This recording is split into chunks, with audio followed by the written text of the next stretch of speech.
Hello, welcome in to my fourth stream summer day event. Today covering the years from 1996 to 1998, and yes, we will be playing the first Mario Party later today. From 1 to 10 in the evening in European time, and that would be from what was the equivalent, from 5 to 4 Eastern Daylight Time. And the version we will be playing is the Switch version, and yeah, you need the extension pass for it.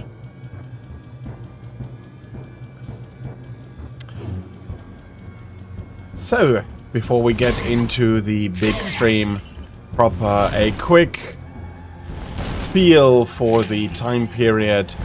It was the time of Diablo, or the first Diablo, just have this dungeon you're running through in an isometric fashion, more action-oriented than a lot of previous RPGs like this could manage, and really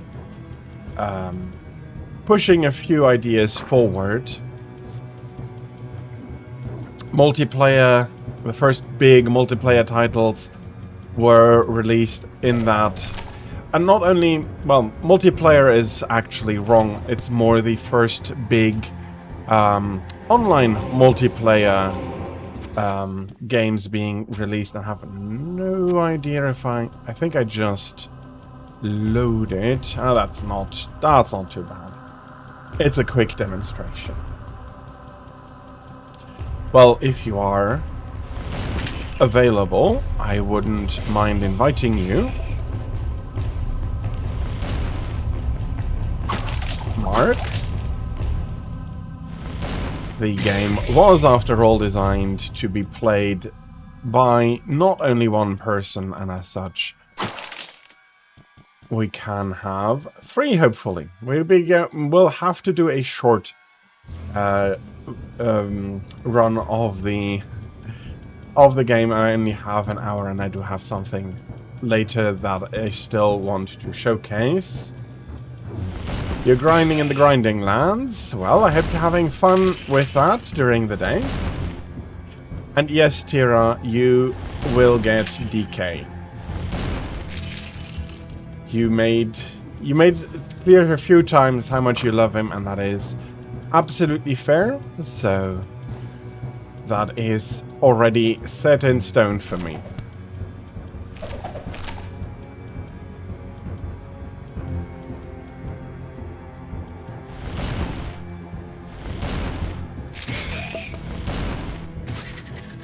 Well then, since I'm already, because maybe it's a bit of a random decision, but I already was planning on playing Mario, so that is working out.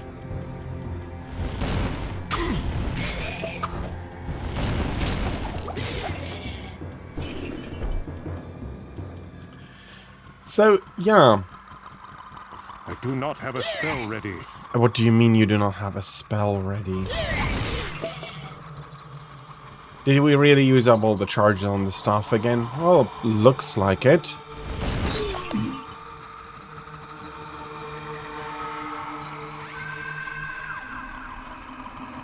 Yeah, absolutely. So, I think why I feel like Diablo is one of the interesting games here. It did get patched into Warcraft 2 later as well, and that is Blizzard's multiplayer environment of Battle.net that you could connect a copy of your game to, make an account, and you could play with basically everybody worldwide. And while we While I personally only had a few games that ever supported multiplayer on a large scale, it was the time when people were starting to support online multiplayer a lot more as well.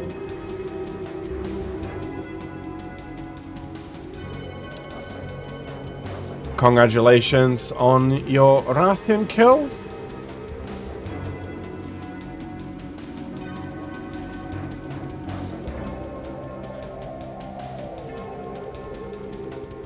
Tails are always something I go for. But getting it is still good work.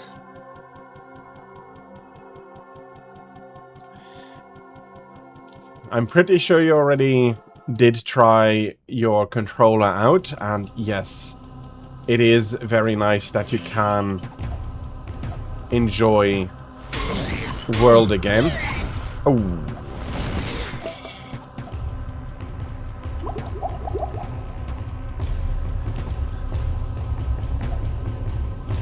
Can these bolts pass into there? Yes, they can.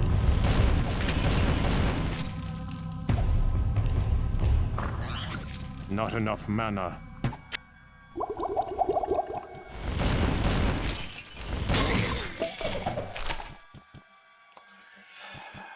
Okay. So, that's it for today's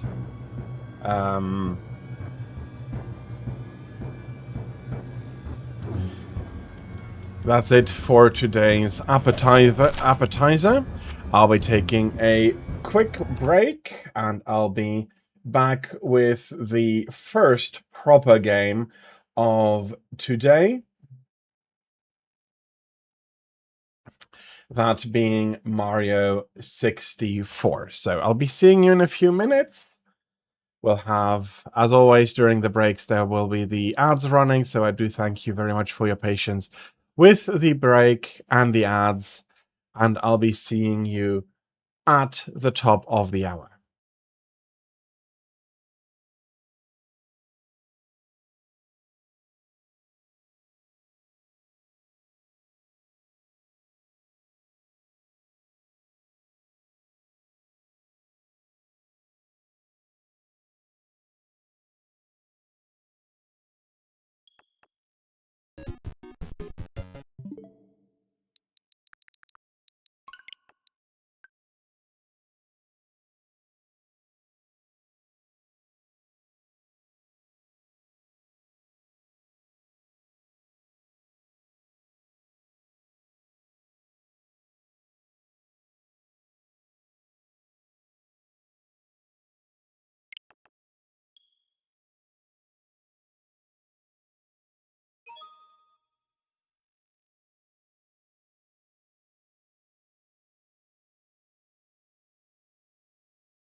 It's me, Mario!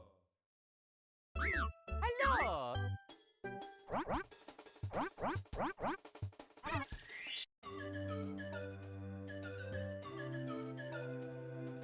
Okie dokie!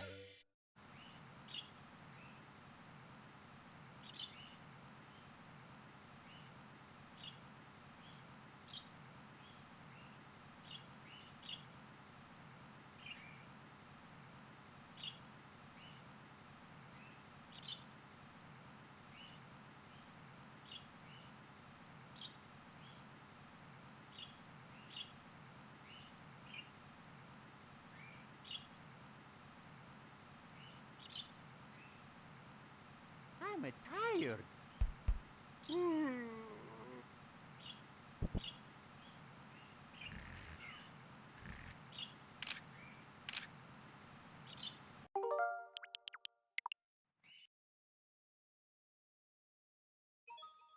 It's me, Mario. Hello.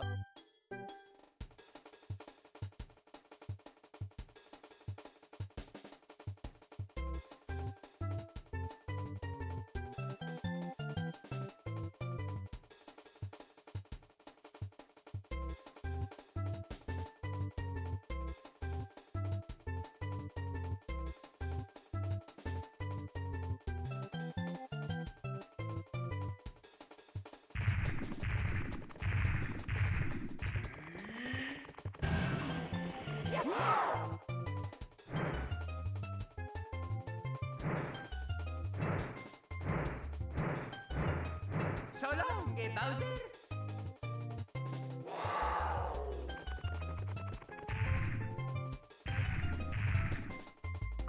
Press start to play.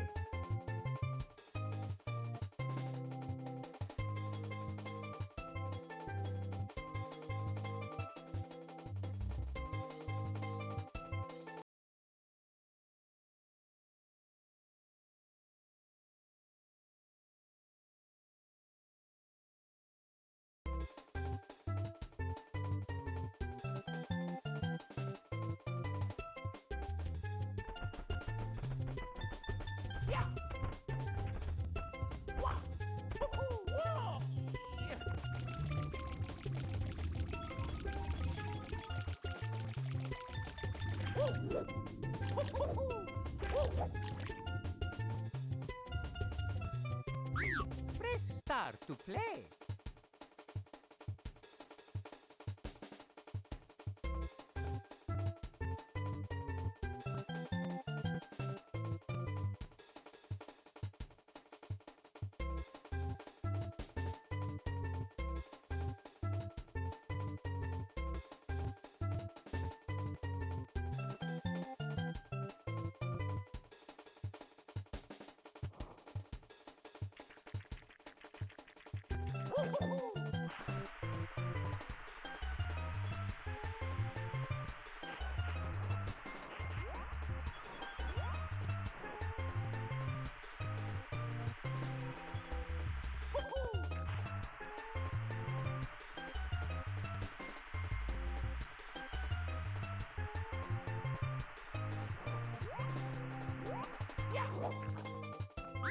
Press start to play.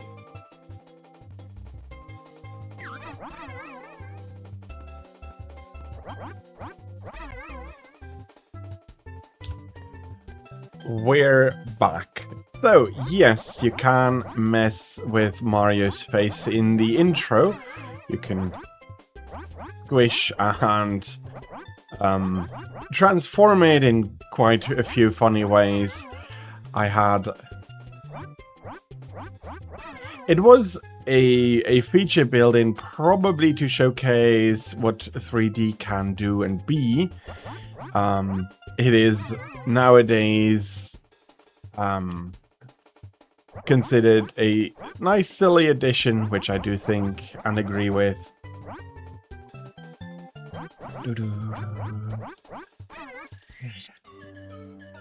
Yeah, for some reason, every time coming up every time to the start, I mess with it a little bit, even on the DS version, which had a different form of being able to mess with the faces of the main characters.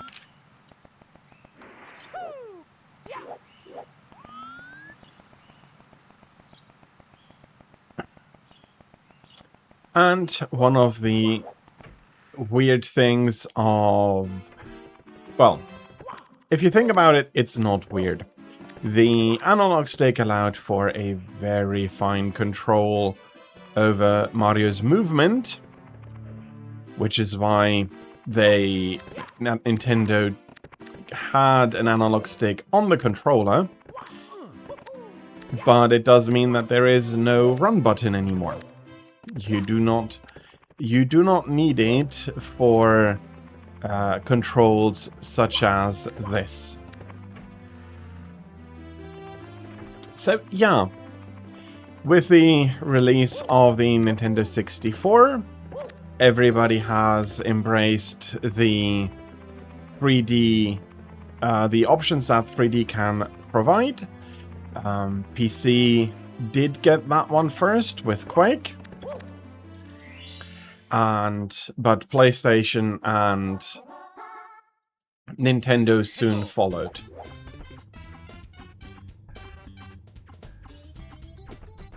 After the forest reaches level 4, you will be doing Winterlands, and then Vale, Coral, Wild Spire. Have fun with it.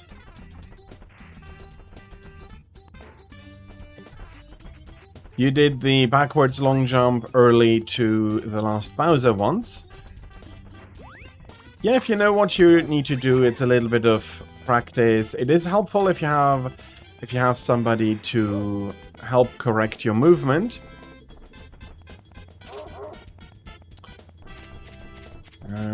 Although I'm currently thinking I have to shoot to the island in the sky. I do not yet have the cap unlocked, so shouldn't be here.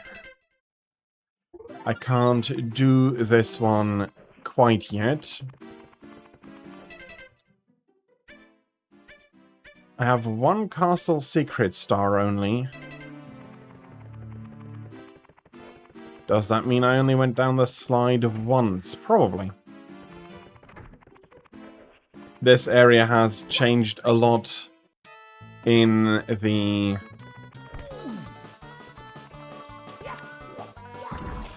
on the 3DS, or was it DS? No, it was a DS re-release of the game.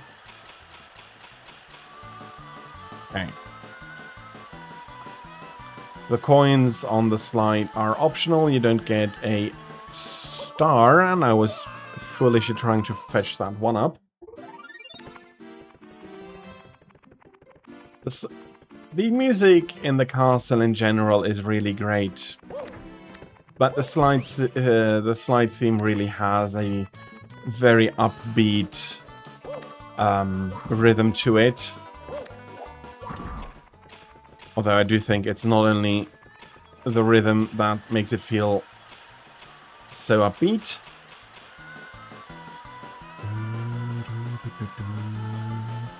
There. There we go.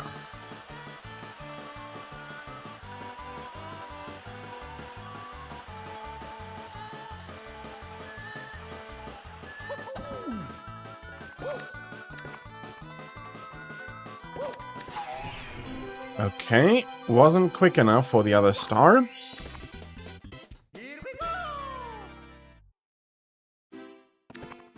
Let me try something without getting the blue coins. If I take a running start like this, can I save the time? Completely ignoring the coins.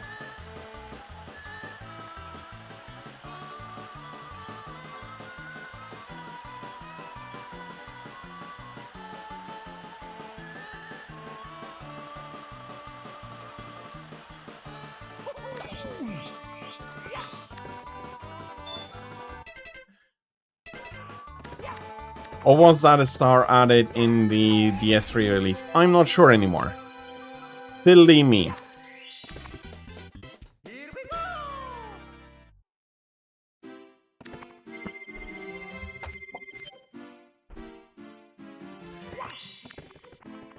So, why this game? Why was it so important? Well, Nintendo during that time had a little bit of a problem. They were a company, and Mario was known for being a platformer, and a lot of the catalog of their early years of the early consoles were either RPGs or platformers. And 3D offered, of course, a new experience to the platformers, but it also had a problem. And that's the camera. People did not have any experience with 3D worlds yet, and a 3D world especially, well, any game needs a camera, but a 2D camera is easier to implement because you can implement it in such a way that for the player, everything important to them is currently visible. What do I mean with that? For example, as a platformer, a 2D Mario can show both the left and right sides of Mario to certain degrees. It can switch it up as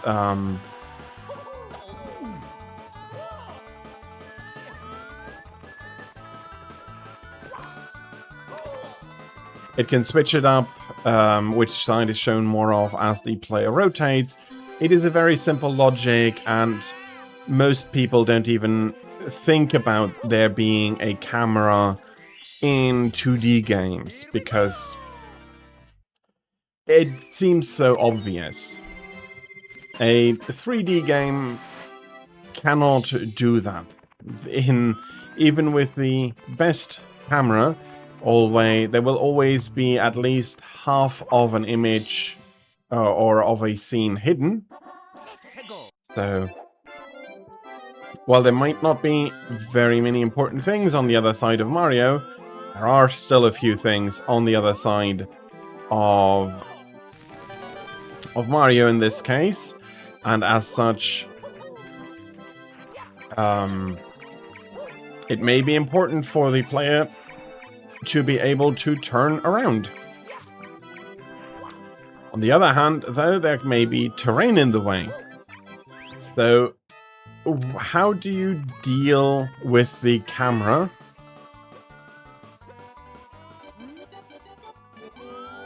Okay. We're going to have to race Mr. Penguin here. Oh, you're kidding me. Well, that's a drop.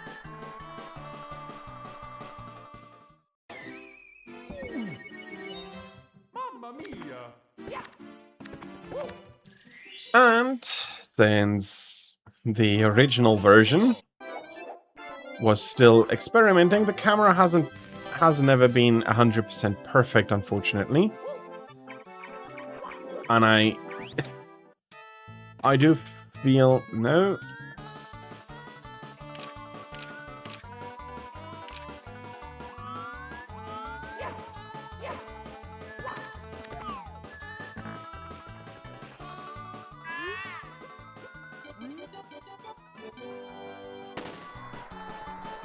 And while it may not be completely obvious, it is something that here is being a little bit... Eesh.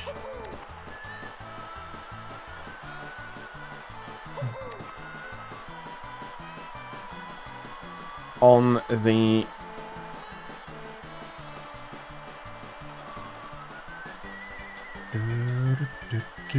And I'm falling off the bridge at the end. That I can feel in this slide in particular. Usually, you do want to be able to see ahead, and the camera is trying its best to give you a clear view, but it doesn't know how to, for example, handle this part. You see, as it was struggling to go behind me, and this time I was trying to get the camera into a good position. I'm not taking the shortcut. The penguin was not going to be happy about that. And you maybe not.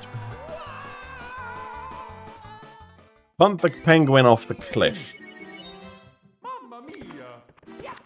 That's a slightly rude thing to do. Pego. He hasn't punted me off the slide yet. So far I've been doing that myself. Come on.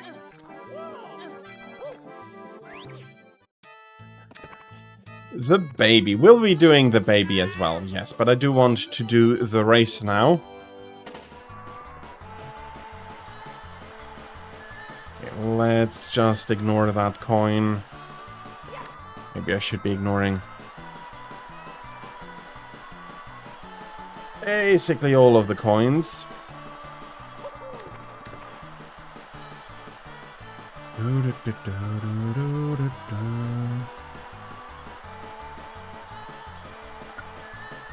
Except that they do give a nice visual of where they want you to go.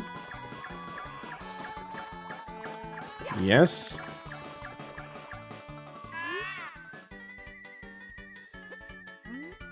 And we're given a star as a reward for beating him. Don't think that's the star we were jumping into the image for.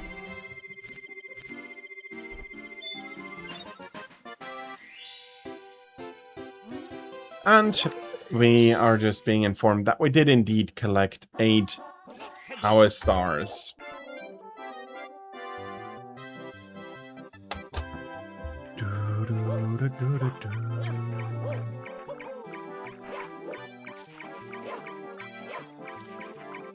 Come on.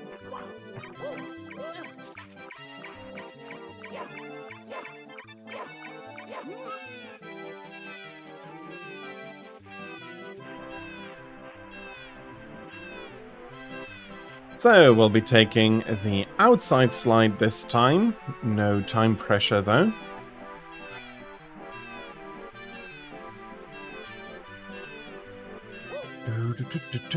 And we're getting blown about a little bit.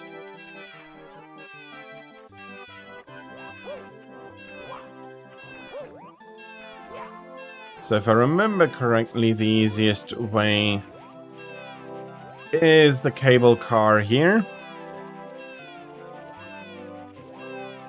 If it's working, which I hope it does.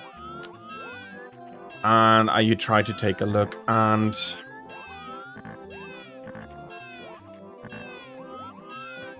Okay, how about not camera?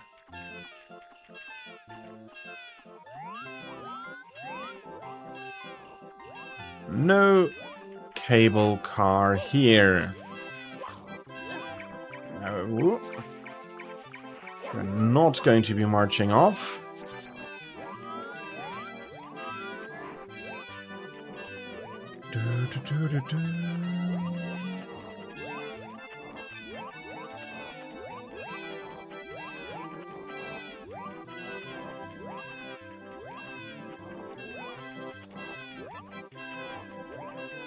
And yeah, I am trying to go as fast as possible.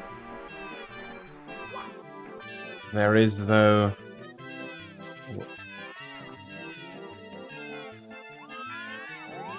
There is, though, no run button, and this is as far as he wants to go.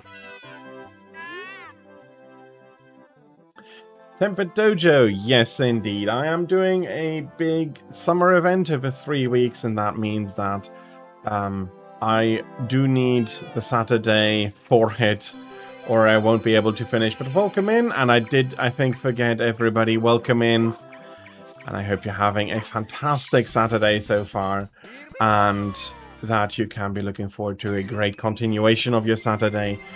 And that especially for Mark, Tira, and you, Jojo.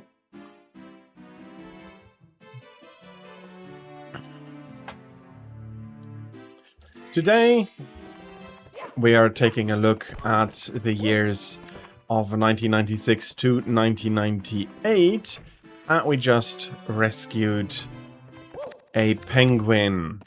Yeah, no, absolutely get that. The temperatures are murder right now. Not sure whether I just misspoke or whether that is my brain cooking. I'm guessing I just misspoke. I do try to stay as cool as possible. There's a few secret levels nicely tucked throughout the castle. And I still do this.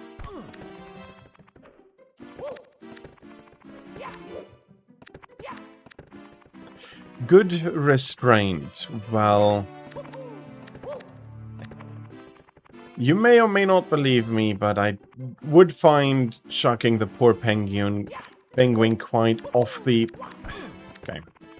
Chucking the penguin off the cliff, I find that kind of rude. I mean, he did get split from his mom, but on the other hand... I mean, he didn't get down the slope, and that is... Isn't that, to a degree, Mama's task to ensure that her baby can follow her down the slopes she's choosing? But we managed to reunite the two, so it is all good now.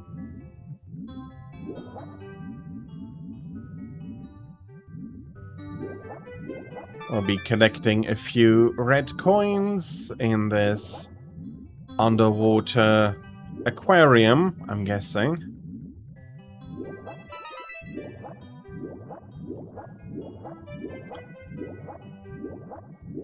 And swimming has always been an issue for a lot of the 3D games. Mario solves it rather elegantly by just forcing the camera behind you and while having a clear up and down, only allowing you to basically go up, right, up and down, left and right, locking the other possible directions of travel out, and thus avoiding the trouble of the 6 axes of movement that a lot of these things bring. And we have a little bit of sunshine here. There we go. Let's bask in the sunshine downstairs. And we are now flying in the sky above the castle. It is more dangerous to... not more dangerous, it's more complicated to control than the... Yeah, okay. We'll need to get back up again, I'm not sure. Okay. I can pop the wing cap switch. Do I rise high enough in order to be able to collect the coins? Probably not. Okay, let's do that one again. We'll be just landing outside. Oh, we're even landing inside the castle. Nice. So let's try for this again.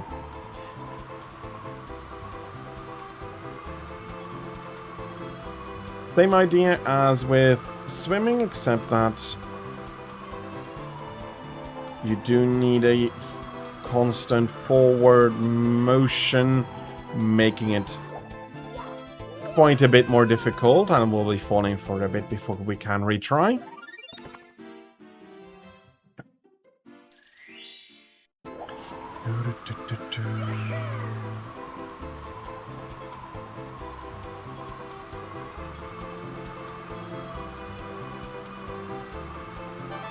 One and 2. We need to go a little bit lower here. 3 and 4. And That's a miss. Can we come back to them? No. Congratulations on a dead Anjanath.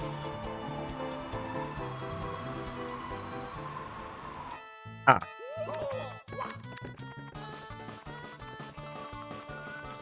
That does feel somewhat rude.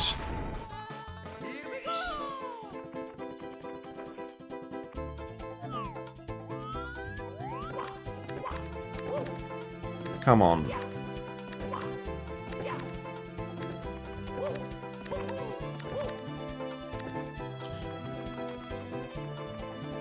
Come on, I should just be able to get a triple jump in. Let's try that again. 1, 2...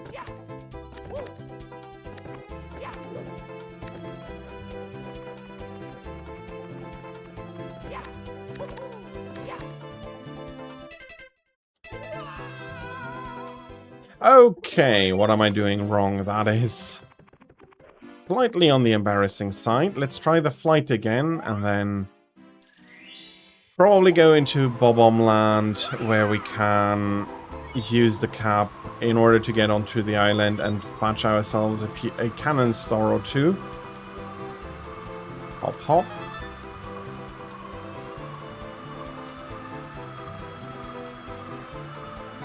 So, yeah. Nintendo did have to get creative in order to introduce people to the concept of a camera that you can control. They came up with the idea of having the camera be controlled by...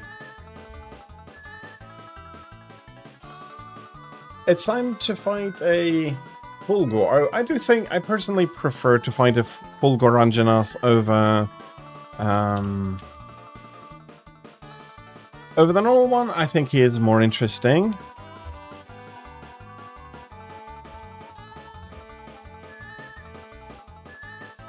So yeah, they came up with the idea of having the camera be controlled by Lakitu, which in a way was a really clever piece.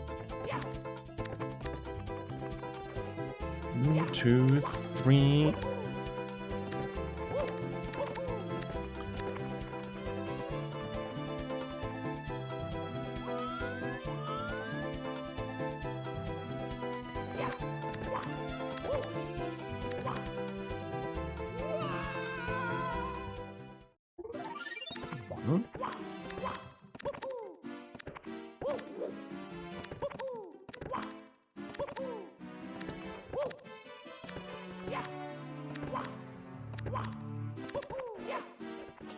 Okay.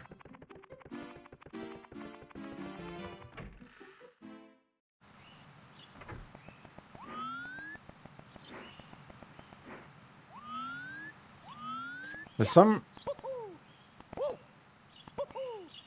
There we go. It was a timing issue.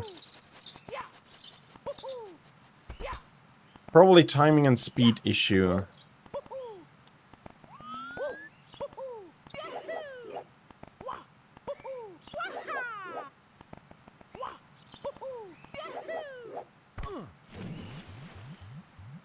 Okay.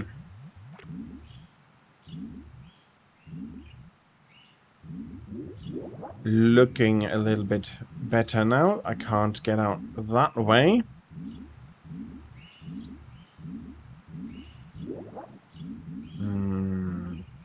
You can't do a triple jump while standing. You need to be moving forward.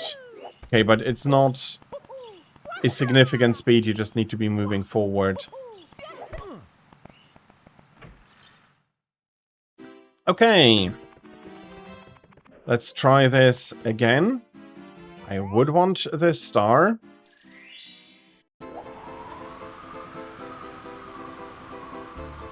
It is, though, something I've always been a bit struggling with, the flying star is here.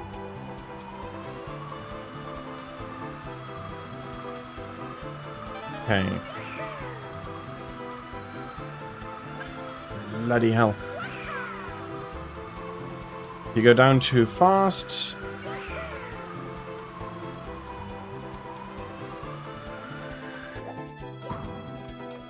it doesn't quite work out.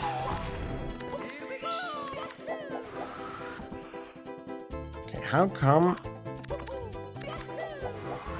Okay.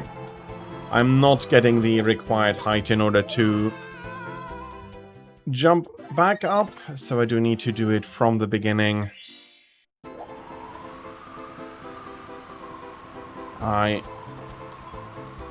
not sure whether that dive is preventable at the moment.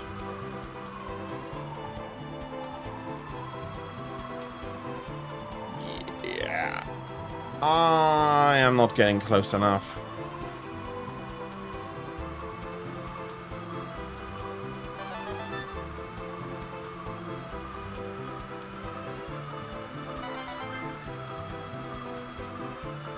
And as usual, I do manage to get about half of the coins in the time that... No, not half the coins, that is not correct. I get 3/4 of the coin. A little bit on the lower side already. Okay, there we go. For the first two.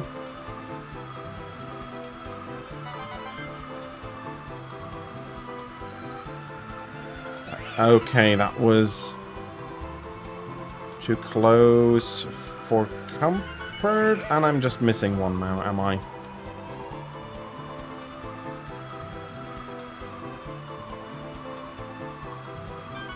Hey, there is a star, and I'm going to burn and crash besides the tower.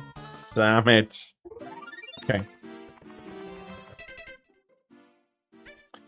I got a little bit on Cool Mountain. Let's fetch a few or 1 or 2 stars from Jolly Roger Bay as well.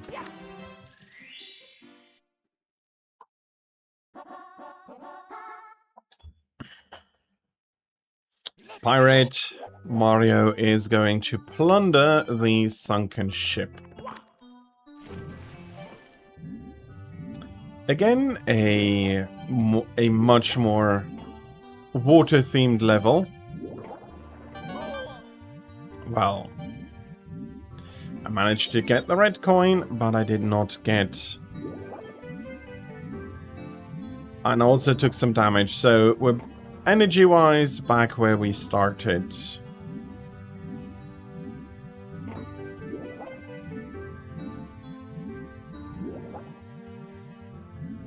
Come on, open up.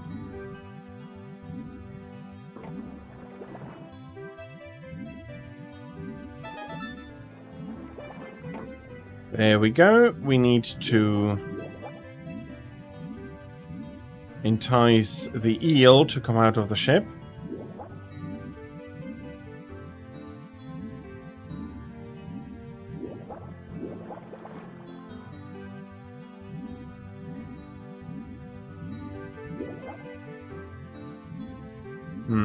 I do need a bit more air here. Luckily, these coins are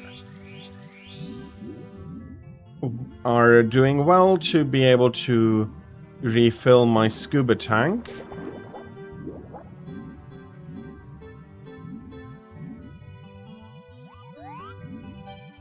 Do I need to bop you? You do not... Yeah, it doesn't seem like a safe idea, yeah.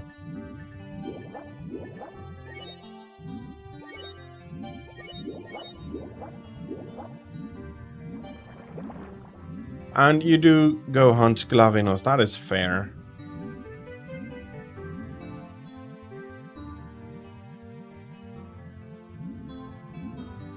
Yeah, that's not a window I can enter.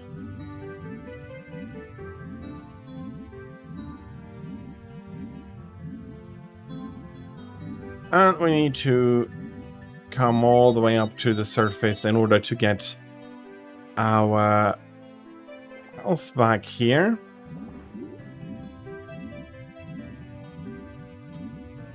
There he did come out. Just had to swim far enough away from him.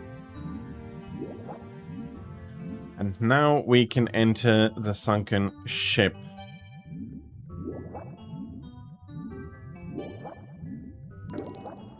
Okay, that is 1. That's 2. Oh, very nice. And that should be... Well, if I hadn't swum over it, that should be the last treasure box here. Come on. Open up. Do I...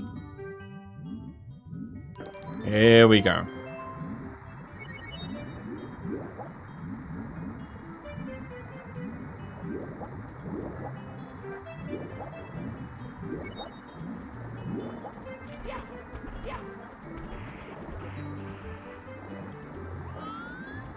And we managed to get a little bit of a good position here. Well, we're sliding all the way down after all. Can you...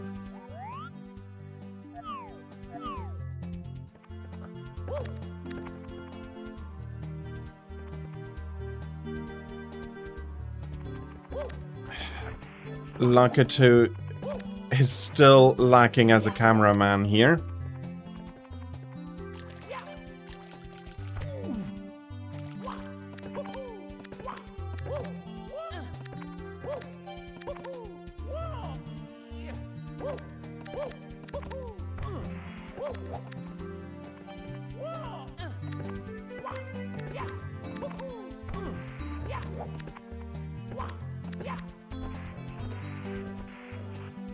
I have the feeling this is...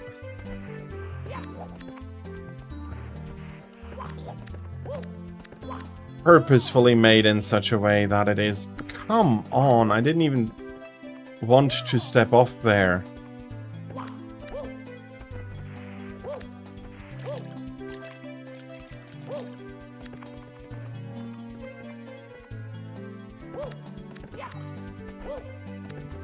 Okay.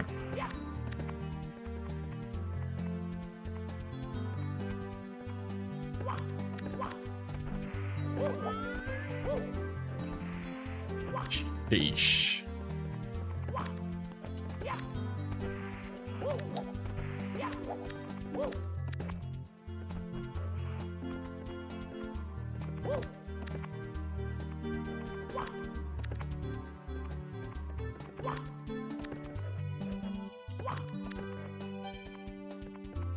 Possibly, but I'm almost up. Let's see if I can't.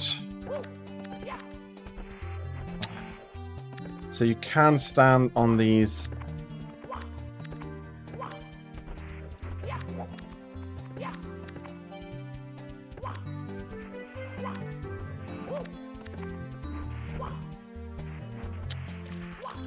Bloody slope in between, but I don't think that you can crawl up here because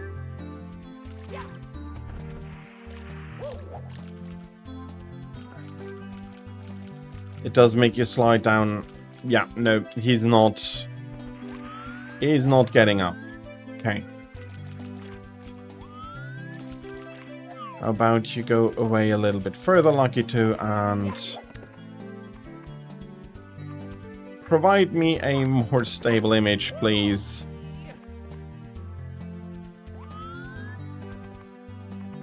So there are some nice touches, like the camera trying to stay in your back and swaying a little bit as if Lakitu is trying to find a position for himself. Like, how about no?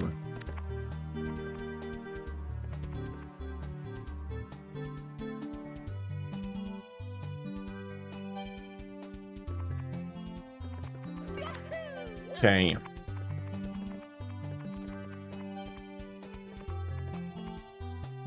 Can you get behind there?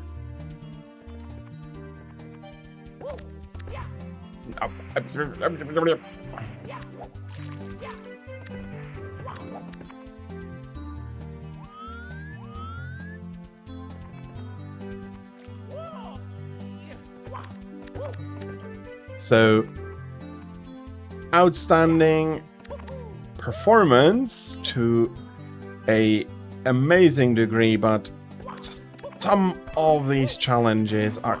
That's not the way I wanted to jump, Mario.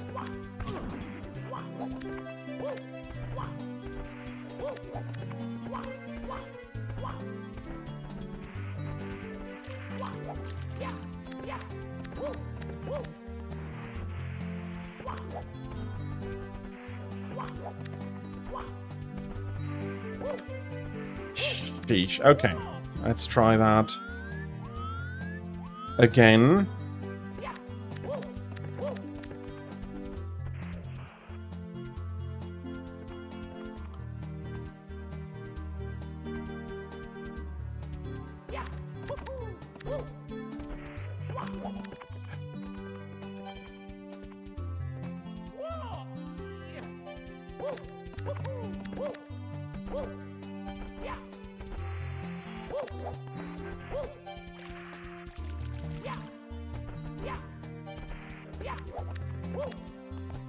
Oh, bloody... I am not easily getting up there. Okay. Hop. 1, 2...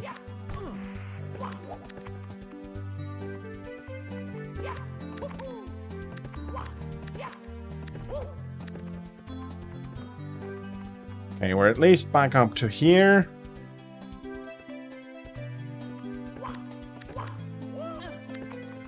Okay. Took 15 times longer than maybe it should have, but we're up there. Here we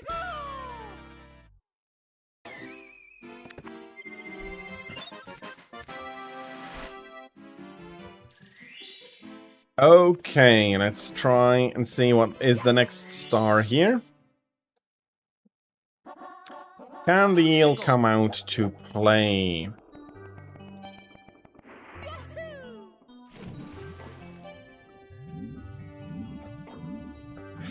Yeah, I was very far from it, I think.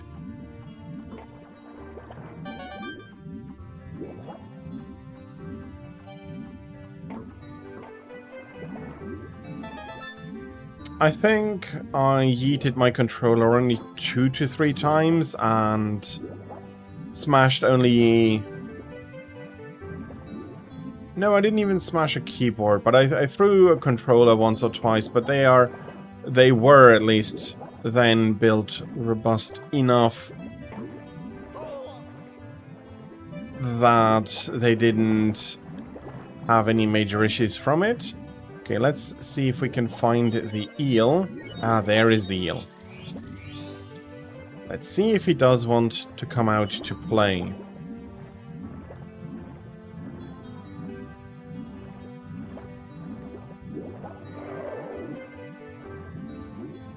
Now we need to swim away. They're getting his attention, I think. Try that again.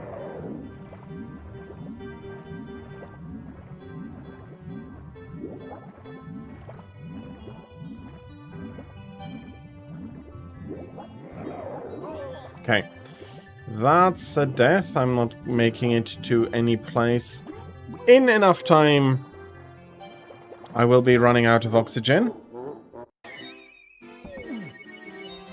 Mamma mia! And again, while you have 4 lives, you are not limited to finishing the game during those lives. You can get more lives, and you can also save the game, so your progress is safe even after you lose all the lives, and you can just continue. Another sign of the continuing trend in games during this time to see difficulty as a challenge rather than a punishment or a way to extract more money, mainly quarters from you, as was the need during the arcade time. And as such, arcade games were a ton more frustrating. Although if you do sit down and get good at them, you can really become good.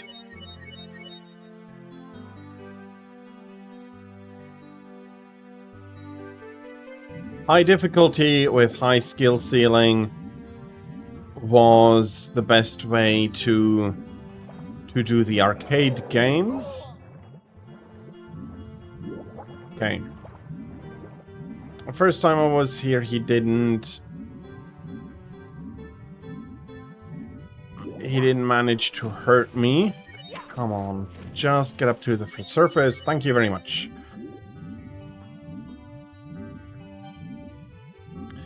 And yeah, it is early 3D. People were still figuring stuff out. Why, if I approach from above his hit zone fields, unfair?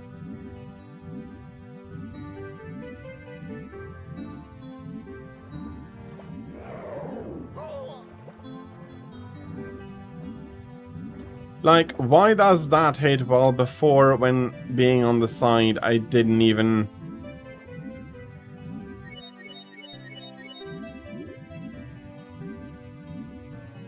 You're going to come out, you eel.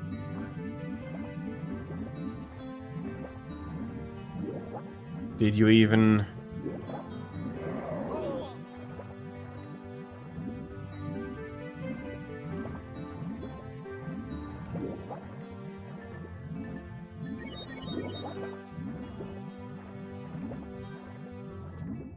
there we got him. Still took some damage, but we can...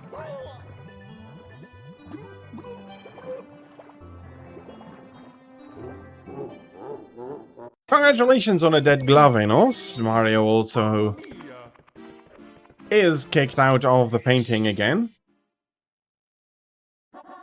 Which is actually a nice explanation as to why you have to restart that star again from the beginning.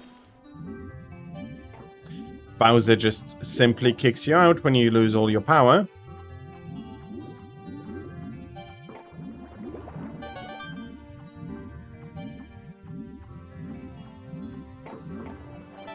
So actually a nice idea to have it work like that. Let's see if we can entice the eel to come out a little bit faster now.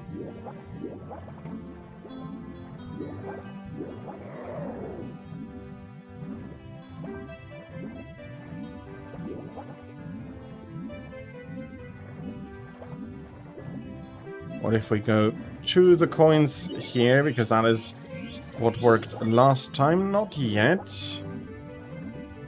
Maybe I was too slow in moving over to the coins, or moving away from him.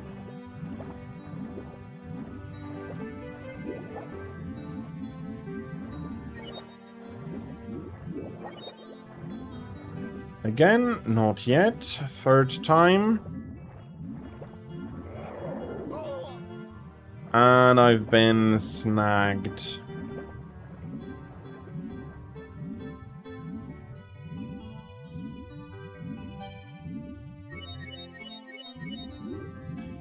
Okay, there he is out though now. Let's see if approaching him from the top it makes this easier.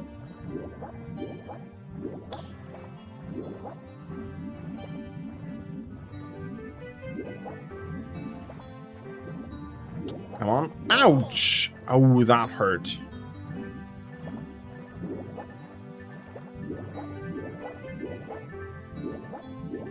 not exactly sure what exactly I hit, if I didn't get the star. Okay, eel is back in.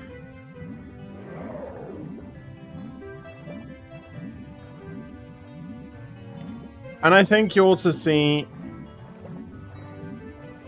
quite clearly another issue.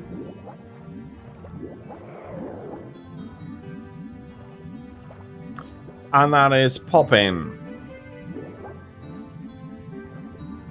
So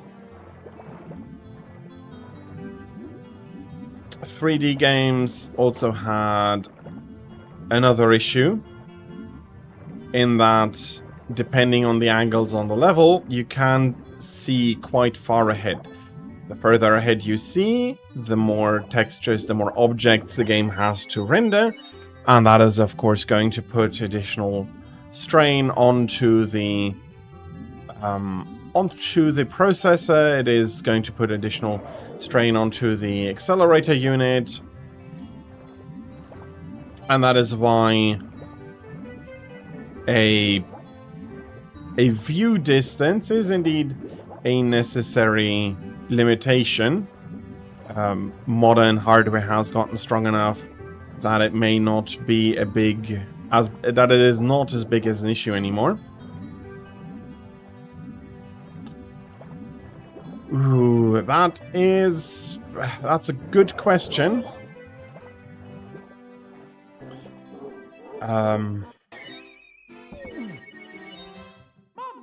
I do have to apologize that I may not be the best person to ask.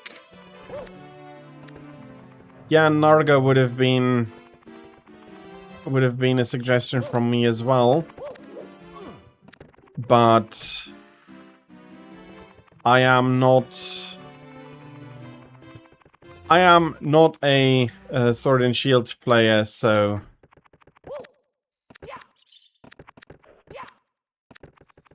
wouldn't be really able to tell you. Okay, we don't have any ghosts yet in the garden.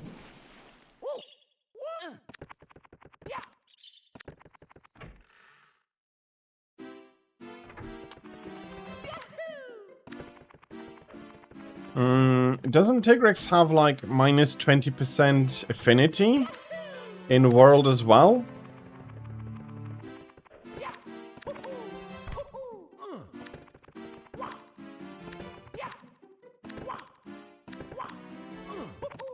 Your next quest is Ian. I think it was only Garuga, if memory doesn't mislead me here. Sure, yes, you can mitigate it, but Narga, I think, is going to do more damage if you have crit eye, because that almost gives you 100% critical chance, something like that. Again, I am not the Sword and Shield player, so I am not really aware of what that would be. But before we go into the break, let me talk a little bit more about a few of the things that I wasn't able to that I wasn't really able to during gameplay. So we did talk quickly about the camera, piloted by Lakitu,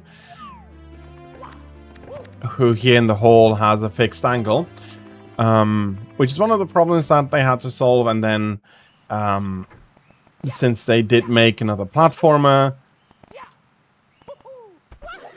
one of the first things that the developers and Miyamoto let care on, that the movement itself was fun to do, which is why you not only have the triple jump, if I can get it, you can also do these backflips, you do have the long jump, you have...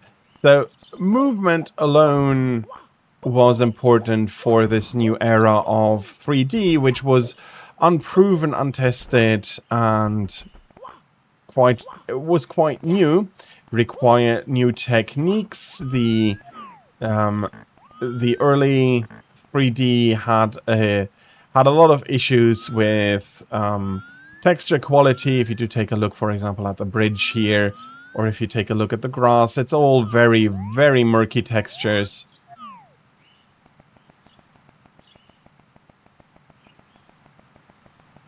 The water is very simple here, but all in all, I think that Super Mario is one of the, or Super Mario 64 is one of the better aged games because they did keep it simple. They did not try to have realistic proportions, to have realistic realistic clothes. They did take the limitations and ran with it. Um, and I do think made a better game for it. If you take a look at Mario, the textures are shadowed, but very flat otherwise. Again, it helps because it feels more nowadays like a deliberate choice rather than a technical limitation, and helps it age better. Mark, I do hope that it's going to go fine though, which either you're choosing, and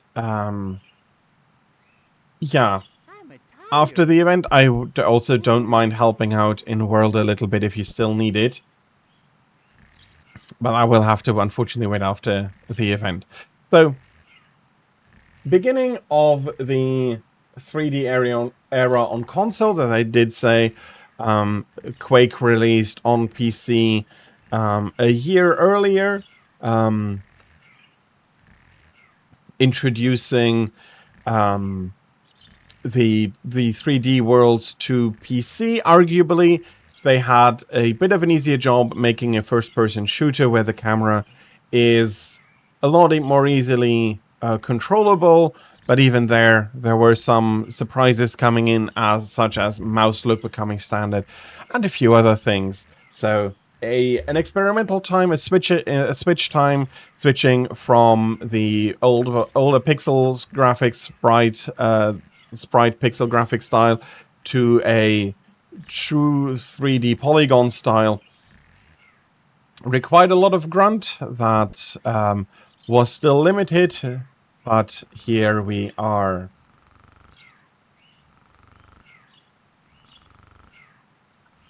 So,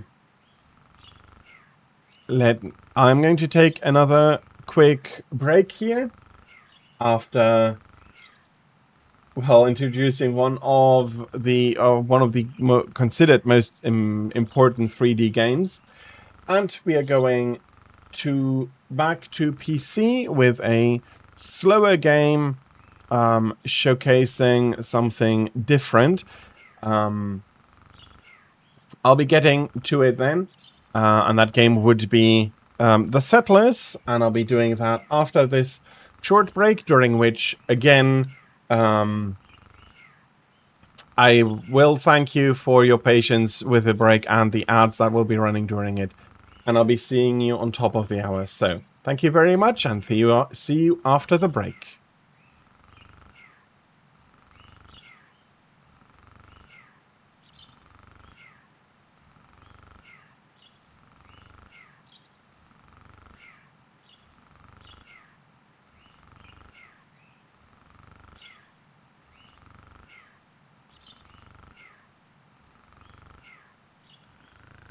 Night nighty. Ah, spaghetti. Ah, ravioli. Ah, mamma mia.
There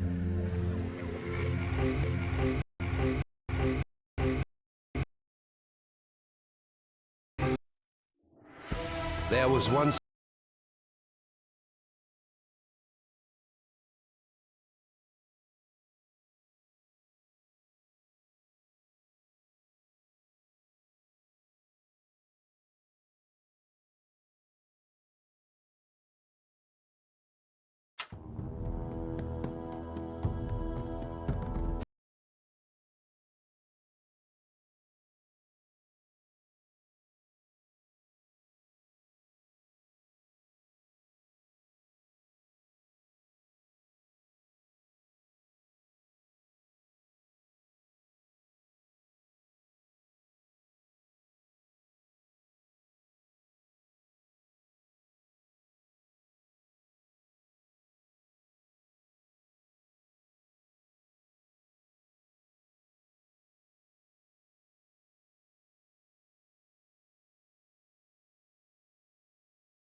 And I'm back.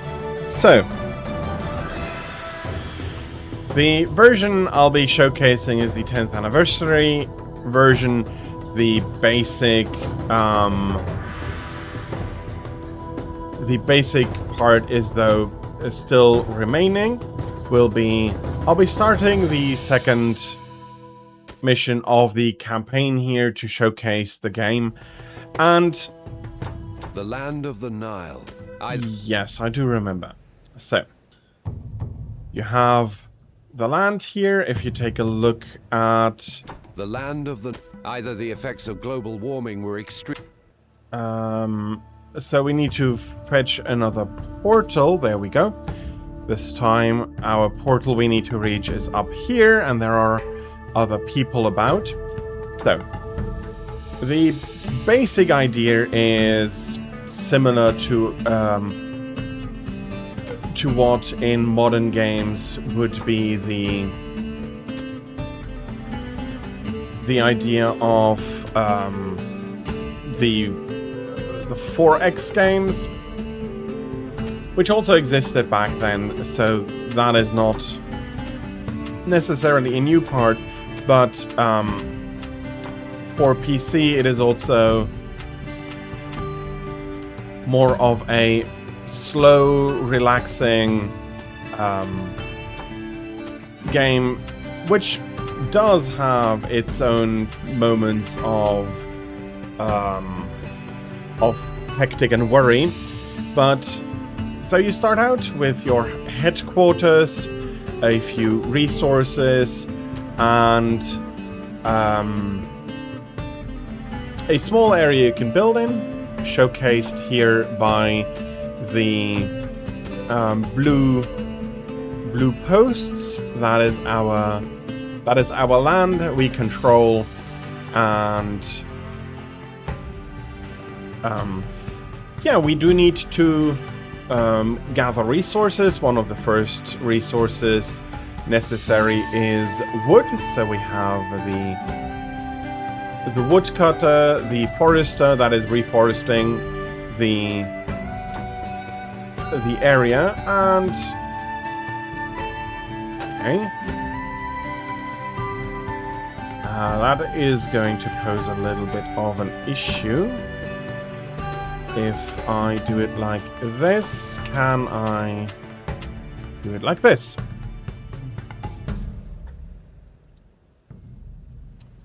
And it is still a strategy game, but it is much slower and requiring the putting a lot more focus onto supply lines rather than army size, speed, and all of that. There is combat possible and necessary at one point, but it is not the same as, for example, a StarCraft, where the games are fast, the action fast, and you do need to be able to react quickly and really get your army working. No, I don't want to build a flag. I already have done so. Do I really need to go all the way around there? Well, it is what it is, and I think it's not too bad.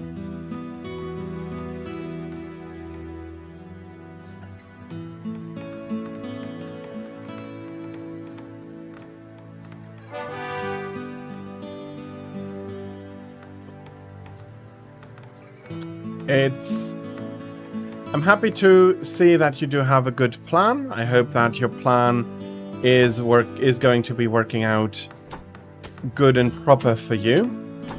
No. I have to bring that around like that. I do want a geologer out here. I want a geologer or 2 geologers out here. You are able to get to Valstarax in World? Or do you mean a different monster and I'm not getting it at the moment? 2 Kushala gems and an Odogaron gem, and you still have tickets left over. Ah, Valhazak. Sorry. Yeah, I do remember him. I did unfortunately not jump to the right monster conclusion there.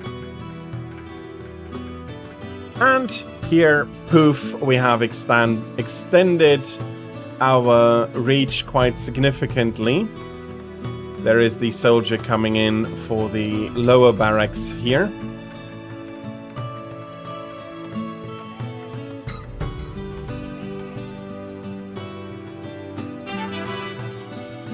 And that is also extending our reach quite considerably. Let's immediately build a little bit further down this way. And then... okay, that looks like there is some nice stuff over here. And then I hope that it opens up a possible quarry over here. We already have a good position for a quarry here.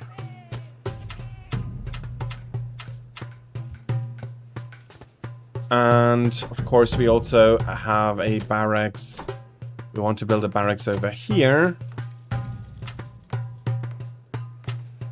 Let's do it like that. It's not the perfect path, but I do want to have some free room over here.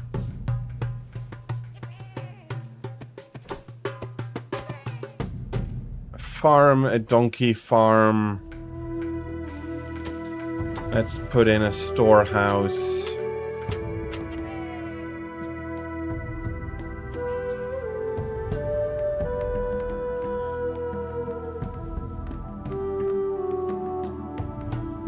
Yeah, this is fair. I still will be putting in a storehouse here. Because this is the second barracks. Every 2 barracks you want to have a storehouse, and then you want to have supply lines going to it, but there is a forest here, so when we expand, another forester, woodcutter, saw, providing planks at least for the storehouse here. Okay, this is tons of coal around here. Tons of iron around here. That is always going to be a little bit of an issue. And again, storehouse. Can I work it? That's not optimal, but it's going to work.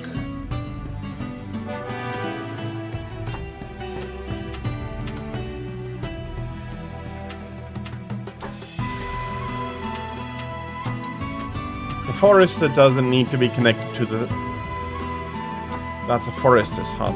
That is not what I wanted to be building. A woodcutter's hut. And I want as directly connected to the sawmill as possible. So for example, we do have a direct path between the two buildings here. For some reason, we're not having logs. Can I push the logs out to the sawmill?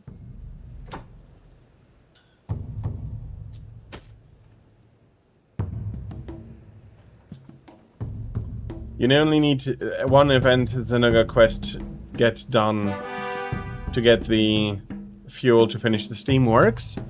Well, I hope it is going to go fine. Quickly and fine, actually.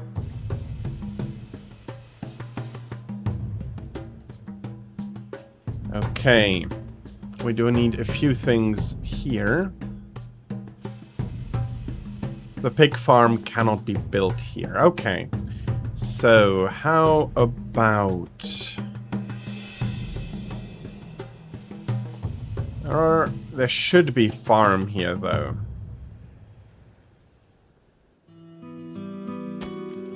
No, absolutely not what I wanted to do. That's a donkey farm. That's strong. There is the farm. Okay. I will be taking another bit here for another farm. And then the...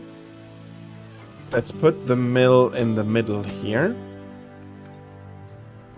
And a bakery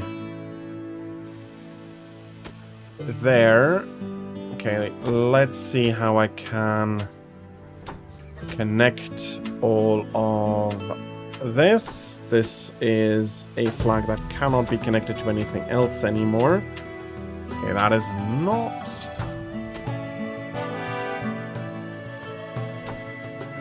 It's not optimal. I don't mind the choke point here with the bakery. But I also do need some water. I should be able to draw the well from here.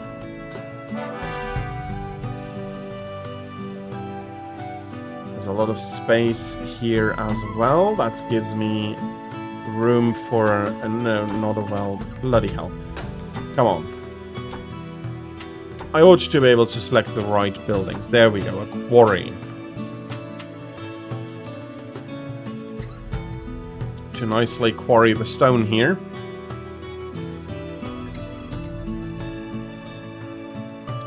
The cat gets the plunder blade. That is a nice... It's always a nice boost in...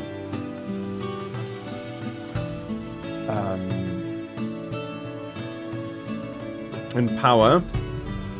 Or not in power, in materials. And as you can see, there's a lot here. Okay, you do have a few. We can re-normalize the logs. While expanding our boundaries in a northwesterly direction, we encountered the local... Unfortunately...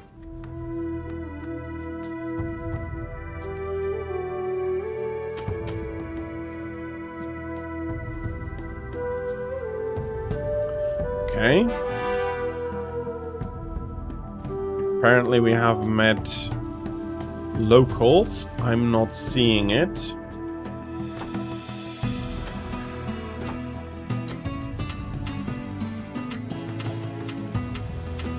At least not yet.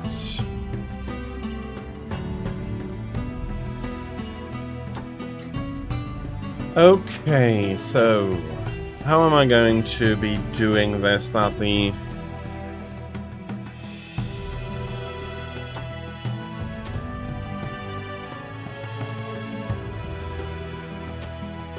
Okay, let's put a donkey farm here, another well here.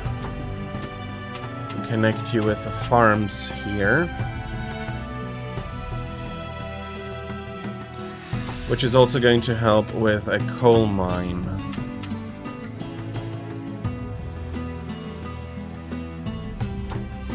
Another farm here, I'll be connecting 2 ways like this, and I can't connect it to this part. Okay, let's see how will we do this? So woodcut. No. Sawmill. Woodcutter. That doesn't work in the direct way. Let's remove the flag. Woodcutter. Forester. Like this.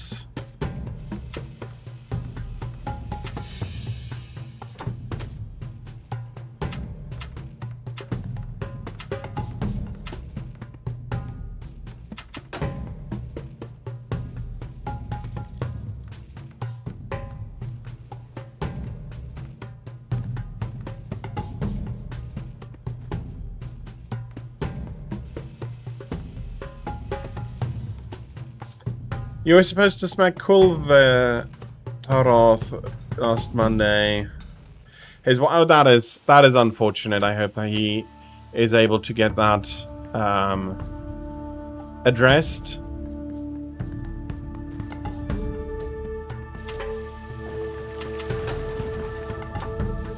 Can I build a mill and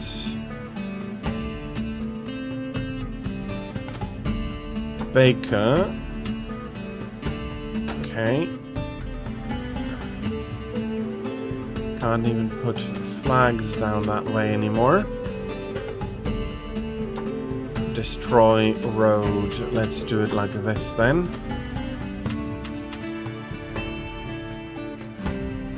Farm, mill, bakery, and hopefully once a few of the trees around here are gone, that is going to be working out.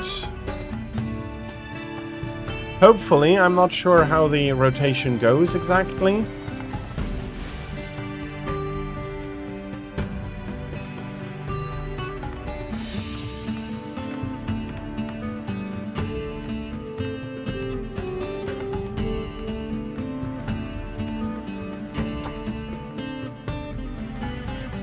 Okay, we are already building a coal mine. I don't need a second one immediately.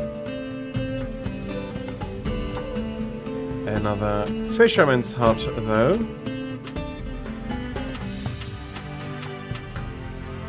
On the edges here. And of course I am going to be putting down another barracks.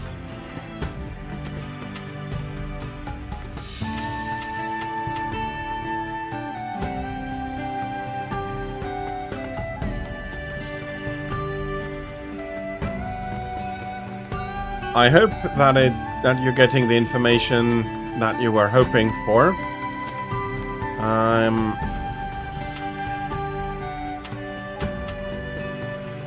No idea why I had to take the long way around there.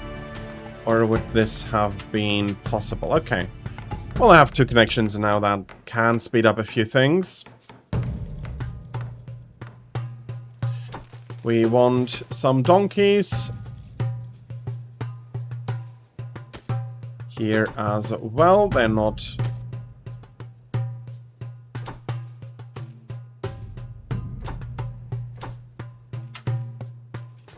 let's put the farm. If I build something there, then that is the last place for the farm, and a woodcutter to get rid of some of the trees here. And that just squeaks through.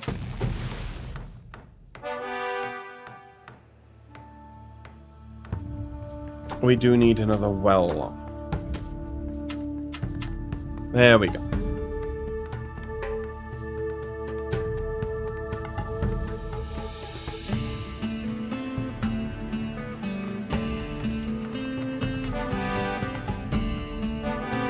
No worker in building.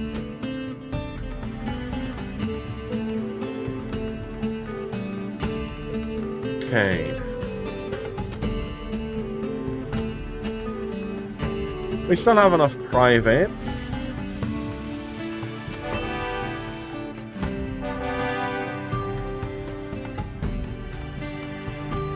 So if it's currently Safi Jiva, next Monday might be Kulve. I'm not exactly sure how the rotation works. I hope though that it works the way I think it does. They last 2 weeks. So since Monday Kulve didn't work out, it means it's still not. It's still going to be another Kulve, isn't it? No, Safi for this week. For next week, rather.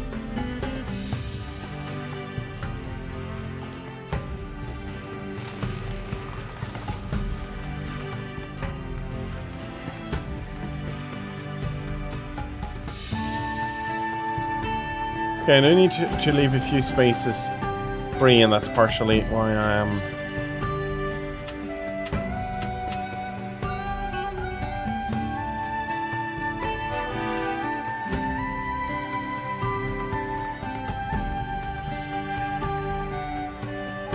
doing it like that. Okay, I am sorry, there is going to be another forester here. This woodcutter's hut is not necessarily located in the best of positions.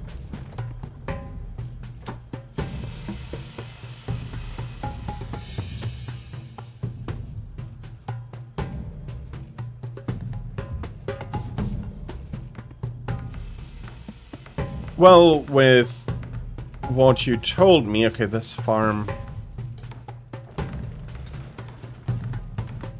has gotten so enclosed. I hope there's still enough room for them to work.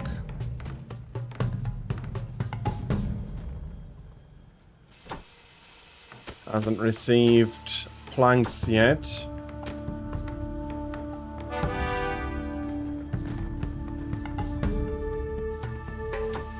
But you said that on Monday you wanted to do Kulve, but the Wi-Fi didn't work out.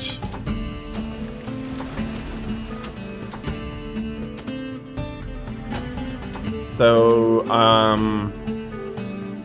doesn't that mean it was on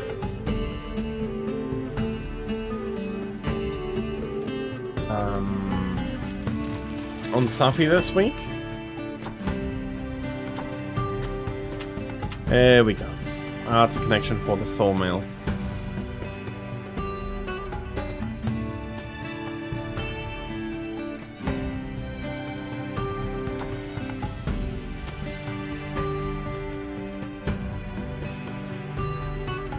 Fair enough. How about coal? You go all out from here into this direction. We're not accepting any coal here.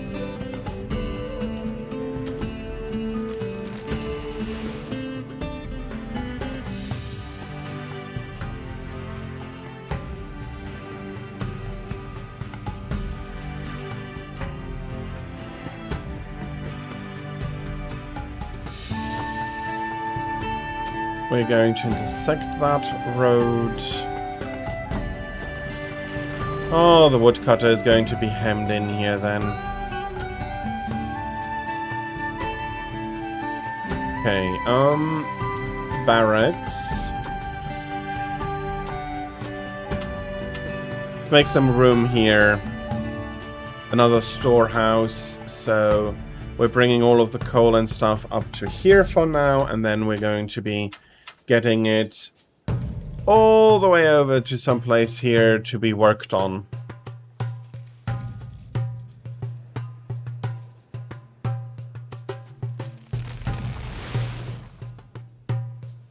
Yeah, but I do hope that nevertheless you are going to be able to play and enjoy World with him, no matter the monster you are going to be fighting.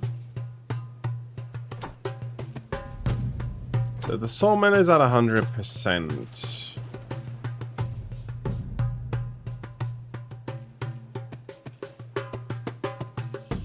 There's a bakery here.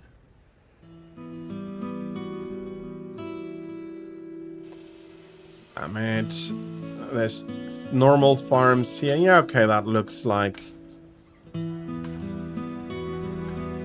has some room.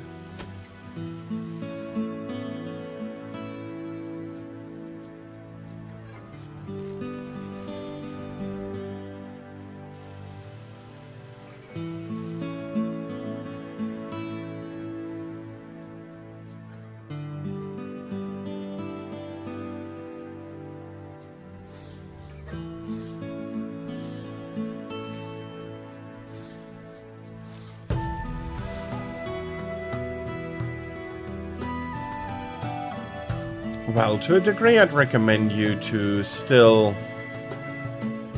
maybe give it a go. You can play while listening to me and relax as well. Although, then again, that might be just my impression and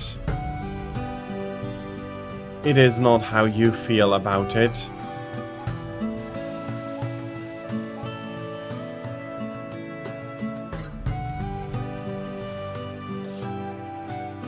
Where was that bushel brought to?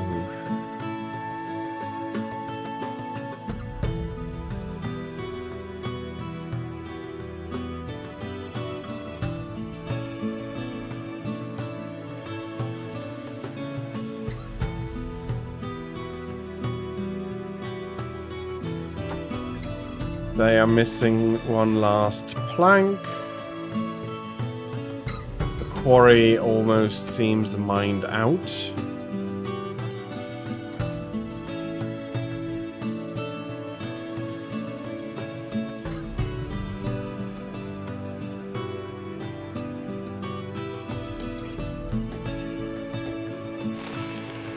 And as such, slowly but surely, the land grows.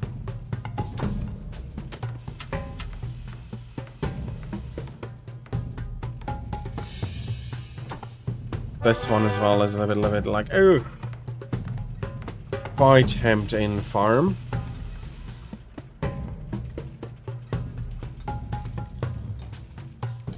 Yeah, that very much I do would find relaxing, so I do feel like that is a good idea. Can I connect like this? And what happens if I destroy this road? At least a little bit of space for the farm.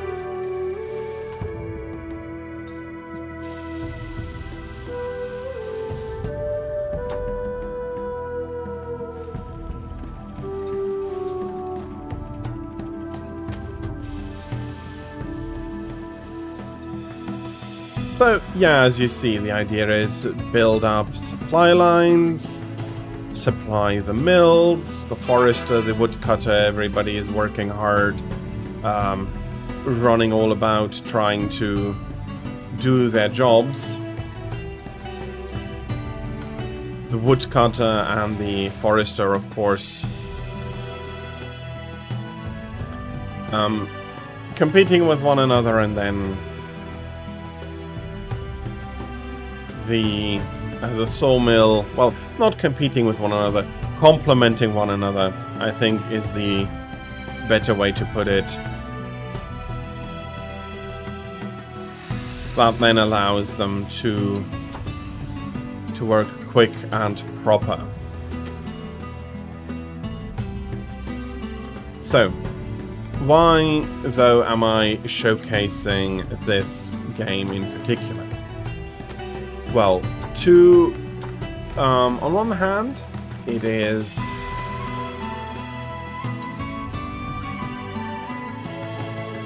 a real-time civilization, whereas, for example, Whereas Civilization is running in a turn-based capacity, this game runs in a real-time capacity. A similar idea though, you want to build up a supply line, you want to build up all the buildings connected to the supply line, and then you want to supply your sawmills, that you are producing the planks that you need to build other buildings, and it becomes a large... So you have somewhat of a functioning economy here. This can and will produce infinite amount of planks, even though the forester doesn't seem to be quite 100% keeping up with the woodcutter, which is fine. They're overlapping enough that it is working out.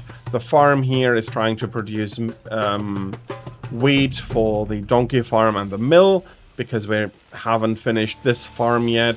There's another farm and donkey farm over here, trying to expand the carrying forces, because donkeys are also carriers, and as such they're doing... They are supplementing the single person running on the road here, which has gotten fortified. As you can see, because it is so well used. So that is the idea, and then for the campaign we also do need to expand all the way over here to this portal in order to move on to the next mission.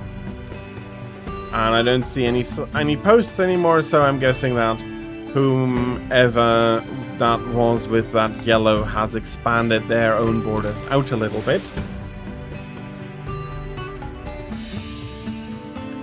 And here I am actually really waiting to see whether I do want to expand further south, which, now that I think about it, I think I will want to.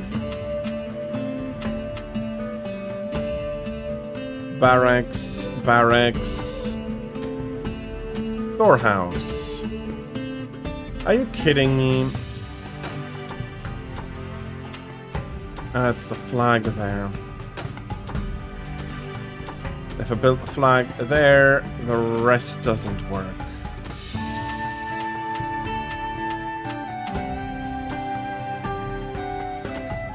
Storehouse. There we go.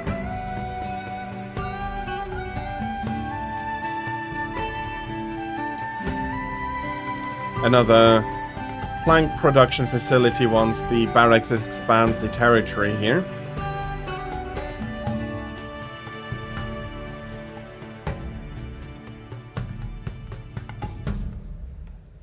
Which the idea of is probably not working out 100%.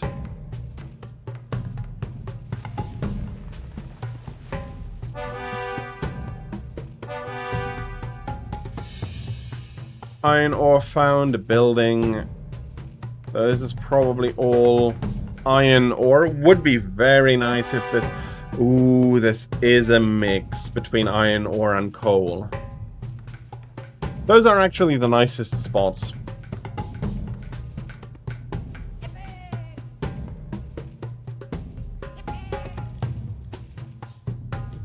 If only this would not only be small houses, but big houses as well. If there's coal here... Ooh, there's coal here. Okay. Coal mine. Iron mine.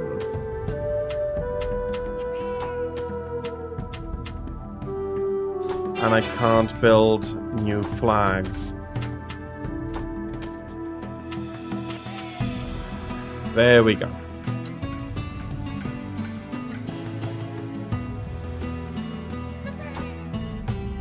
That means here is a perfect position to be building. But that road has to go either all the way down there or come all the way over here. And go down there.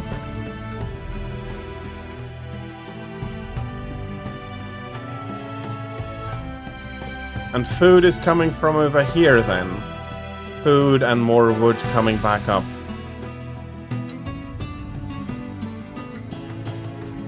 So yeah, it may be slower than others, but there is still strategy. You do still need to look after your supply lines.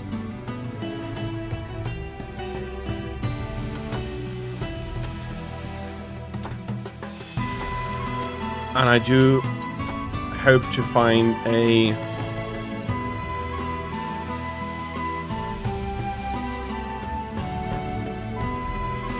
a stone quarry, or a stone mine rather, because these quarries, surface quarries will mine out at one point.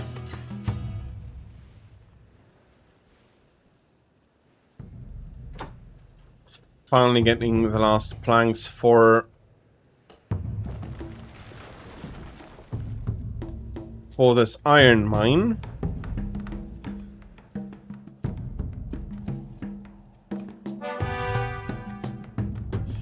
Okay. Actually not terrible. For it allows us to do storehouse, metalworks, smelter. For the other mines we already have, and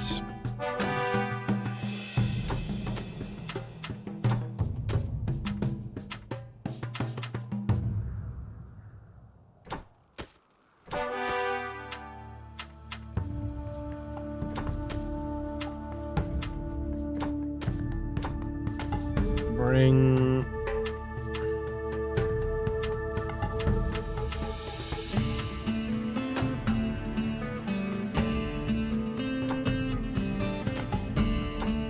no, not a barracks. I wanted a woodcutter.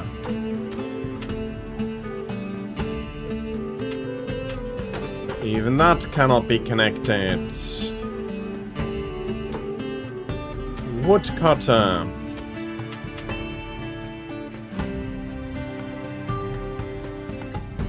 Clear all of this out, please.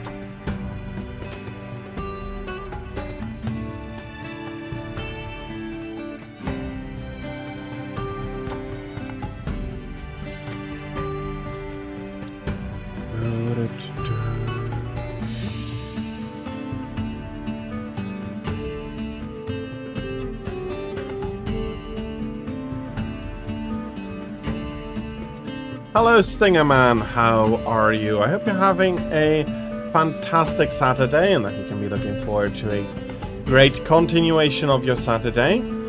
I am currently showcasing the settlers to my replacement is not entirely fair, but it is the game that for me was doing what Civilization was doing for a lot of other people. And while it is real time rather than turn-based, I also feel like it really does still showcase very well the way these games feel and have been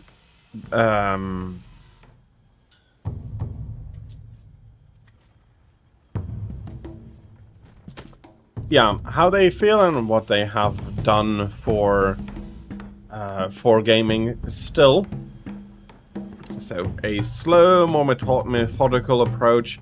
You do need to take a look at the resources in your environment, take care of them, build and farm and harvest and quarry. I think with the one difference that the surface quarries here are limited here. But you do need to build up working supply lines. Still, I have no idea what I should... Well, I did want to have farms down here with a bakery to supply these. But this barracks is still lacking a plank, despite the close-by sawmill running at 100%, running at 100%. Running not quite at 100%, not exactly sure why. This should have more logs available than basically anybody else, and there's another woodcutter being built here. Built more storehouses because you want to have the necessary resources available as close as possible, while the roads are steadily improving in the center of my my country here. Out here it is still very much dirt roads, and even here not all of the roads are well enough traveled to be worthy of an upgrade. Okay, we do have another farm starting up here, so we are going to get a lot more wheat in. The farm itself does not really require any inputs, if I remember correctly. Yeah. The farm is just going to be doing its job all around, and it is going to then provide wheat for the mill, for the donkey farm, and the wheat is going to be feeding the miners through the bakery, and the donkey farm is going to be able to produce more donkeys, such that that more path can be upgraded, that the transportation and the logistics of my kingdom can be working faster and more efficiently. We have manned a few more new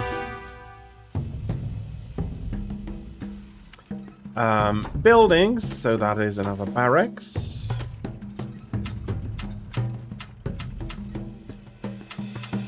Let's get that around this way.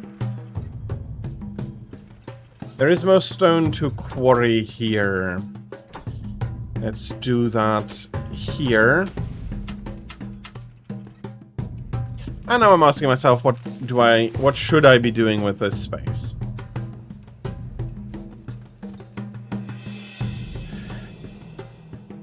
Well done, Mark and Tira. I hope that you're going to have more luck during your next hunt.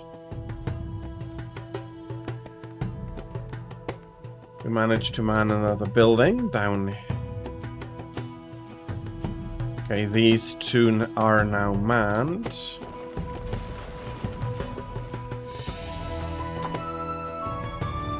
Coal and gold mines. Important for military. Let's put a mint down.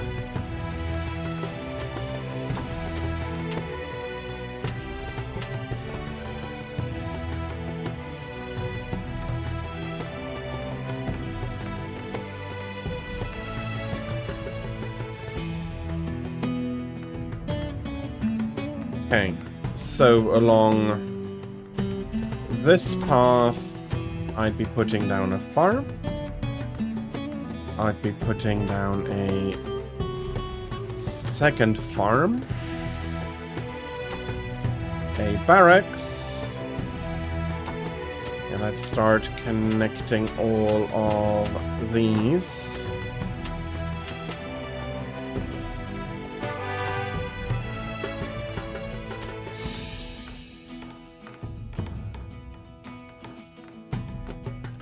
And the farms immediately start getting surrounded again, because I also still need...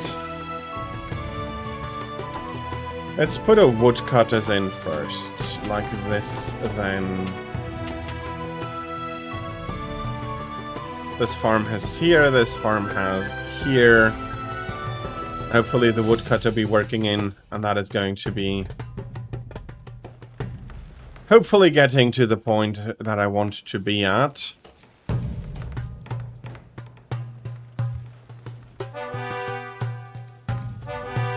These farms are slowly really ramping up. The donkey farm, of course, I feel too much competition here for where the wheat goes, so that is going to be remaining a little bit of a problem.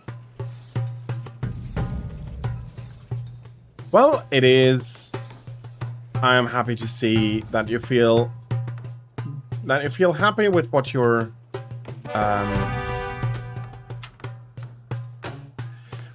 able to do.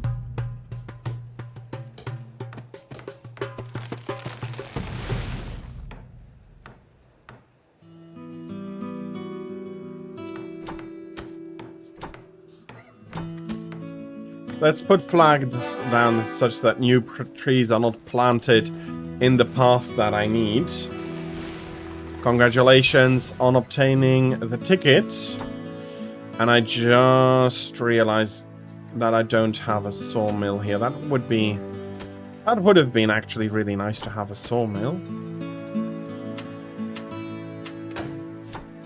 I'm going to take this road off and split it here at the sawmill.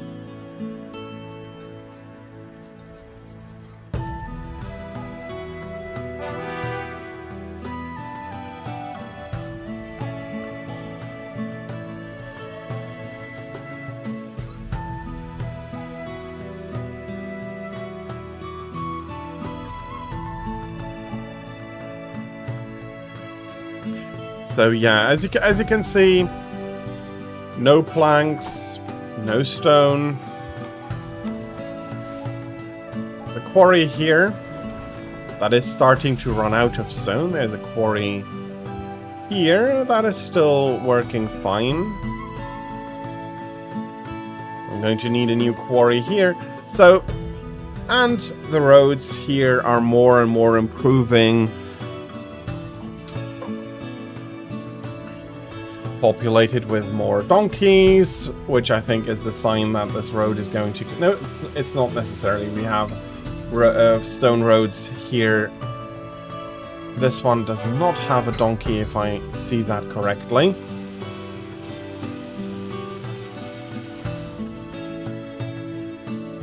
But yeah, moving out from your point, you're putting in a lot of work, a lot of effort. Okay, so you are going to go out of all of the coal, all of the iron ore. You don't accept iron ore, you don't accept coal, nor raw gold. No accepting of those here as well. This store will accept them because they will be, if possible, smelted close by.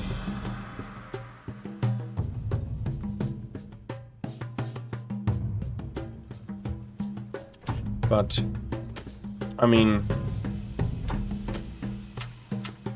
I can build a mill, I can build a bakery, and I can build a well. Let's connect that. Okay, that is not connectable directly. But it is. I can connect it like this. Of course, that means that I suddenly need 1 million more planks, and that all of my plank production over here is going to need to do some stuff. Also, you can see like how many planks you're producing, how many logs you're producing, what you have in all of your inventory. So I have quite a bit of stone, quite a few people. So 341 people going left and right. All the buildings you have, their average efficiency. And yeah, from here you will be trying to build up a functioning economy, expand, keep all of the different parts working properly, try not to use up too much space, and all of the things that are actually really necessary to build a functioning country, or maybe more of a... No, actually, it feels more like a country because I'm repeating so many... Like, this is in a village core. You have a village core over here. And there's a new one over here that is slowly taking shape. Can I put a woodcutter's hut and the sawmill in here? I can. Okay, that was... That's not exactly what I wanted to see. Oh, well. Again, this is quite the long path, but we can't go anywhere else, really. Yeah.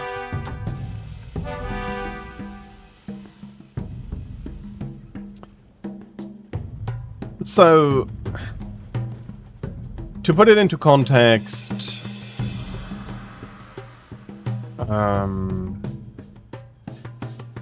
the SNES has received Harvest Moon. For me, a game that feels to be in a very similar position as the Settlers, a slower game where you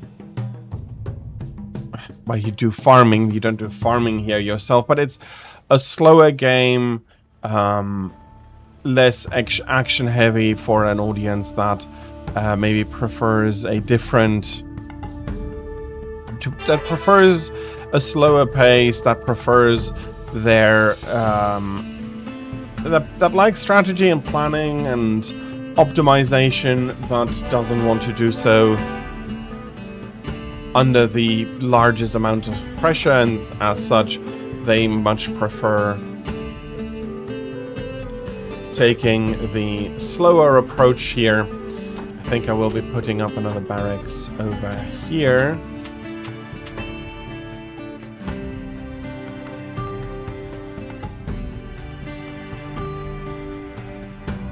And so you have your kingdom, your country that slowly but surely grows, expands, tries to keep its supply lines short, and unfortunately for them, more often than not, actually, or at least, or maybe that is more me than most people, fails at having an efficient supply line. Raging Brachelios died when you managed to get into the... just as you managed to get into the area. That is to a degree unfortunate.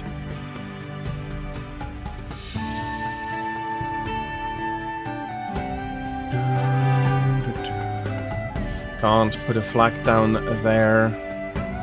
And there's some more quarryable space here. Can I send a geologist to here, and will they then go into the mountain?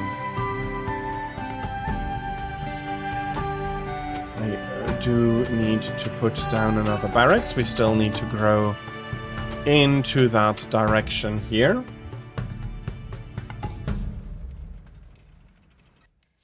You consider it a time save. I think I would too.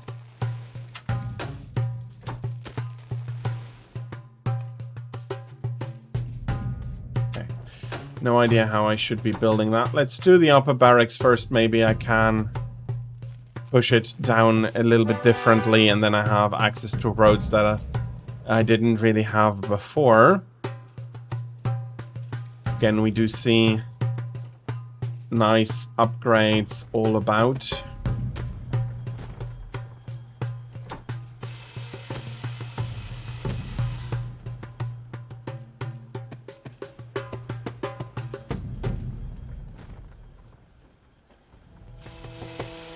Farm has gotten a little bit too hemmed in to my feeling, but maybe it is just spooling up properly.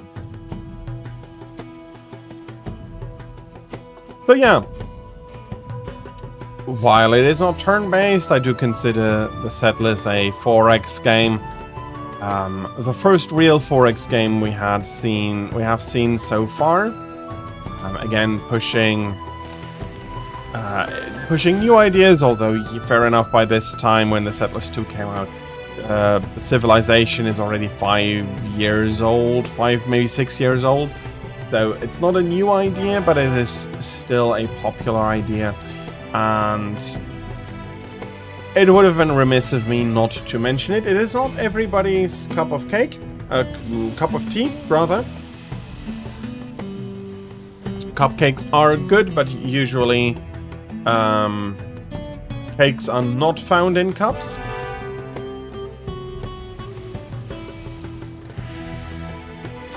And it is slower. It is very much focused on getting the supply lines right, which either I'm trying to build too much at the same time, or I'm not getting quite correct. If you do know better than me, please let me know at one point, but for now, unfortunately, we do not have too much time left. But you see, you expand, you try to take care of all the resources you need, and then you move, then you expand further and further, and so on until you have reached your goal for the map. And yeah, in general, another great game in my opinion, and actually still worth giving it a go. Although this is not a game that as many people are going to be enjoying as some of the others that I have showcased, and I am very well aware of that. So if you feel like that it is not a game for you, or you're not sure if it is a game for you, maybe try to wait for a sale.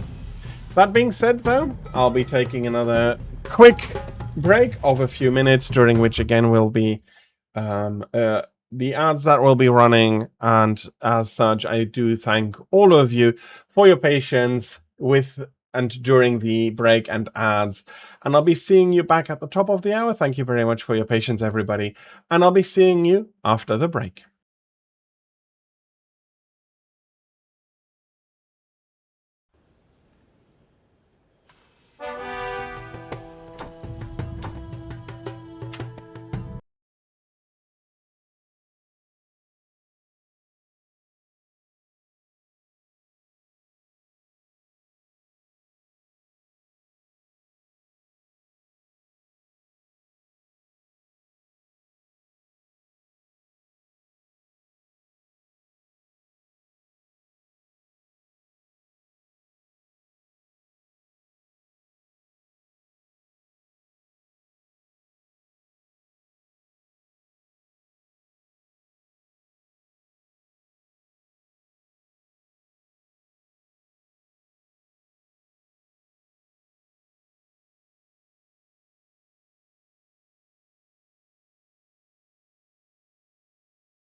We're back. Sorry everybody, the break took a little bit longer due to some shenanigans again, Twitch not immediately accepting me wanting to run the ads. Not the first time, still haven't found a great solution, still haven't really found a solution for it. But we're back with our next game, Tomb Raider. The first Tomb Raider, to be precise, will be... Okay, then now it goes, now it works. We'll be taking a look at the quite iconic intro cinematic here, where we have Lara following somebody up to some ancient ruins.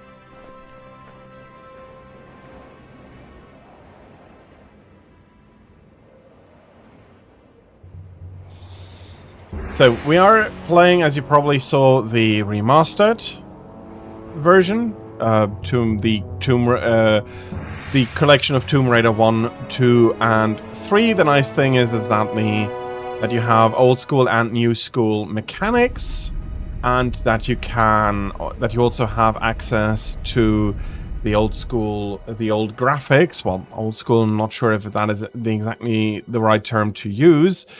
The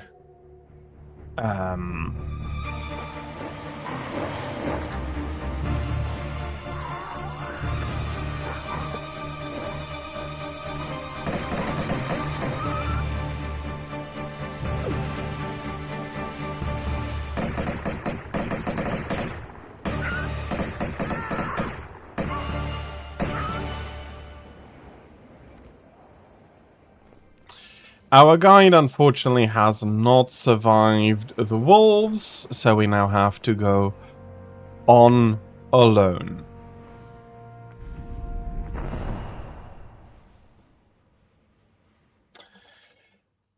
So the game originally released on the 25th of October. That's safe, game.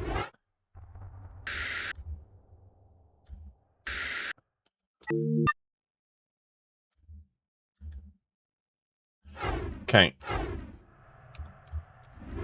There was a button to switch the graphics. That is save, I don't mind. There is a camera mode. There we are. Okay.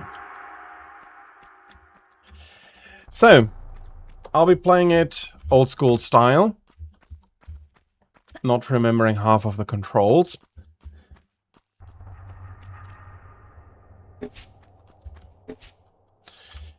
And here we see one of the first traps in the game. If you do run straight through it, it won't touch you. But it's still...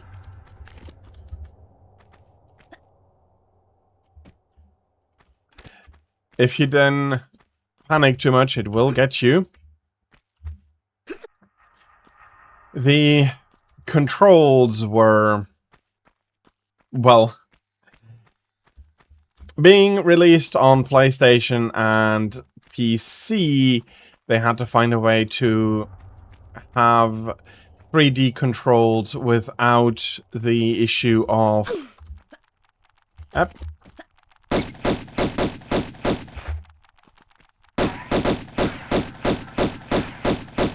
Without the use of an analog stick, because that was not something...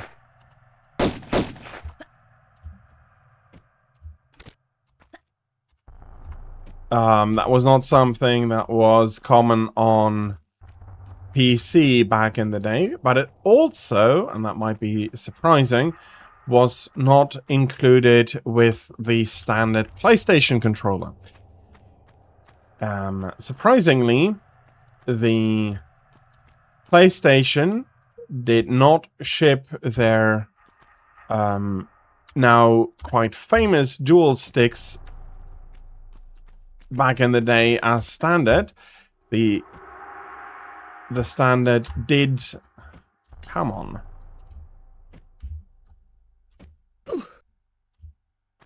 I can It feels like I should be able to reach that. And I know that there are some goodies up there, so I do want to get up.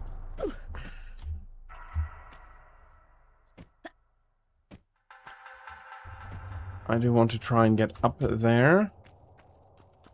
So yeah, the original controls are what is called tank controls. So you do, you can rotate the character and you can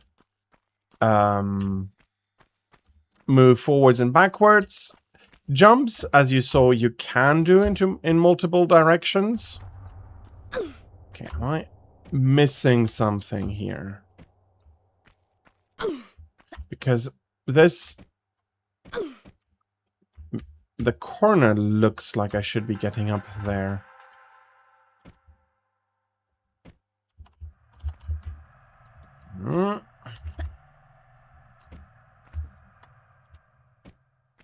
Or if I... Okay, that was not what I needed to select.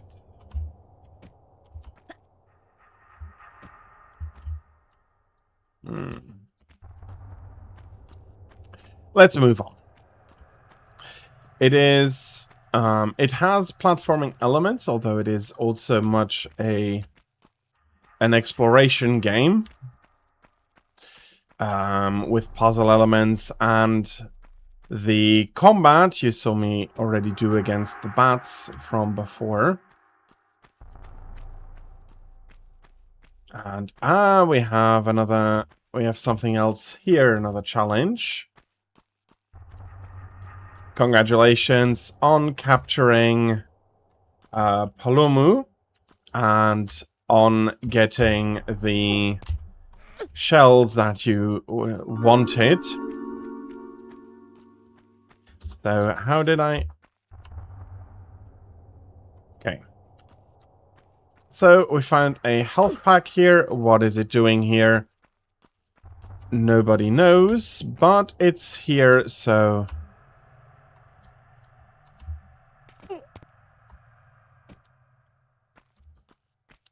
It is no longer there. Well, we've taken it along. Your basic pistols have unlimited amounts of ammunition, which is not a bad thing, but they are weak compared to other weapons that you will be finding later. Again, there should be something in the corner, but I don't remember how to get up, and I'm not going to try too much.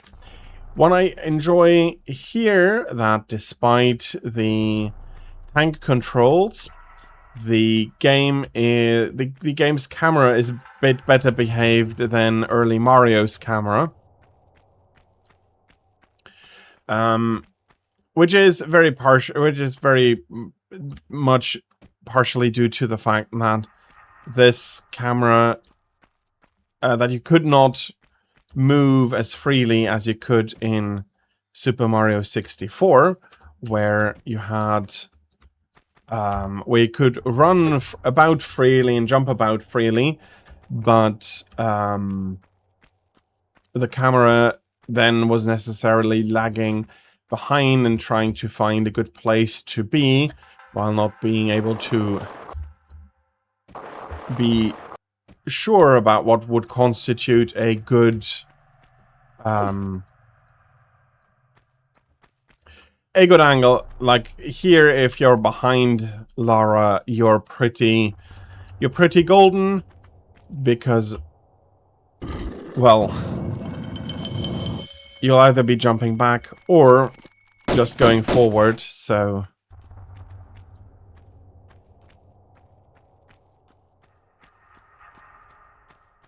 there is less to worry about.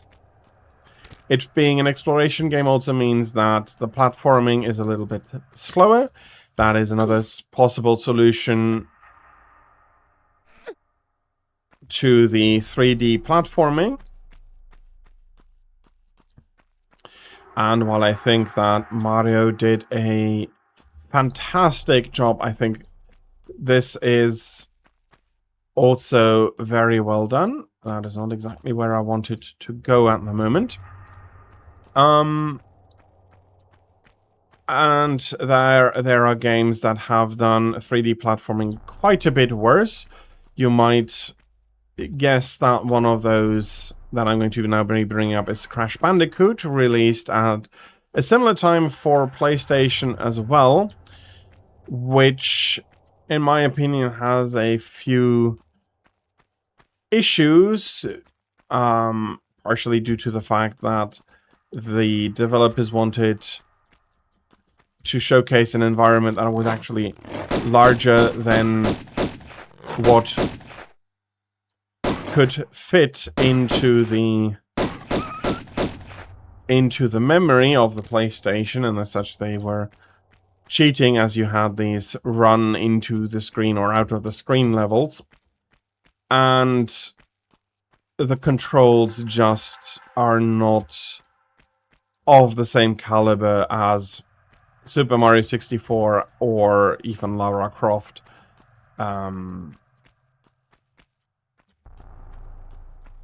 So, yeah.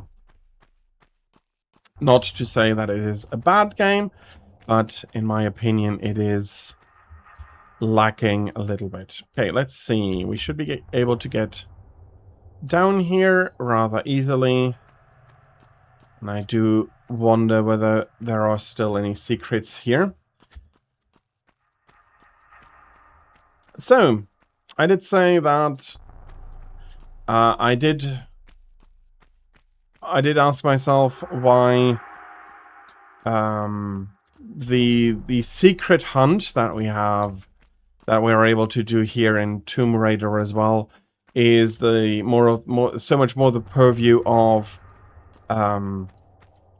PC games rather than console games. Yes, this was a double release, but we do need to remember it was released on PC, and as such I still count it among PC games. And I have to say, you are looking mightily creepy. But I don't think that there is... Okay.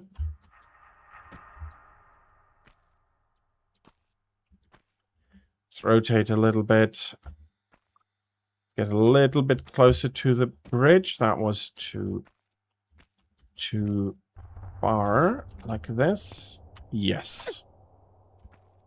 So yeah, precision is required for a few of the jumps, and that is going to be posing some problems later on some of the more tricky and then time-sensitive puzzles as doors close or spikes pop back out and all of those good things that are coming up in later levels. I do wonder, are there any animals down there? Not right now, at least. Do I want to be going down there? Maybe. First, I'll be picking up another health pack. So, yeah, exploration absolutely pays off.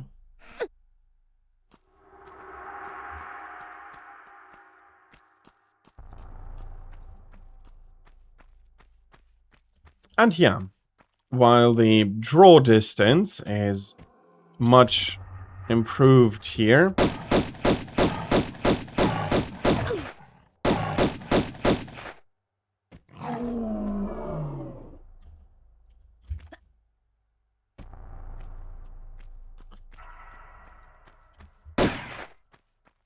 okay, sorry bear, if you hadn't tried to eat me, I wouldn't have needed to shoot you. Oh, bats. Bloody bats.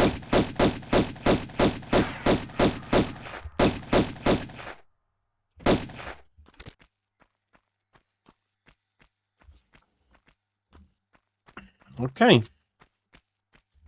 So there are a few more things in this part. Are you good, step on? You are a good step on. But you are time sensitive, step on.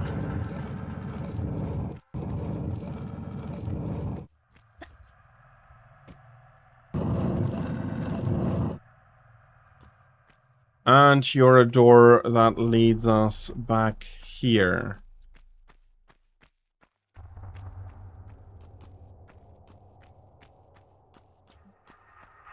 Let's have a look around, but I don't think that there is anything I've really missed.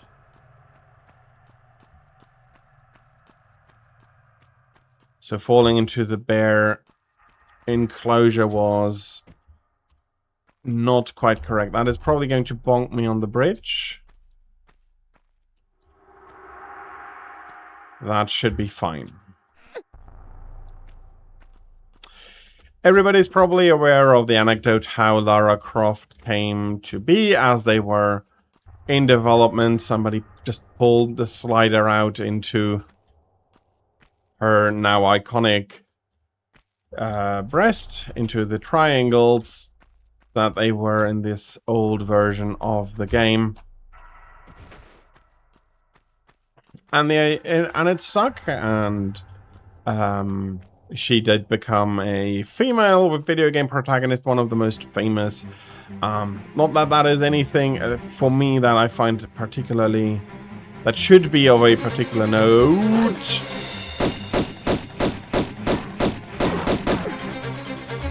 Come on.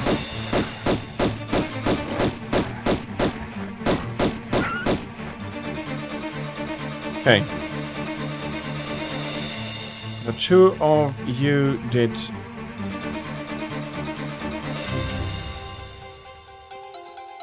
badly surprise me here. Any other wolves trying to go for an unwanted surprise? The music might imply so.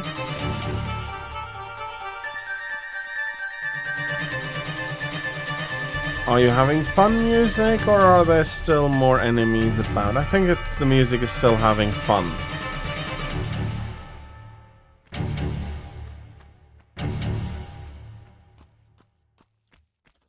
Okay. There is a ledge over there. Let's see if we can reach it and what we can find behind that. Again, this was... I think the best modern comparison to might actually be Uncharted. Having an explorer go through ancient ruins and try to decipher the secrets of those fantastical places.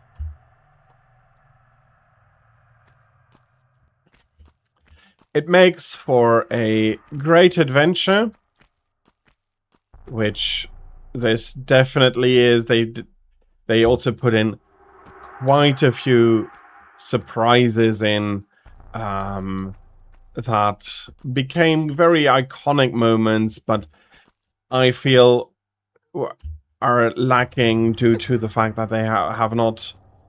that they are one-time set pieces and then about forgotten. Which I feel like, yeah, that is unfortunate. I would have hoped to see more of it done. That is probably a closed door before I can get to it. Quite so.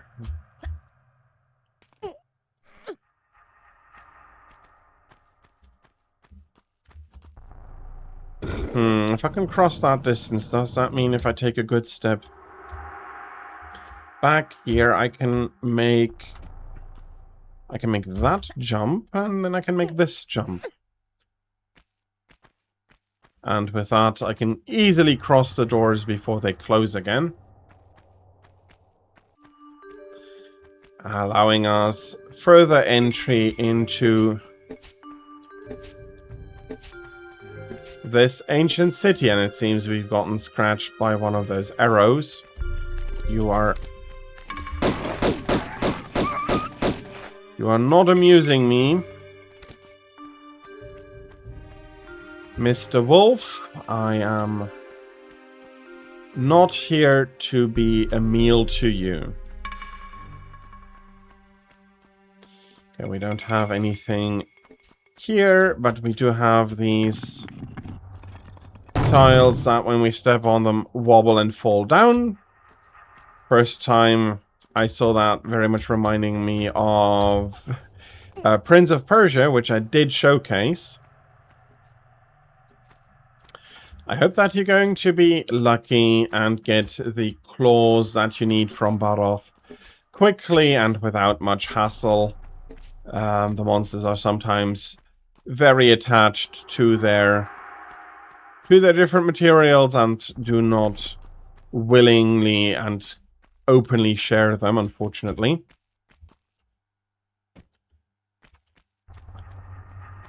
So, anything here?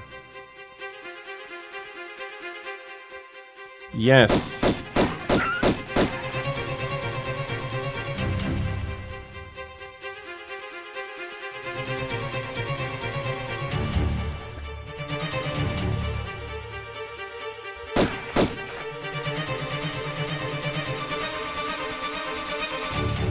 Okay, but that's it.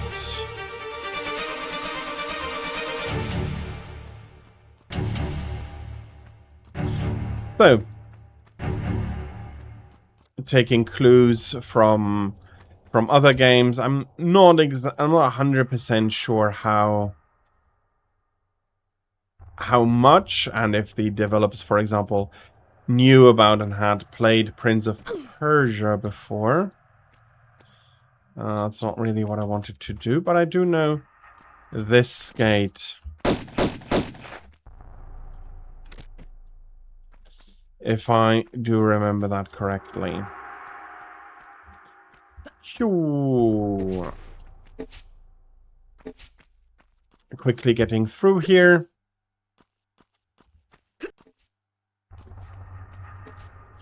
Let's go around again and try what is opened by the lever.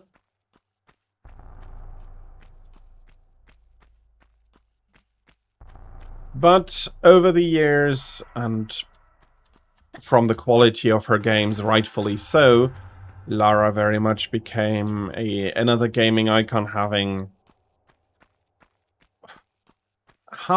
more than half a dozen games released.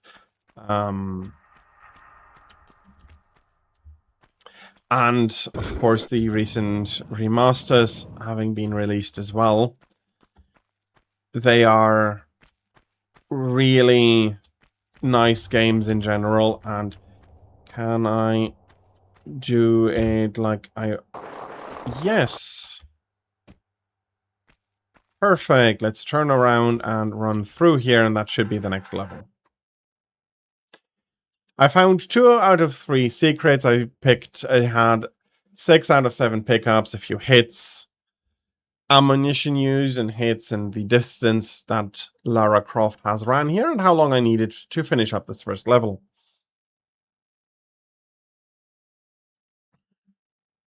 Again, this is something that comes from the PC release side. I'm not even... Okay. I have in mind, but I do want to make sure that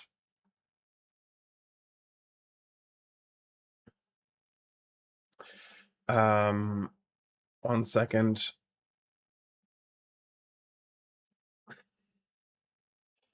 I had in mind that the early Tomb Raider was actually for a PC game first, a PlayStation game second.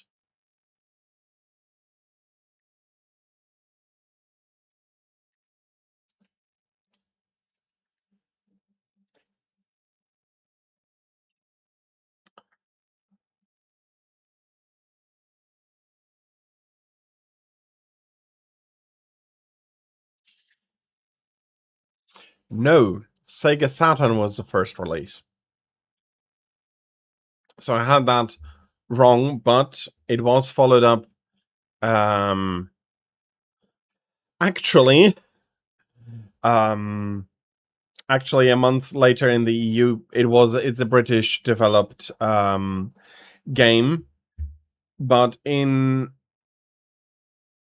North America was released on the same day on both the Saturn and on PC. It's the PlayStation version that is the later release.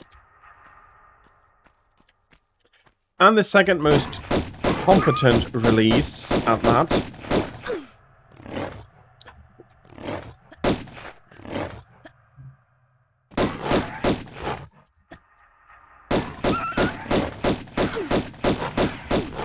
If you can, you do want to try and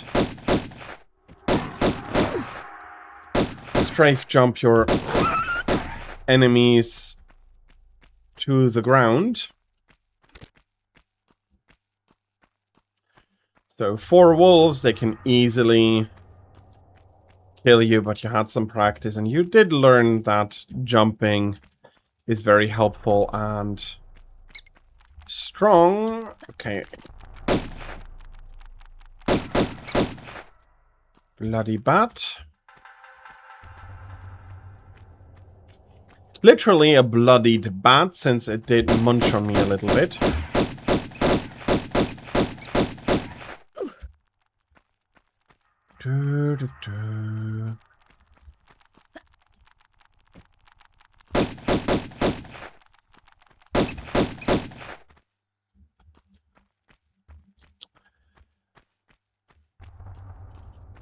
So, while definitely a slower paced game than a lot of its contemporaries,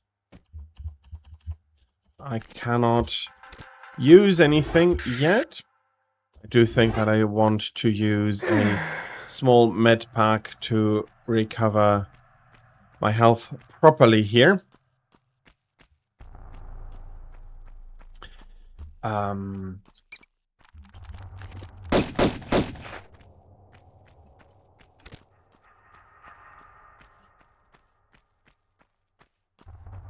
Yeah, it's been a very successful series, and I do think that that is quite rightfully so.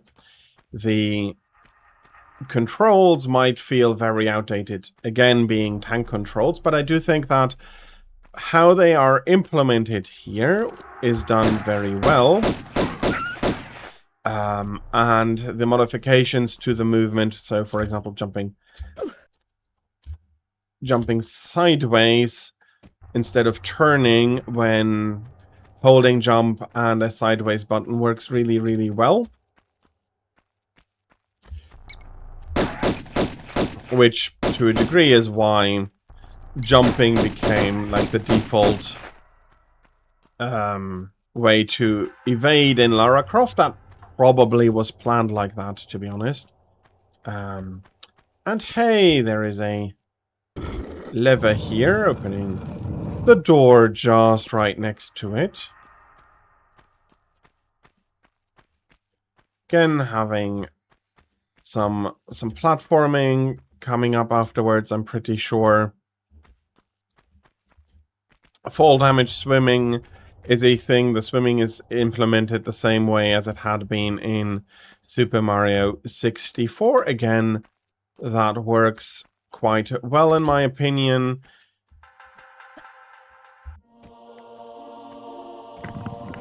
Yep. And again, we were standing on tiles that after a few seconds collapsed. Which means that I have missed my window here to do an immediate jump.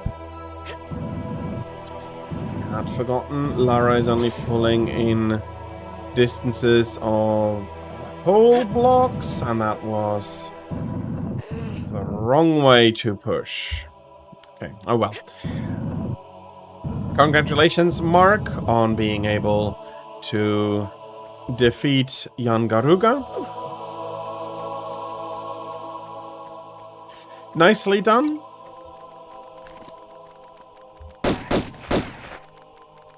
I heard some bats. Maybe I heard only one bat, but a bat I heard. You're not an artifact for me to pick up, are you? No, looking nice and golden, it is not something that Lara feels necessary to acquire. She is an archaeologist with a lot of taste.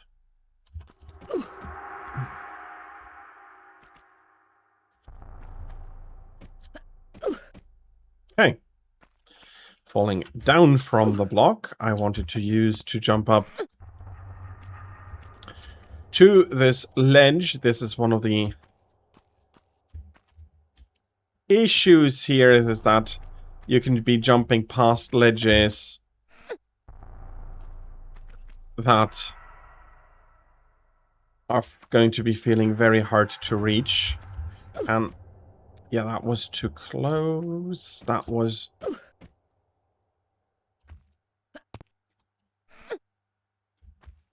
So if I do this and I turn a little, does this work? Yes. Managed to grab the ledge, meaning we can grab this health pack. I do forget to push the walk button. Again, as a reminder, originally it did not support an analog stick, this game. And having an early PC, a quick PC release, PC must have been part of the release goal during the development cycle, especially since it was released a month after at worst, so most, well, no, not most regions, that is actually wrong. The North American region got it, got same day delivery, basically. We also have a key here that we're going to be picking up. But there's also a few things on the top which I cannot reach from here, so we will be needing to do a little bit of effort. Lara is going to have a little bit of a block moving workout. You're surprised at yourself that you only got poisoned 6 times? Well, next time it's only going to be 4 times, and then at one point you'll have mastered Yangaruga, and you don't need to fear him or his poison at all anymore. So, but I do also want to shout out the remake. Again, that is what we are playing, for really putting out a huge graphical updates. Seriously, if any games deserve remakes at the moment, I feel like it is the early 3D games because they did, after all, age the worst. Due to those early limitations, they really had to be careful and put thought in where they could and should be using the polygons, and so many times the model, everything had to suffer a little bit. The animations weren't as smooth as they could have been, and many different things that the remaster really manages to fix. And I applaud them that they did keep the same movement open to everybody who wanted to experience it in the original way. But it does very much look so much nicer compared. So if you compare this to this is absolutely functional, but this does look quite a bit nicer. Again, functional. Draw distance a lot more limited on PlayStation, if I remember correctly. But this is a graphical update. And again, they did not touch the levels nor the controls. If you don't want to, you can have more modern controls. But what I do feel like that the people who remastered this really did understand that it is going to become the new definitive edition, and that people should be allowed to experience the game as it needed to be produced back in the day. And while I can understand a lot of people not liking the tank controls, I don't personally feel they're that bad. So, not an issue, at least for me. And Tira, thank you for being patient during my rant, but congratulations on a successful Baroth capture, and for getting most of the claws that you needed to get that done already.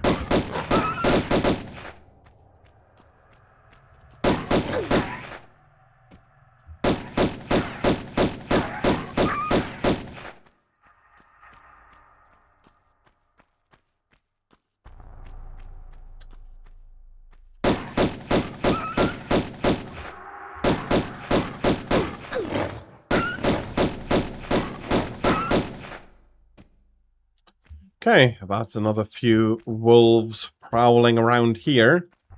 Again, I can not really blame them for attacking on sight. They must be starved. There's only a few bats here, otherwise, to ensure some sort of sustenance.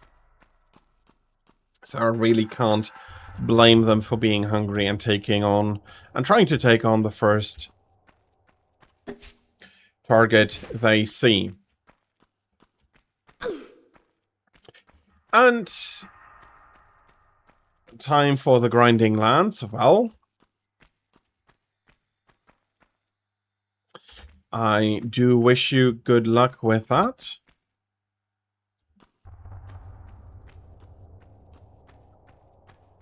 And there is still a door here or there that is closed. Let me try and orient myself a little bit better. I'm not exactly sure where on the level I am. Okay, this is the entry spot. Or this was the entrance spot.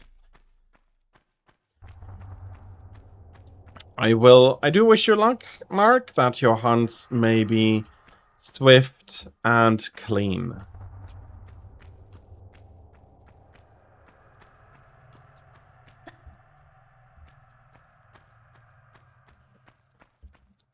Yeah, and there's also a little bit of whimsy despite the limitations. Let me give the game a quick save here, and you can see that, for example, when you want to go swimming, you can either just plosh into the water, just like that, or you can be the lady that Lara Croft is and do so with a lot more elegance. Okay, there is a lever here that is going to be opening something somewhere, but I have currently no idea where. I do know that I have air up here, and I should be able to make it back. Nice. So, let's refill our air. Let's breathe before swimming back to the lever room and having a look around.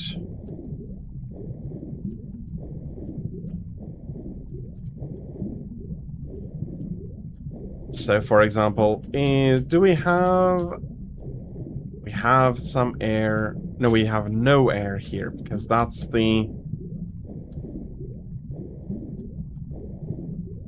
That is what we just opened. Okay.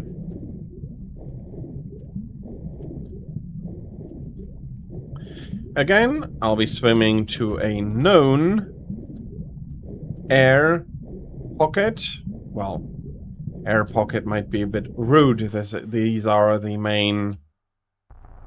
this is part of the main city complex here.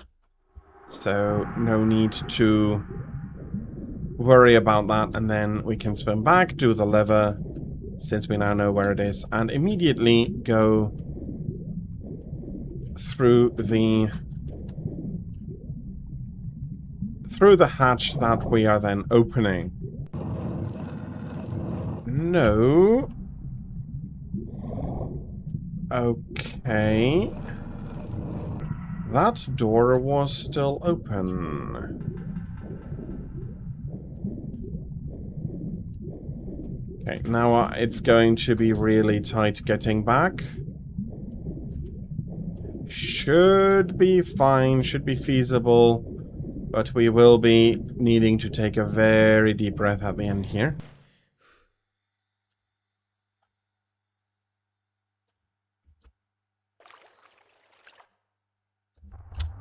It didn't feel like I was opening a door over here, was I? There's a door there, but that is still closed.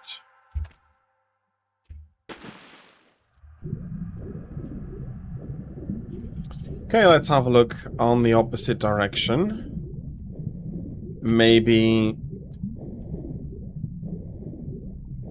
the plate or the trapdoor, I'm not sure what it was, we found is going to be the return. And we have some snakes guarding the pool here. Actually, they are big enough snakes that I can only sneak past here. Yeah, okay, so this is definitely the area we had opened the door. Here is that door. Okay, and this is but a secret area. Okay, let's pick up a little bit of ammunition. This is ammunition for a gun we haven't found yet. And that is another small health pack. Nicely adding on to the packs that we have already found.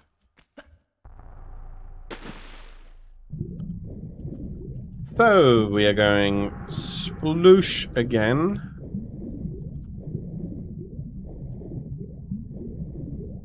I will want to go into the room with the lever again. I'm just wanting to check all of the columns if I have not missed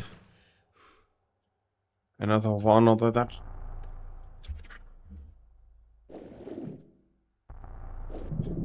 For me it feels that... although we're coming over quite a bit...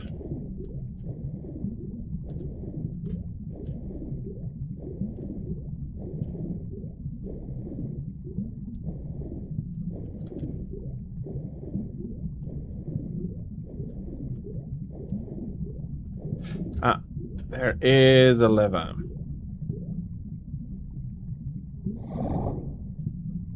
There is a lever we can use to open the trapdoor. And it leads us to another secret area. So, let's pick up these as well. I do want to have a quick look because... no, I did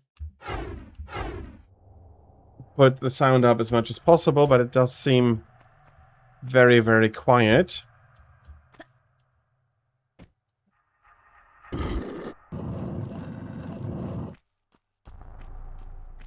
And yes, I was correct that that is the exit door. Okay. Are you kidding me?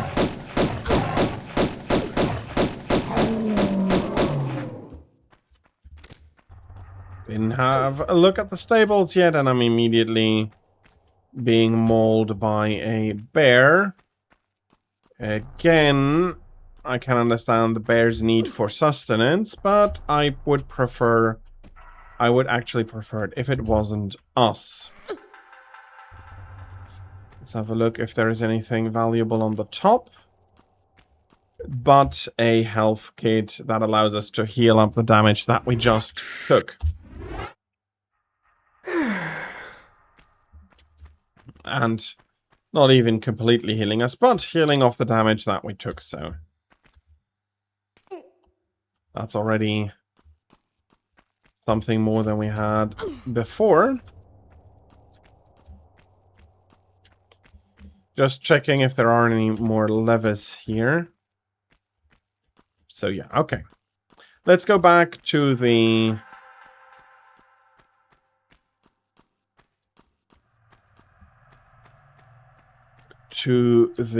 door and the path we found there. I think that, if I remember correctly, it should have been over here. Again, you do not have an in-game map, so you do need to memorize the layouts here yourself. And indeed, okay, I was...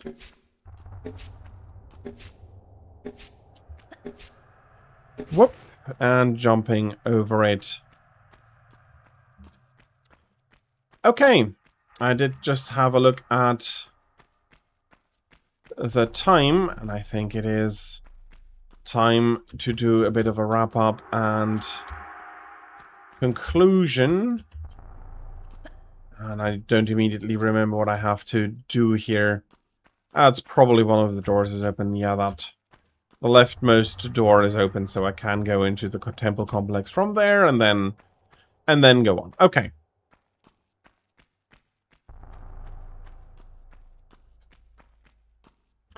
Congratulations on beating a great Gyros, Mark.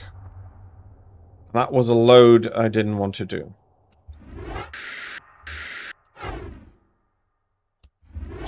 Oh well. Indeed, just oh well. Doesn't matter badly. Let's get to the recap. So, another early 3D game, another third-person 3D game that became quite popular. I do want to say that I do think that our main character had a little bit to do with that. Nevertheless, if it hadn't been a good game, it would have been forgotten. It was released, as I made sure to have correct, not only for PC and the PlayStation, but also for the Sega Saturn. Had it not gone to PlayStation, I do think that its success would have not been as outstanding as it turned out it will have been at the end here. And it is a very good game, a very enjoyable game, focused more on exploration and a much slower, more methodical type of platforming than Super Mario 64 that we took a look at before, where it's a much faster style of platformer, much more, much quicker, much faster, and more focused on the acrobatic jumps with the double, triple jumps we saw.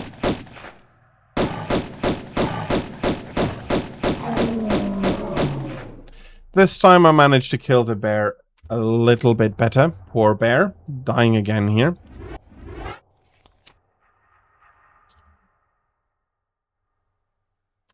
But overall, a very good and very atmospheric game with a lot of puzzles, becoming actually quite challenging. You do need to take a look at the path you want to take, and sometimes you really need to be quick, because the collapsing platforms, they will take you along with them if you're not quick enough.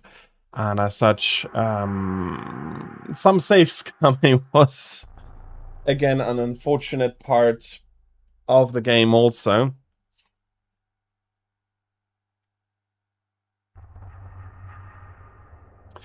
But overall, yeah, it's very fantastic. It did leave with a large and still active fan community, quite respectfully so. And again, I do think that it is a very well-made game.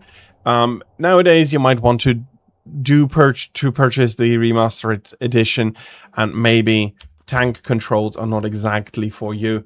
Although they work very well on a keyboard, so you can play this game with keyboard only in the old control mode, and I do not feel like that there is anything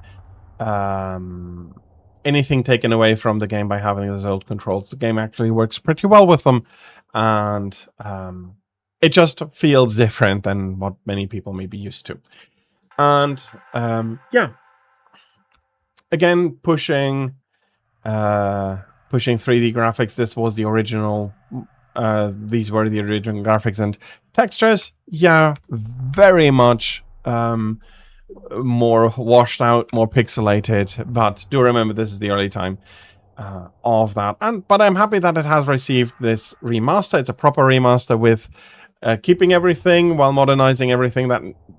It's giving people choice, and that's why I'm really happy about this remake. It gives people choice on how they want to play it, how they want to experience it, and I think that is the best thing you can do for a remaster. Tira, again, congratulations on the Barrioth clause, and I hope that Radovan is going to be as nice as he possibly can be and immediately give you everything you want. But yeah, great game, great character. I think it is worth remembering that that again, having fun and passion for your game, having an idea that you want to see done, is a lot more important than outstanding graphics. If this was the only way to still play it today, I would still enjoy playing it very, very much. So I do think that it is even a game that still holds up today. Again, so but as another approach to platforms, it is also it was also interesting for me to show it here, explain its context and the ideas that it used, rather than only having one platformer. Although Super Mario 64 by rights is a purely a platformer, this is a more because of how it works, it feels not exactly like a platformer, more like an exploration, an action adventure game with 3D action adventure games with platforming and so, but yeah, different ideas, and then same work but different ideas, I think, is the correct way in my mind now to put it. Which is always in my mind. Okay, let's not ramble. I do need a quick break, I think. I'll be switching to our next game, another Game Boy game. Again, a European game. And I'll be discussing that game and seeing you after the break. So thank you, everybody. Thank you very much for your patience during the break. And with the ads that will be running during them. And I'll be seeing you in a few minutes. Thank you very much, and see you after the break.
Welcome.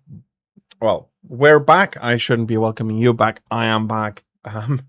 Sorry for that silliness. And we are looking at something that is immediately that is very familiar to basically every European gamer back in the day. And if you did play any games on Game Boy or Super Nintendo, you'll be knowing this screen. Select your language. We'll be going with English. I'll be going to be playing on medium. The game uses a password system, which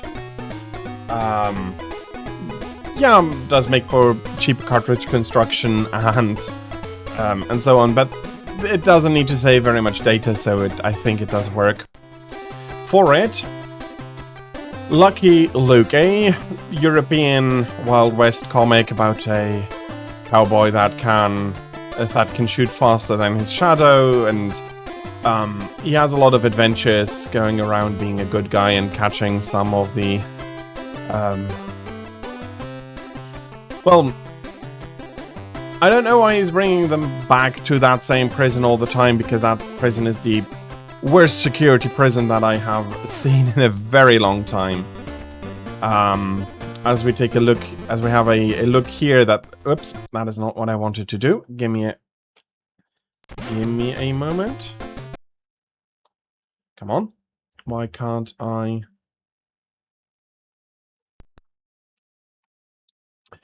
Why can't I reset you? We have to have this play out, unfortunately, if we want to get that, and I do for this one. So there's a mass jailbreak. Jesse James, Billy the Kid, Pat Poker, and the 4 Dalton brothers have escaped from the prison, and we have information that we have seen Jesse James at Painful Gulch. So, as the law-abiding citizen and the sheriff's assistant, well, we can do the job better than most sheriffs can.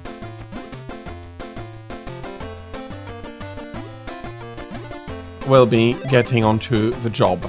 We're currently either in Mexico or New Mexico. I'm not entirely sure about this, but the feeling is of the people, at least around here, is distinctly giving a Mexican vibe. Maybe that is just me. If so, please let me know. You have dynamite you can use to open the walls. The enemies do respawn, and while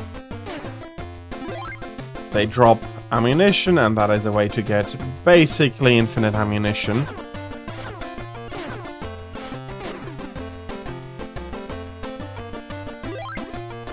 Okay, I see. They need 4 shots.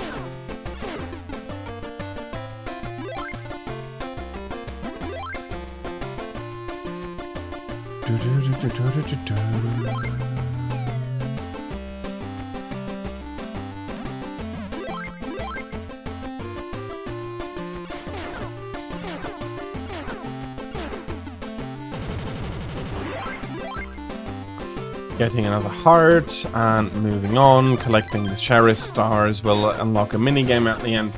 So, all in all, a competent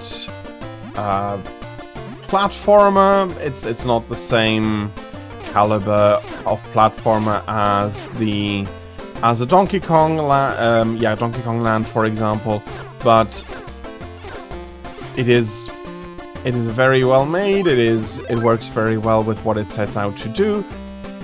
It's a lot of fun, and as I said, it's a European edition from a publisher that I don't think has really any name to itself in any area outside of Europe. That also means that the composer of many of Infogrames' songs did not quite find the recognition that I personally think he deserves. He's really doing a great job in all of the games that he has worked on.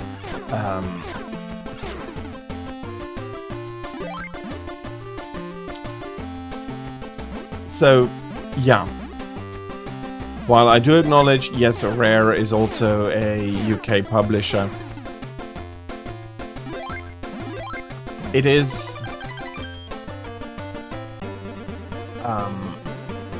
I think it's still nice and also important to have a look at some other games, and that progress was not necessarily even. So again, Lucky Luke is using a password system. Donkey Kong Land was using battery save file. Failing before getting a password in Lucky Luke is going to send you back to your last password or to the beginning of the game.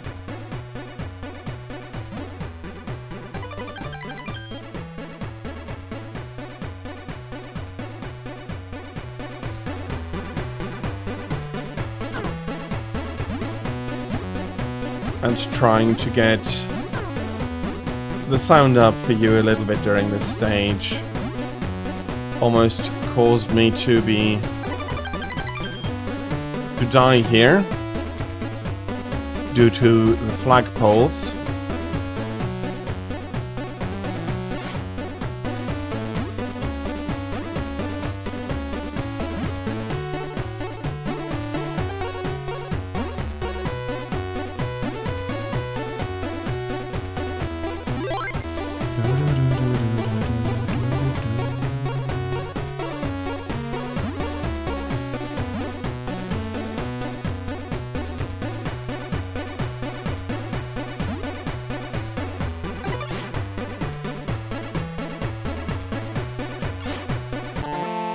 And I fell off the stagecoach. Let's retry the level.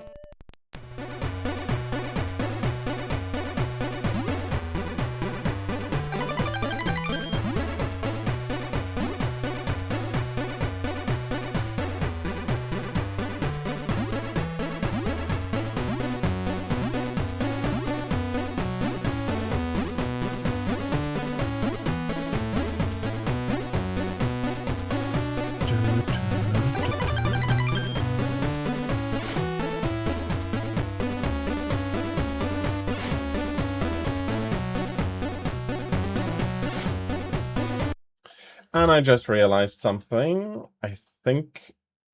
yeah.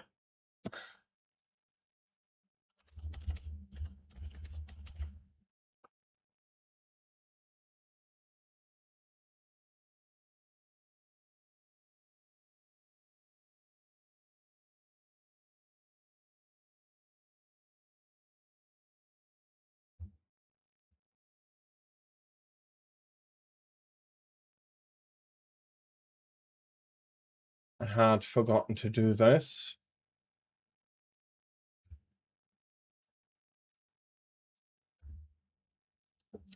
Sorry about the break here.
And we have arrived.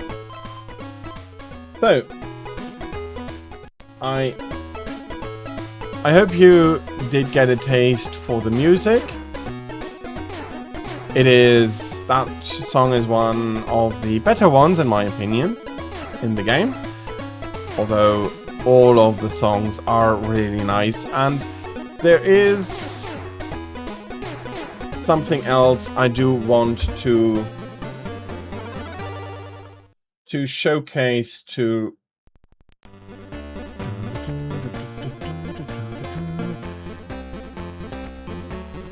have here, which it's not the first game doing it, but I think it is doing it, trying to do it very, very well.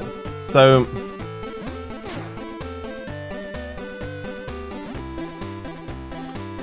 a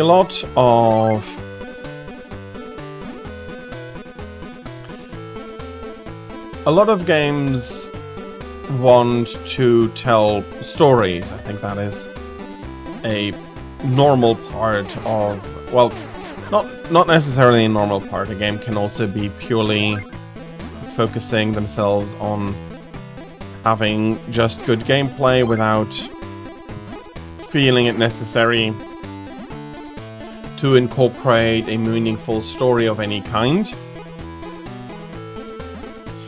I still haven't checked the top here of the saloon.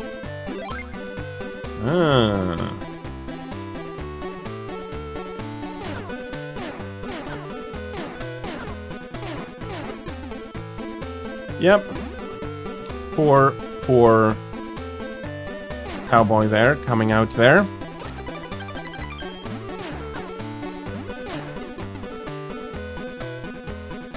You're not leaving any ammunition for me. Unfortunate.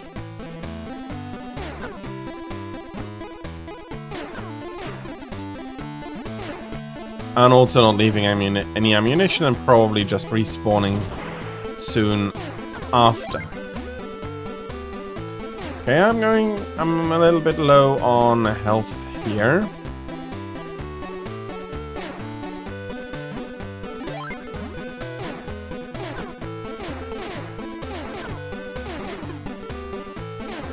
But if I pay attention, I should be fine.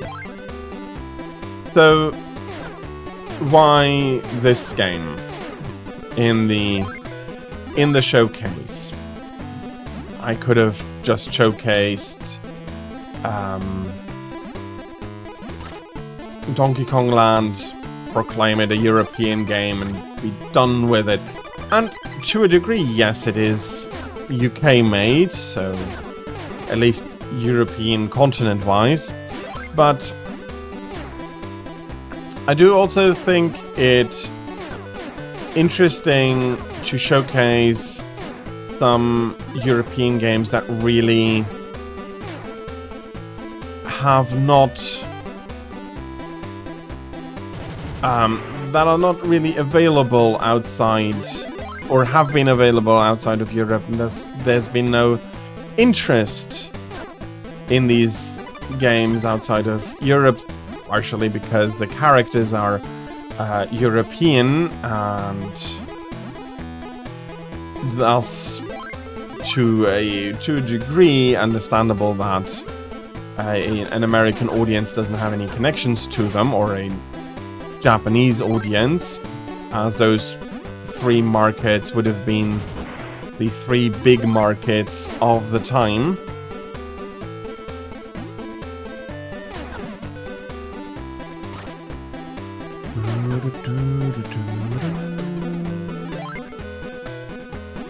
Okay.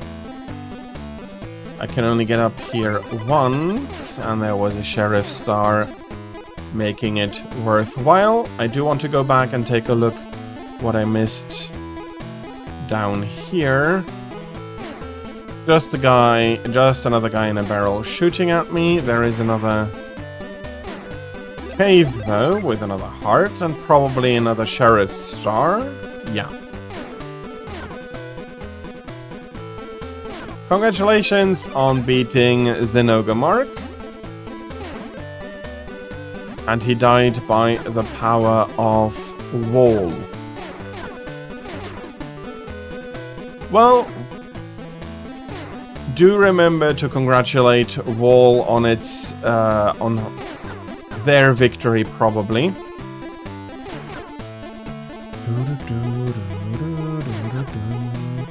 And here we have a boss fight with Jesse James.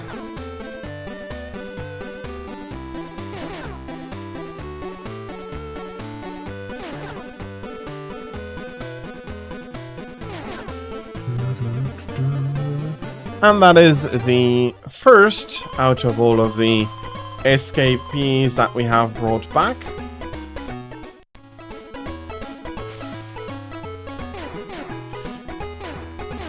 Well, if it clutched out the victory for you, then it did do very well, didn't it?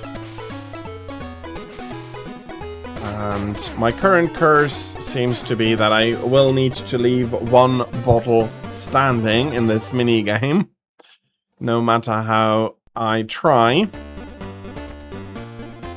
And having caught Jesse James, we're getting another telegram, a bank robbery at Cactus Junction. Billy the Kid and Pat Poker identified.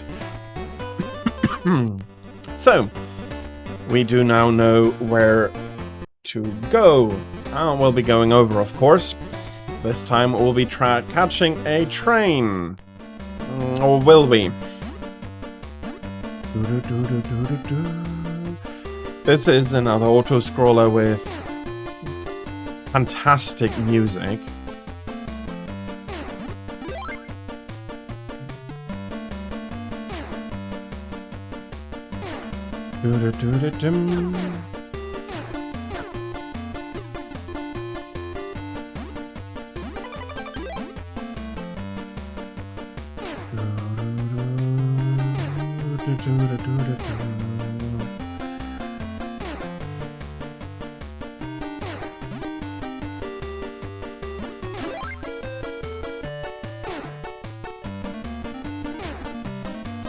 We don't need to shoot him,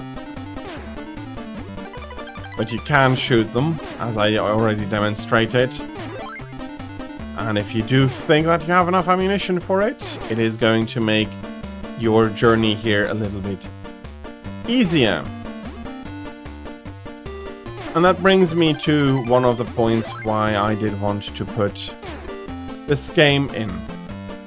It is a platformer that is, through its levels, trying to be telling the story of a journey, rather than having the different stages be part of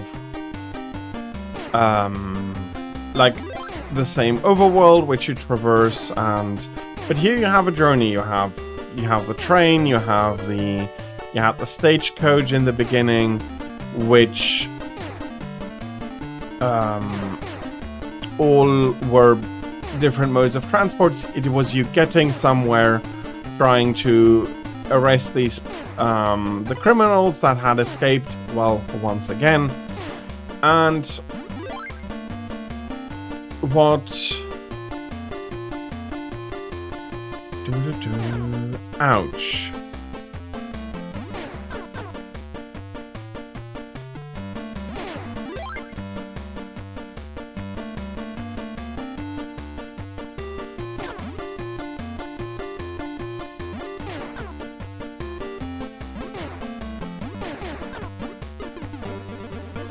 And there we have barely, but we have won against Billy the Kid.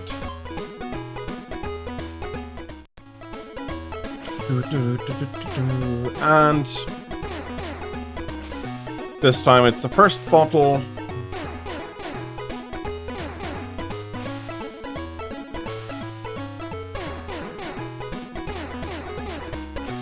And still it's that one bottle missing.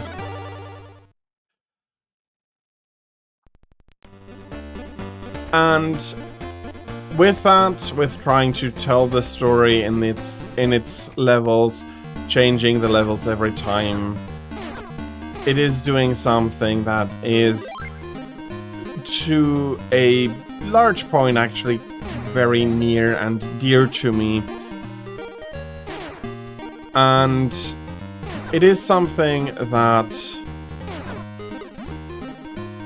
only video games can really do. And that is guiding the players through a story that the player can discover themselves. Ouch. Bloody rat.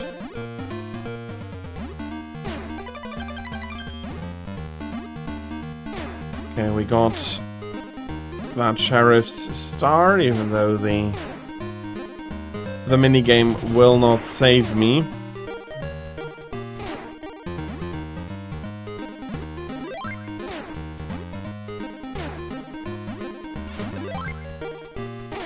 Ouch.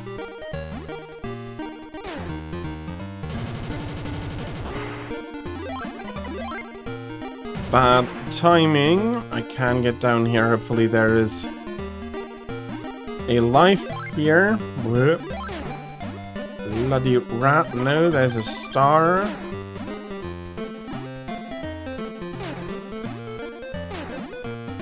Oh, yeah. That increases our max health. Something you're not getting when you're doing...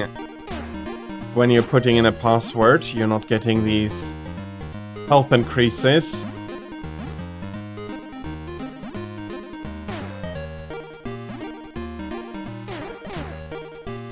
But, yeah, the game is... through its environments, and so it's trying to tell the story probably better than they could have done otherwise, with a lot of text and having and then having a lot more similar levels.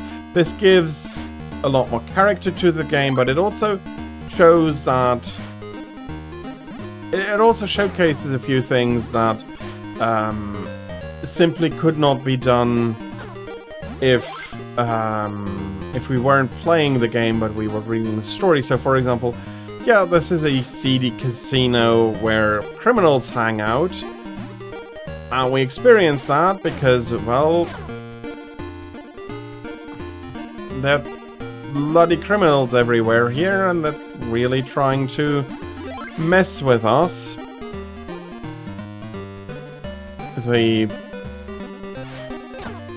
The whole place has seen better times before. The walls are crackly, there's holes in the floor, the mirrors are broken, the lanterns not affixed. So yeah, there's a lot here that the game can simply tell you, that the game can show you rather than needing to tell you, and that is something I really like in video games, and I really appreciate when it is done decently. It doesn't need to be done perfectly. Ouch. Did not have placed that dynamite there.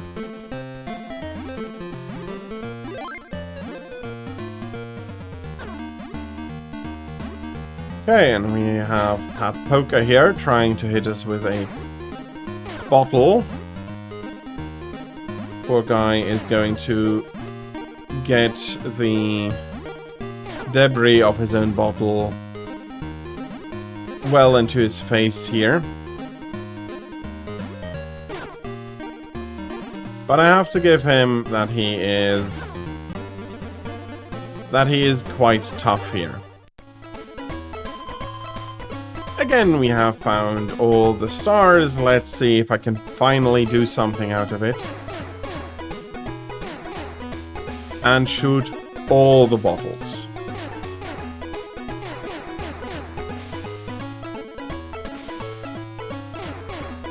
Nope. No, of course not. Why should I?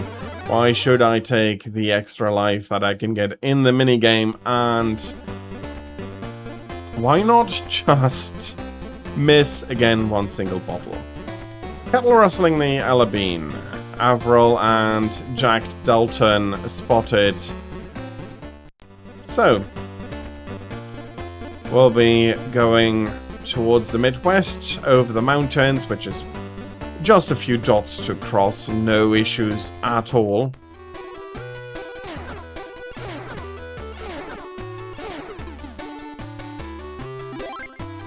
And these guys love to give us dynamite. And again, they are respawning.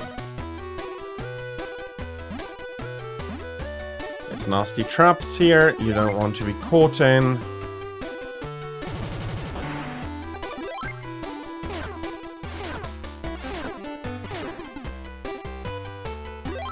And again, we are given dynamite for basically blowing up the entire area.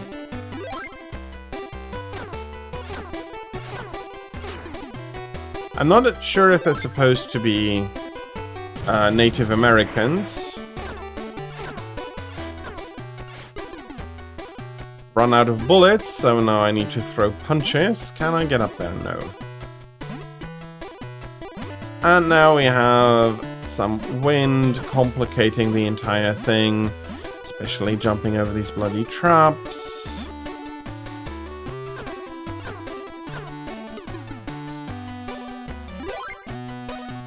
And a nice rhythm allows me to miraculously evade some of those axes. Come on.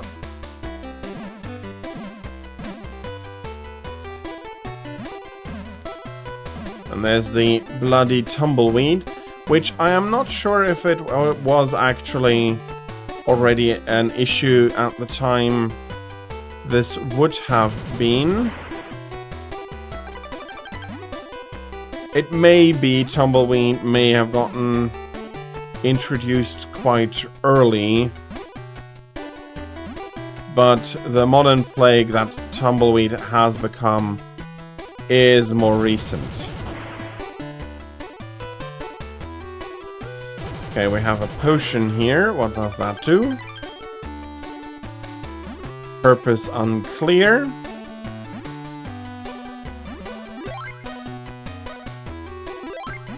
But we managed to collect a little bit more ammunition. I cannot kill the serpents, no.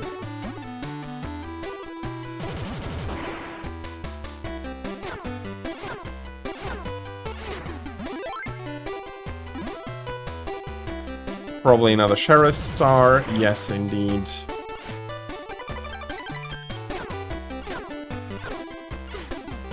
There we go.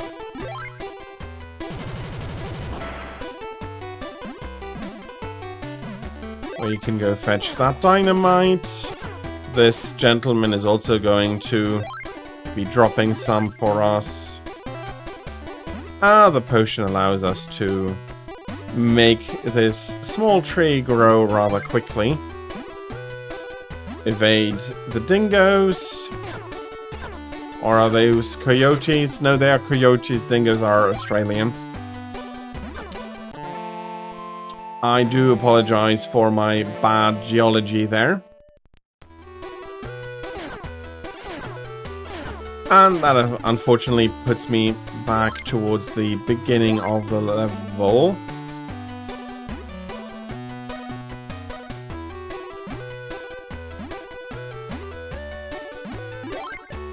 So I do need to recollect everything.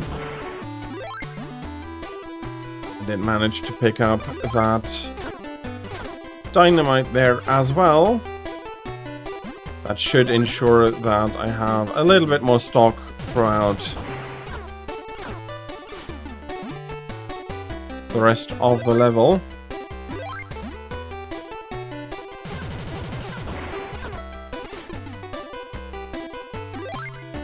And onwards we go.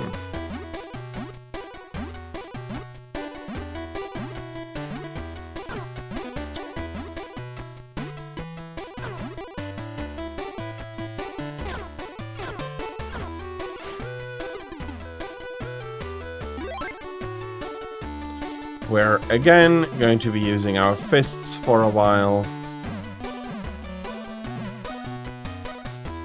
And I do want to collect all of the sheriff stars.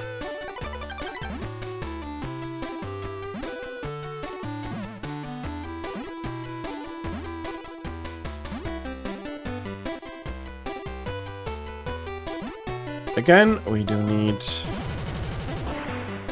access through there to get the potion, or we're not going to be able to go on. I think that this is in particular the weakest aspect of the game. That you do need certain items in order to be able to advance through or after a certain area. If you do not find it, or if you keep missing that area, then you are going to have the issue that quite soon here, as it's coming up, we won't be able to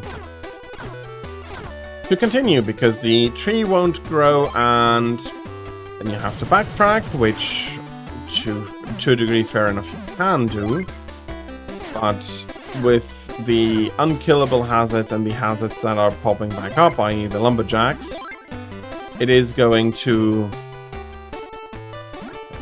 be quite annoying. So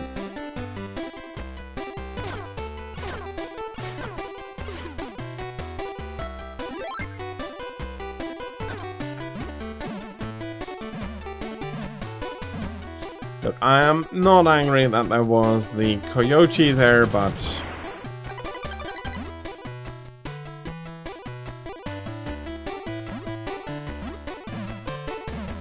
that I didn't really have the time to turn around, that's a little bit more unfair. Yeah, so the game has some issues that we did see solved in previous games, notably Donkey Kong Land did do that a little bit better. Can I blow you up? No, okay. That's how we're supposed to get the star.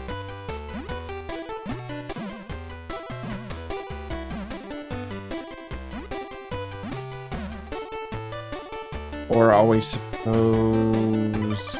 We're supposed to jump from the top. Doesn't matter, I got the star. And that's the important bit. Ouch. That's nasty putting a trap down there. But we managed to cross the prairie. And we'll be able to move on now, and we'll be able to try our hand again at the minigame. And again, I am open to bet that I am going to be missing but a single bottle. Hey! No bottles missed. Extra life. Finally! Had to wait all the way here. And here we have our first password. So Dalton, Jolly Jumper, Lucky Luke. And I've forgotten the name of the dog. To a degree, I have to say, he is one of the most troublesome dogs. Congratulations on Great Jagras. And here we are we need to escape from a buffalo stampede. So it's another auto-scroller. And we do just need to be able to keep away from them. Oh, that was close. And that could have been ouch. Okay, you're painful. You did look like brambles.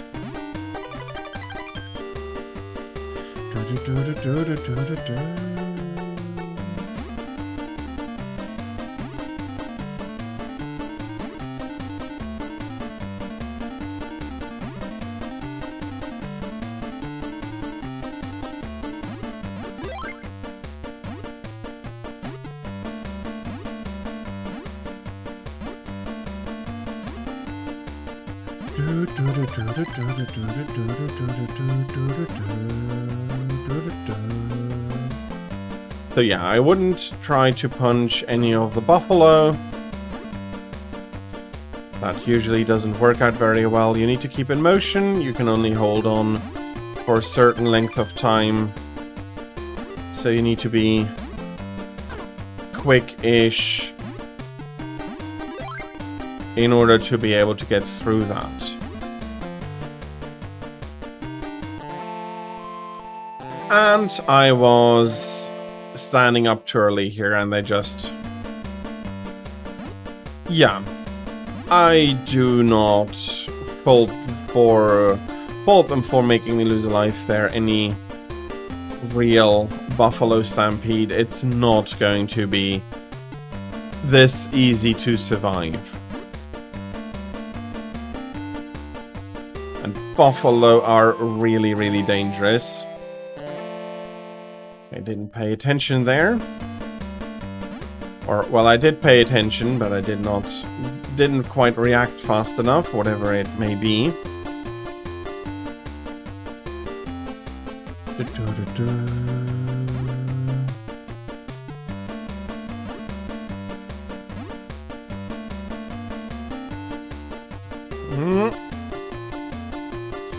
Close. Close, but safe is good enough for me. That is not great.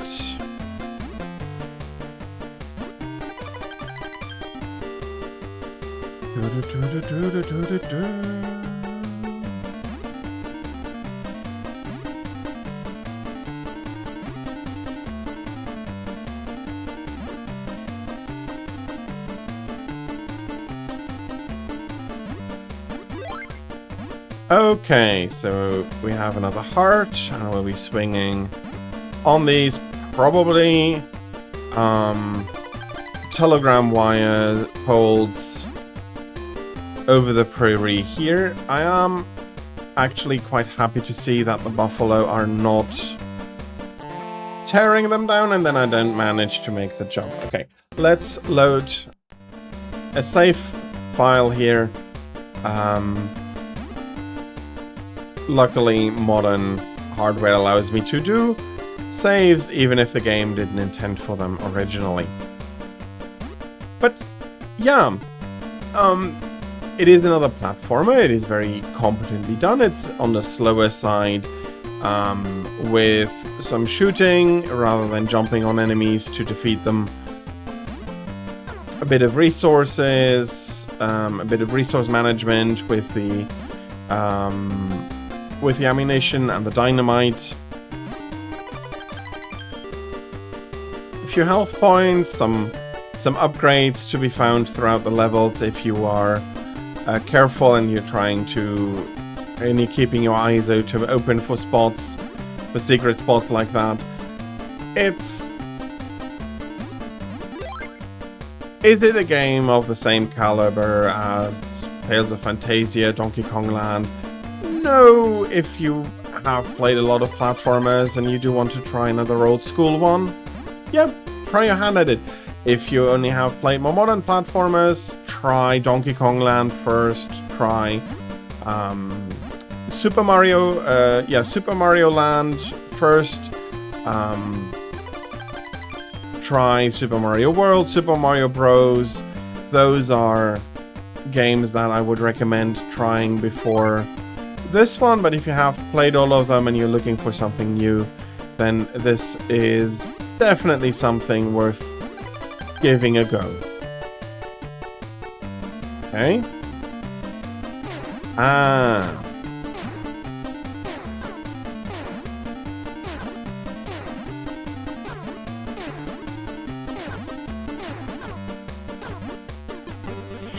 And there we have beaten Avril, the tallest of the 5 brothers. We have no ammunition left, but again, that would have been fine. We could also have punched him unconscious rather than shot him unconscious.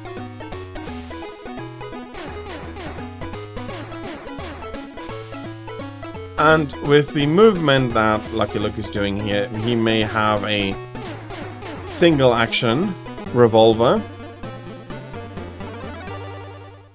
I'll need to take a look at that. That is a technical detail if it is true, but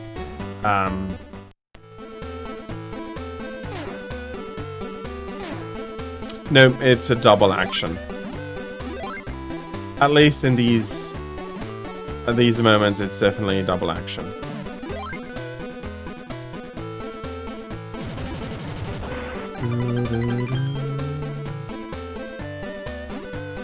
I'm not sure if they are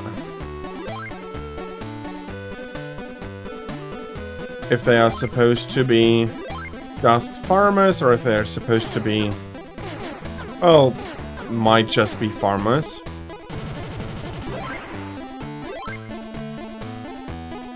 Why they are so aggressive towards us, I couldn't exactly be telling you here.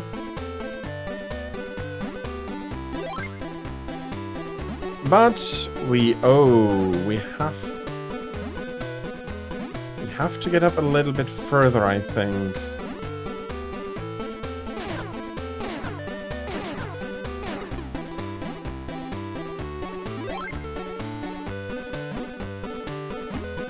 Okay, how would we do that?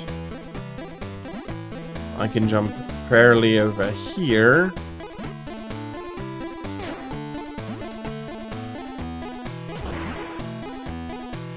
That was just a waste of dynamite, I'm pretty sure.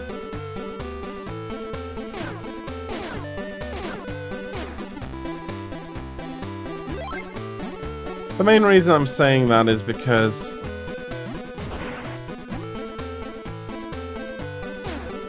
there is something up there that we probably need. Ah, there we go.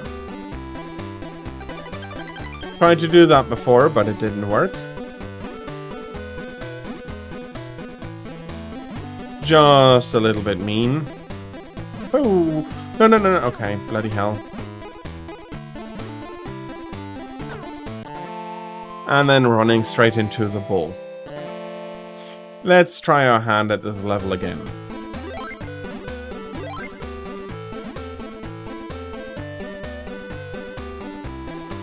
Oh.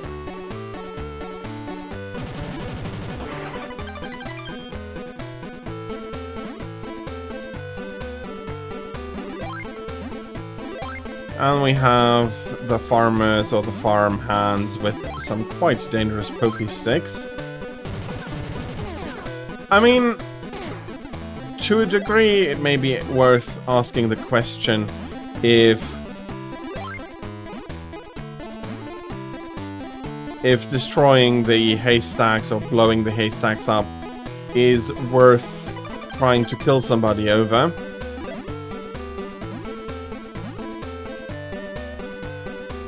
My answer has to be possibly. If you do have somebody blowing up the haystacks, I mean...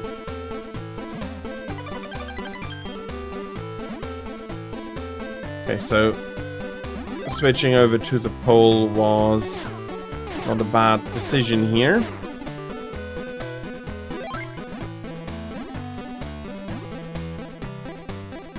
If we climb to the roof, we can get another star.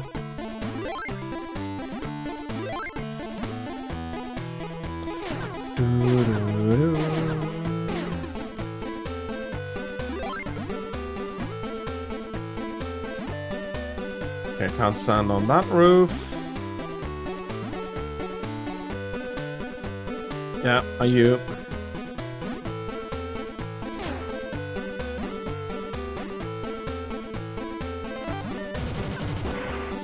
Okay.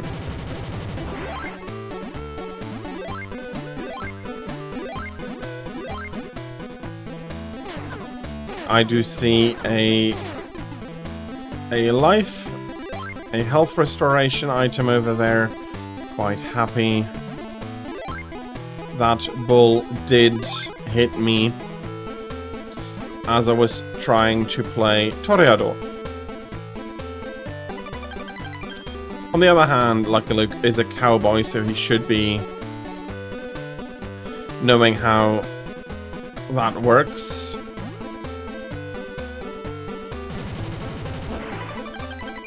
Not sure if that was... Yeah, that has to be has to have been the last one. Luckily, I can keep him in sync with the bull here, and I'm currently giving the bull...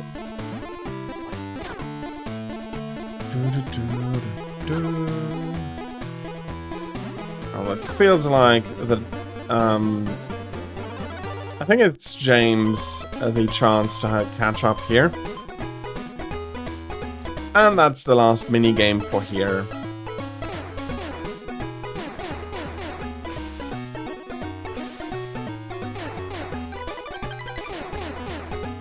And that is again the curse hitting after two successful attempts. We're leaving one bottle intact once again. We're getting a new telegram, and we'll be moving on. William and Joe Dalton suspected, so again, something we have to be chasing for them. You need 17 Radovan scales for all the weapons. That's a lot. That's a lot. I'm guessing 3 scales on average, so about 6 hunts to get all of the scales that you need. Well, I wish you good luck. I wish you very good luck that you may be able to collect all of the scales that you are looking for. So, let's come back to the discussion at the end of each hour. European, taking a European comic and putting a game onto it. Having one of the best composers for best European music composers for the Game Boy that I think have been. Mr. Alberto Gonzalez has made some bangers for some other games as well. He's really been he's done quite a bit during those years, and he has really had some, I feel, great songs.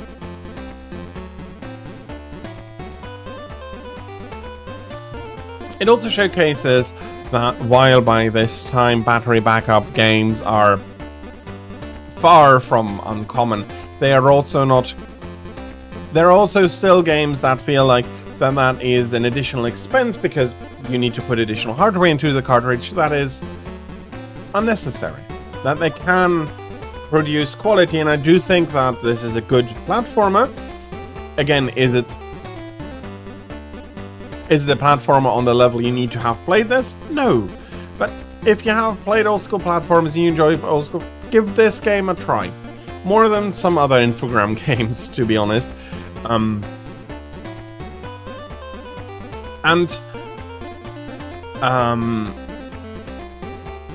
Yeah, graphics are good, well done.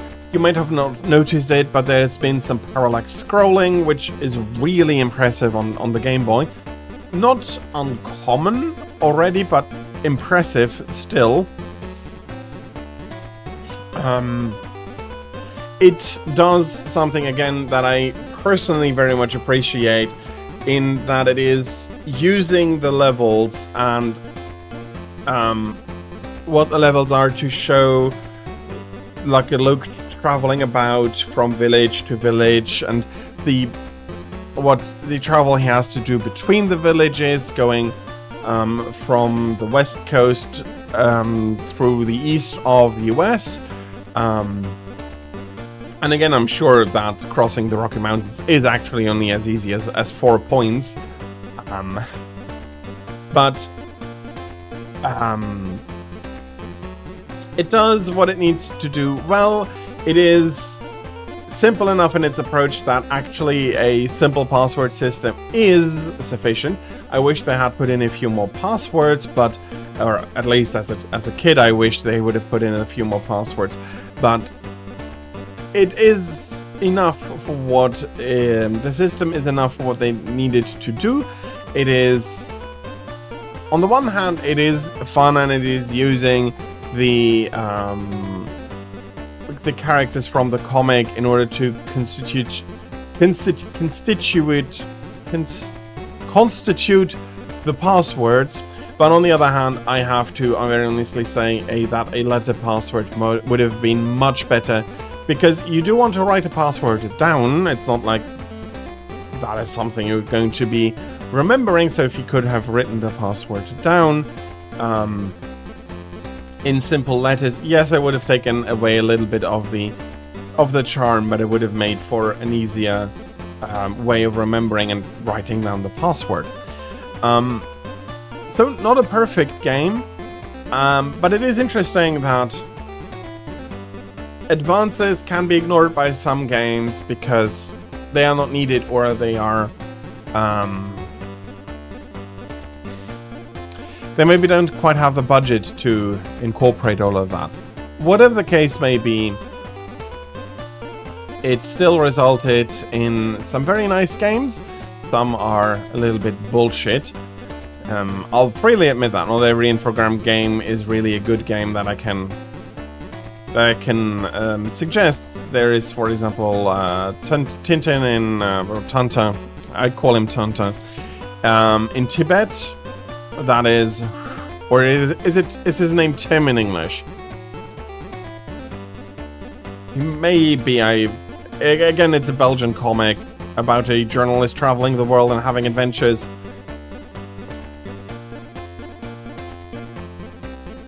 Might be Tim? I don't know.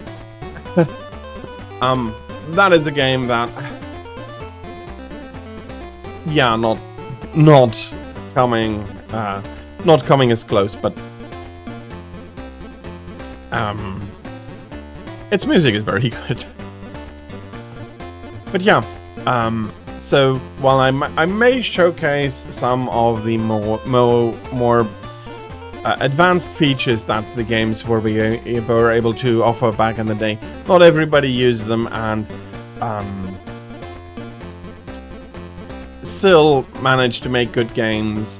And some of the games, and that is also something that I want to showcase, have either never left Japan, have never left Europe, have maybe also never left the US. So while those games are probably not the popular ones remembered, well remembered nowadays, there are some, and maybe it is sometimes, no, not maybe, and it is sometimes worth looking around at old games you haven't played. Maybe you're going to find something you have missed back in the day, and that is going to offer you maybe an hour or, well, let's say this game probably 10 hours and you'll have beaten it. If you're using save states, 2.5 hours.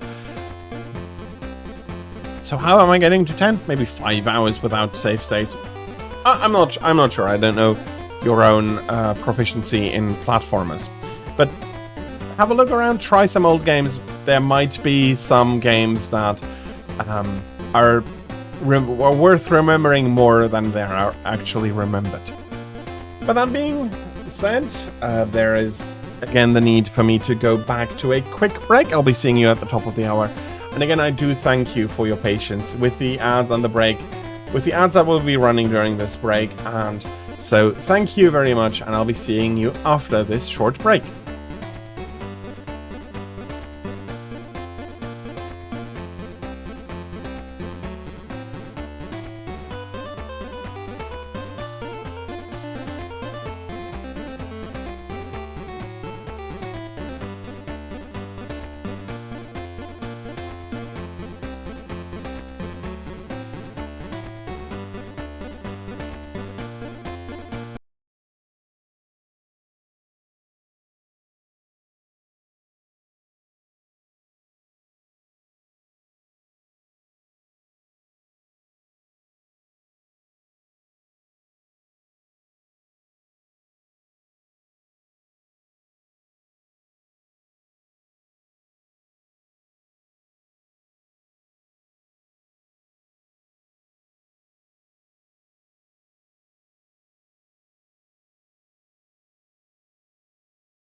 we're back. And I am back with a game that on this list I cannot be remiss not to put on. Castlevania Symphony of the Night. A game that, together with another one that we took a look at actually in the very first stream of this event, have coined their own their genre.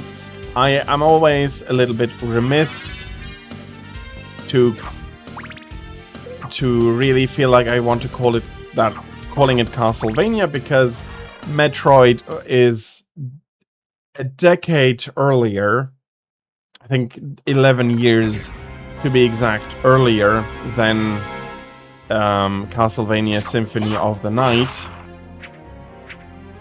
And while I do not want to, while I can't disagree that it is a great game, because it absolutely is a great game, I also feel that it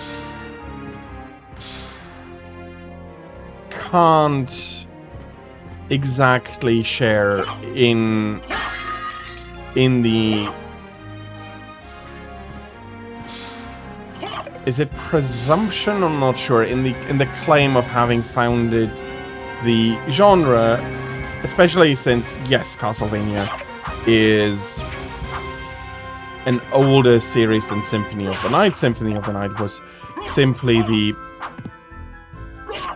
first release of Castlevania on the PlayStation.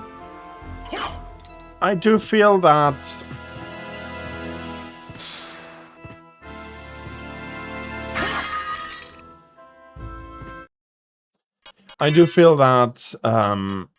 in this case it is not unimportant that the other name giver in being in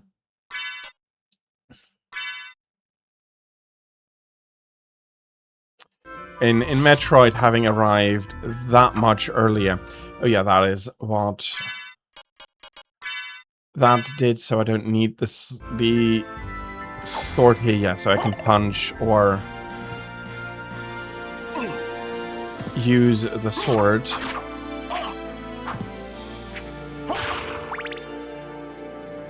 I'm going to be making a little bit more money with this drop.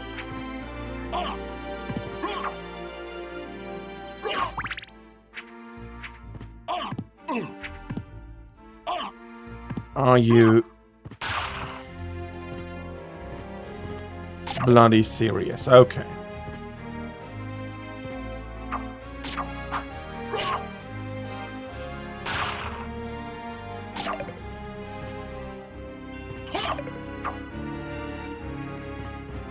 So while, yes, Castlevania Symphony of the Night is a very influential game, and I would have been remiss for not including it. I think there is a discussion to be had whether the portmanteau for the... Okay, it does one thing that others may not, in that it allows the portmanteau to be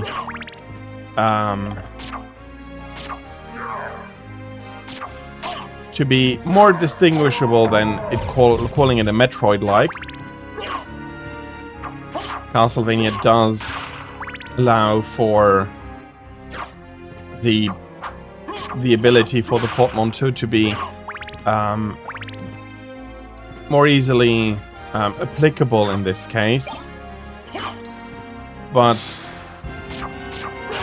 I can't help but feel that it is slightly unfair that a game that had established all of these tropes years beforehand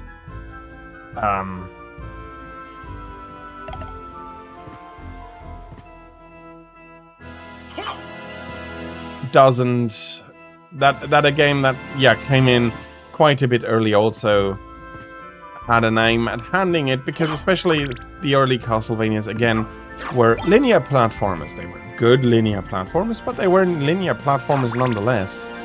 And as such, I feel like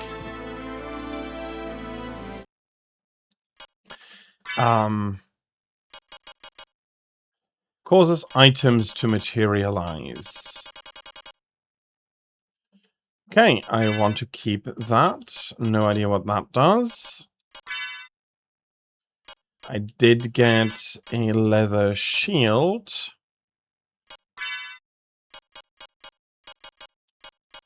And I do need to take the shield into my hand to a degree. This system does absolutely make sense.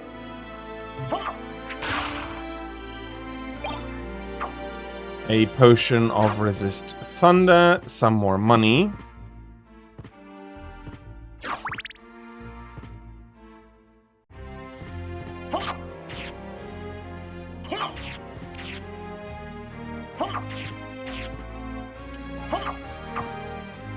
So, yeah.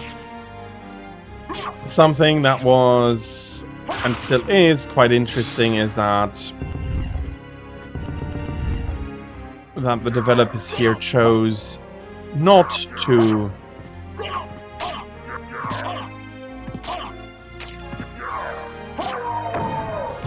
have this game be a 3D platformer, but rather be a 2D sprite-based platformer instead. If you're on there, you can lift the platform. Okay.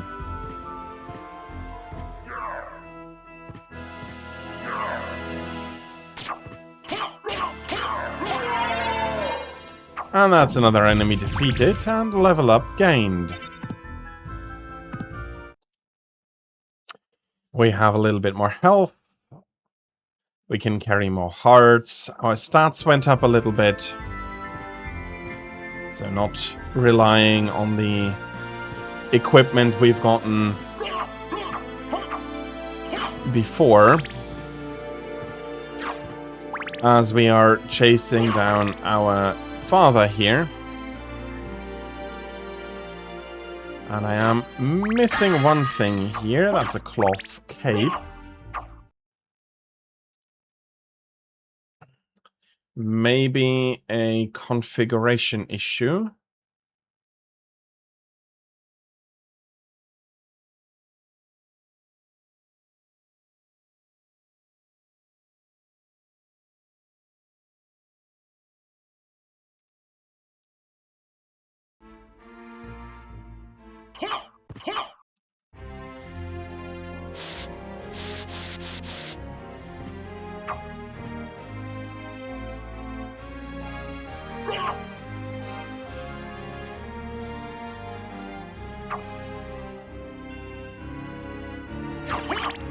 Congratulations on conquering Radoban. I hope he didn't put you through too much trouble.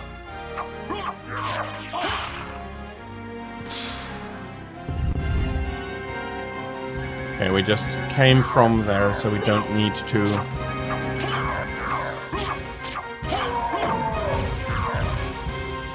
worry about that too much.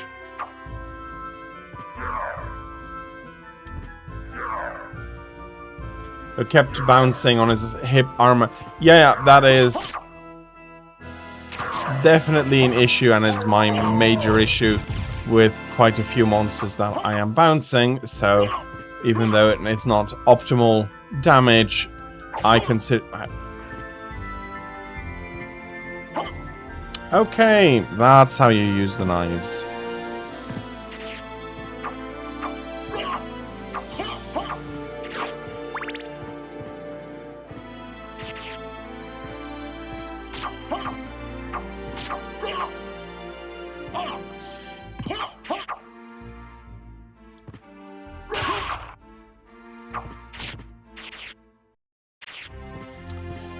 maybe I don't want to be hit by these too much. Ow.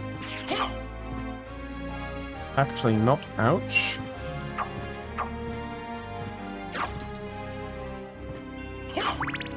Thankfully, I had a lot of help from randoms. Yeah, that would absolutely make sense. There's also probably some Europeans about, but depending on how your internet connections is exactly wired, that may not have been the choice that the game has made for you. And I do think that the game is not wrong in trying to find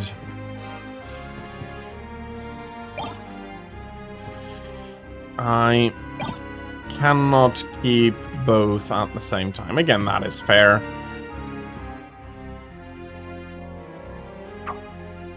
And it's a door that I can't currently pass through. So, we haven't found a new power-up yet. I found a few new weapons and a little bit of equipment. So, Metroidvania. Castlevania Symphony of the Night. And there's probably a boss fight. From the room layout and everything, yeah, seems to be a boss fight.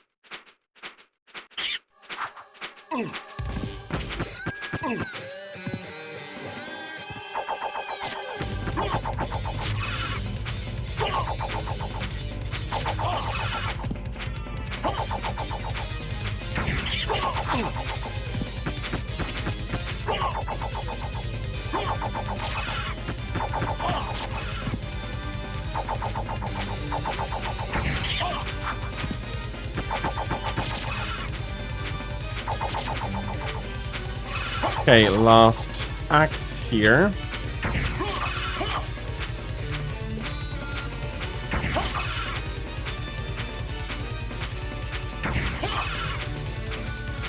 So we're probably getting an ability after this.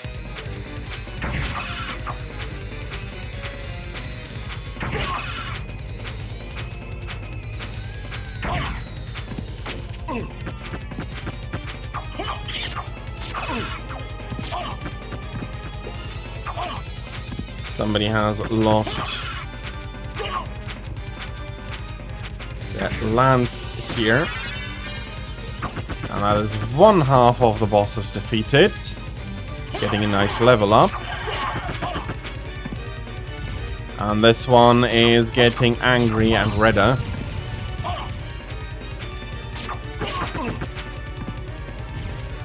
And only a little bit more of my health available, but that was good enough to beat both these bosses. What are we getting from the miss? A max life up.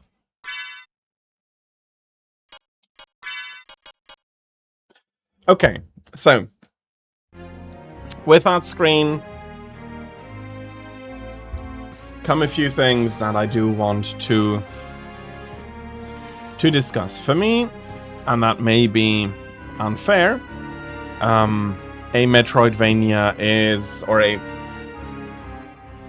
what that series means for me is that you're going to go around, collect items, and through that become stronger, maybe have like some things you can choose to equip and unequip, like the weapons in Super Metroid. But this is, for me, more of an action RPG than it is a Metroidvania, even though this is the entry of that is doing that, because, well, you have all of these RPG elements, you do have exploration, you do have backtracking, but are those traits that are, and you have different doors that are only open, are those, yeah, well, to a degree, yes, they are what makes the genre, but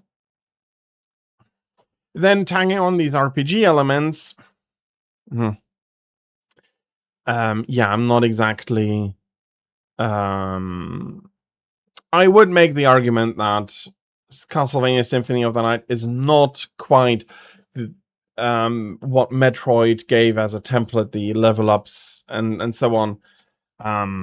Because you can completely over level here. That is not something you can do in Metroid. When you get stuck in Metroid, it's not like you can come back with 10 more levels and then easily beat an area. You do need to continue as you're supposed to be. And for me, that is an important part of a Metroidvania. It's a discussion to be had. I hope that you're going to. I think I already said so, that you're going to have fun on with Rise, and then I wish you luck with all of your hunts there. There's some more enemies. There's still money and hearts hidden behind the torches by extinguishing the light of the torches.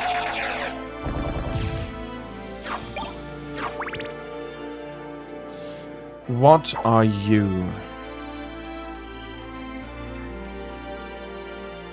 Interesting.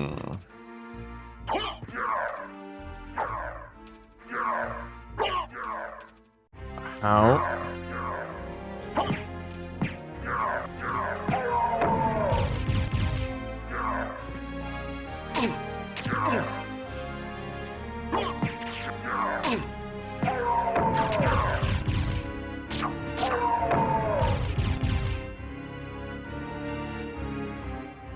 So, yeah, I do see that there are some, for me, important differences to a typical Metroid game, and I do think that they're important enough that they're not quite the same genre. I think I already said that. Otherwise, for the game itself, there are a few things that are absolutely worth talking about and considering. So, it is a pixel art Metroidvania, let's call it by what it is officially called. It's a fantastic game. It's really fun. It works really well together. The secret ending is really a nice. It's a nice addition that you need to work towards. The inverted castle giving you a whole new batch of challenges, and the different areas here of the castle are also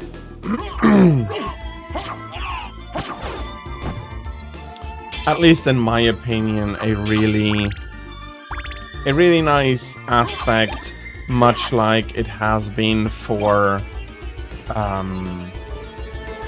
in Metroid and in Super Metroid, or later on in Fusion or so on, where the different areas are really nicely distinct and really giving a lot of atmosphere to the different areas, and through that to the game, the changes that are happening. It's great, and it's a great game. The gameplay is really nice and sharp. There's a lot of options for the combat. So far, I haven't found too many weapons, but there are a few more. The famous moonwalk that makes it faster going backwards than going forwards, and just a few more things like that. I'm not sure if I have a map. I do have the map already. Okay, so we can see the map and we can see where we've been. The areas are not directly distinguishable, but again, that is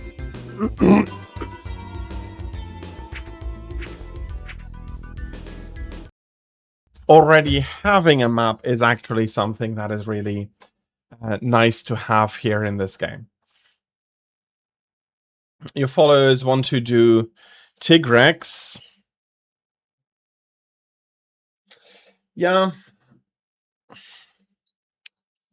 I really do enjoy fighting Tigrex, but I am aware that our weapons are very different, and that saying, oh, I do well against, I like fighting Tigrex, I do well against him, comparing is not comparing equals here.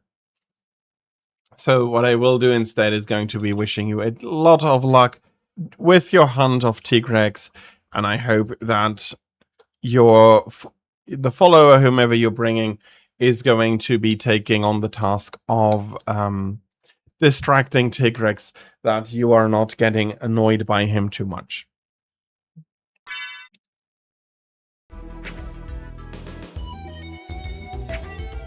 Or it's Minotaur putting you through that as well.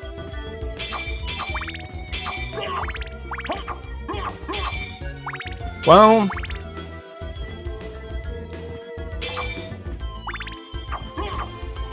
to a degree, there is the fact that she did ask you, so she doesn't feel confident in beating it alone.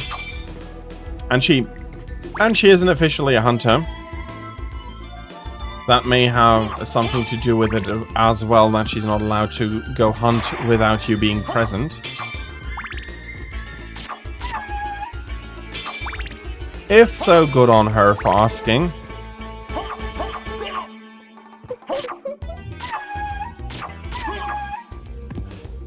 The screams of some of the enemies is... I think I'm going to be putting it like this. Yeah, it's really well made. It does know what its genre is, and it is respecting that. It is not...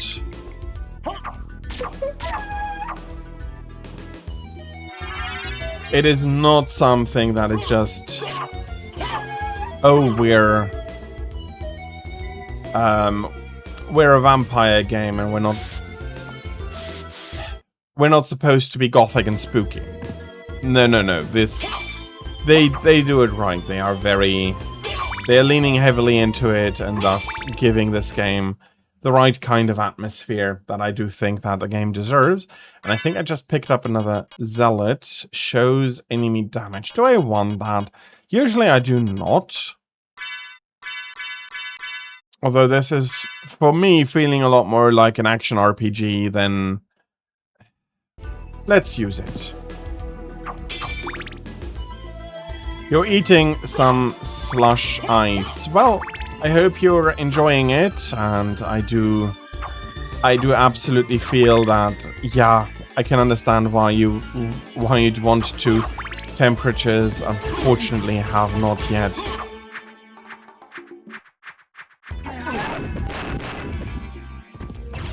done themselves any favors. Ouch.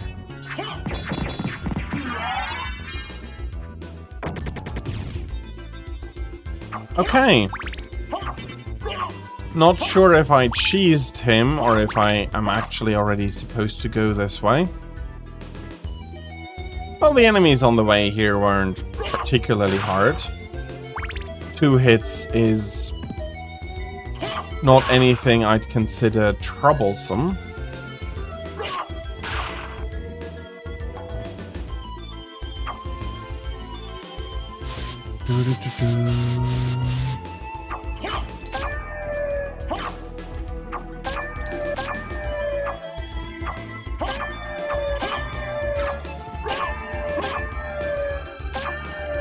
They are Medusa. They're similar to Medusa heads, except that they're looking like cute dinosaur babies to me, and thus it feels a little more rude to kill them here.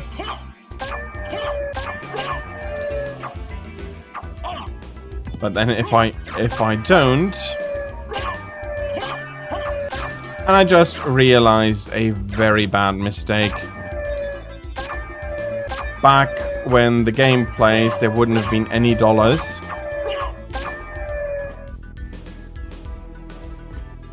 America was discovered? No, that's not. I do want to keep the holy water. Americas would have been discovered, but they would not have been. They would not have found their independence yet.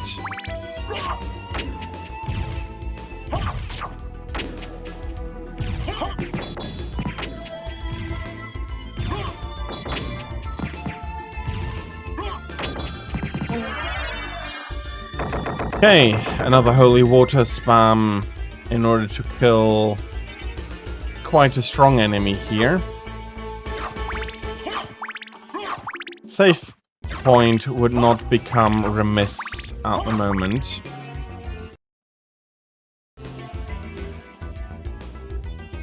Okay, that's a transitional area in the castle here, but there is a safe spot nearby.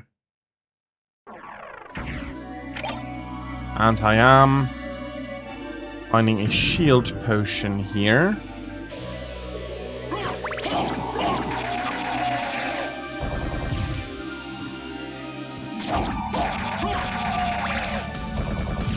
I will not immediately be going back. I will be taking the save and the heal that comes with it.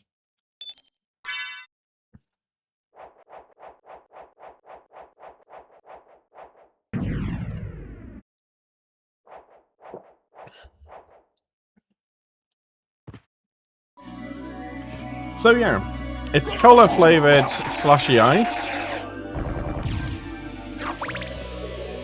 That is not a bad choice in flavor. And it looks like I can go down here. Okay.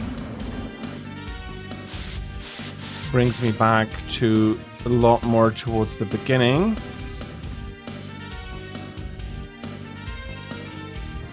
But we're quickly back up to this part. Okay, it seems like I do need to jump properly in order to be able to make that.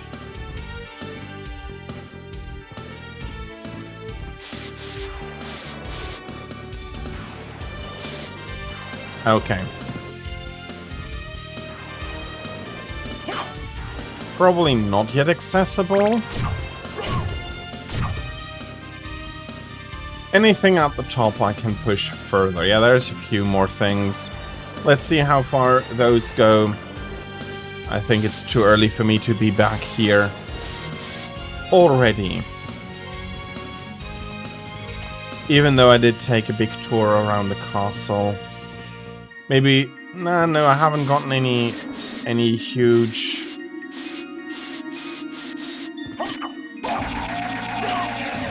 And again, I can hardly fault anybody for being quite thirsty. It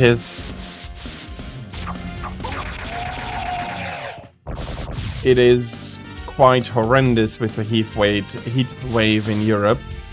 I'm not exactly sure what the temperature is.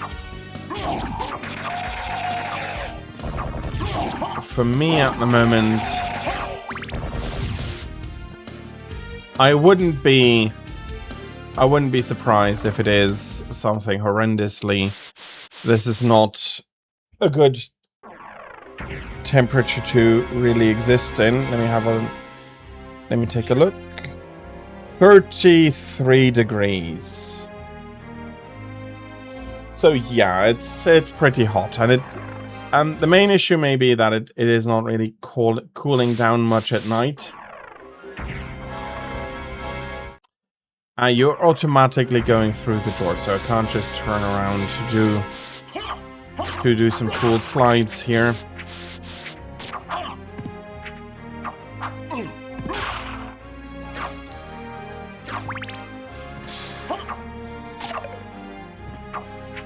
Well, if you're going to jump off, I am not going to be chasing you at the moment.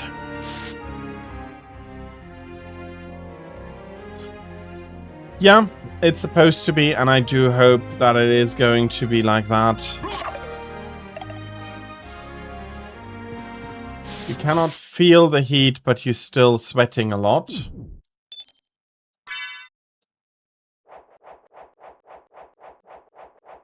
Well, 2 degrees sweat is how you cool down. It is also the reason you do need to keep yourself well hydrated, because your body is going to be losing a lot of water. And that loss of water is something troublesome. Not getting anything here, a bit of money. Maybe the environment you're currently in is just less hot, or although I don't think so, that would be quite really bad indeed. You do not going outside is definitely going to be able for you to be cooler and thus preserve your stamina better. I have no idea what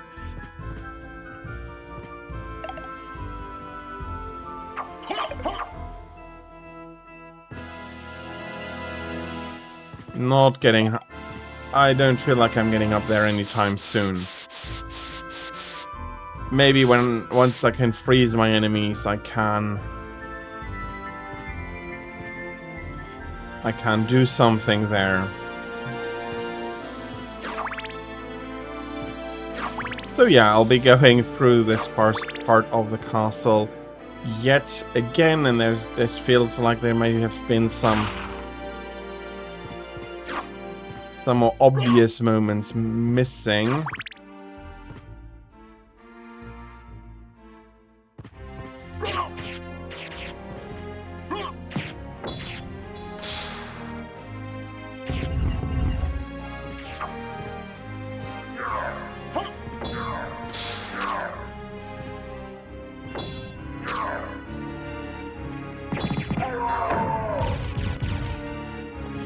Yeah, maybe you guessed I am not a fan of him. Then we have the other one.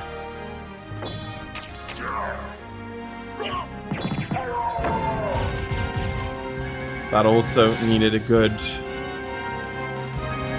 thrashing. Here, the other side, we have taken a look at, and it looks like we've completed our path there. Yeah, those are never really going to be feasible sources of damage. They're just moving too fast.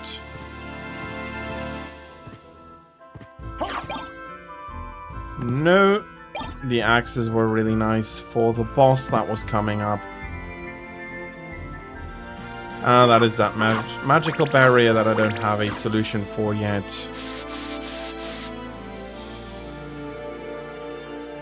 And yeah, you should only go, especially with a heatwave like this, only go outside when it is absolutely necessary. So, in general, please stay safe, everyone, and do hydrate well.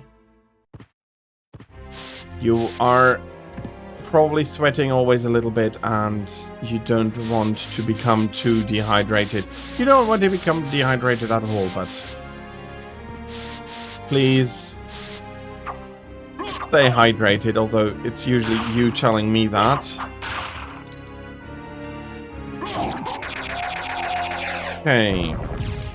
Where are we here? Okay, this is a place we haven't visited before.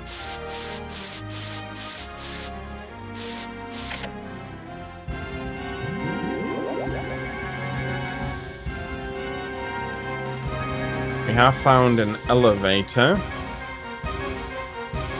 Yeah, that absolutely will keep you hydrated.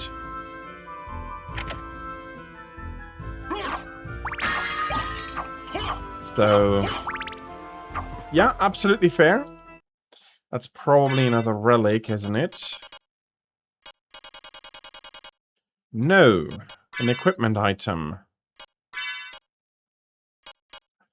Increasing defense, decreasing intelligence. Should I decrease my intelligence just to look a little bit cooler? Okay, let's see how cool we're looking before. No. Equip the sunglasses. Okay, we're not even seeing it, so I'm not going to keep the sunglasses equipped. Okay. No.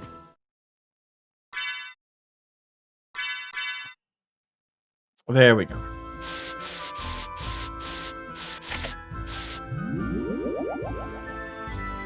And again, to a large degree, it is important to stay hydrated. It is important to stay cool, and being able to do both of those things at the same time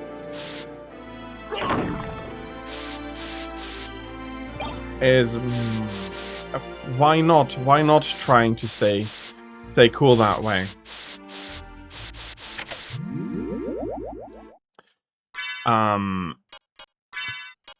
We found a basilard.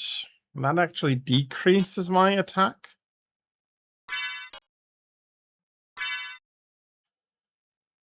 Compared to the common sword, short sword.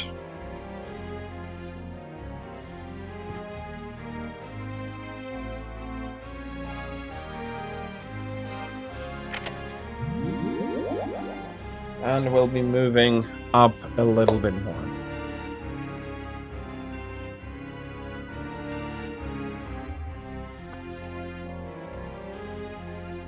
Okay, back at the top. Let's fill up on a bit more, on a few more hearts, and honestly, the castle feels like it is quite generous with the money at the moment. So why not collect a little bit more money? Okay, there is something over there. I have no idea how to get to. And that's another safe room. I'll be taking the safe. And no idea how we'll be getting the other part onto the map. Let me do have a look at something here. Ouch, ouch. Okay, you bloody bastard, have some holy water.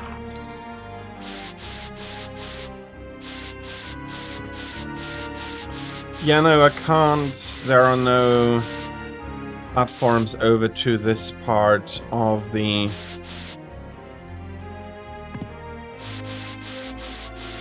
room, so I can't go up there yet.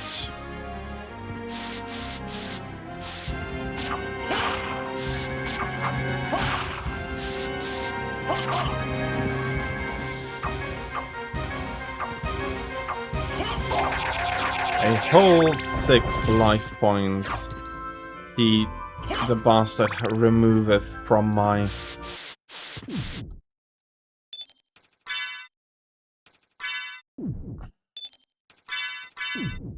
Okay, but it did heal me, and that is why I came here for, so I didn't need to save for every heal. Don't need to do that in Metroid either, but... That's another basilard.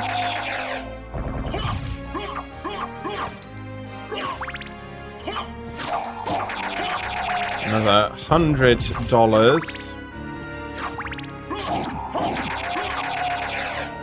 I may want to take a look at the Japanese original, how they solved that issue. They're probably using the yen symbol in order to denote that. Whose only advantage basically is that I'm bloody poisoned.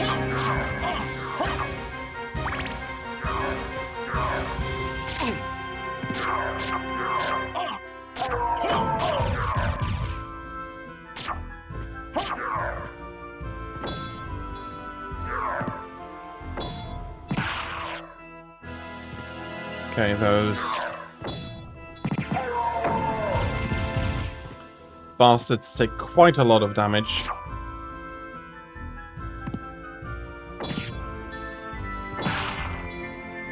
From holy water, if you can hit them. Again, they are bastards, and I'm still poisoned. Don't have any spells nor familiars at the moment.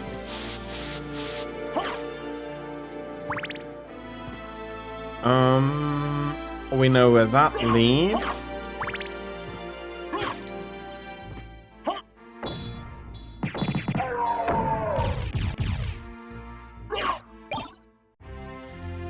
Okay,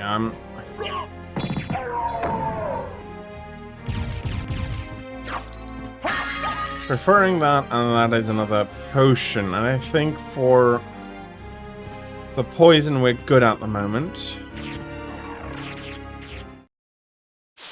So let's come back over here and see if we can't find another way forward.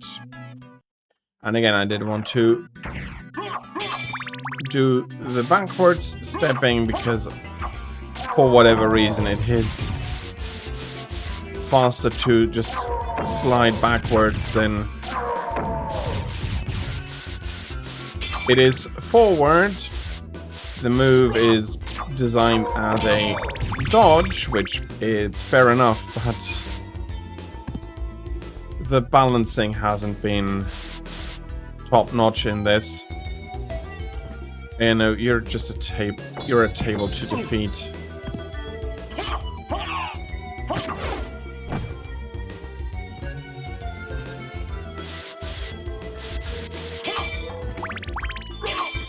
Oh, with how many hearts I'm getting. I'm guessing another boss?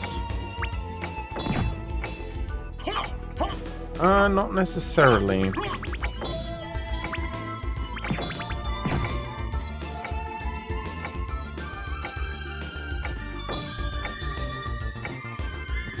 And there are the small jumping things there.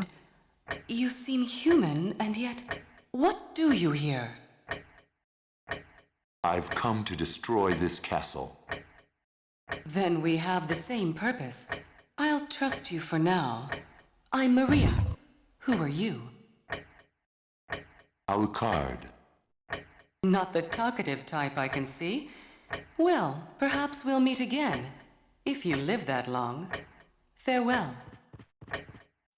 Meeting Maria here in the clock tower. Congratulations on a successful Tigrex capture.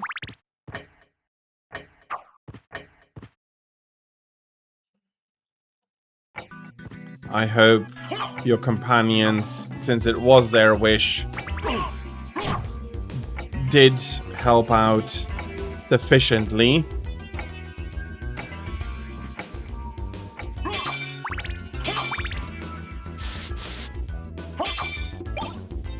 No, actually, I do want to keep this one.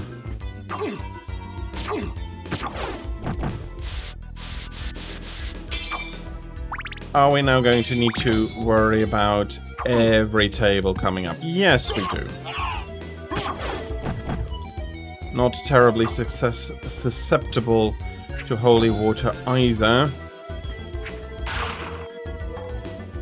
Whoever built those tables was a small bastard, but okay. We'll be dealing with it and forgetting about it when they're not coming up.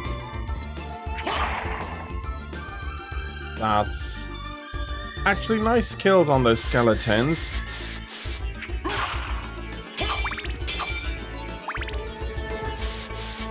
Well, if you needed it, that was a nice thing of him to... Okay, this is the time stop.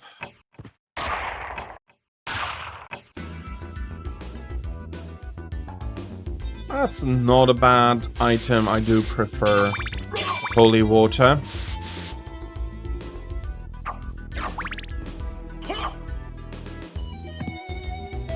Well, to a degree, better late than never.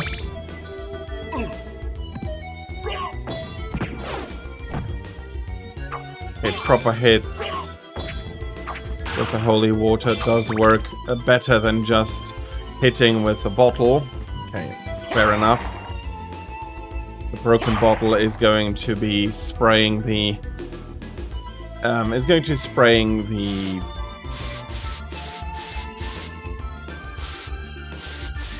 target with the holy water.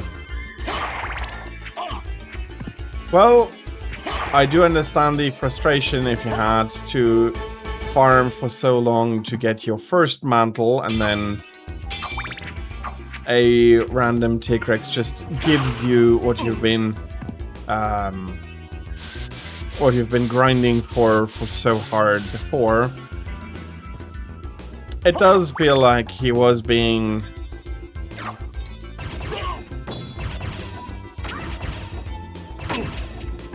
Okay.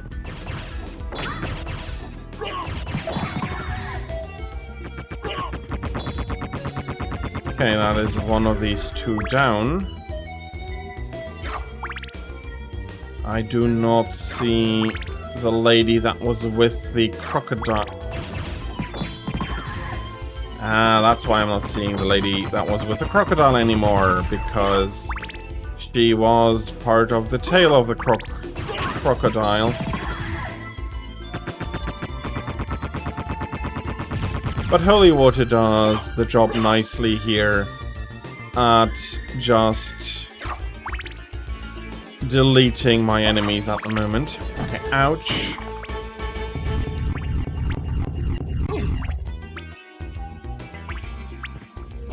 How rude of you to transform me into stone.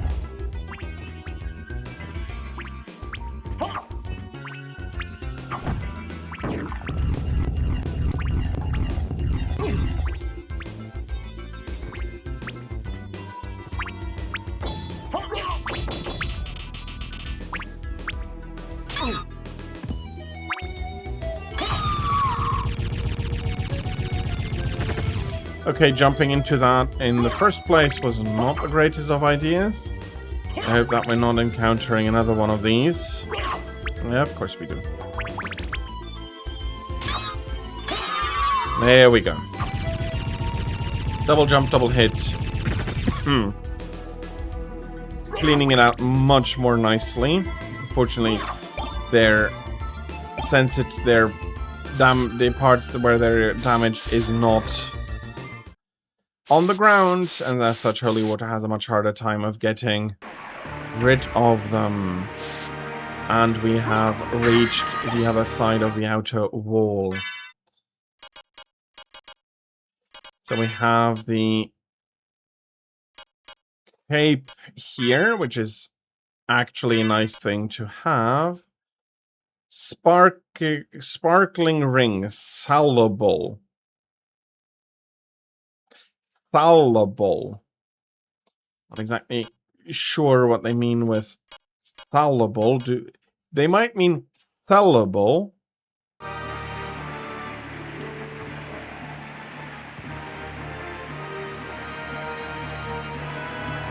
I have to say, crabs are not a bad hunt to go on, so maybe you do want to bring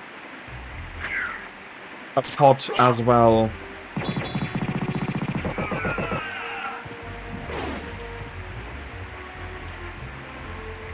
And again, the holy water is doing a lot of work. And secret here.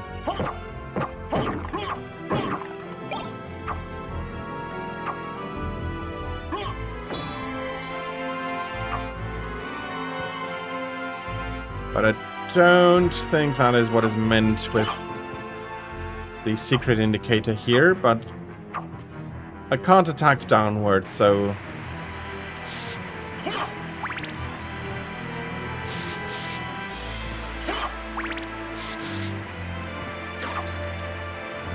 Not too much I can do. That is not. Mist could pass. Okay.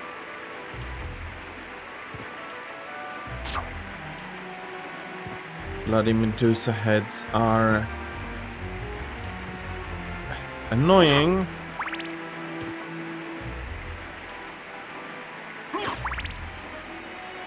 Well, it does seem to continue down. Is this part observatory, part something else attached to the bottom of...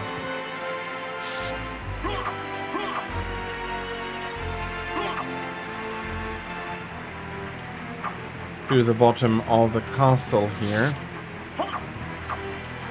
There is a bird roosting.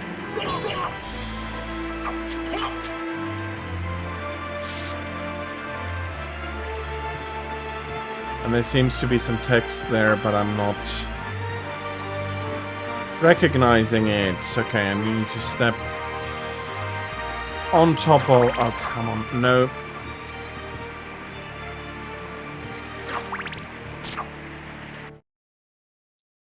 A bloody Medusa. Okay, that just indicates on the map where I am, rather than it being a special room like in Metroid. My bad.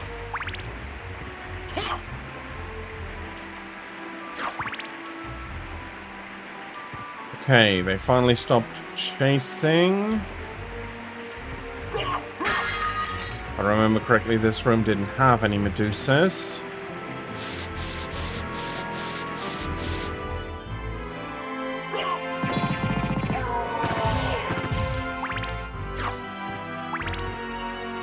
Holy water is again making our fights a whole lot easier.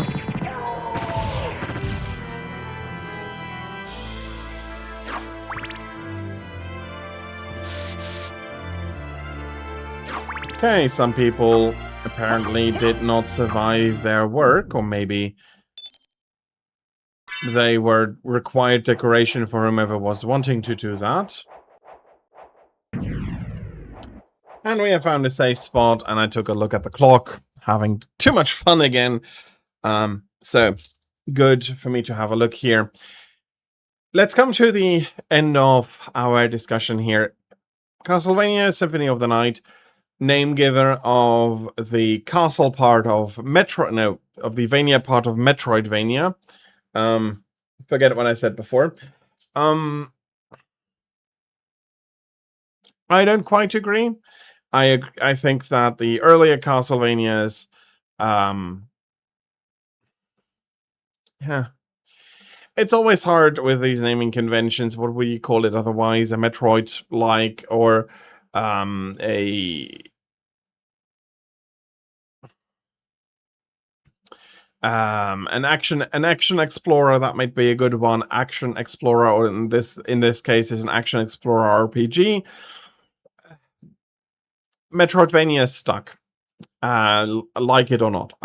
For me, not for you. If you might not have the same issue. But despite that part of the discussion, I feel that this is a great game. It really does.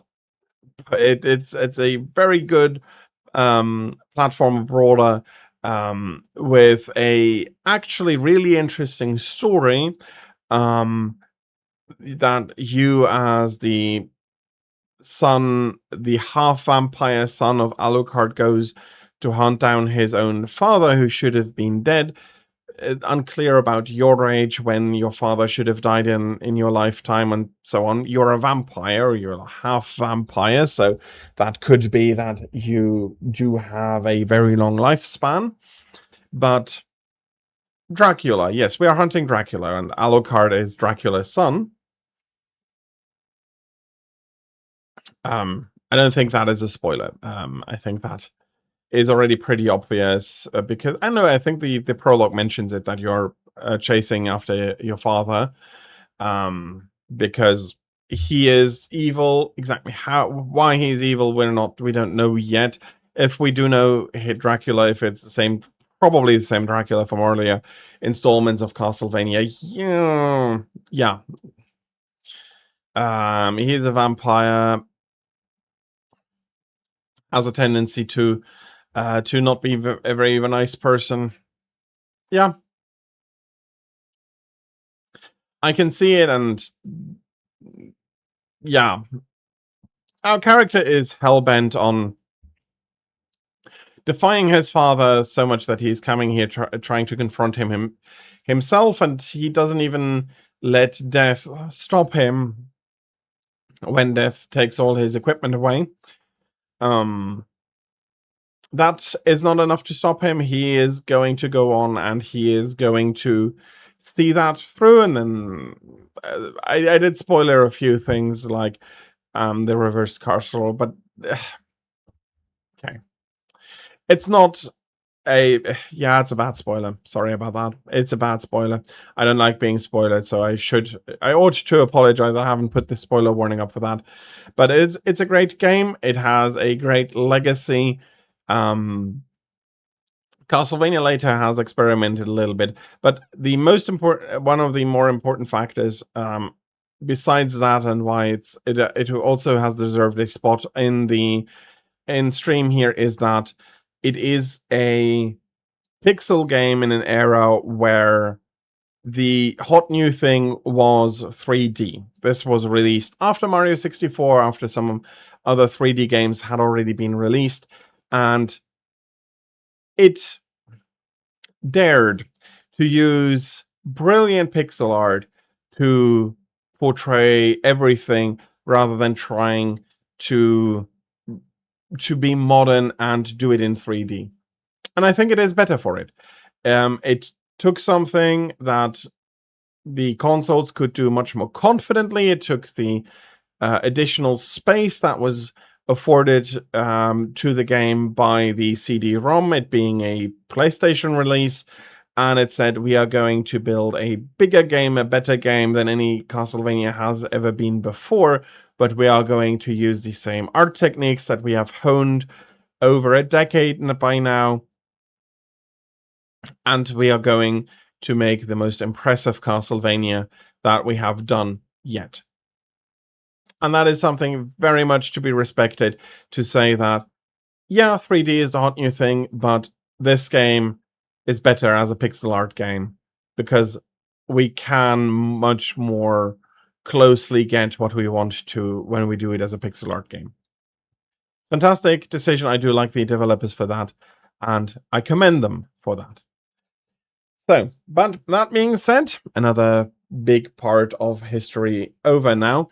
We'll be going back to a quick little break. When we're coming back, we're going to be taking another look at a very important RTS. Yes, I did say I'm not going to be playing it until after the event. That was not quite true. We're going back to StarCraft. I'm not going to do anything special, not going to do any laddering or so big, but I will be playing it a little bit. I won't be continuing the campaign for anybody who's watching, who's following the campaign, but I will be just doing a few skirmishes and yeah, have a good time. So I'll be seeing you after the break. Thank you very much for the break and for the patience with the ads that will be running during it. I'll be seeing you afterwards. Thank you very much for your patience and see you after the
I'm back.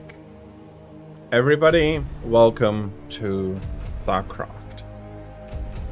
When I bought this game, I think in 1999, I had just restored a computer that my dad had brought back from the office that had a CD-ROM drive and everything, but wasn't booting up because of a BIOS issue. And I sat down to fix it because then that would be mine. And that would be my PC, and I've managed to fix it. I bought this and I played that on that computer quite a lot. It's been a game that has been with me for a very long time, and its remastered version is still a game that, as you know, I do enjoy quite a lot, and that I've been taking out and put in the effort to stream. So I do stream it quite a lot, so why do I present it here? Well, simply because it does represent a very important aspect of not only strategy games, but games in general, multiplayer. For PCs, that meant a few different things: local area networks, different protocols, and for Blizzard, Battle.net. Battle.net allowed you to play against basically anybody in the world, make your account, play, have fun, enjoy, and have a big community forum and really have this, this great time with other people, be competitive, and exchange ideas, exchange maps. There is so many different map types, and I'll be showcasing a skirmish, and then I also will be showcasing some of the other maps.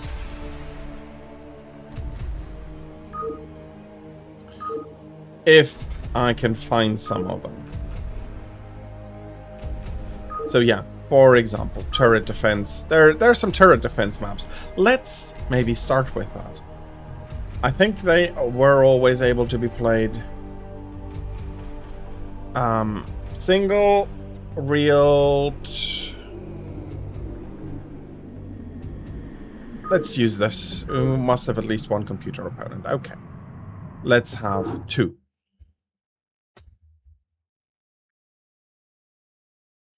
I don't think though that this is playable versus a computer.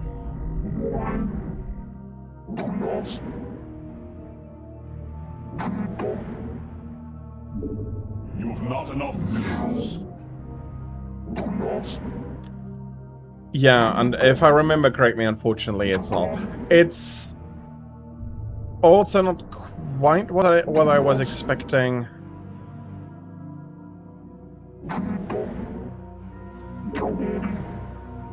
In that... Oh. My bad. Quit mission. Yes, absolutely quit mission. Use map settings. I am stupid. And I feel like I am made out of stupid.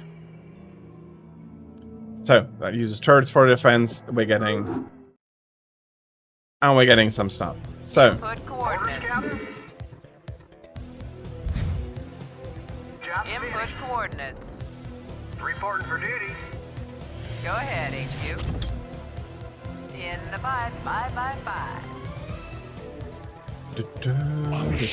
call. You're first. Input coordinates. In the 5. Yes, sir. Job finished. Orders, Captain. Orders received. Yeah, whoops, that's going to be a loss here. Let's restart. Let's restart the map. Yes, So, sir.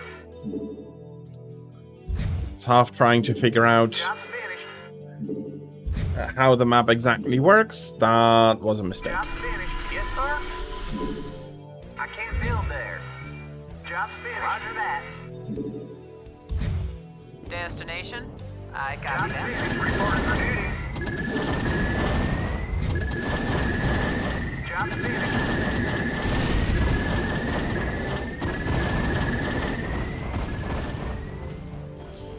Okay, suboptimal, suboptimal. And this is how many lives each one has. I heed thy call. You think as I do.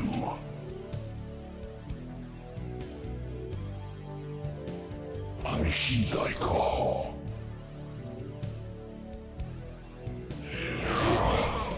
Sting thy bidding.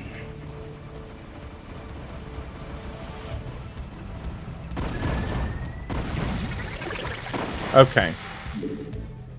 Let's try that Orders, Captain. again. So, Job's finished. Reporting for duty. Job's finished, Captain. making a little bit of a line Job's here. right away, sir. Orders received. I heed thy call.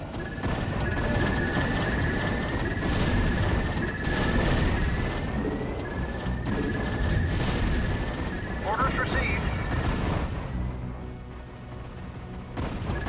Reporting for duty. Yes, sir. So that's my spawn area for new money. Orders, Captain.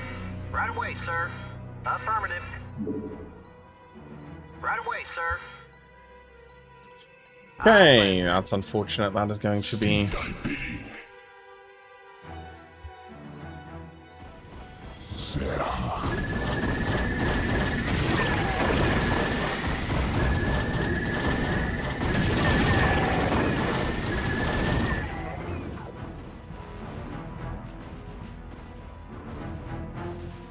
Yes, sir. That's probably going to do a lot of damage here on my life. Orders, Captain.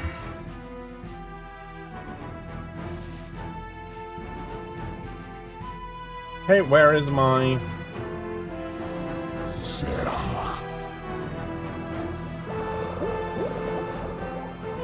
Yes, sir. Right away, sir. I heed thy call.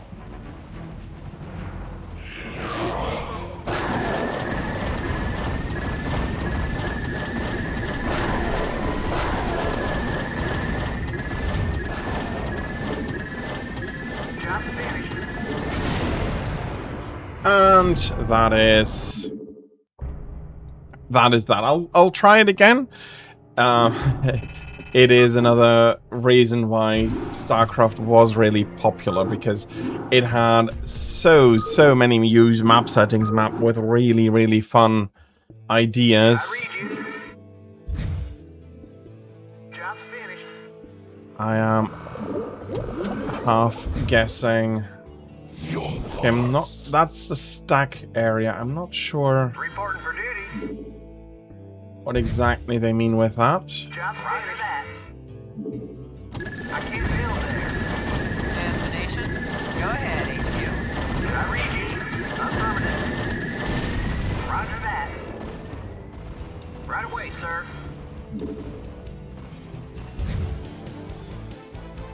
Input coordinates. In transit, HQ. Sting thy bidding. Your thoughts. Job's finished. What else can I have? An arbiter. Thy bidding. You think as I do.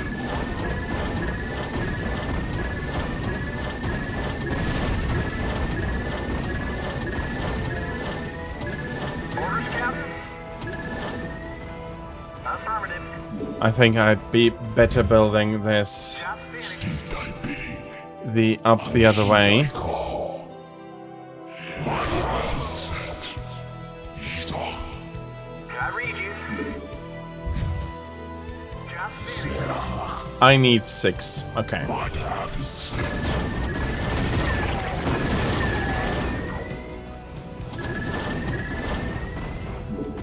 Not enough minerals. Your thoughts. Reporting for duty. Okay. And then again, I failed to achieve victory. That is slightly on the frustrating side. EMP and snare.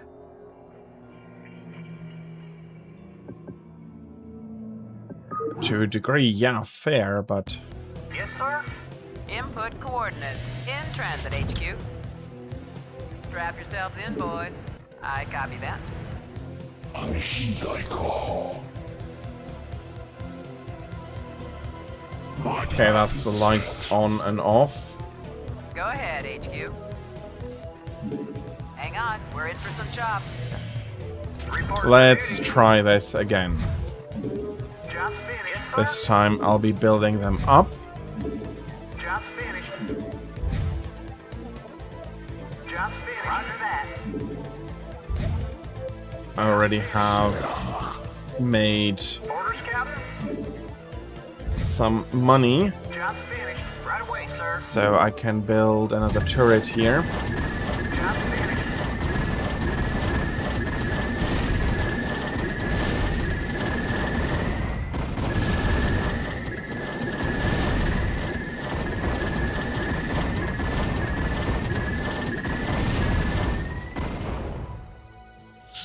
Okay. Did I read you? Not enough minerals.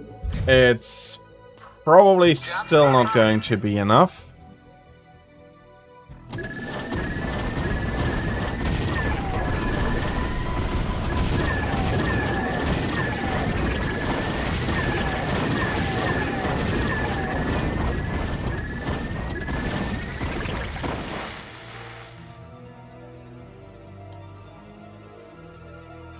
Two for 4 minerals, 5 for the defiler.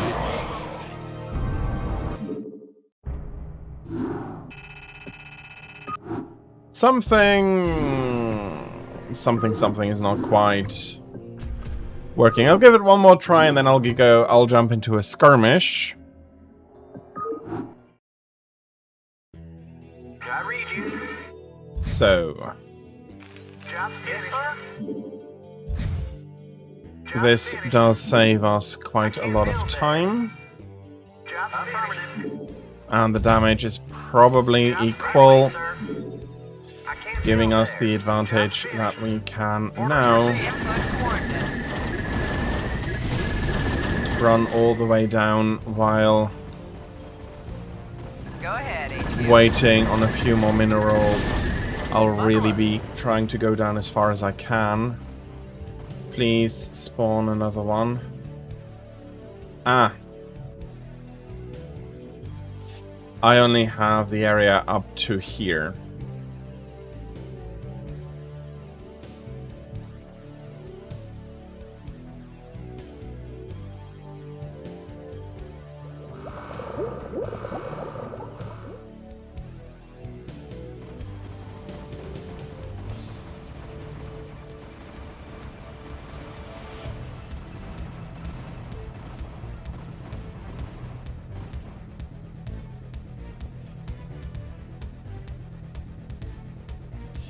Okay, lane 1 is already... We're losing lane 1 already again, unless I can...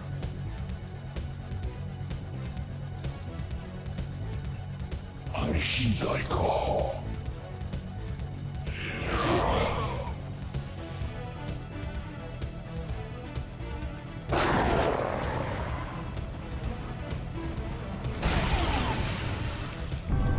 Yeah, no way I'm going to be beating that easily on my own. You're going to forge the Lagombi Dual Blades and the Azuros Hunting Horn. Well, then, I hope that you're going to have fun doing that and that both of them are going to be...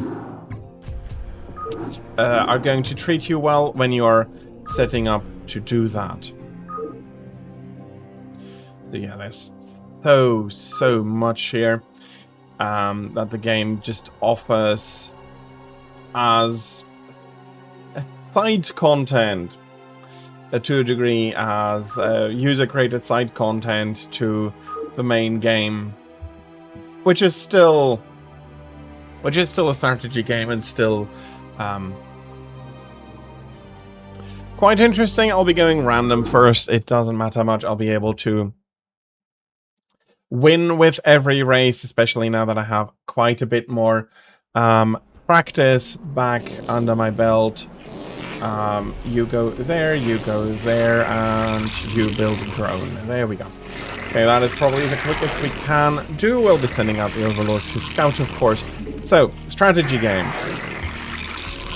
What are the differences? Let's go back to the original mode. Yeah, it looks quite a bit more impressive than even Warcraft 2 did. And yeah, this is the original graphics and the original aspect ratio. Zergs are the races are a lot more distinct than they have been for Warcraft 2. That is something that Warcraft will rectify. Rectify. It's not necessarily a bad thing to be limited like that. So yeah, but it is looking really quite nice. It has okay, this is already a more modern map. Maybe I should have gone on one of the earlier maps, which did not okay, bloody hell. Being a early competitive success, spawning a huge scene in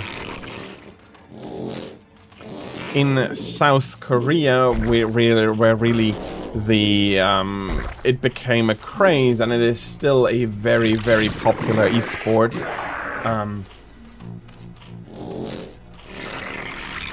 You had a lot of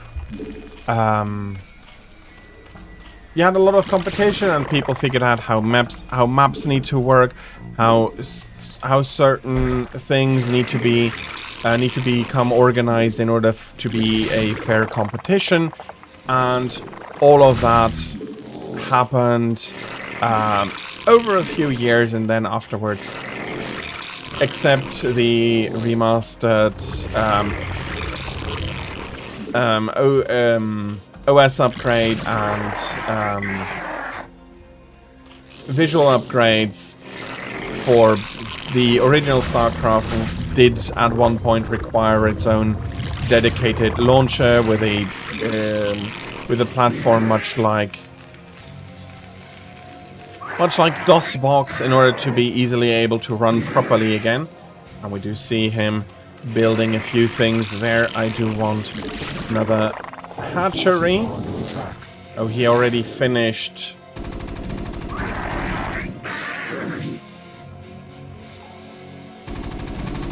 Oh, you can still see me. Let's go over there. I do want to keep an eye on stuff. Okay, let's have a few Zerglings. We have a new hatchery position here. That is an upgrade, and that is going to be a Hydralisk pool. We require more minerals.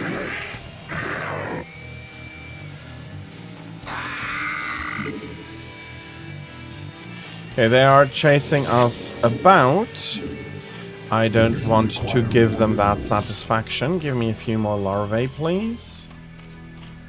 So, yeah, you're good Zerglings, and a few more here.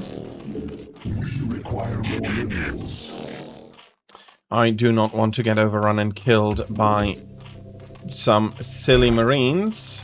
We require more minerals. Come on. There we go. More varied upgrades than... So, the game has a larger unit cap, a larger unit selection cap than before. It has it has a few aspects that really distinguish this from early RTS, but as you can see, this is already a very steep step up. The new engine, although is it a new engine?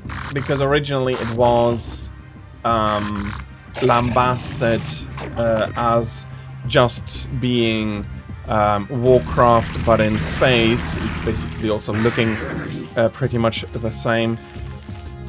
Okay, no. That is not... I did ask for a Hydralisk. I did ask for a Hydralisk then. Okay, that is making my little Zerglings here quite a lot faster. Okay. As long as you're staying behind in your bunker, I am not going to be terribly annoyed by you.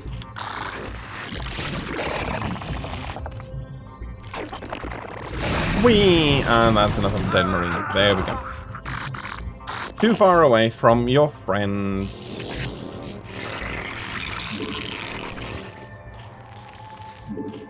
Okay. Again, I cannot claim to be the most proficient Zerg player, but I will not have too much problems against the computer here.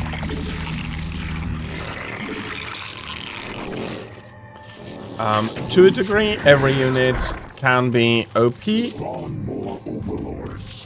if you're using it right, and some of the most OP units are indeed Hydralisks. Okay, you are Unit 3, and we'll have... Oh, that's a large... Oh, that's a large force coming our way. Okay. We do need some sacrificial lambs then. We require more minerals. We require more minerals. Of course, the Hydralisks also require more minerals. We require more minerals.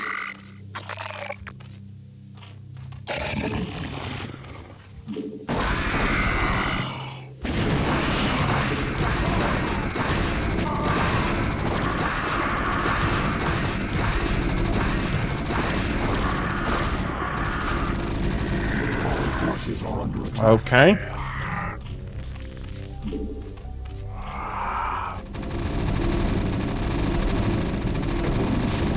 That's a bit more nasty than I thought.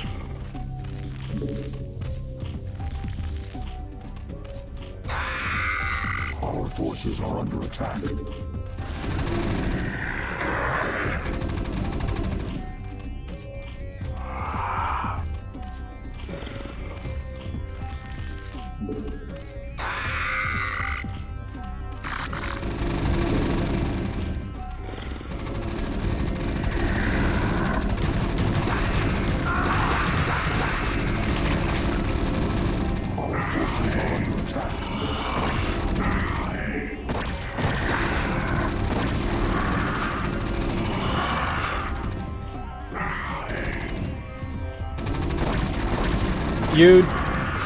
You finished your ice slushies? Okay, I'm getting slightly taken apart here.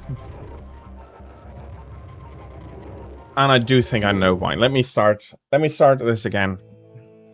Not as a random, please. Come on. Village Lagombi is quick, and you didn't... I hope that you're going to be getting your ears quickly now. Okay, let's do another Terran. For I do know what I need to do. Okay. But let's play that in the more modern look. I am playing the remastered edition. But I have to say that these graphics look quite nice. It is, again, quite a bit a faster game compared to Warcraft 2. It's looking better. You have a bigger unit selection. You have more diverse upgrades. It's not only one unit that can take in a lot of upgrades like the Paladin. Well, 2 actually for each race. The Paladin and the Mage for the humans, and the Ogre and the...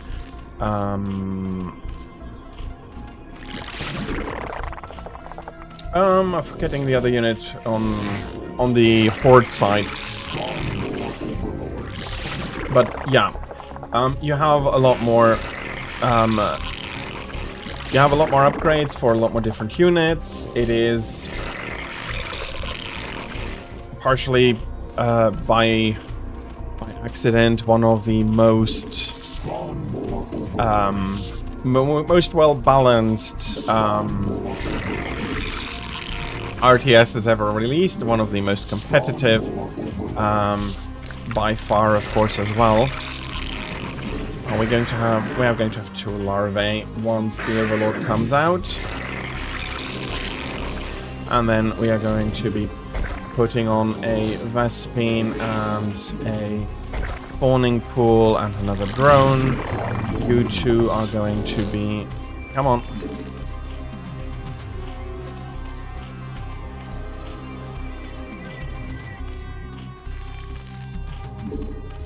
To avoid what happened to me last time, it's actually pretty simple.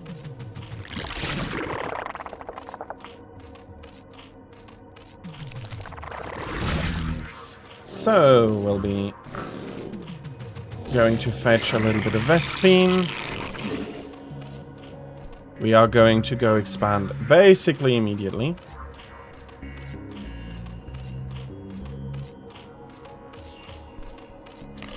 And even though I maybe shouldn't, my pride is like, ugh, I know you can do better than that, even with Zerg. We require more minerals. Okay, I'm happy that I managed to put that one down, though.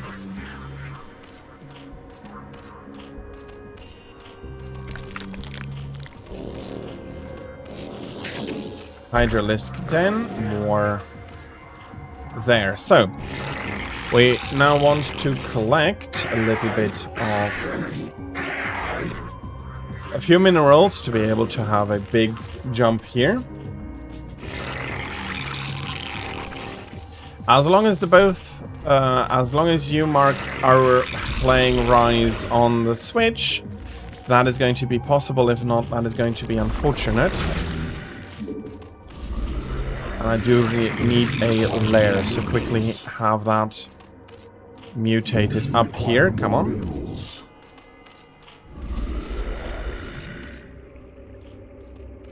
And I'm going to skip the Zerglings for now and just start with the Hydralisks. Because the Hydralisks are one of the more important pieces now for the defense. We have this one here that is going to slowly produce a few drones. But my main intention is going to be on getting enough Hydralisks up for the upcoming defense. You're very nice. That's another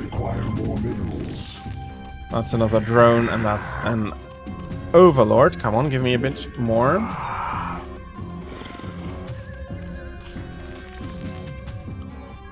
And I did say one more drone, please.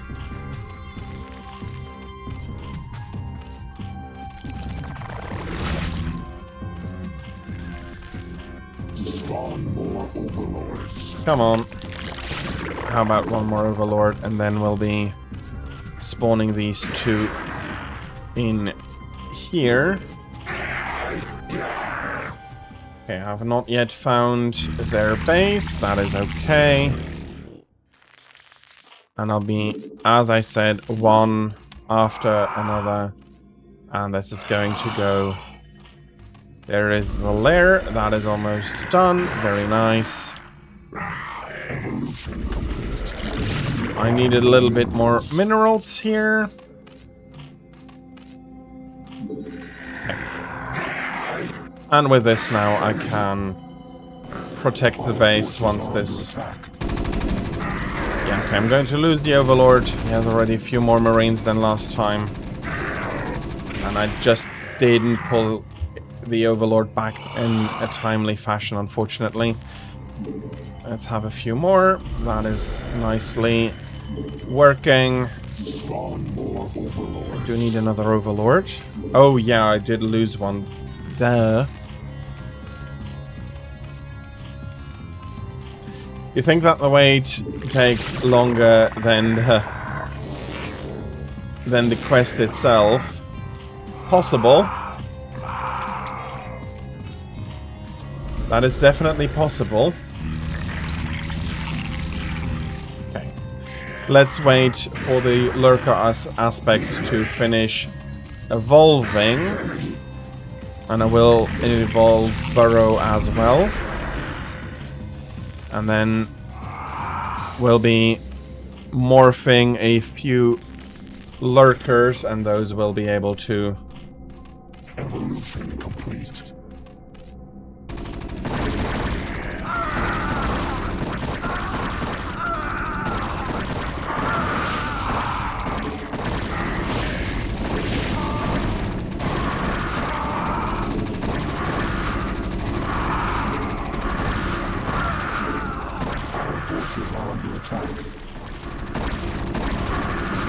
Didn't even manage to get the lurkers mutated. Well, no, I have one.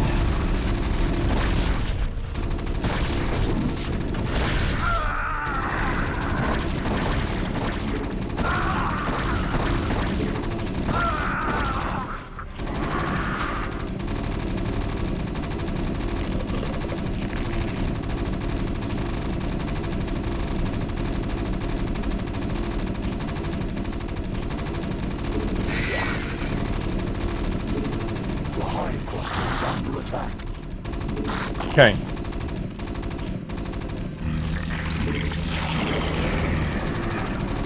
Closer than I might have wanted, but this is not an issue anymore. Lurkers for the win. But we also do need a few Hydralisks when we want to be able to quickly attack. Okay. Few more drones here, and I'll be building another extractor.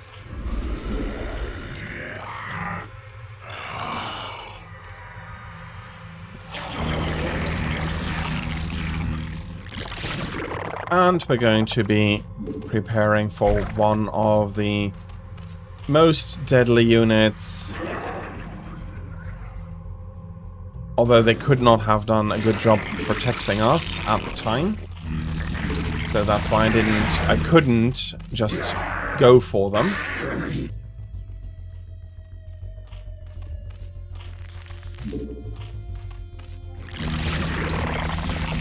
Okay, I will be putting down another hatchery in the front here. We require more minerals. Basically because I need and want more larvae.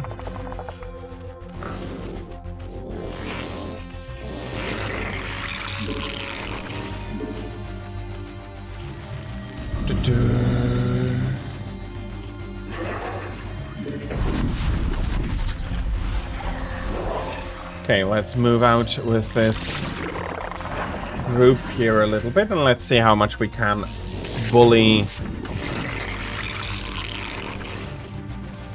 We can bully them there. A few more drones. I do want to build a few more buildings.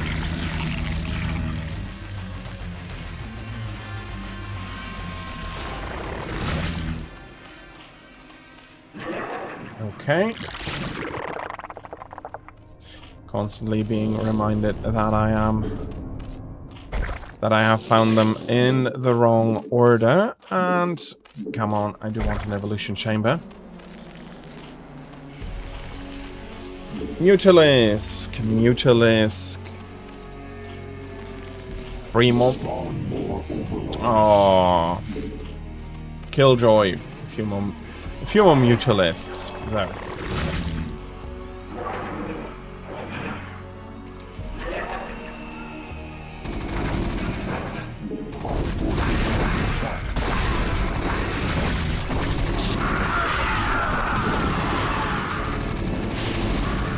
Okay, playing a little bit smarter.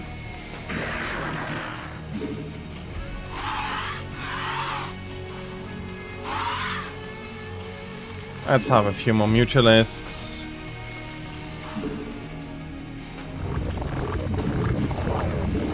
I do require more Vespene gas for that, and I do want to do the mutualisks first, if I am honest. Okay. I can mutate into a hive as soon as we are ready for that.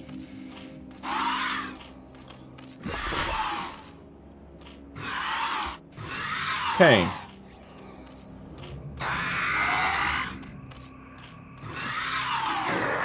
Oh yeah, the overlords are decently speedy after that upgrade.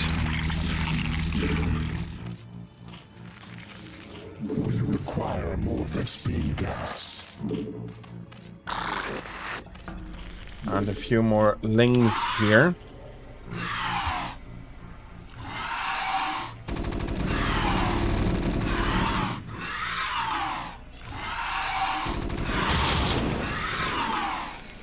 No. We need to destroy as many tanks as possible.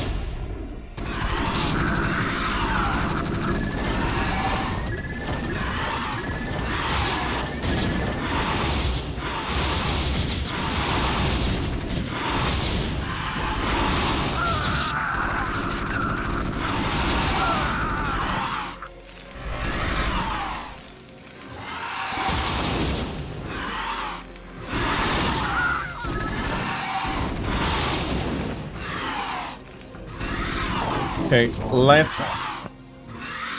get out here and restart that. That was already actually really decent. So you go there, you go there. And we're putting another one into the corner just for nice and backup. We have our frontline defenses, and we are going to... I did want to go into hive. Okay, spawn more overlords.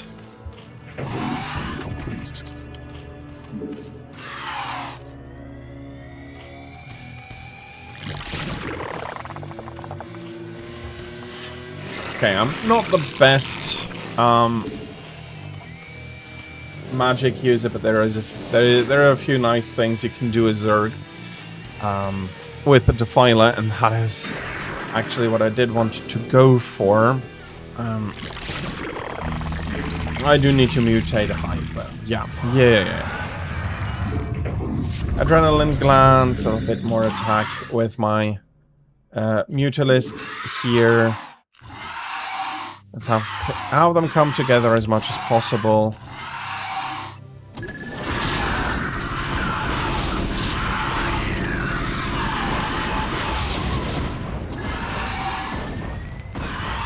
Okay, not an enemy I can easily defy anymore. They got wise to what I was trying to do. You go all into the corner. Ultralisk Cavern is also coming up. First off, we are going to actually... Yeah, let's take this one as well. Actually, this one. So we need a few more Hydralisks to have a few more Lurkers. And I am going to go build the Mutalisk forces back up. They are going to be worth something defensively and also offensively once we do start the attack.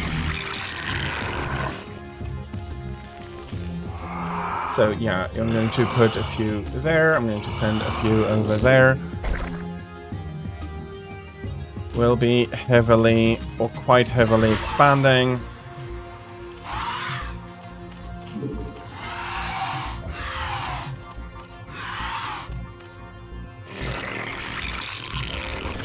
You are going to be lurkers, first and foremost.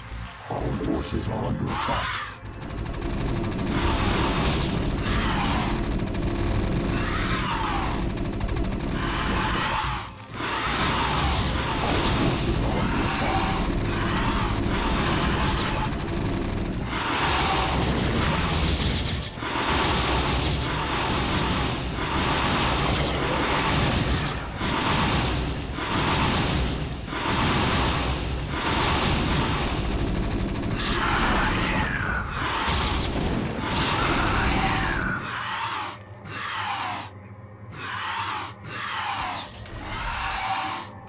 Oh, I heard a siege tank. Our forces are under attack. Okay, a few more, and a few more drones, and burrow, and hide, and like such, and drones. Got the ear. Congratulations. Well done, you two.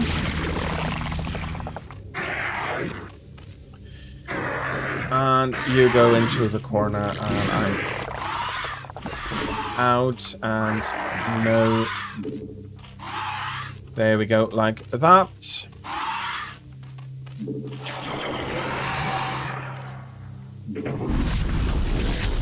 And down, and more drones, and we collect a few more minerals, and we're going to have the Ultralisk Cavern and the Defiler Mound.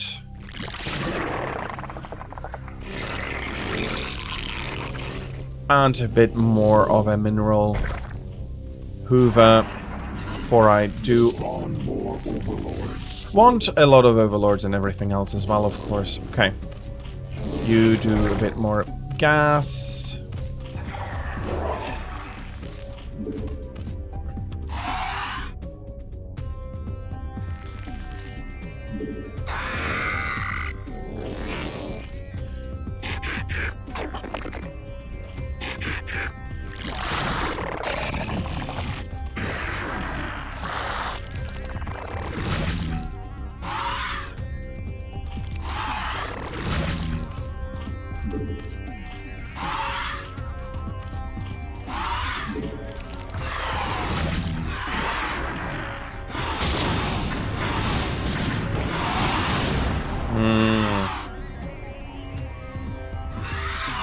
Our forces are under attack.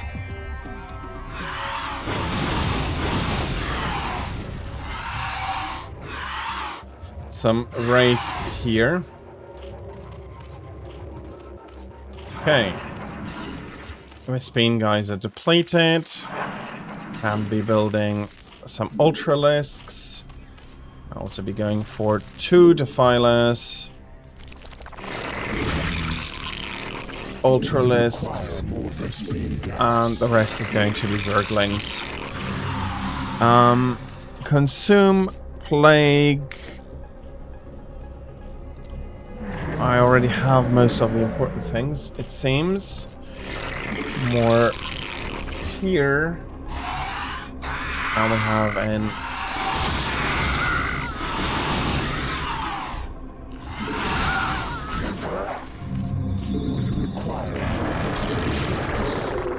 Require more Vespene gas. Okay.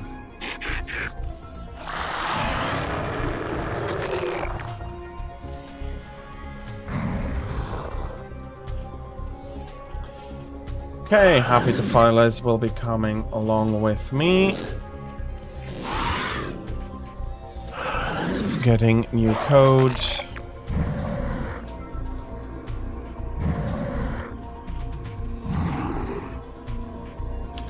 Okay, actually, yeah, this is going to be working out quite nicely.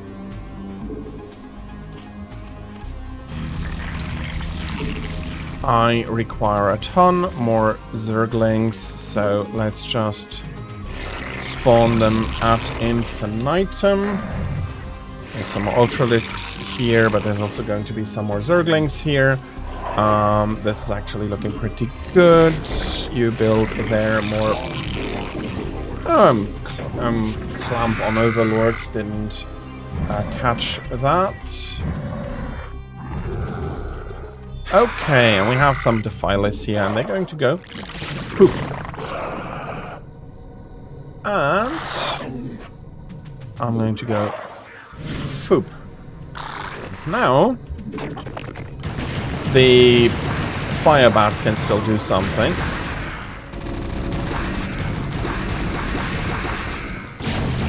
Okay.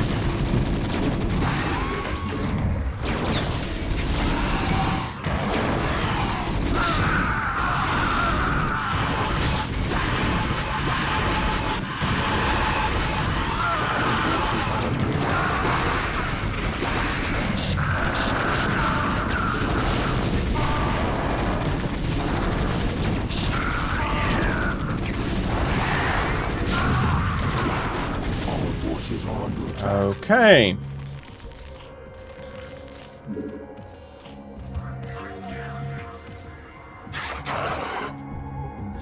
If I can't eat zerglings, Dark Swarm is a lot worse.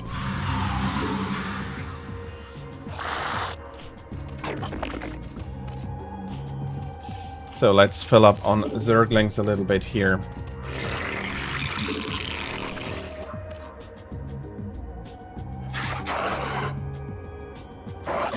Plague is also actually a nice ability.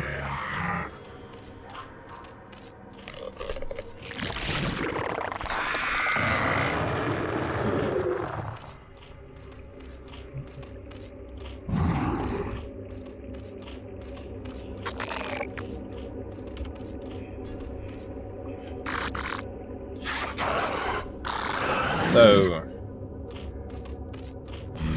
a few more mutas. Of course, I did lose quite a few here. Being silly. Hop, hop. How is the minerals looking here? Still fair. Let's make another round. You love your lobby music. What do you have as a lobby music, if I may ask, then? Chomp. Chomp. Chomp.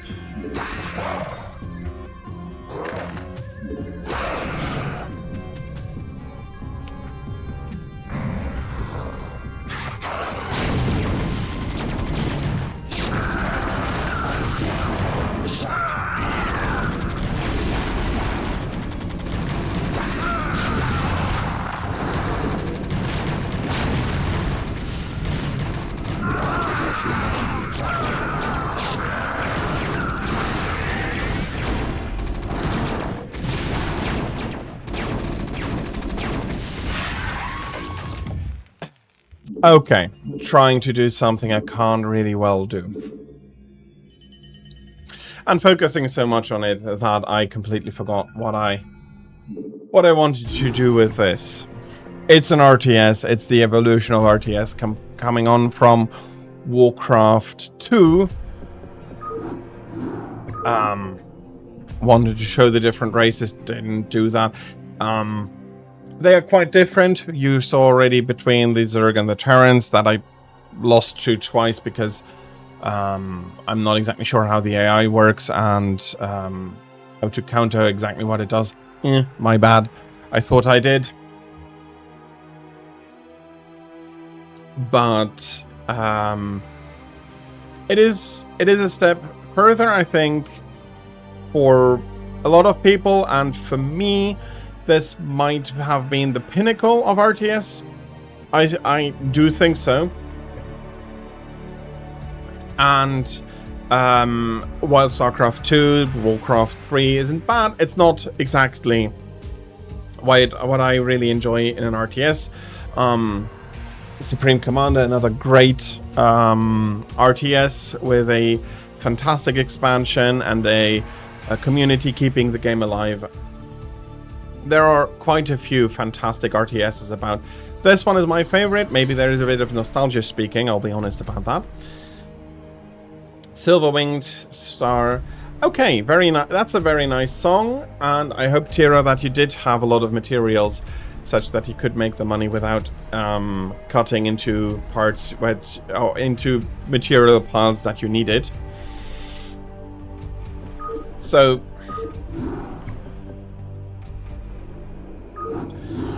Terran plays very different from Zerg, plays very different from Protoss.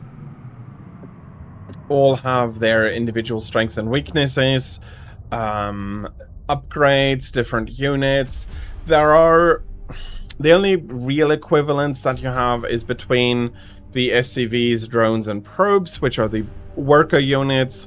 But even there, the SCV has a bit more health. The probe is little bit of a faster acceleration because Protoss units are quite a bit more expensive. Both the Protoss and the Zerg have an early melee unit instead of a ranged unit. Although a single Zealot, correctly positioned, can kill a lot more Zerglings. But on the other hand, if you're out of position and the Zerglings surround you, they can kill a Zealot very quickly. So to put it into perspective, a Zergling has 35 health. Or was it 35 health? Of course, now I'm not sure, and it is important for the argument.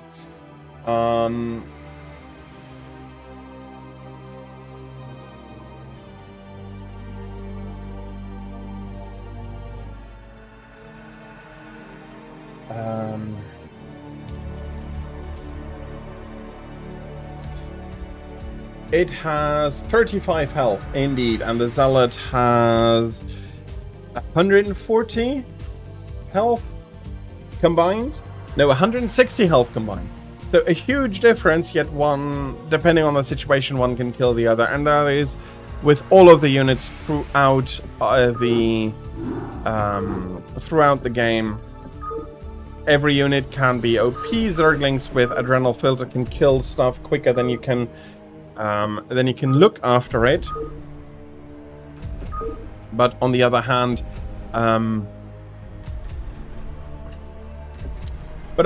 there are things that very, very quickly can get rid of a lot of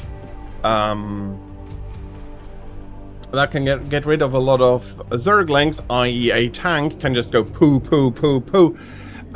You need to surround them and be careful like that. Doesn't always work out. I wasn't good enough to really do that tactic, but a lot of people are, and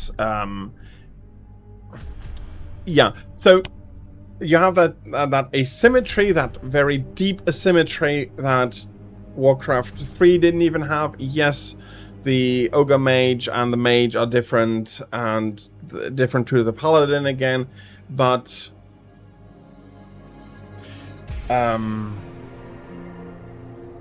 yeah, there's so much going on here in StarCraft that really makes it such a great game, and continues the evolution of the series into something quite different. Okay, that is not exactly what I wanted to do. That is. Unfortunately, I got myself caught up in that. There's luckily not much more fundamentally that I wanted to discuss about StarCraft, but yeah, it is such a marvelous game. Day9 once described it as a mix between chess and piano. You need the dexterity of a pianist combined with the analytical thinking of a chess player, and you need all of that at your fingertips all the time, making for a fantastic, fantastic game. But yeah, that is the evolution of RTS games.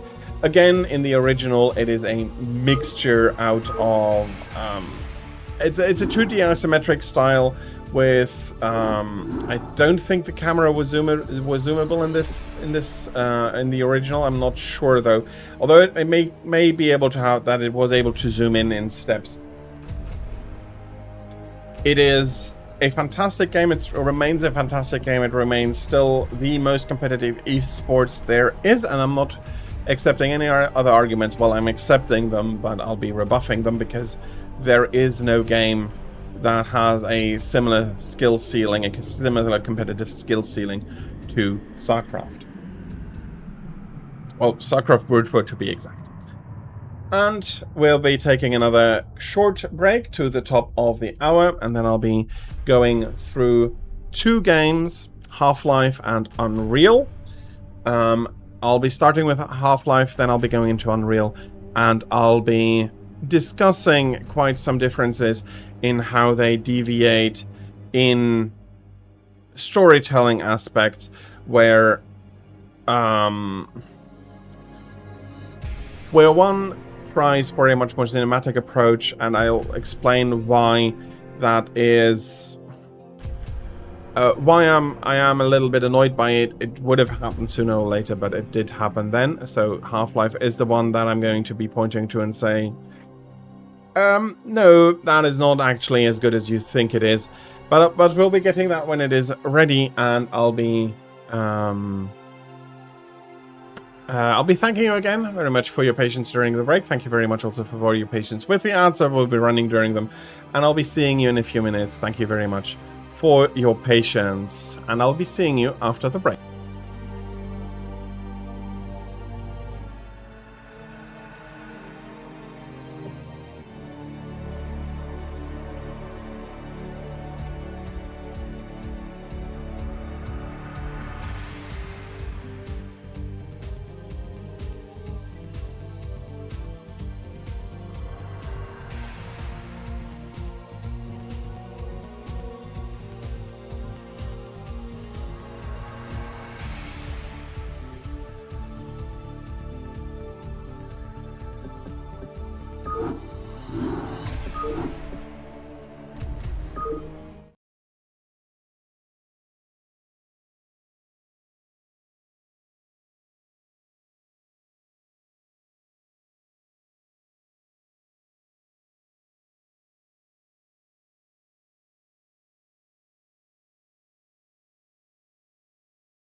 And I'm back.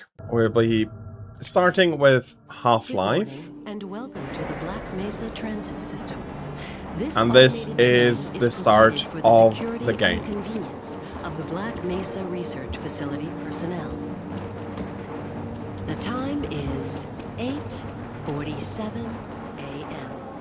You're trapped on a tram that 93 degrees.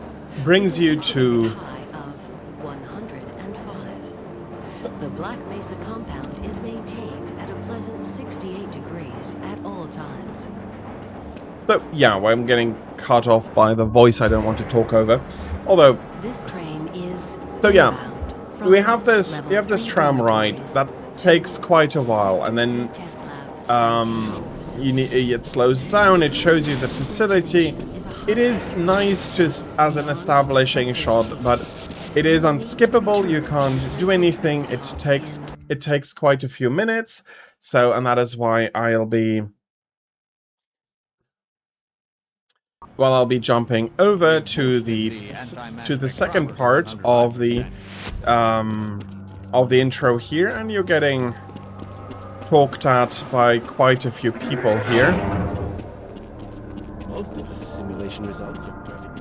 I do need to go this way. So yeah, I understand the wish to have more story, and the fact that technology allows for more here is actually a nice... Access denied. Some lengths to get it. They're waiting for you, Gordon. In the test. Yeah, and they are talking about that I need to go into the test chamber and that I need to do a few things in order to get today's experiment up and running.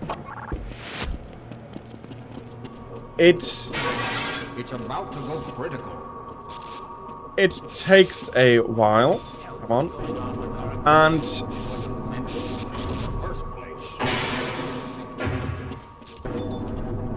while it is nice to establish an atmosphere, it is also quite... If you're replaying it, you already know what is going to happen, and it may not... I'm afraid we'll be deviating a bit from standard analysis procedures today, Gordon. Yes, but with good reason. This is a rare opportunity for us. This is the purest sample we've seen yet. And potentially the most unstable. Now, if you follow standard insertion procedures, everything will be fine. I don't know how you can say that, although I will admit that the possibility of a resonance cascade scenario is extremely unlikely. I remain uncomfortable with Gordon doesn't need to hear all this. He's a highly trained professional. We've assured the administrator that nothing will go wrong. So we have a flashlight. Yes, you're right. Gordon, we have complete confidence in you. Well, go ahead. Let's let him in now. So, and they're letting me into the test chamber and just follow standard procedure. Push the thing in manually. Why that can't be automated, I don't know.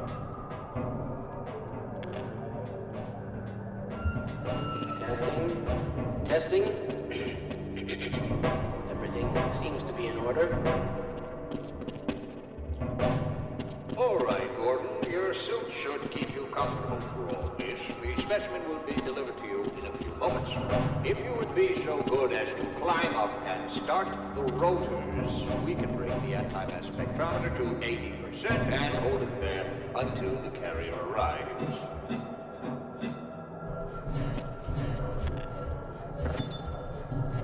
And we are starting this. The ladders work fine. So, Half-Life is praised as a game with a great story, and they're not wrong in that, but...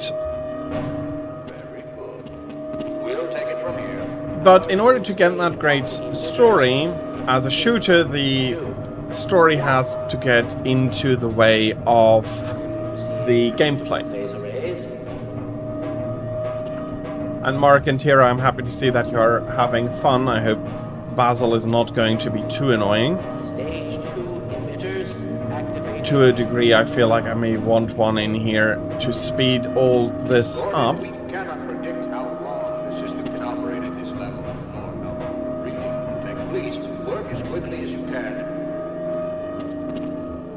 Yes, but I don't have a carrier yet. I don't... Capacitors to 145%. It's probably not a problem. Probably, but I'm showing a small discrepancy in... Well, no, it's well within acceptable bounds again. Sustaining signals.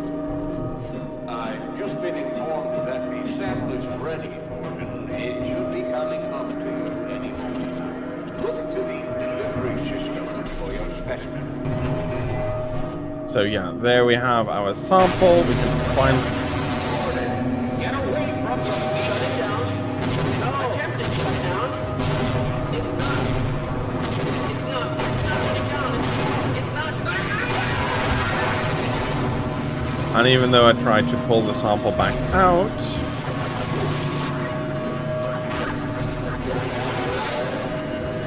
the catastrophe is now well underway. That's why I went...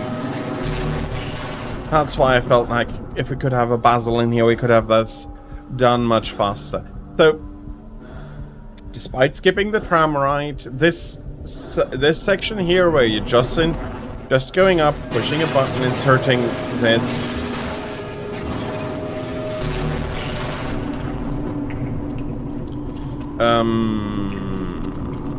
Okay, not sure that's a place I want to be.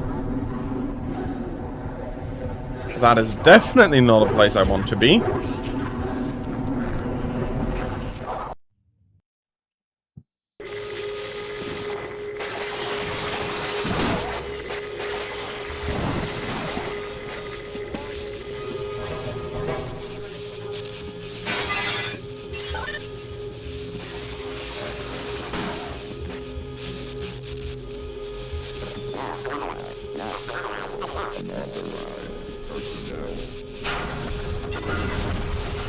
Okay. Ouch.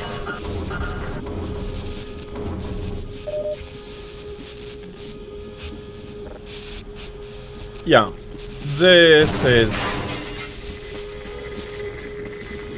is not good. Whatever exactly happened. A portal into another dimension, apparently.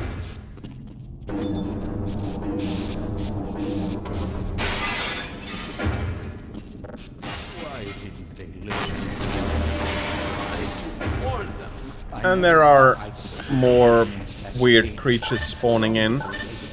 Access denied. Thank God for that hazard suit. I'm afraid to move it when all our phones are out. Please, get to the surface as soon as you can and let someone know we're stranded down here.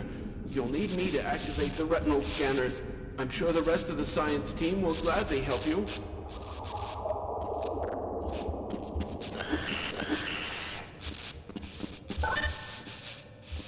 Access denied. Control room sign coming off. Well, there goes our grant money.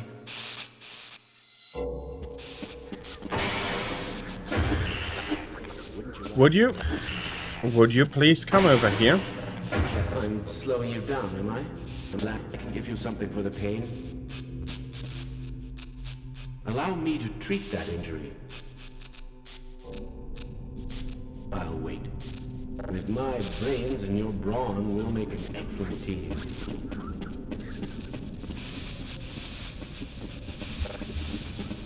Fascinating. I never suspected such things could be. Okay, so there is some NPC team forming here, but it's not clearly indicating when we're in the team, how we're in a team.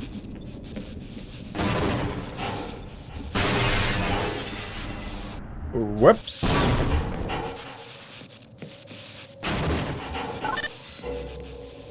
Access denied. Okay, and there goes a bloody beam opening the door for me.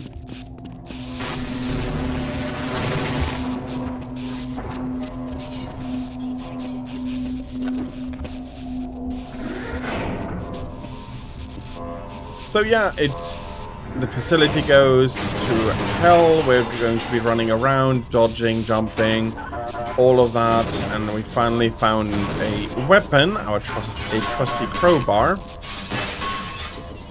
Can we get through that? Yes, we can get... Whoops. Whoops, did I do that too? Well, possibly. But seriously, with how the other people have been talking, I am not taking responsibility for the main accident. I did do as I was asked to, that is all. But... to even get to this point, it takes a while. And while we can fight now...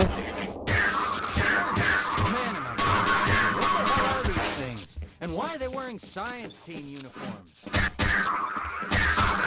Because they are probably ex-science team members.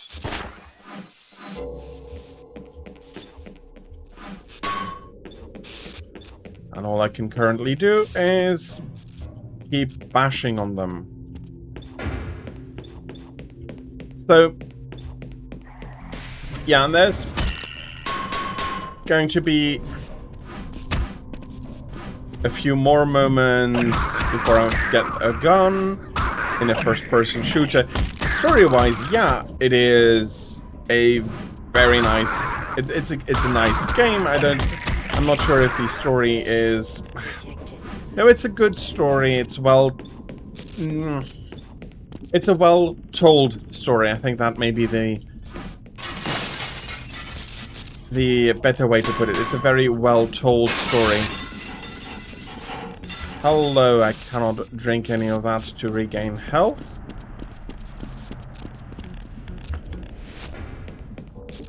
But it is a well-told story and a fun story. Can I bash you open?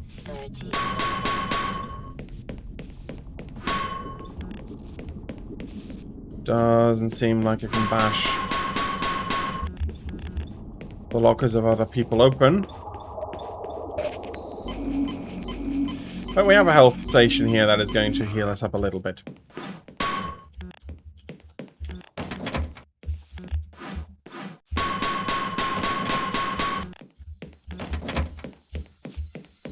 Those doors are closed. I'm able to get a bit of ammunition here.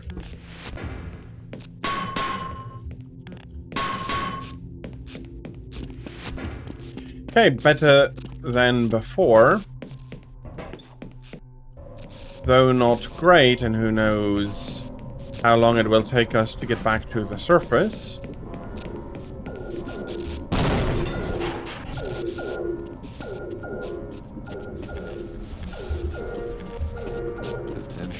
Luckily, we do know...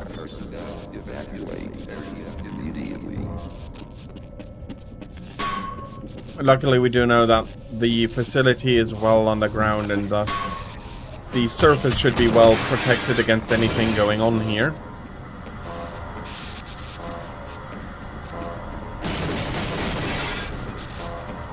Not so happy about the lightning flying about here everywhere. Smash, smash, smash.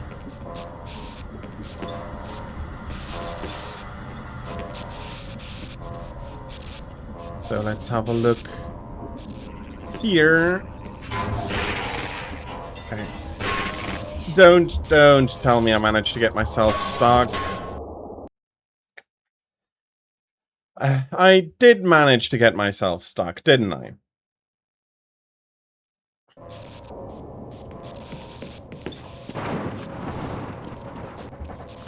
Yeah, can't get through here, can't get through here. I have to take the long way around. Luckily, there was this autosave.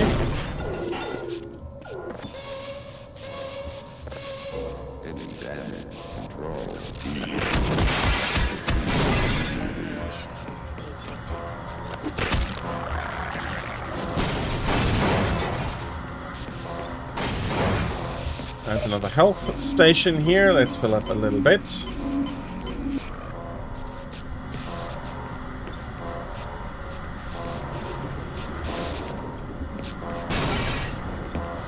Come on. Is it only this one I can easily get up to?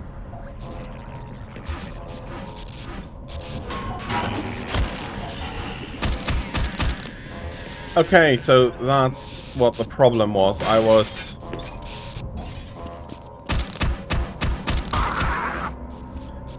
was trying to get up onto something which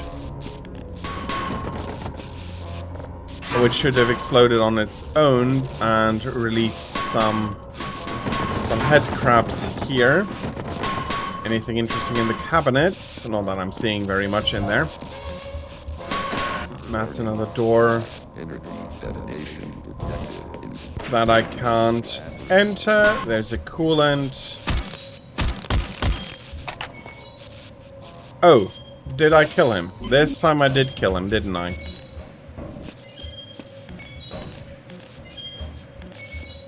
Authorized personnel only.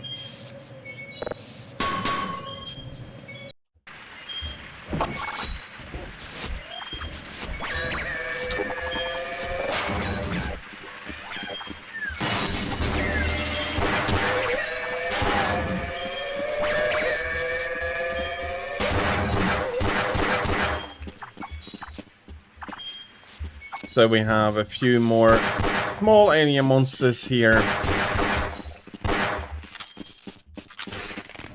And now we can finally be a shooter. There's another health station in there. Why it's in there and not in the corridor, I have little idea. Okay, I get health, not energy for my suit.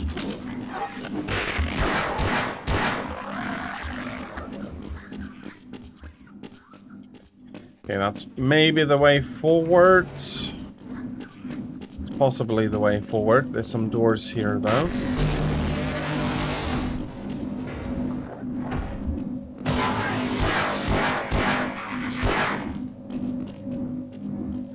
And we had somebody spawn in here behind a locked door. They were strong enough to free themselves, so that is something.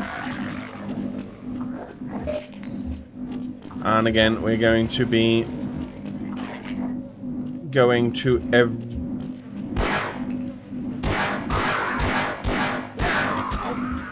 I don't like you very much. Let's have a look over here. So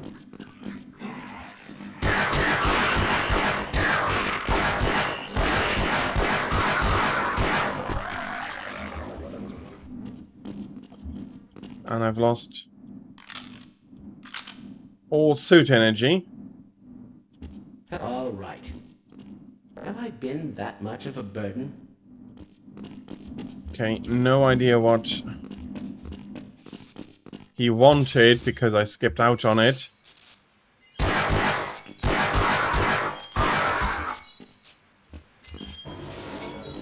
Oh, okay. I said, fine. You won't even know I'm here. I need him to do this retina scanner. Digital breach is definitely transmitting organic matter. I hear something. And I have found some grenades, which are going to be coming in handy at a later point. So those cutscenes, I'll be calling it as such, they're not exactly cutscenes in the sense that they did not take agency away from me. It's something that Valve has experimented with, and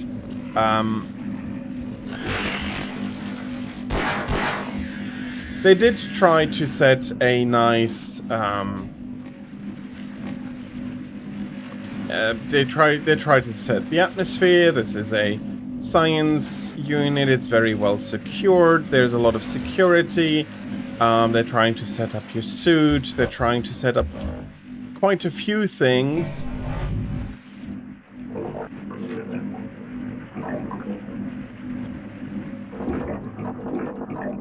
I'm not exactly sure where you want me to go now. Probably here. That's where I came in from. Let's go. You're going to have to leave me here.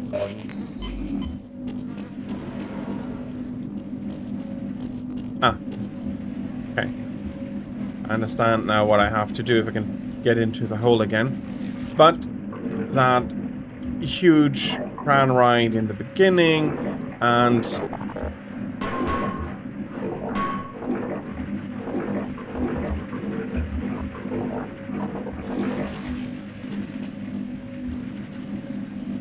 okay, that's not exactly what I thought I'd be where it'd be coming out of, but that's okay. Yeah, that's an elevator going down. Does seem to be the only way I can go. Okay. So let's take it down deeper into the facility instead of taking it up. But my main issue with Half-Life is how it does story. It does a lot of environmental storytelling, the changes coming up from in the facility as you first see it and as you see it afterwards. Those are very nicely done, and that is what I really appreciate about games being games, that you are always a part of the story and you will need to okay, bloody hell.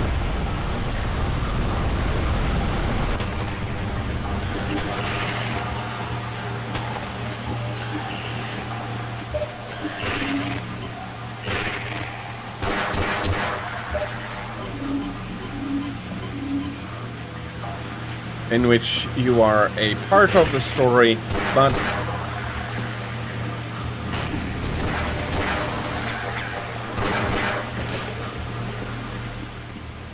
I am not a fan of large unskippable cutscenes in a shooter, or even large expositions, like large long expositions where you're not really able to do anything. Keep these things short. Give me data slates. Give me the information in a way that is not a please be here and listen to our story for this amount of time. A lot of some people do manage to create stories that are absolutely worth watching and waiting for, but there are others, and that is unfortunately a few more, that then overdo it and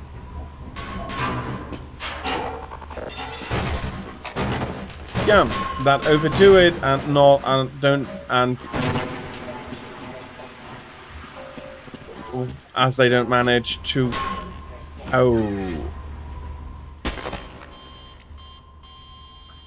okay, down was absolutely deadly. Let's hope that I can still make that jump, because that means that this great I had to bash open. Ouch. Leads to somewhere quite different. Okay. Same place, but down already.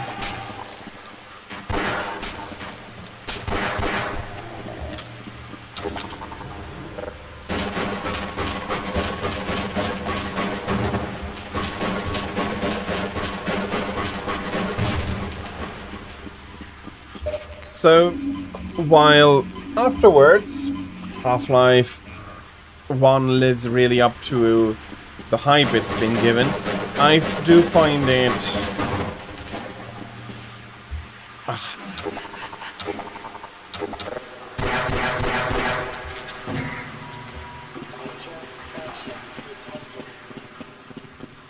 I do find it very quite unfortunate that they are from that not quite understanding what the goal may have. No, I can't quite agree with that. I do think that they did perfectly fine. That they understood perfectly fine what the goal of the introduction was, but they thought that they could do it equally well.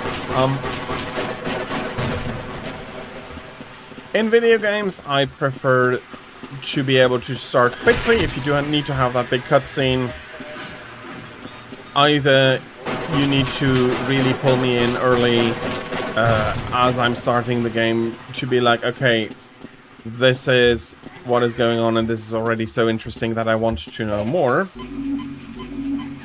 Or allow me to do some gameplay before we're getting onto any lengthier expositions, in a shooter at least. And in an RPG, I am much more. I don't mind having a long exposition scene. Again, some people might be like, okay, that is not necessarily equal between genres, but they are not equal genres, and I don't think then as such I should be treating them as equals.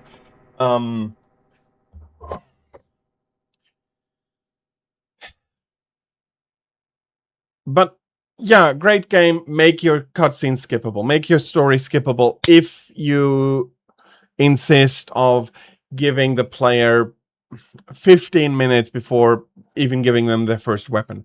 Running around alone is not really gameplay, in my opinion.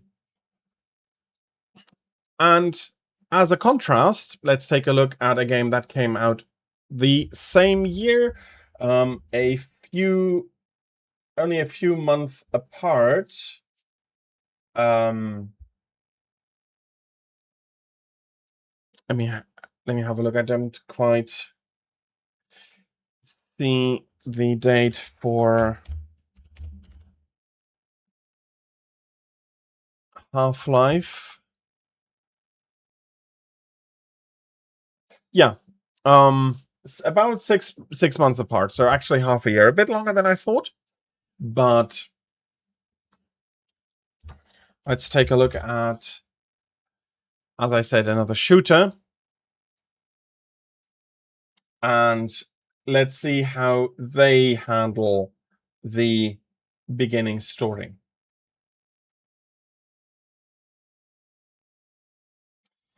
So I also do need to remember this.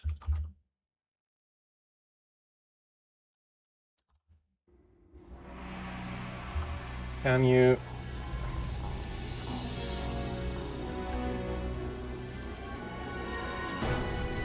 Yes, of course.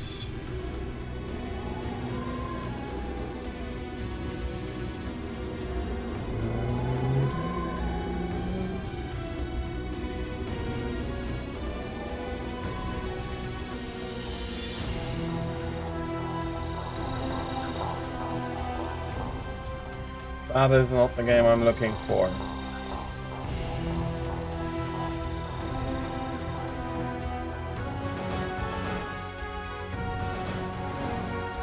Shooter platformer, that's not the game I'm looking for.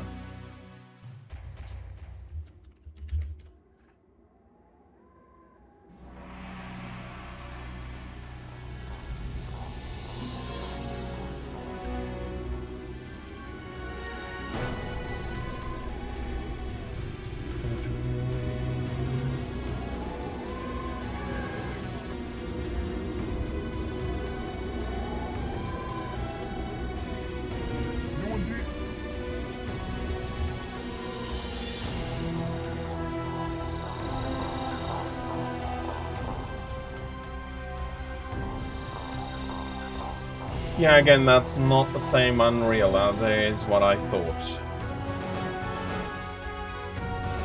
Come on, Twitch.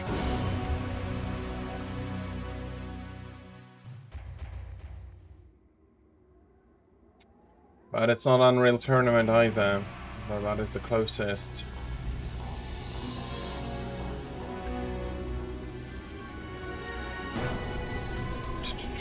That's not what I'm looking for.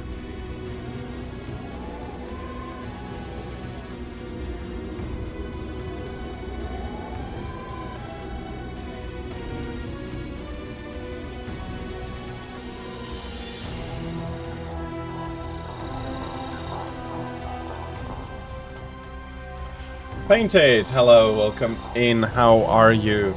I hope you're having a fantastic Saturday, and you can be looking forward to a great Saturday to come. Okay, don't have a good choice. This is not the correct game, but it is the closest that I can make it to the correct game. I'll need to check with Twitch. At least the name is one-to-one matching. And I am...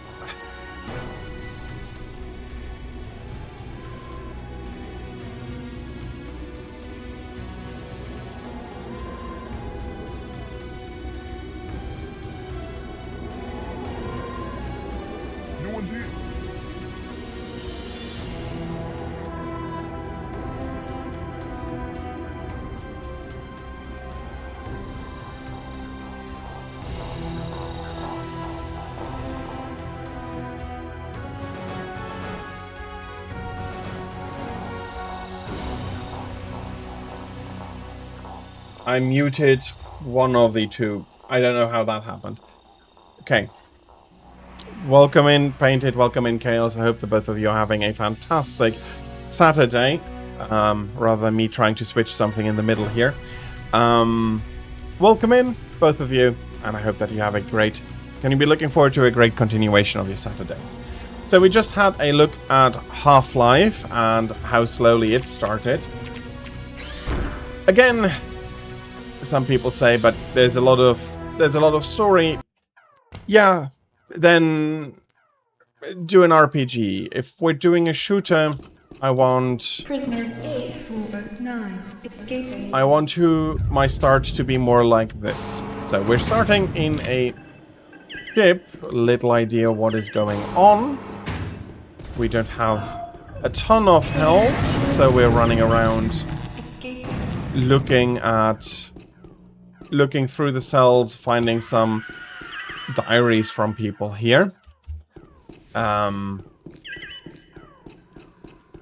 We are getting well informed by the beeps whenever we find a new diary, and after exploring here for a little bit, and there are a few areas here I'm just going to be skipping out on because unless you really want to do a complete sweep of that area, you are going to be finding your way over here rather quickly. Again, there's a lot of goodies and secrets hidden in here. Come on, open up. There we go. There are buttons you can activate by running into... Oh, that is by now very standard PC shooters fare.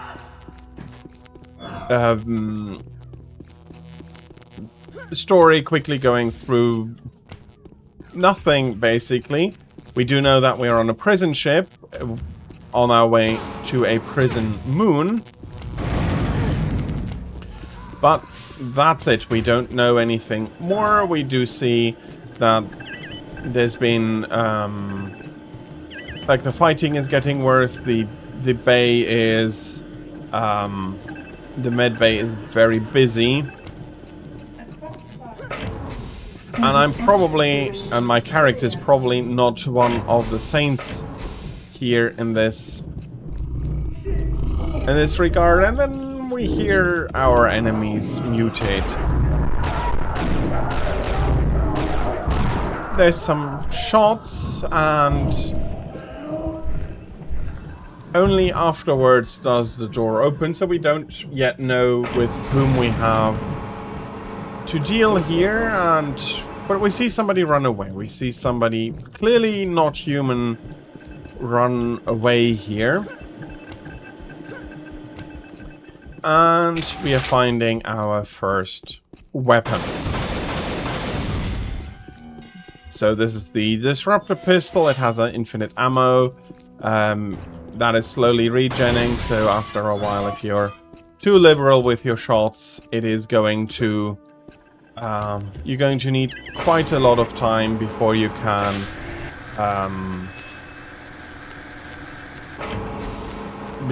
shoot again, and there's plenty of logs to find here that gives you an idea of that the ship has been caught in the gravitational pull of a planet, that they had not expected to be there, and they cannot escape. Come on, what? Ah, come on. Undo my I want to spell inside the game. And now pull the power to all drives, no effect, we're spiraling. They are really the security chief here is worried what is going to happen to them. They're going to have to make a crash landing. How is the ship going to be surviving that? Is that going to be how are the people on the ship are they going to survive it? What is on the planet? Yeah, and it does. It's pretty clear that the planet is hostile. It's very nice looking and quite hostile. Congratulations, you two, on beating Valstrax, and here we get our second, our main armament, because the disruptor pistol is more of an emergency weapon. But we are having a log here, contact with the members of ISV Kran. That is a vessel that was lost in this area about 3 months ago. And you can find a lot here that is pointing you to different, over to different areas of interest. People trying to explore the area and having found stuff or not found stuff, as the case may be. Having gotten injured and then needing to wait for rescue that for some people didn't come. So there's a lot here in the environment. There's a lot of logs, not necessarily audio logs, because, well, we're not they are not voiced logs, but there are logs about, and we do. That's not a glass we can shoot. Okay, fair enough. It's a ship that shouldn't be as easily destructible. And I know that I have talked about Unreal on the stream before, and I did showcase the weapons before and all of that. This time it is more about that we are already in the action. We haven't fought anybody yet. That is coming up now, let's say about 10-15 minutes in, but everything leading up to this feels very, very, very, very different from Half-Life, where Half-Life's slowness, for me at least, makes me impatient. Okay, I just heard something coming up somewhere. Ah, there we are. Don't want you in my back. So if you pay attention, then you could have heard that as well and been clear. Okay, somebody's coming from behind. So we are already in the action, and we're already going on. And Tira, congratulations on the gem.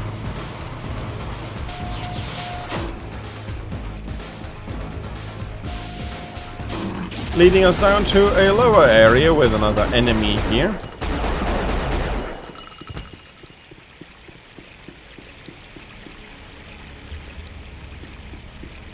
These gnarly fruits you can find the seeds for and plant. So there's a few things to do, but the game moves at a very different pace to Half-Life. It starts immediately, it gives you something immediately to do. In a shooter, exploring is also something to do. In Half-Life, in the first parts, there is really nothing you can. There's nothing really you can do. You are stuck on the. You're stuck in the tram, then you're stuck in the chamber. You have to wait for these to run out. There's no way you can accelerate that. It is just you do need to go through here, and then we have a bit of a cave behind the house, which you can find goodies in and move on. It's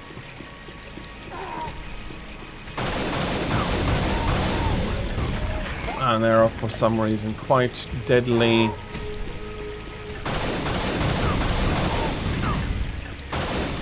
shooters here hanging from the sky,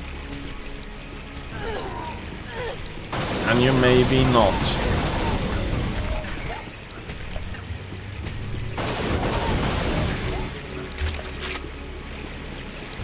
And you might have heard that the standard character of Unreal is also a woman. Again, that is of not much consequence to the game. Found a little bit more armoring up to over 150, and then we can go back and destroy the other boxes here. We'll be finding a little bit more ammunition in the form of those it's not Tiberium, it's Tiberium is from Command & Conquer, not from Unreal. Something Tyrium shards, I think it was. And again, there's another enemy. We can move along a little bit further. There's a platform here, and there's somebody lying down there. Bloosh. Again, we can do some swimming, or we're coming up here, finding more ammunition for our auto pistol, and probably guard from the ship we came in on, the Vortex Riker. There's a log. I should have stayed behind with the others. My leg is broken in several places. My brother went looking for help 8 hours ago. He is dead. His brother is also probably died by now. And yeah, after a big fall, yeah, you will have at least some injuries and a broken leg. Seeing where you must have come from, maybe they went through the cave and he just fell that shorter distance. Nevertheless, yeah, okay, you broke your leg. That is a fall you can break your leg on. As such,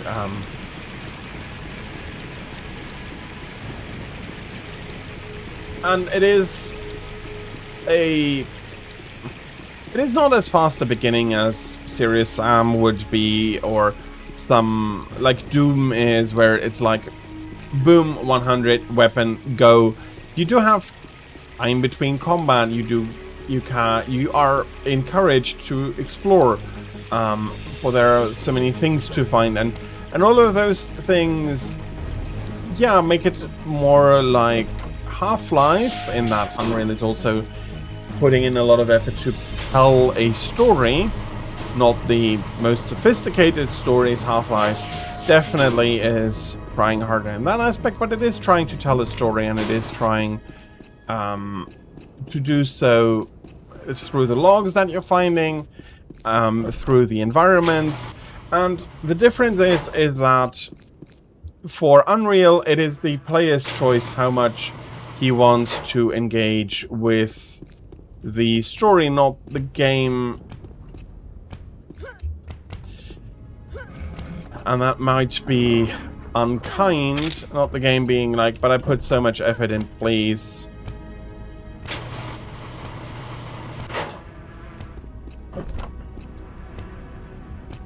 Yeah, it's weird. It's weird saying that about Valve, but by not allowing the player to... Damn, you need a long time.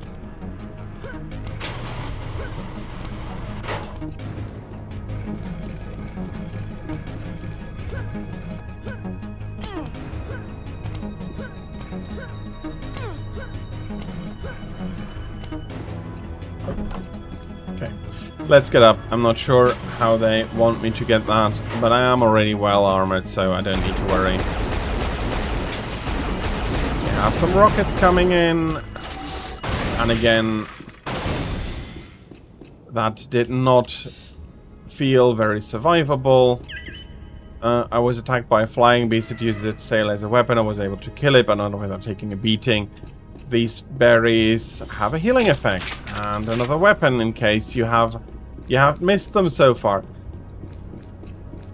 The game is absolutely going to be nice, and there is... See, there it is. There we have our enemy. I can't get past the brutes to go back and help my brother. My ammo's almost out. And there's a lot of brutes patrolling, so we found the brother of the person that got injured before as he was trying to go look for help.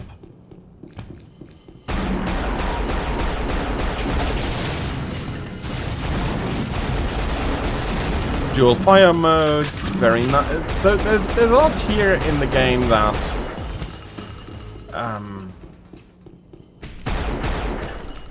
that makes, like, Half-Life didn't have dual fire modes, but it is not as unlike Half-Life as many people might feel, but it is definitely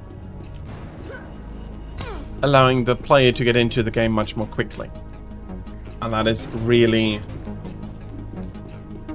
really something that I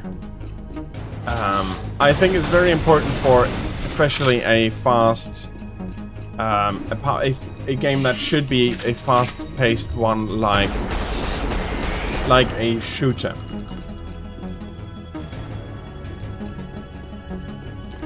And it is something that is much better done by Doom 2016, Doom Eternal later on, have a short cutscene, have that player skippable. The introduction of the Slayer in Doom 2016 is, in my opinion, fantastically made in that it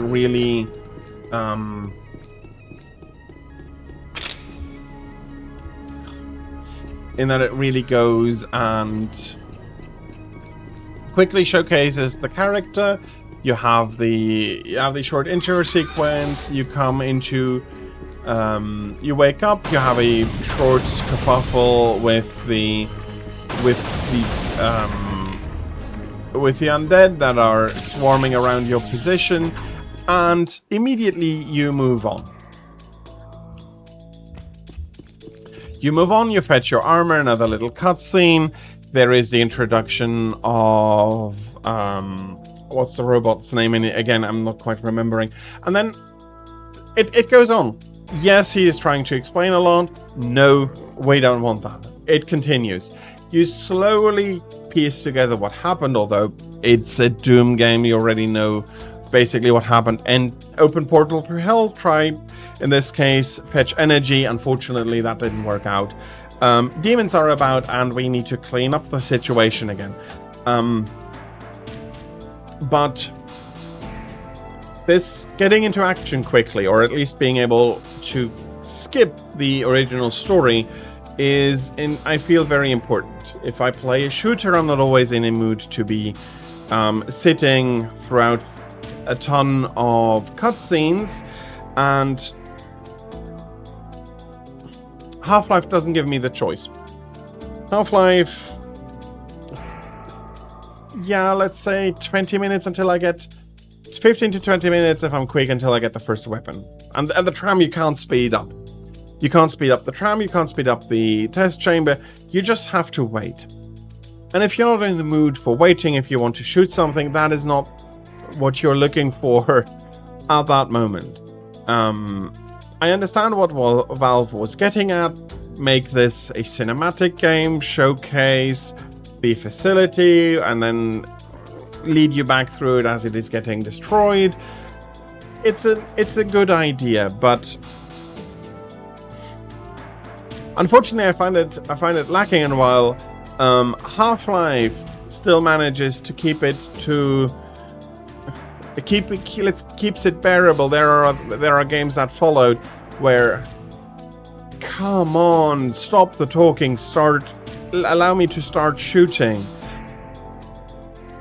For example, and I do love Metal Gear, but Metal Gear Solid 4. Stop it with the cutscene.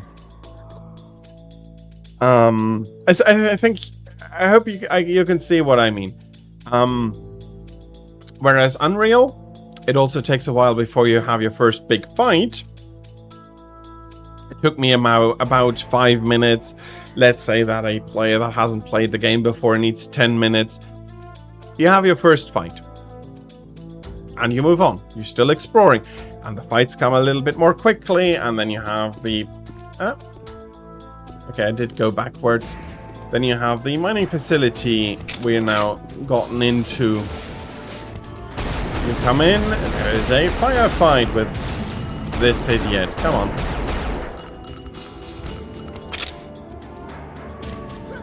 And so on and so forth. You take a look around.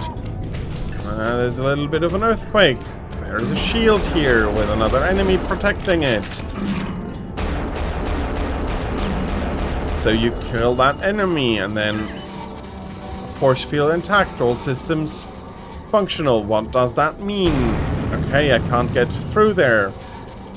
You see, you're going to go exploring. You're active. You're a participant, not an observer to the story, and that is definitely something that I feel that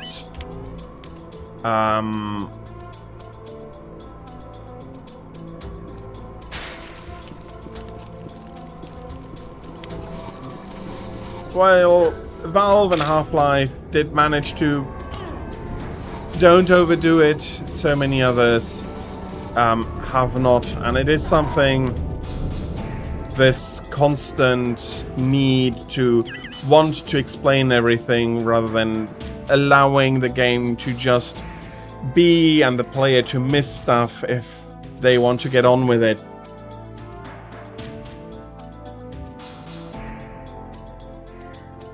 And you do need to realize I skipped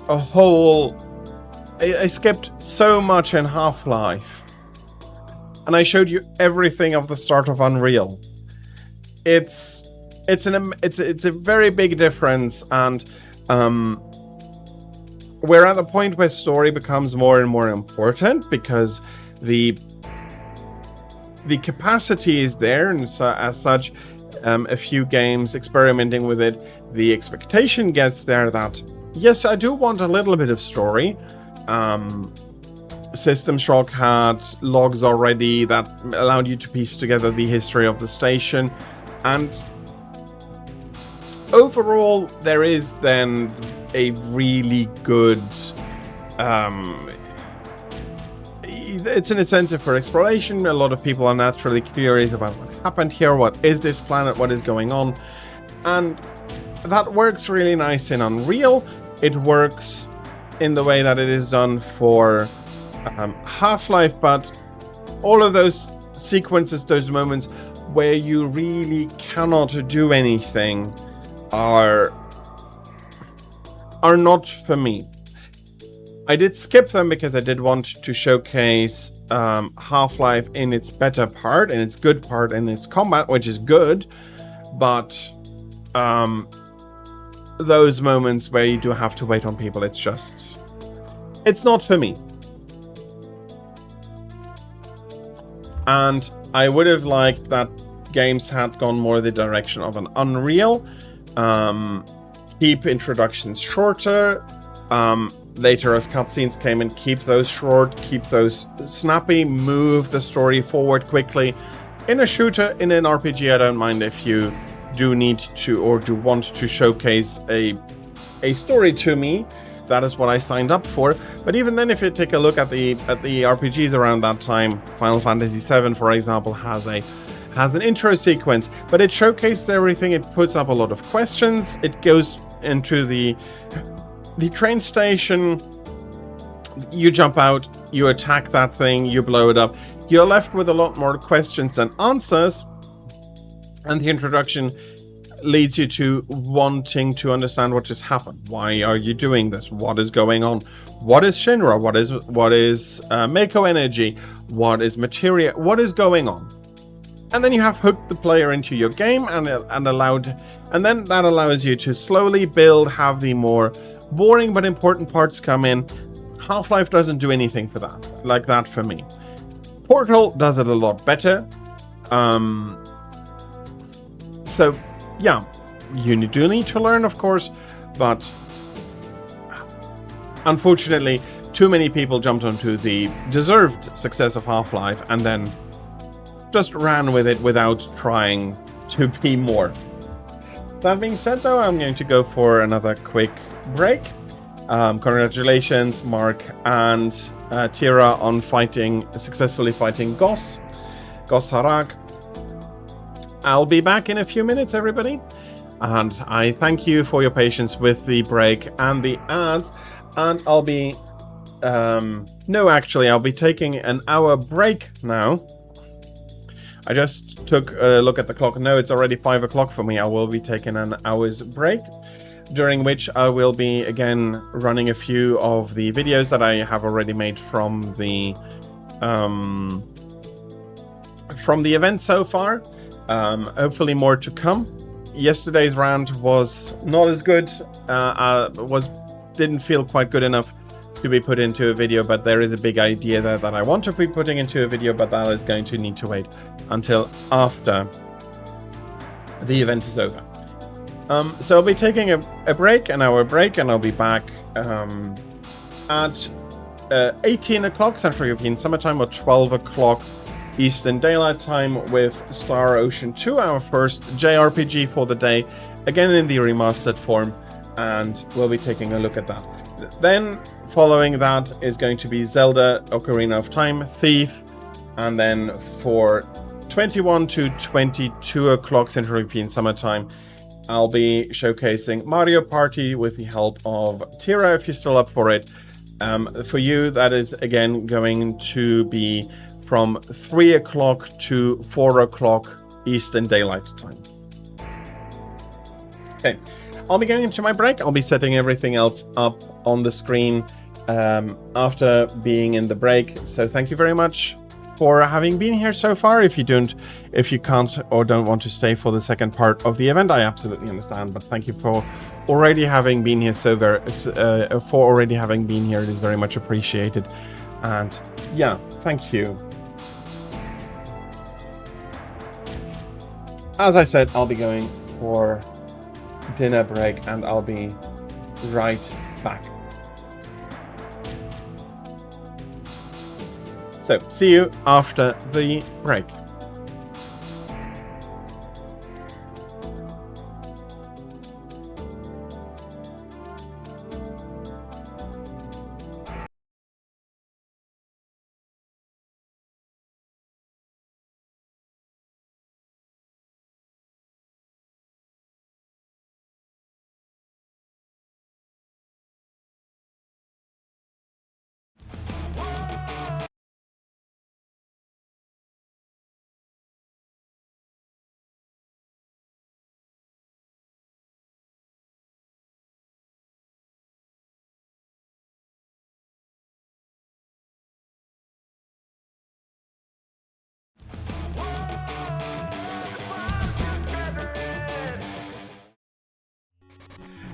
And again, 3 game modes in a single game, in a Game Boy game, released, let's say at worst, 2 years after the release of the Game Boy.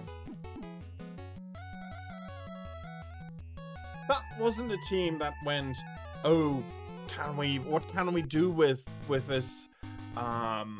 Let's wait a little bit until we figure it out. No, they sat down, they had an idea, and here we are.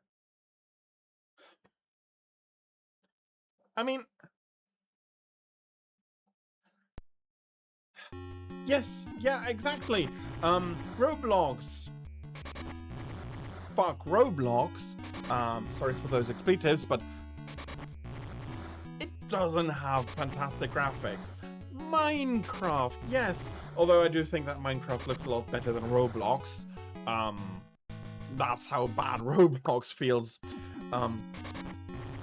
But graphics isn't everything. And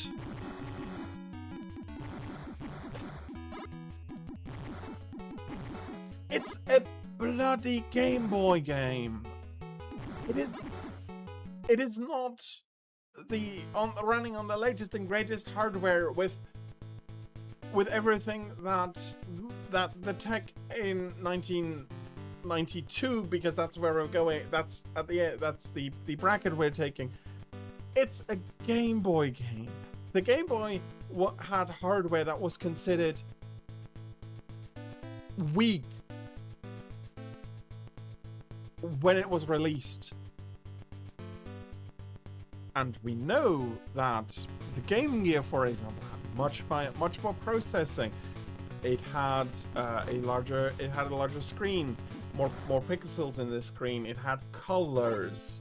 So that alone, even if we're taking the same screen size, it had colors. I think it was 32 colors. It had backlighting.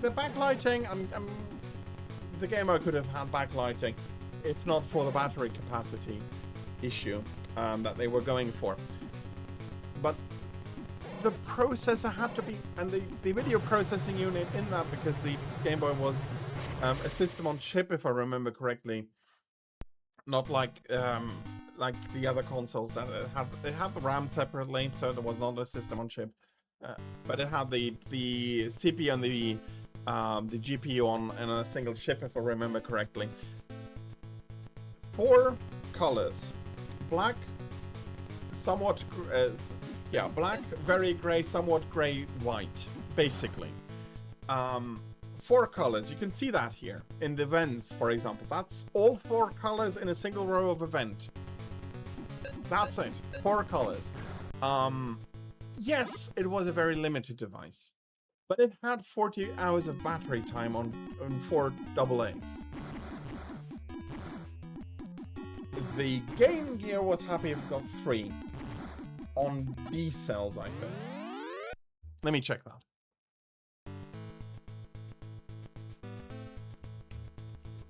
The games could be a lot more impressive looking, but it's just, oh no, okay. 6 AA's. So 2 more batteries, far less time. 3 hours usually. 2 with the backlight on. I don't know how many how many people remember batteries used to come in packs of 4. You needed 2 packs, or you would buy maybe 3 packs, so you had 2 charges. And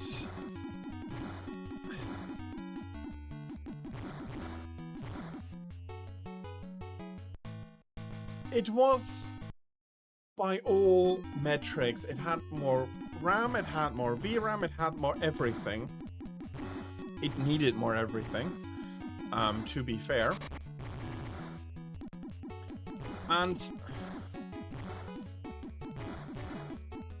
it couldn't even come close. It couldn't come close to the Game Boy. I'm having the specs here. It has the same amount of, they had the same amount of RAM, but double the VRAM. Same size screen, with the exception that one could show up to 4096 colors and 32 colors on screen at the same time, and the other had 4. 4 AA's, up to 40 hours, that was the target. Not every game managed that, but let's say a good 30 hours for most games. You had accessories. Why did accessories make sense? Because yeah, the Game Boy was not the most expensive one, not the most expensive handheld console, but it was significantly cheaper than the Game Gear, releasing for 7,500 yen in April 1989, and the Game Gear was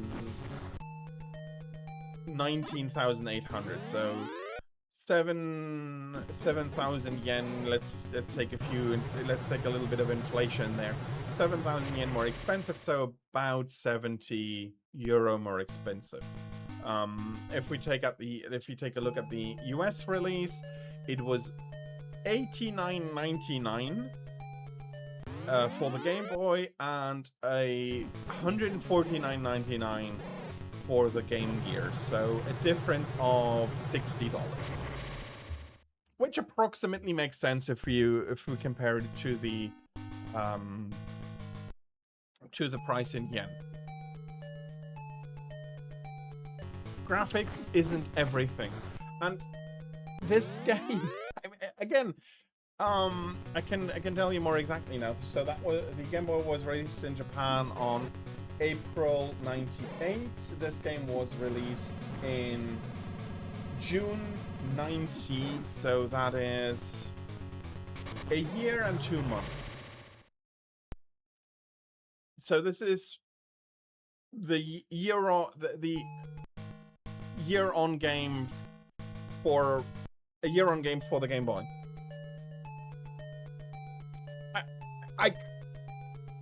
Modern games. What? Why? Yeah, they are pumping graphics, and you're absolutely right, but that is so backwards. Nice graphics are not, and the better the graphics is, that's a nice to have. The game needs to work. The game needs to be fun. Look at take a look at Space Marine 2. Came out last year. Looks great. Plays great. Plays really fantastically. Gets the atmosphere of the setting it is in. It ticks so many boxes where I'm like, this is what all Saber is a AA, but if that is what AA is, what are the big AAAs doing? What are you doing? This is the second stream in a row I'm going, take a look at this game. This is so much better than so much of what is coming out now. This is more fun than Marathon. It's more fun than... Okay, yes, I'm picking low-hanging fruit, but again, this is a 36-year-old game. This is 36 years old, and I can say, hand on heart, this is more fun to play today than a lot of of recent released games. Not all games, but big, high budget games. And the industry has changed, yes, but it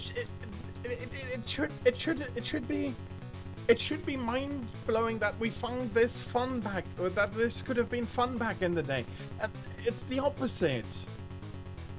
Yeah, the industry has changed. If we compare it to this, a lot of AAA has gone to shite.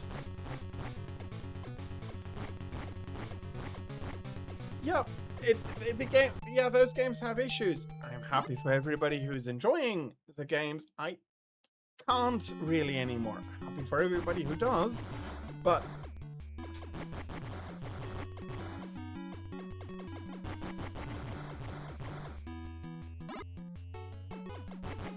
can you maybe not?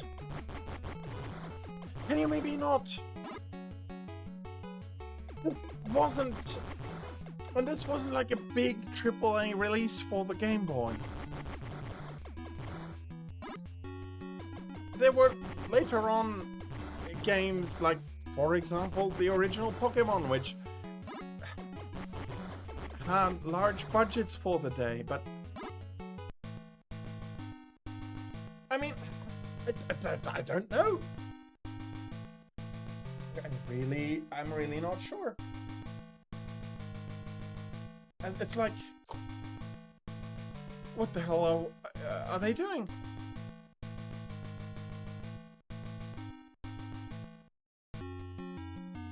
This... Yeah, okay. It looks old.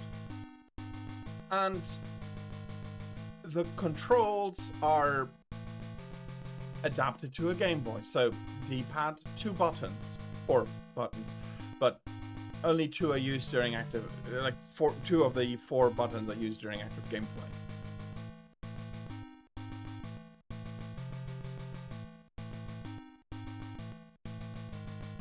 That's the standard I am asking all of those companies to reach.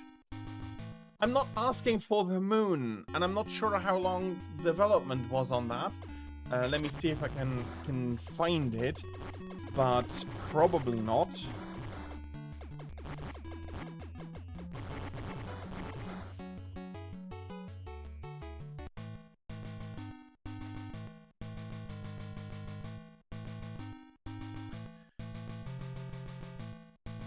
We know I have the release date.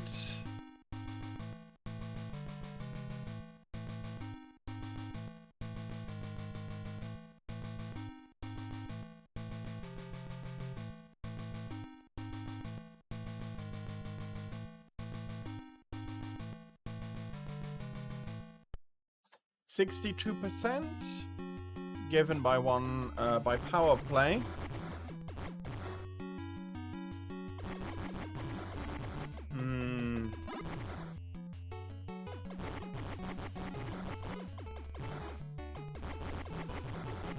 I would say 72, 75 is more a reasonable rating, in my opinion. I'd like to discuss that with the person who rated it, but okay.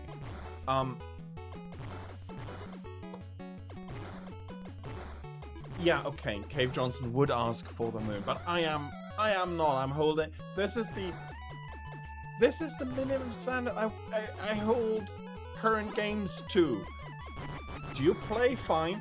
Are you fun to play? Look, yes, there are some quirks with the first-person mode where if it is far enough to the side, it doesn't hit you, while in every other mode, it doesn't matter where a projectile or something hits you. And Nitrade_LP7 is now following. Okay, fair enough. He needed a lot of moon in order to do all of that.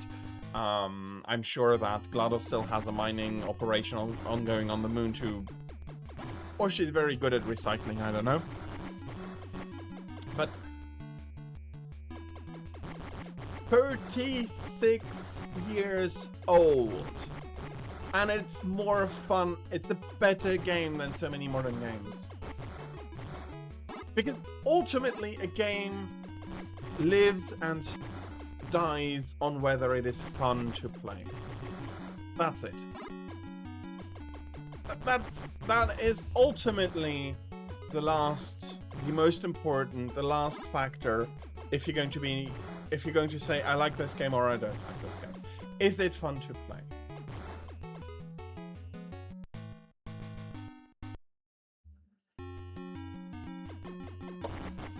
Is that a standard? Yes. Yes, for some companies, definitely it is a standard too high.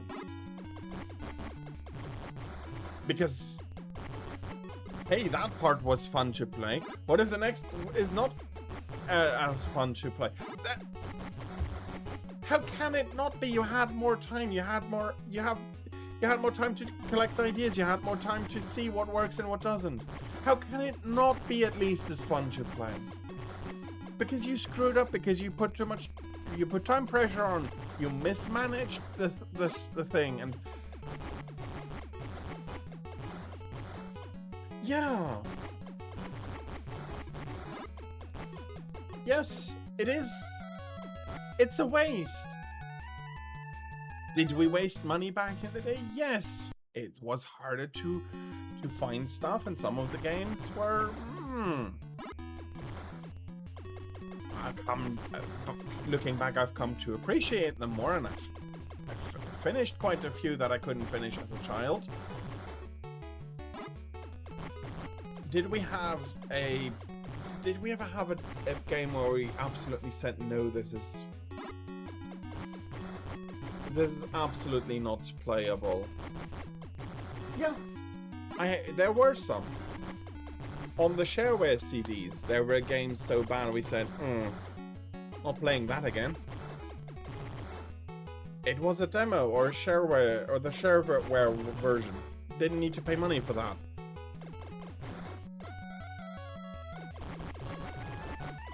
So yeah, bad games existed, but not this. It's I don't have enough words to express how disappointing some modern releases are. I take a game, 36 years old, 38 years old if I take Sword of the Samurai from Monday. Again, I have not played them as a child. Nostalgia doesn't say anything. There's no nostalgia there. I haven't played both games as a child. I found Sword of the Samurai 2-3 months back. I found this a few years back. And yes, but how many of those remakes or remasters are worse than the original? You're taking something, and you make people go, well, that's not that old game anymore. What did you do to you hacked the old game apart and put it into a new shiny fancy suit and try to sell it to us again? I mean, I don't like the Final Fantasy remakes. I don't like Persona R. You had a perfect template. Take that game, put it in a shiny new suit. Don't hack it up. Don't do anything to it. Perfect.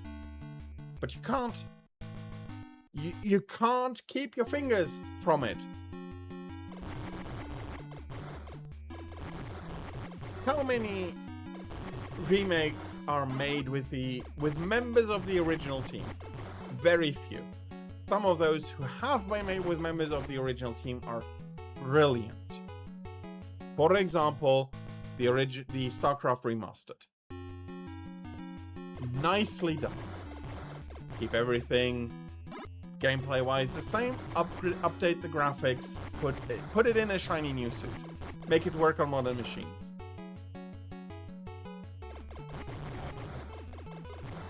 It's not that hard to make a good remaster. No, apparently it is, because so many companies can't do it.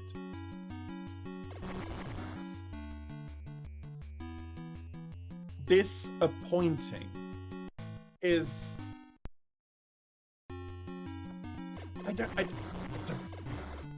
I wonder what I'm going to say after tomorrow's stream, if I'm going to have another one of the rants of games were better back then.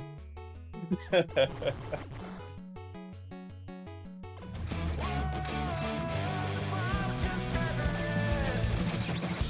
you remember we had dignity, sanity?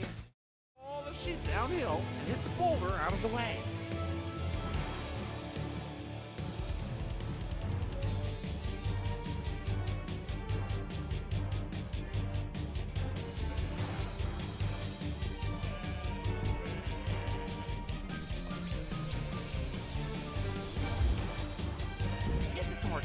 Speed as possible. The faster you go, the stronger the hit. Obstacles appeared.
Heroes of all stripes gathered here.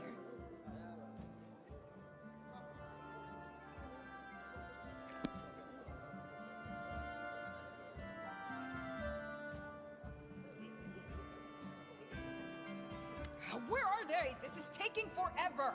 They didn't even say what this was for. Footnote in our story. Leave this one to me.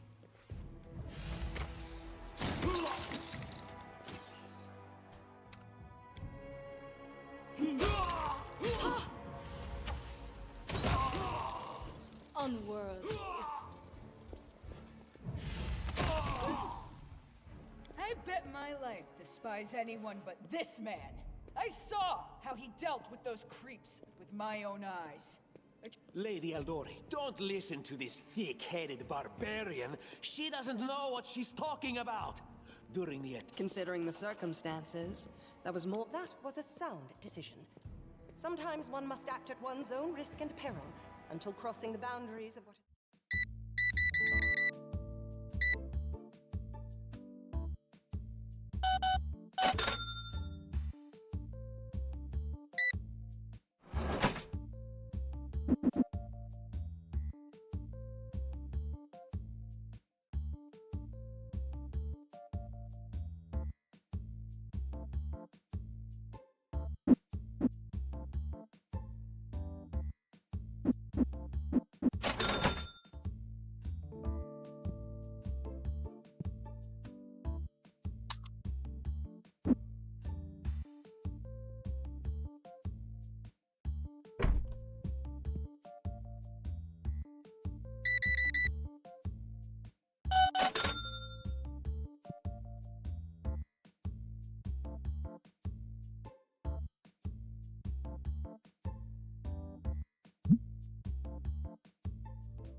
もの魔法をかけてあげる。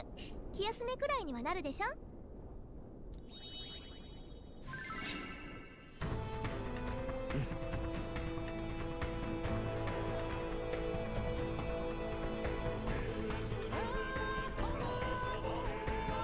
この世に初めて生まれた魔法は音楽なのよ。どう？乗ってきたでしょ。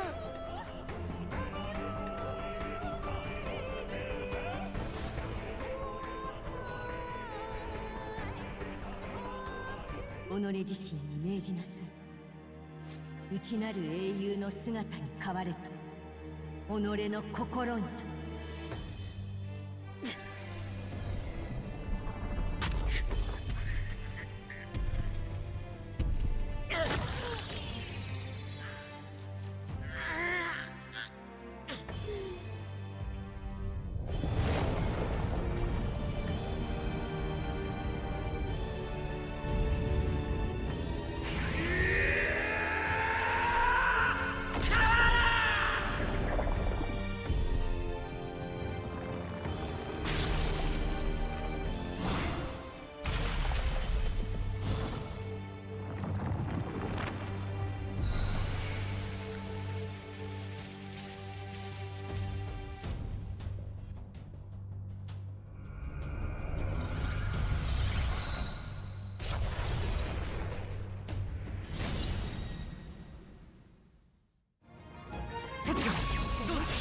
押し切った。このまま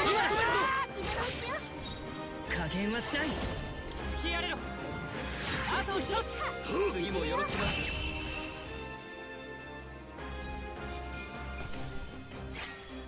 な。やれるようになってきたのかな。これで片付いたみたいね。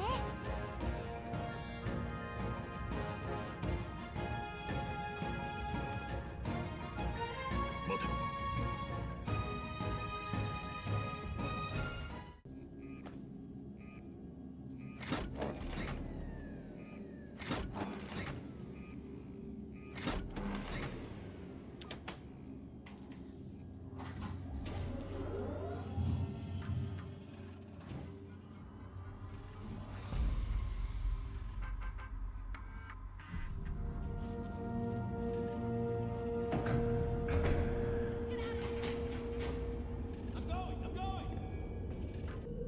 There's always something going down.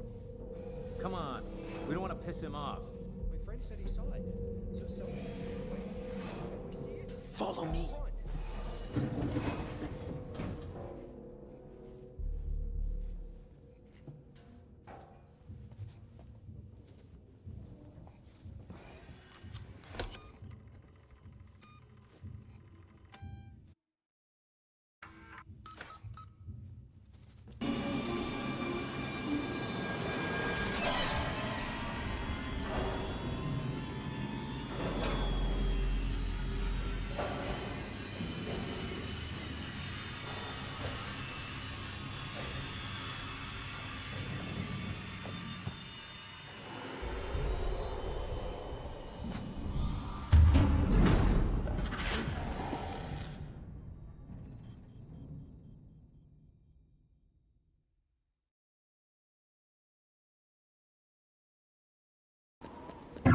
Ah, there we are, finally doing it.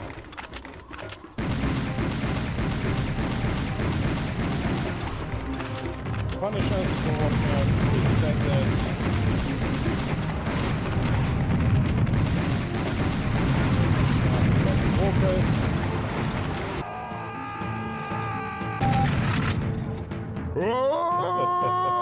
Yourself!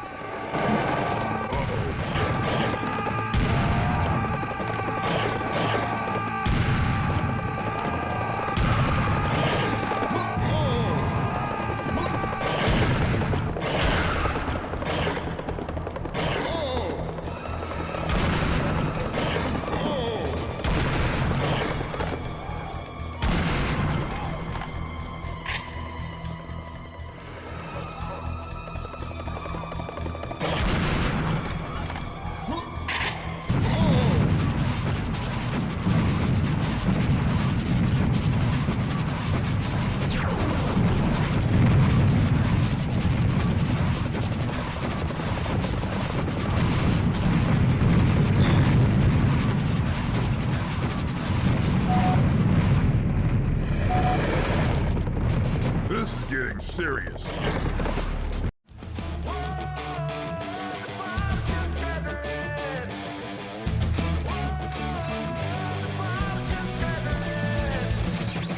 Do you remember we had dignity, sanity, a world to trust instead of biting fingers till they bleed? Do you find joy in all your shallow hell of empty noise? Our world is burning, but they'll keep on selling broken toys.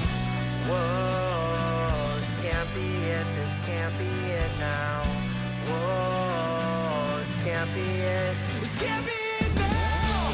Whoa, the bombs just never end. They detonate inside my head, tearing up my generation. Whoa, they fed us all a lie, buried truths until they die, leaving nothing but a salutation.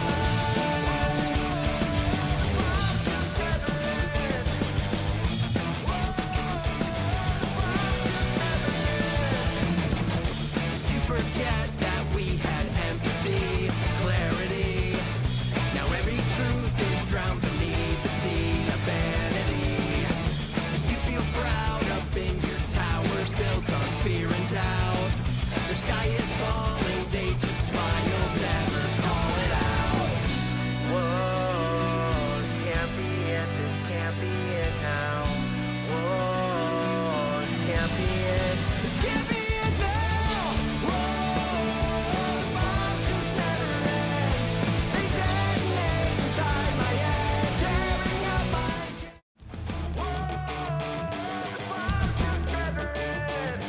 So first off, this game. It is wonderfully ambitious. When I found it, I could not believe the effort that must have gone into this. Is any single one of the aspects outstanding? No. I think they are all good and they do what they need to do well, but none of them are outstanding. The strategy part, there are especially later better games. At this time, what do we have from early strategy games? Not too much. So it is, yeah, fair enough compared to what comes later. Simple, but it is perfectly functional. It does get the idea across. It makes use of terrain. It makes what it is so well thought out. They've, as I said, they've given attention to terrain. They've given attention to when you're fighting a large group alone, how what the ground you're standing on, how that affects it.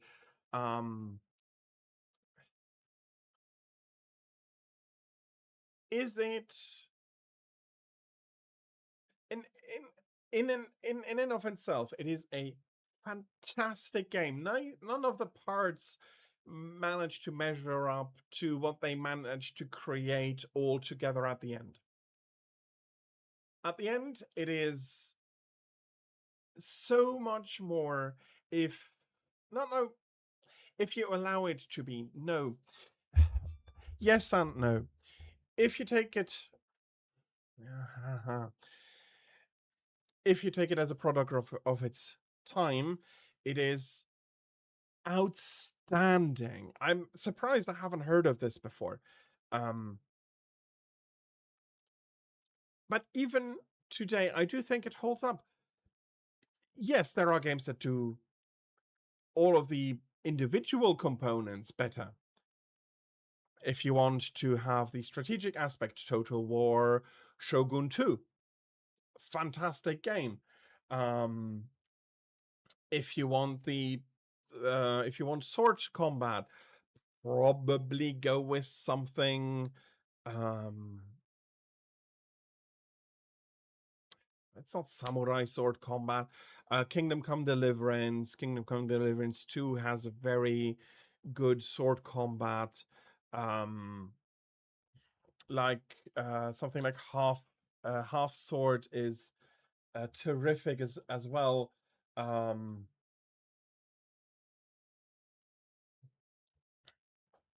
and if you want the group combat, something like, oh, bloody hell, I'm forgetting the name.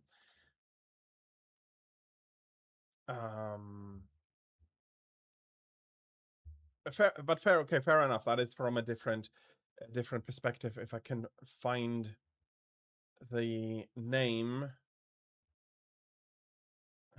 Shadow Warrior. Shadow Warrior is in that regard, or Shadow Warrior Classic in that regard is that, but done differently and done, in my opinion, better. Especially Shadow Warrior, the new ones feature some fantastic power fantasy swordplay, which what the bandit defenses and so is. As a single man, you are completely overrunning your opponents there, and it is fantastic. The attention to detail also for this game that they put in for the culture, for how what was important to the people, how dishonorable acts were viewed, that being and acting honorable is very important, that being a good warrior, being a good general was important, to be mindful of the people. So I have, let me make sure. I think I had saved it here. Yeah. So if you raise the rice tax, they grumble, you deliver a stern message, but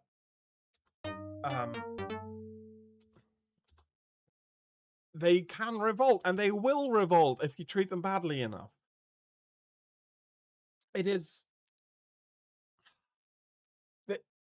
This is what I want to see more of, even now. Sitting down, like Ghost of Tsushima is also a very good example. Fair enough, it is much more focused on singular combat and on storytelling than on being but a part and trying to advance and become daimyo and shogun. It takes something, and yeah, it's really, it's I don't think, from my perspective, it's only trying to respect the source material. It is respecting the source material. They the studio and the developers they apologize that they couldn't include all of the different aspects of the religion, of everything that they researched it, they looked into it. Is there something there, or is it just no? It was important to them, and so important that they apologize. Hats off to these developers. They took something and they really made something, and you can feel in so many small aspects of the game that this was a passion project. And I really would want to see something like this done again. Yes, by the same devs with the same love, but I'm not sure that how many of them are still alive, how many of them are still working. It is, after all, a game from 1989.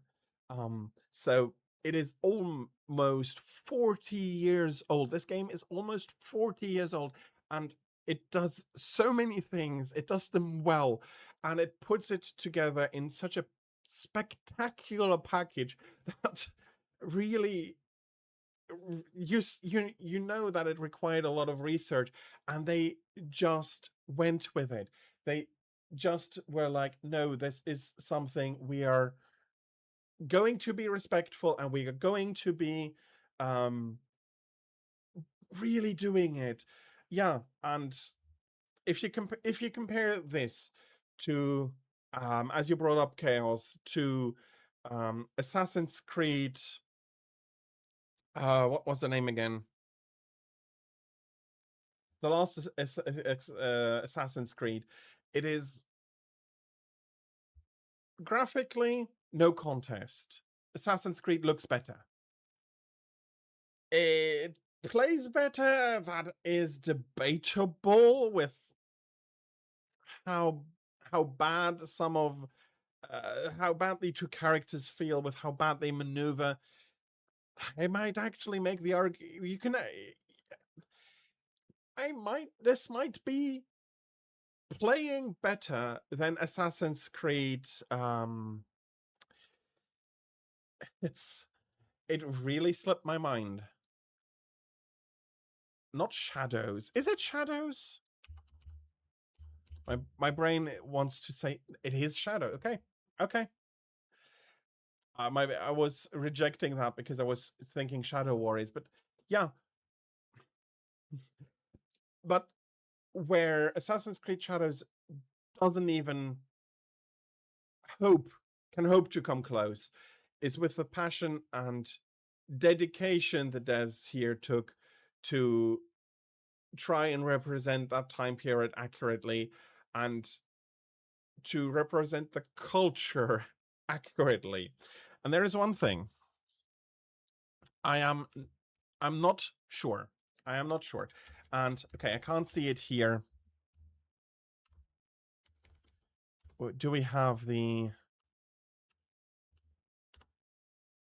Okay, I'll be quickly starting a new game because I think that in and of itself already means a lot. Let me quickly go through here.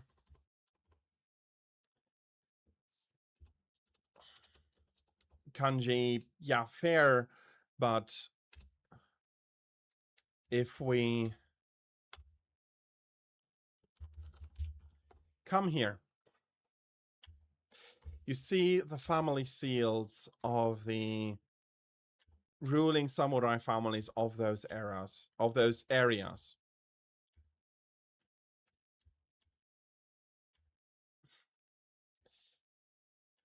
So Assassin's Creed Shadows used the symbol of the Emperor. I'm not sure if that is in here, actually. It might not be. Maybe. It's close, but they have these family crests. And while I cannot be certain, with the respect that the devs have already shown for Japan, this is the official Tokugawa crest. This is in the top, the game's reproduction of it. Is it perfect? No, it can't be perfect. This is 300 and 322, 140 pixels, something like that. It's at best it's 640 to 480. I mean, but they tried, and they have the crest of every family around. It is an amazing attention to detail, and I am pretty sure they asked for permission and they were given it due to the quality of their works.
And again, 3 game modes in a single game, in a Game Boy game, released, let's say at worst, 2 years after the release of the Game Boy. That wasn't a team that went, oh, what can we do with this? Let's wait a little bit until we figure it out. No, they sat down, they had an idea, and here we are. I mean,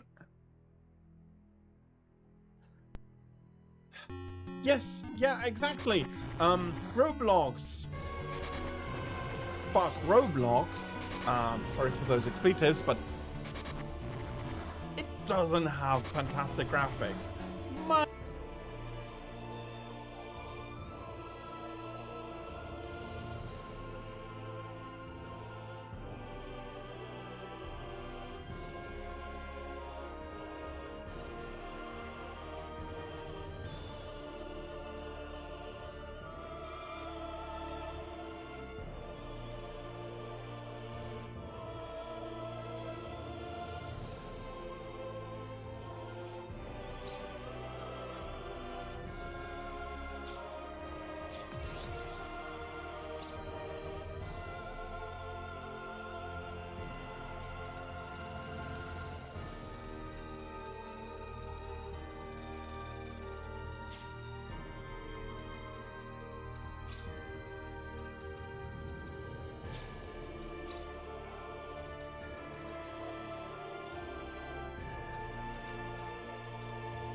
Starry night 무수히 지나바루 미국도 넣긴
I am back, everybody. I am back with Star Ocean, the second story R.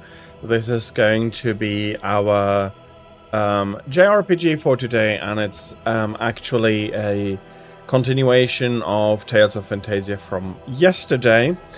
I'll be discussing some of the differences in how Star Ocean does a few things combat-wise a little bit better. Story-wise, that is going to be depending on you. I do think that the story of Tales of Phantasia is slightly better. Again, we're talking about a very high level here, so there's going to be that, but I do have two things that I want to bring up beforehand. And one of them is that Tira, if you for the Mario Party game, will be in about 3 hours. So if you could be ready at 14:45, 14:50 to be coming in, to be making everything ready that I can come in and join you, then I can finish up the game from before, being Thief, and we'll be able to quickly go in and start our game there. If that would be possible, I'd be very grateful. And I'll be getting to that question, Mark. But I also do want to add some. You had a discussion, you two, there on in the chat, and I do want to add to that, Mark. If somebody says that they're feeling uncomfortable with modding their quite expensive electronics, then please respect that. I can understand how you feel about modding the hardware, especially if the hardware is starting to be unable to play the games in the way that they were meant to be played. That is frustrating, and that is something that I feel is fair for everybody to express, but the solution should not be that to need to depend on modding hardware that is becoming irreplaceable. If somebody does not feel comfortable in doing that, then that ought to be the end of the discussion. I understand that for you it may feel that it is a very easy task to do something like that. It is not for others. Please just respect that in the future. And that is fine. Not everybody has the skills nor the confidence to be doing something like that. And to the question that you asked,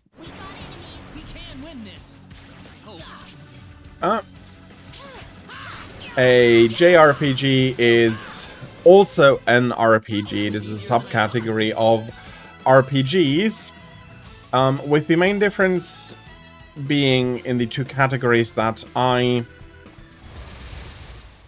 feel that there are the Western and JRPGs being a difference in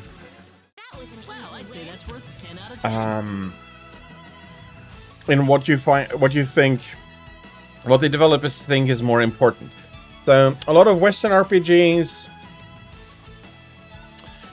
have a character creator that allows you to create your own character. They let you loose in a world, often an open world or an open-ish world with some of the older ones, like bloody hell, like the original Baldur's Gate, the Planescape games.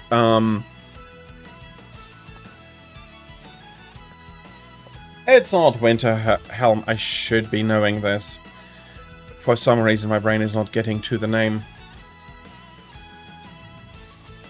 Neverwinter Nights. Those games have a chapter-based structure during which you can really explore the areas that you're currently in. Those are for me the hallmarks of a Western RPG, whereas a JRPG very much focuses on the on trying to tell a complete story. So, trying to putting the story first over the characters. So the characters in Star Ocean 2, in this case, Claude and Reyna, the two characters that we are that we are currently running around with. Those are preformed characters. They're going to be taking their own. They're going to make their own choices. They have their own ideas and morals separate from the player. And what the game is trying to do is to tell, with those characters, tell a story that they have experienced. And as such, a JRPG has the opportunity to be a lot more to have a lot more character-driven stories, whereas Western RPGs can very well still do that if you have fixed if you have some fixed side characters. They can have their own story, and something like Star Wars Jedi Knight, there was not Jedi Knight, Star Wars Knights of the Old Republic, the first one and the second one, they also work really well to be able to tell a personal story despite it being a pre-generated character, because the player has no agency in the backstory of the character. That is a fixed backstory, and the choice that the player has is how to interact with that backstory. Maybe, and that is something that is maybe also from the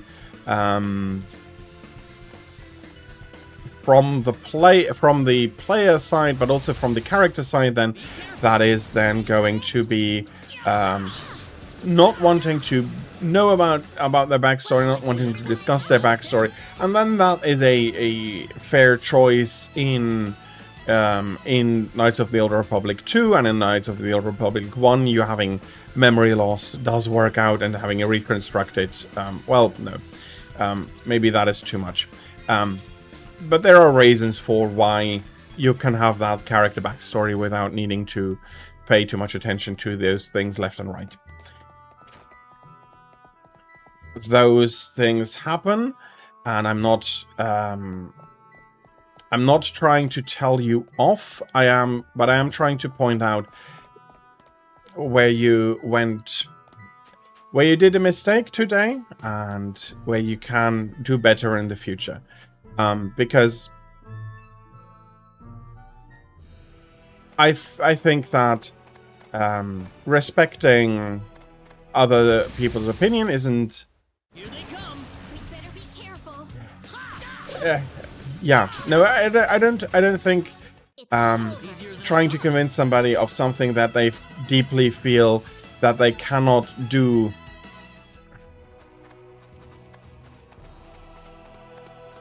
It is not going to have the.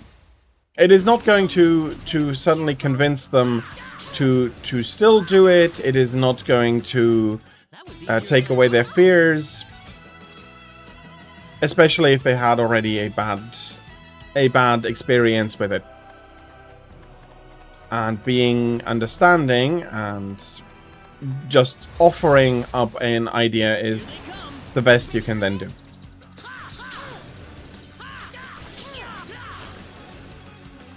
That was easier than I thought.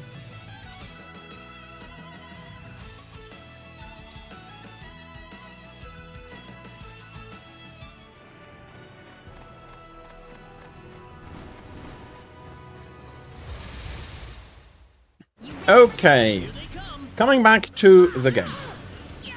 Having gone through the questions and everything else I did want to bring up now.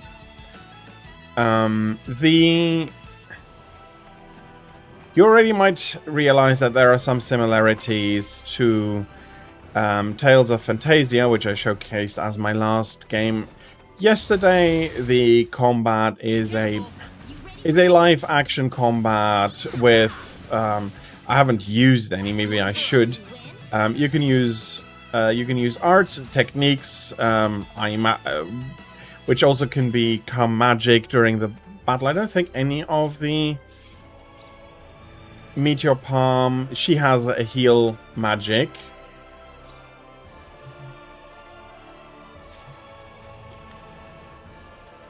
And with Claude, I have both the Air Slash and the Meteor Palm currently. So, it is very short. Well, they can be longer. Live action battles that then reward your experience, strengthen you. Increase your stats and so on, and then from there you level up, you get new gear, you become stronger like in a normal JRPG. One of the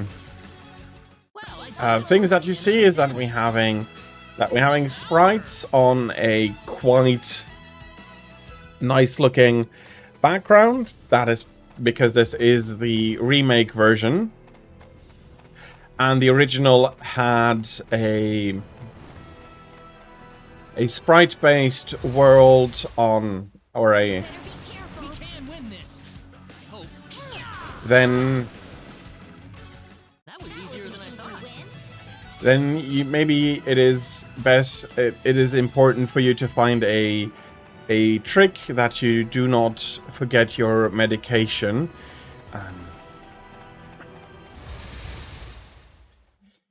And again, I can only offer advice to you, Mark, and to chat. That is all I can do. As I would not try to convince Tira of anything, I would not, or trying to do something she would not want to do, I'm not going to do that for you. But if you know that that is an issue, maybe finding a trick. Okay. Maybe then, again, there is a trick, and I'm not saying that it is going to be a necessary solution but try to think about, is there something I could do that would allow me to remember that important factor on weekends? Again, it's a suggestion. I cannot, and I will not, make you do something you don't want to do.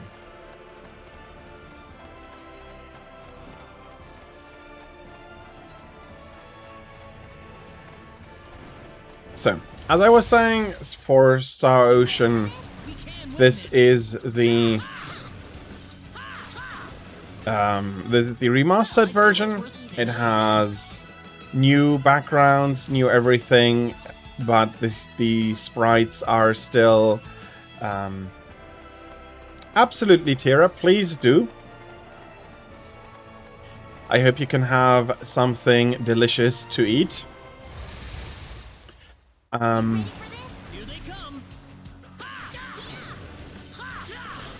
So that was easier than I thought. And now I interrupted myself. I interrupted myself. I would not need to have done so. So yeah, the original game was completely pixel art. And they did keep a mixture of those factors about. Well, I'd say that's worth 10 out of 10. And that is why it has this weird look. I wish there was an option to go back completely to the old pixel look. But let me double check that. I don't think there is.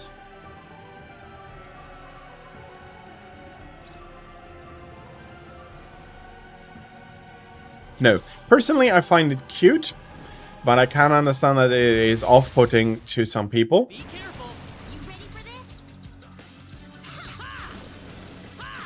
And I'm not getting a lot from these battles, since I'm already... I think I'm already quite over-leveled for the enemies here.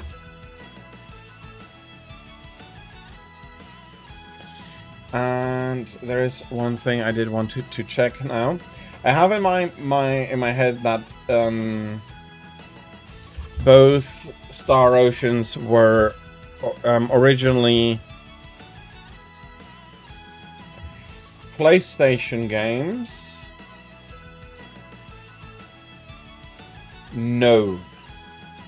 The first Star Ocean was a Super Nintendo game, then later re-released on PlayStation Portable, so it is very possible that Star Ocean 2 started life as a Super Nintendo game as well. No, actually. That game was a pixel art game on the original PlayStation. Okay, half right, half wrong. So, again, a game that is pulling from its known expertise in pixel art and staying at that moment. The remaster decided to go a different route, and again, I wish there was an option to have the old graphics compare and then the new graphics. Options are good, and I always prefer to when there are more options available.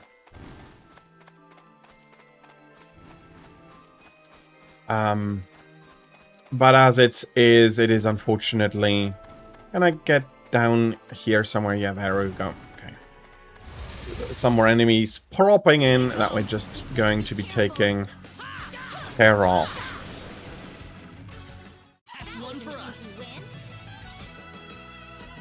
And I just had another thought, thinking about how level ups work in JRPGs compared to Western RPGs.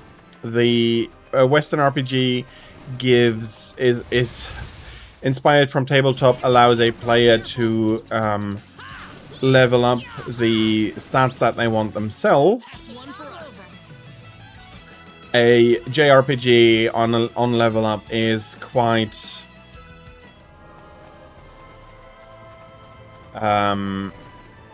does that for your characters. It's an automatic level up in that sense. The trip took a lot longer than I thought. Yeah, it is pretty dark out now. What is then, in your opinion, the first game that created enemies, Mark? There's nobody around. The castle looks like it's locked up too. Let's stay at the inn for the night. We can visit the castle tomorrow. Let us find an inn. Well, that wasn't too hard. Why, it's Raina! You've been quite a stranger lately. Sorry I haven't been around, Aunt Rachel. How are things going? Oh, as well as always, I'd say. Oh, found a new man, did you? Worrying Westa to no end, no doubt. He's not my boyfriend. Oh, yeah, Super Nintendo Mario Kart. Yeah, I'll grant that. I'm giving it a think if there had been anything earlier. Not in any large sense, I think. Well, you didn't have to shout it like that. Huh? Oh, nothing. Well, you're in luck. I've got a lovely vacant room just for the two of you. How about I let you stay there for the night? On the house. Are you sure that's okay? Oh, nothing but the best for my niece on her special night. I told you already, it's not like that at all. I swear. Not at all, huh?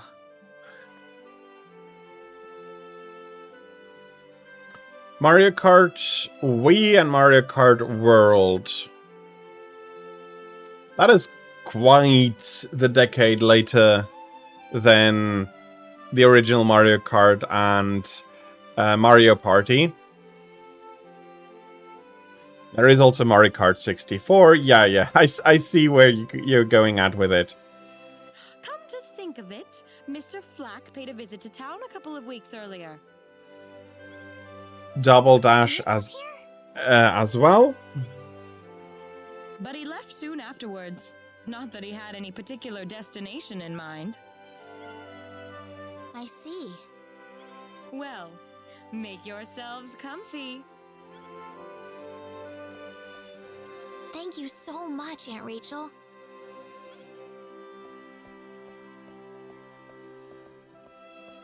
Thank you. You're quite welcome. Take care of Raina for me, all right? Yes, of course.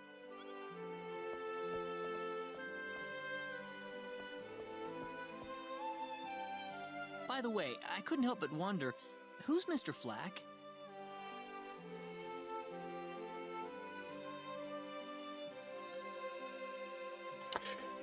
Okay, yeah. So, about Mario Kart World, I don't have any personal experience with it, but I can imagine that it is... Hearing from what the community has to say, it has a few issues that they'd like to see resolved, single track races and so on. And the larger races probably doesn't help.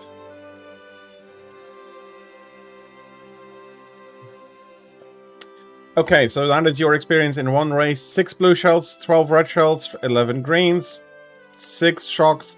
Well, yeah, if we're taking the normal logic of a Mario Kart game, I can absolutely see that happening with double the races. So you have double as many races, you have a lot more chances to get those items, and suddenly they are everywhere. Yeah, no, I can absolutely see it. If you go up from 12 to 24, absolutely, that could become a big issue.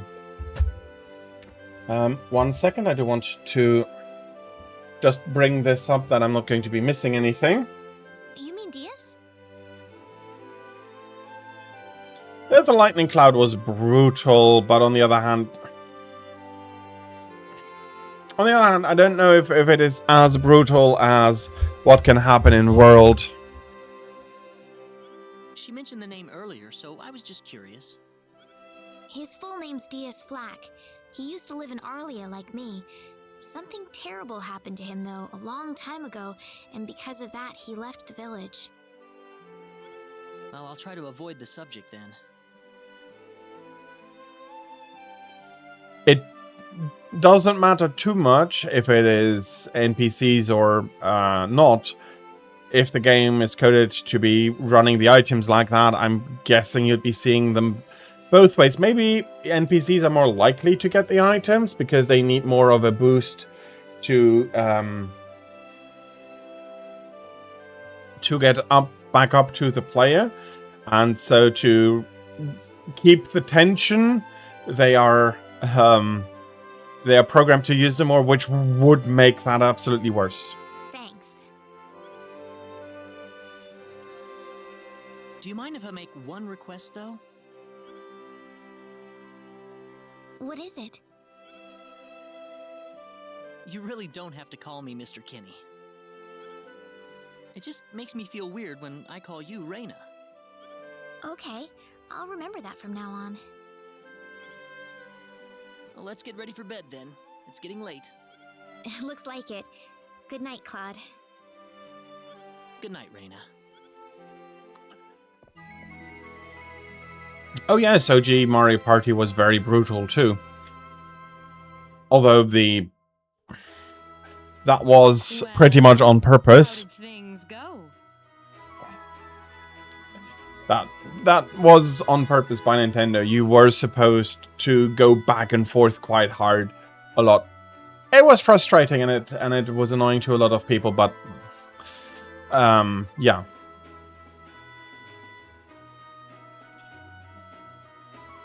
I'm not saying that it isn't BS. I'm not saying that you that it is going to feel fair, and that is sometimes a lot more important than it being fair. A lot of people, when things don't feel when things feel fair but aren't fair, they don't have any problems with that. If things are fair and don't feel fair, that is already much more of a problem. So, but yeah, it's not the only. I've heard quite a lot of issues with Mario Kart World. Oh, you know that's not what I meant. Okay, so spent a night here. Story progression stuff, all good, all nice. We're not unlike our character yesterday. We're not going to be betrayed because of what we have.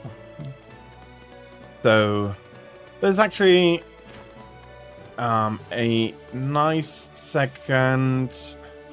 Yeah, our goal is at the castle, but I also did there is a limited time event,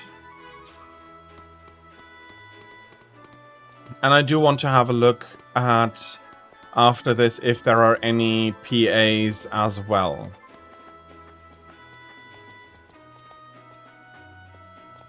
Excuse me.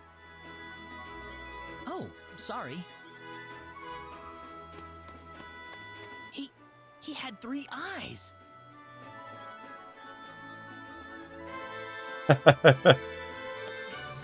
Yeah, and that is very frustrating. I get that. It's bad. It feels bad, and that is the worst part, that it feels that bad. We not having any PAs. We don't have PAs.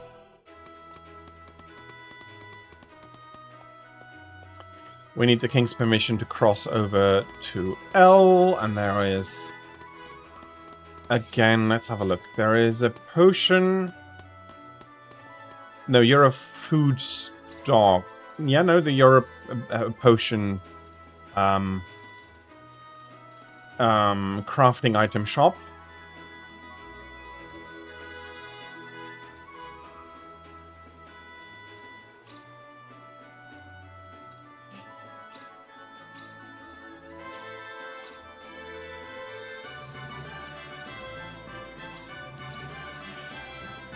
And I do agree that at some point these things become too bad to be still enjoyable. It is, very unfortunately, what it then is. And I'm not going to say that you're in any way wrong about feeling that way.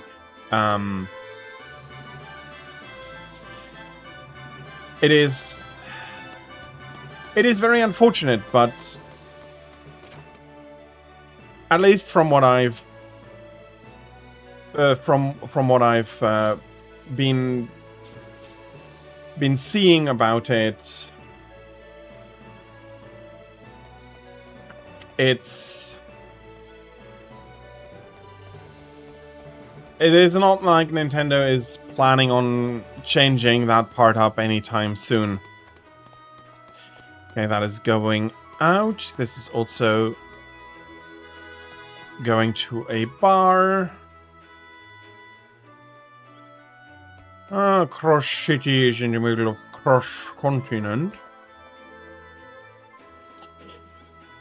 They're looking for people to investigate the Sorcery's Globe. Let's run away to Lackway. That is costing money. Okay, there's 2 more shops. This is a skill? No. Advice on skills. And the guild is currently closed. So If I remember correctly, you could pick up some quests over there.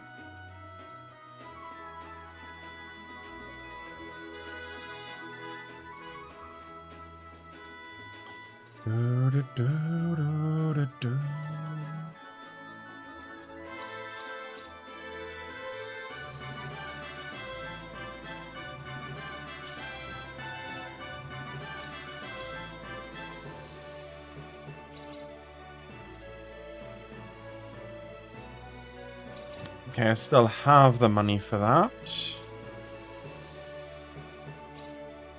So we're at 1,000 full now. 1,400 full. 1,400 full to get everything I want right now.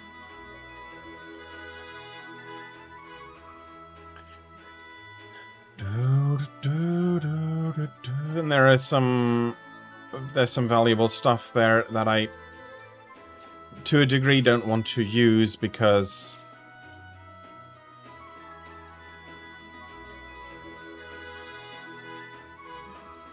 it's not quite gotten from the correct source. It is coming from DLC, and I don't want to use the DLC bonus stuff here.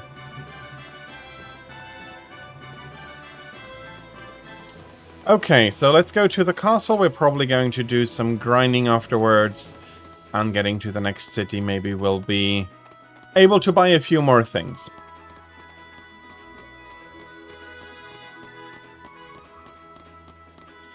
And again, as an extension to Tales of Fantasia yesterday. This is the plate. I'll write our names in for you. I see you're here on behalf of Mayor Regis of Alia. Yes, sir. I'd like to have an audience as soon as possible, if I may. Very well. If you could kindly wait until I make the arrangements. Thank you very much. You're welcome to look around the castle until the time comes. That would be great. Thank you. We're in, Claude. So it's possible for us to have an audience now. There is the tax counter. He wishes his home was as big. Prince Plaza. That is not me. But let's run around the castle a little bit more and take a look at it. And yeah, I was trying to talk about the combat, even though combat is not necessarily something we're going to be doing immediately.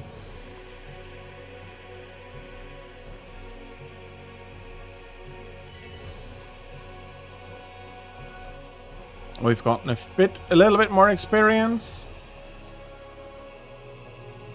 Oh yeah, okay, I do see the similarity.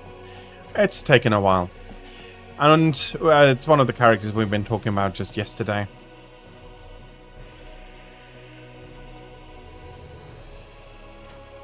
And immediately our turn has come up. Okay, that is a little bit... I'm a little bit surprised now. Thank you, Your Majesty. I thought I had to go do all of the... to be careful. All of the events. Pardon me. I don't think they will have any too much trouble about skipping them. We're just missing a little bit on the It is an honor, Your Majesty. On the side information content. Ah, it's you, Reyna. It has been a long time, hasn't it? I can hardly recognize you. You've grown to be even more beautiful than what I've heard from Regis. I'm glad to see you in good spirits, sire. Oh, there's no need for formalities, Reyna. What can I do for you today? Yes, sire. We have begun to conduct an investigation into the sorcery globe. As part of that, we were wondering if Your Majesty could give us whatever information on the globe and its properties that you currently possess. Heavens, you're the one conducting this investigation? Yes, sire, and we are treating the job with as much resolve and determination as it deserves. Well, if that be the case, then it wouldn't do to hold anything back from you.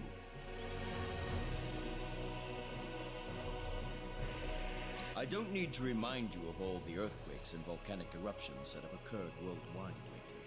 However, the exact cause of this activity remains a total mystery even to us. Have you given any thought to the idea that the sorcery globe is behind all this? Well, without some kind of evidence to back up that theory, it is difficult to be 100% sure about anything.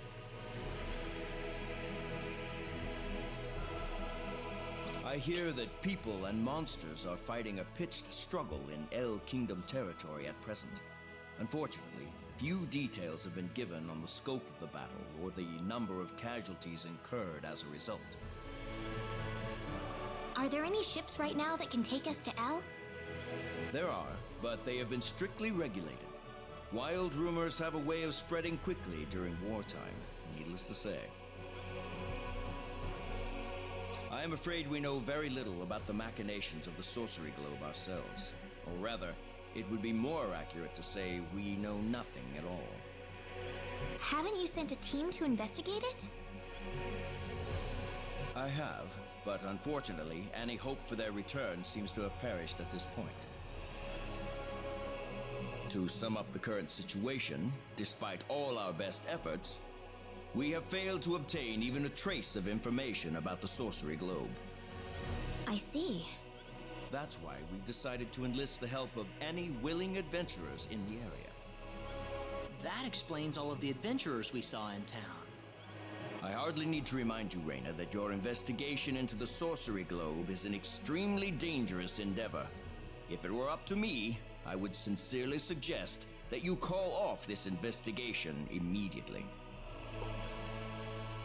Don't worry, I'll be all right. I have Mr. Kenny on my side here. Oh, so you have that much faith in his strength. In any case, it looks like you could do with some better equipment.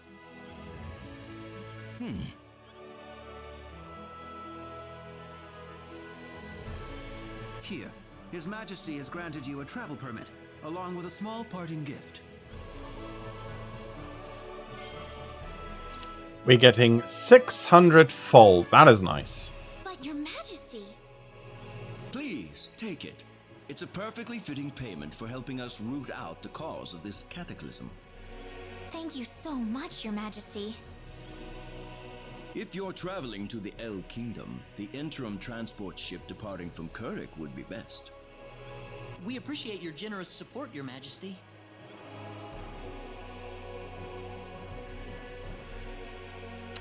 And we had I hardly even opened my mouth. somebody looking in on us. It's not just you. Even I felt like I had butterflies in my stomach. I do want to get to combat, hopefully quickly. I do want to do combat again for one important reason, in that it is one of the main reasons I selected Star Ocean 2, not only as a PlayStation game running a originally purely pixel graphic again, but also What is the meaning of this? I believe I procured this fair and square. What the hell are you talking about, lady? You practically stole it from me! Stole? Exactly when did I partake in something anywhere even close to stealing? Enough of your crap! Hand it over or you're dead! Wait a minute. I can't just let this go on. Claude? Who the hell's this little brat? Hey, you! That's no way to speak to a lady, you know. What was that? Let's be a little more civilized here, all right? Are you talking to me, kid? If I recall correctly, you were gonna fight me, not this little boy. What? I'll kill you, you little...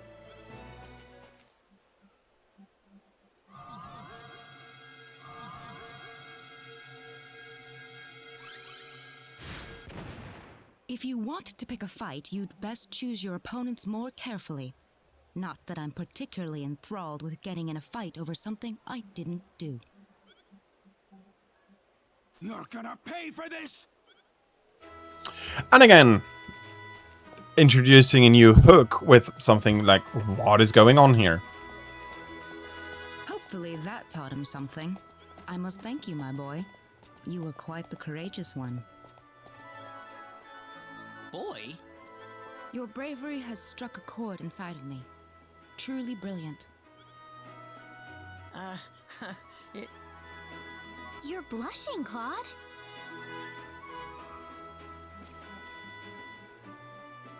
By the way, are you the couple who had an audience with the king earlier? How'd you know that?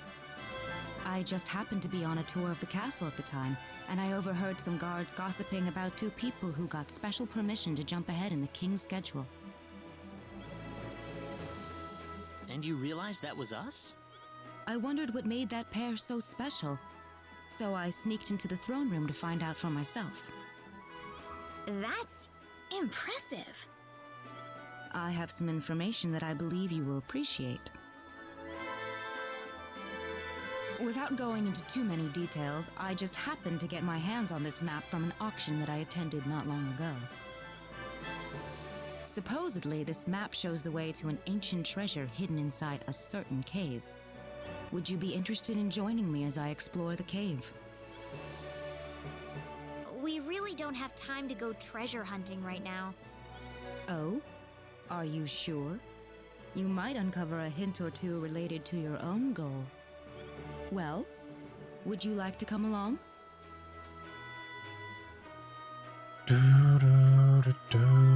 All right, let's An go. ancient treasure. Maybe it'll provide me with some leads. Sounds like fun. Ah, I knew you'd come around. My name is Celine Jules. I'm a treasure hunting enthusiast. Now then, let me show you the map one more time. See this? First, we'll set off for the Cross Cave, which lies east of Cross. Cross Cave? You mean that natural cave? Everyone knows that place. Indeed, it's the very one. I would have thought that anything worth excavating in there was long gone by now. Well, supposedly this map just recently came to light for the first time. Wow. Right. Let's make sure we have all the equipment we need before we depart. I could get used to having you two around. I'm not feeling very good about this. Did you say something? Me? No. Let's go. So we got one treasure map, and then we got another. We got another.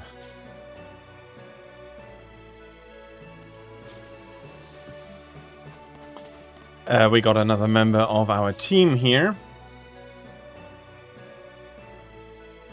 Okay, she is currently a guest. That can't be. There's some limits here that we will need to take into account. There are some challenge missions. Quite a few I might have already done.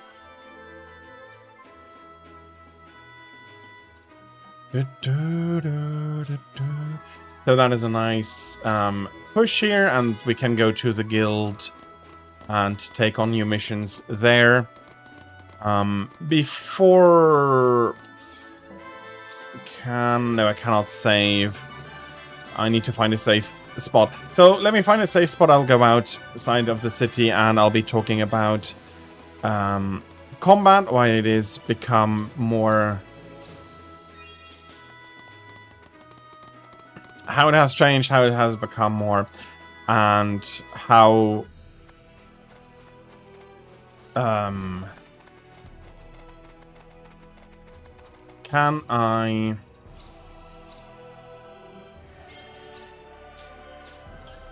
Okay, I can improve some stuff, yes.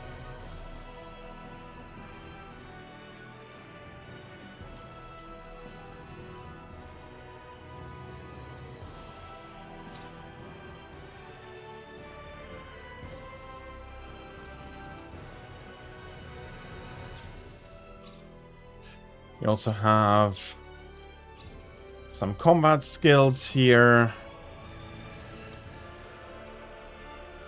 Effect chance up.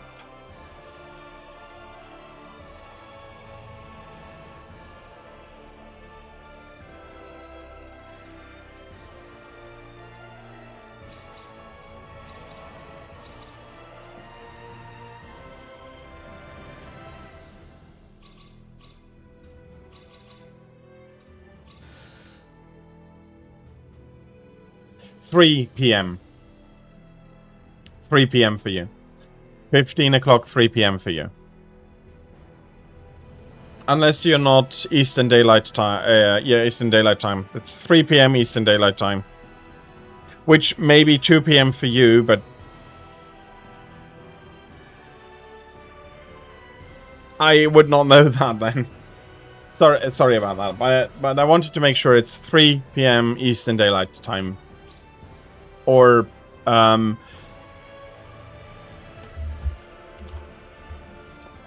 or 21 o'clock Central European Summertime. What is easier for you? Your Eastern Daylight Time. Okay, I had in my head like half that you would be Eastern Daylight Time. So I was correct, and it's good to confirm that. Yeah, absolutely, that is no problem. You have a few hours before we're starting, so please rest. Okay, some specialities, some super specialities. Okay, raises.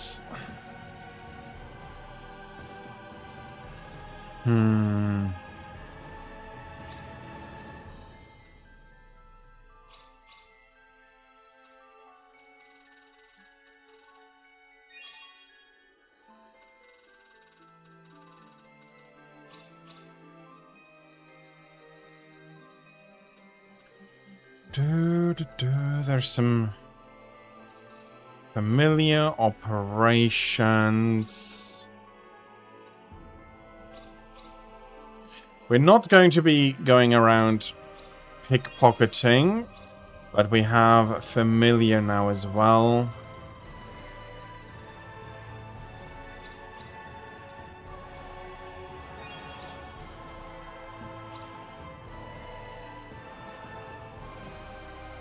And let's do a little bit of mineralogy as well.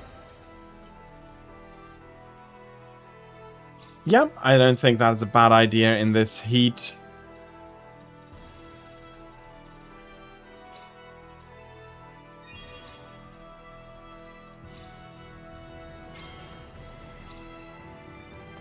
Getting a few full here and...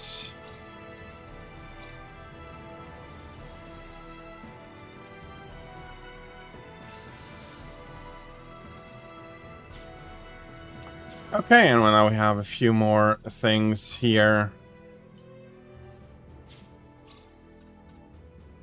Create portable item, create dangerous item. There is quite a few now that we can do. We can create more valuable material from less valuable ones. We can write a few things. No, here is the writing. Reader can learn the mineralogy skill.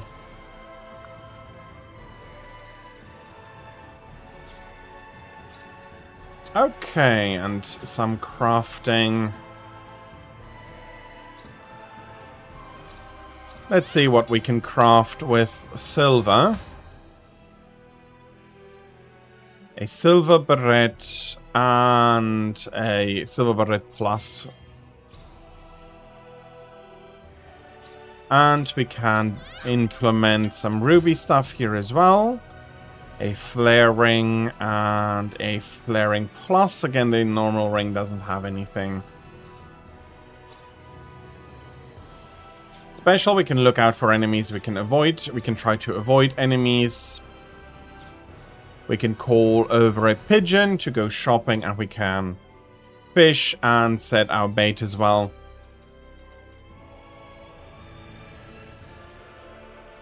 And there is the bunny call. 2 people are at level 4 familiar, so it is something we need to put up. That is also something that has not been present in Tales of Fantasia.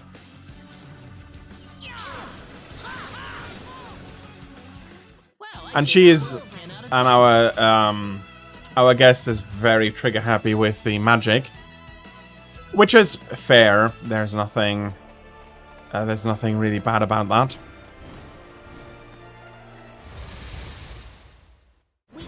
But so there's not much. It's not going to take very long combat, but you can see that it is a open 2D plane that we're running around on rather than just running backwards and forwards. And as such, it's really a lot more. You can showcase a lot more skill than you could in well, not a lot more, but it can be more skillful than in Tales of Fantasia, because you do have the opportunity to evade attacks by sidestepping them, rather than only backstepping them, and that is a difference to how Tales of Fantasia played. In addition, of course, there were changes in presentation and a whole other bunch of things that actually work out to make for a good game, and I think the thing that I find nice and interesting is that they are that again they were ambitious in the story. They were trying to do a lot again, and this is also a sequel to the first Star Ocean, so they really they found a really nice way to have that come back rather than just it being a standalone one. So there are relationships with other characters, but they found also a very nice way of then removing those and giving people...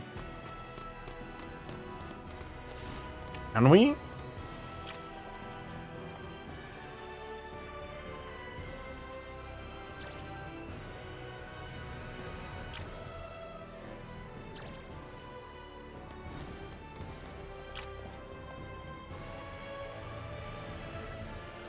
Apparently we can fish. And we managed to catch a swift trout. And if it was 91 centimeters, that's a big one indeed. Okay. Let me save this. We're coming towards the end of the hour. And I'll be going through a little bit more through some last discussion points here. Something that I couldn't, that I wanted to bring up also with Castlevania Symphony of the Night, but I couldn't there because I had forgotten about it. So, as I said, this is now the second game that we're looking at where 3D has very clearly already established itself. We didn't see quite a ton of actual 3D games, but we had Super Mario 64, and that was quite an early game, meaning that it came out before any of the current games, with the exception of the surprise game at the end. But again, this was a group that knew that pixel art is what it was their strength, that they could not do the same amount of detail and attention to detail. They couldn't have the same amount of attention to detail and care than they could have in the pixel format, and as such they decided that it is more important to have a unified design idea and artistic vision rather than jump onto the newest bandwagon. And that is something that I find is praisable, because how many people nowadays can hold back and say, that is not our strength, we're not going to just try and follow the trend. But yeah, And again, you do see some iteration on Tales of Phantasia. Maybe surprisingly, the differences are going to be smaller and smaller as we're going on, which to a degree makes sense. The big experiments have by now been conducted. Not all of them yet, but most of them have been. And as such, the basic ideas of what works and what doesn't work is already clearly established, and it is going to be more iterations on subjects rather than huge new experiments, although that is not completely not happening anymore. And as one of those examples, we'll still be taking a look at Mario Party later on, as we've been discussing, and that will showcase another iteration in another experimentation rather than an iteration in what video games can be rather than video games, how video games are. We'll be seeing that. I'll be discussing that when it comes up. And for now, thank you very much for being here. Not for having been here, for being here. I'll be taking another very quick break during which the ads will be running. And so thank you very much, everybody, for your patience with and during that. And I'll be seeing you after the break and the ads. So thank you very much.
And I am back. I did just realize that I hadn't put the name of the game that will be coming up next, but I think from the music for a few of you it was already clear. It is Zelda Ocarina of Time.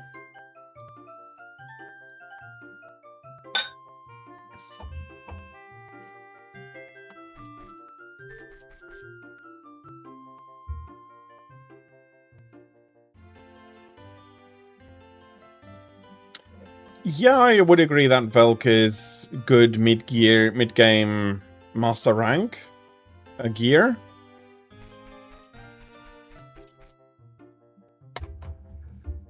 And I just realized I have forgotten to do something.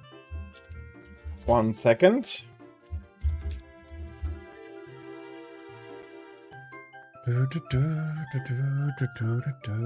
Oh yes, it very much is, which is partially why I chose to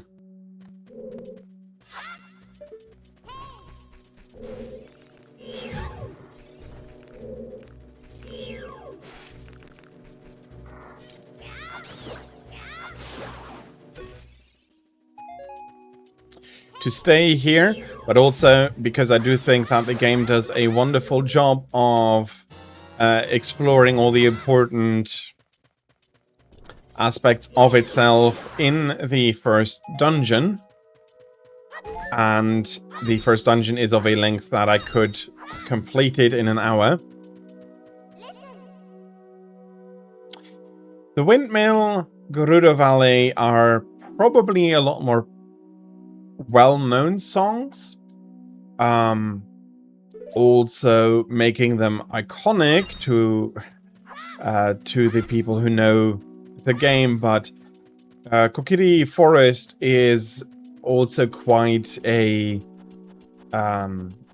well-known story, song by the people that have played this a lot. And we are going to be climbing now up the Deku tree. And here we have already a chest.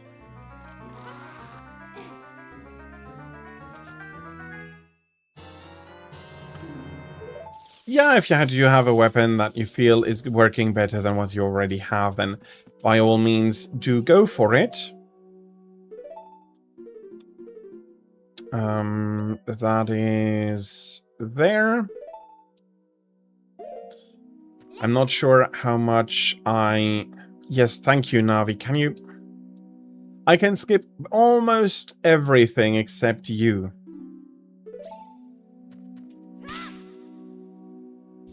Again, not angry, but... Forgive me, Master. If I give you a clue, will you let me go? When you jump off a high cliff, if you hold stick forward, you will roll on the ground, and we won't get hurt from the fall. Unless it's a really high fall, then it still might hurt, but it is... It is going to be... Well, I'm not sure if I'm going to be needing it very much, but it is correct, and... yes. We have that platform drop down. Luckily, I did not need to get up all the way from the bottom, and we're getting another new item, the slingshot. Well, the fairy slingshot to be precise.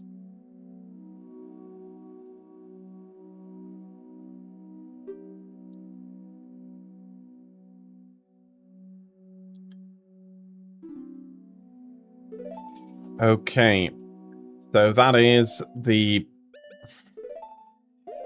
slingshot is what is going to be the bow for adult Link. We are still a little on the younger side. Ouch, that is not exactly what I wanted or needed to do. But we managed to drop down the ladder, which means that we can also now get Deku Seed since we have the slingshot, but also we're able now to get back out, cross this room, and kill the Skulltulas that were blocking our way further up the tree. There is one.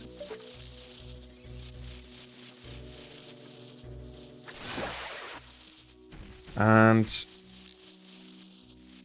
there is the other one. That's giving us a valuable nut. Well, we can still have a few more.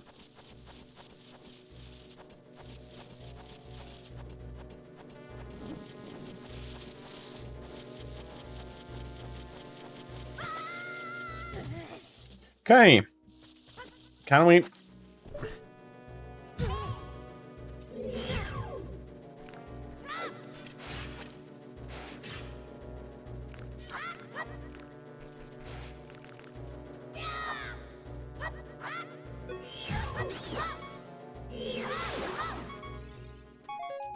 Okay, I could absolutely use a heart or two more.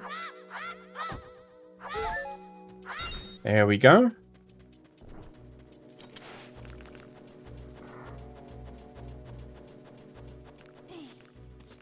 Back up. These do quite quickly regrow. And I'll be keeping an eye out for that bloody Skulltula there. Here we go. You come down. I don't mind what you are carrying as an item. We are going to climb up here and explore this dungeon a little bit more. So, after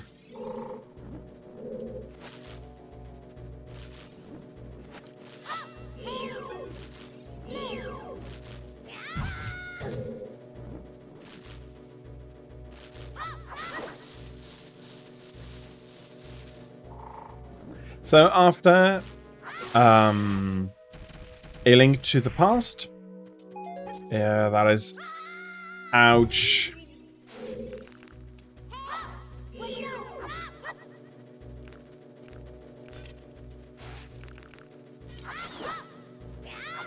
I was going to make another Deku stick.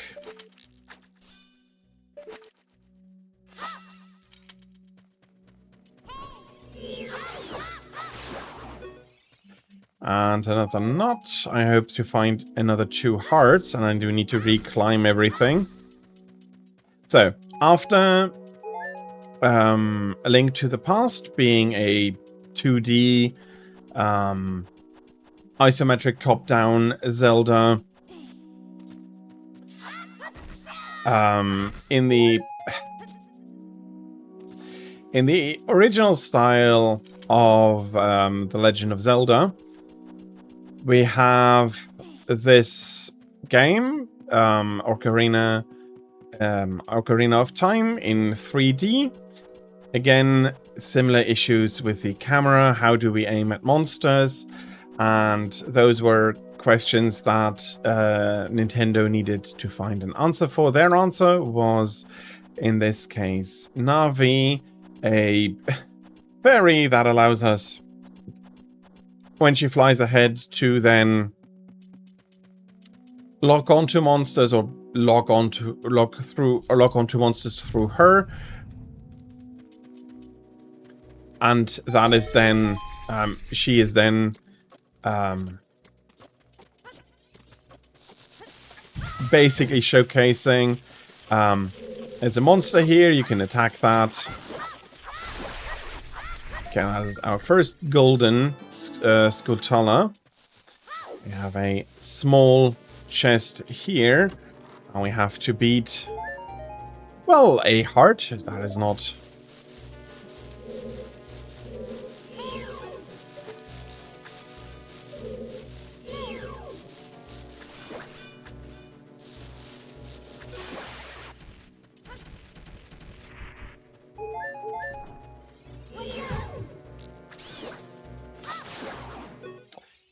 Okay, so...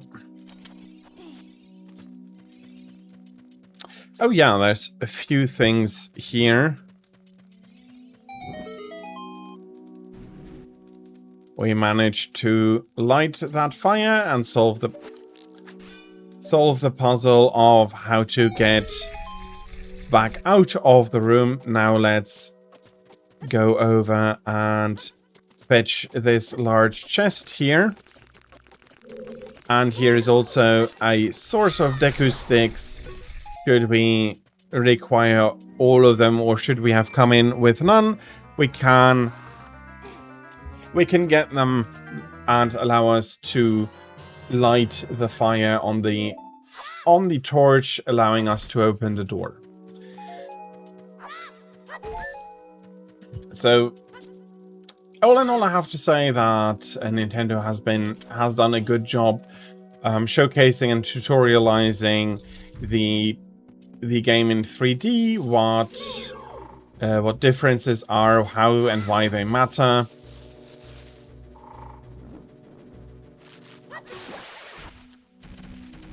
And there is another spider here that we have now defeated. The look goes down, and I do think it's pretty... Well, Look, we can see down below, yes. I did think that taking that jump should have been enough to break the net. Instead, we just wobbled quite badly. She did manage to lock onto something that I wasn't aware of. Let's try that again.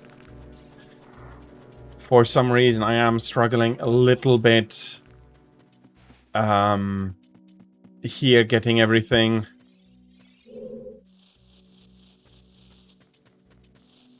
navigating everything as it would need to be navigated. Okay, now she locked onto the Skulltula again. Let us climb up, and I do hope that we're not going to have a repeat of the... Yeah, that is not what I wanted to happen. So, not a repeat exactly of not being able to break through the net, but a little bit more embarrassing, maybe still. Let's shovel sideways, such that we can get onto the platform here. Threatening Mr. Spider with a sword. Honestly, if spiders were to grow that big, I also might do so, and that's another time I didn't manage to break through the net.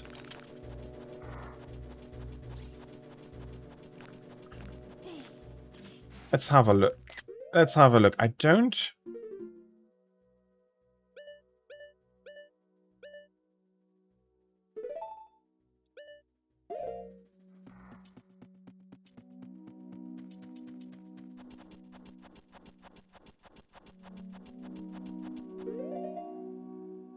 So we're currently...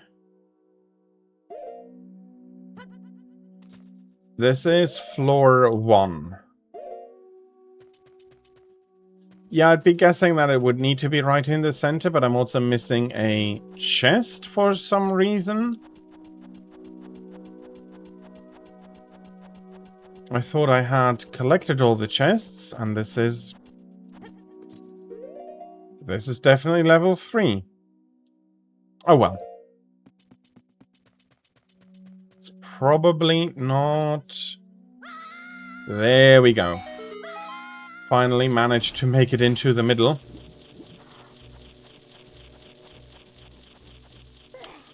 Feeling a little bit silly for not being able to do that immediately.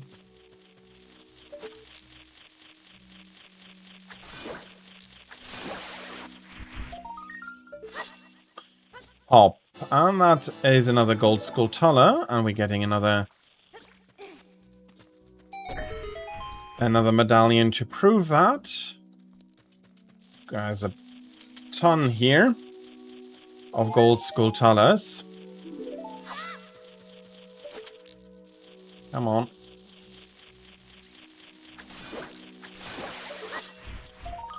Can I could not jump and hold down onto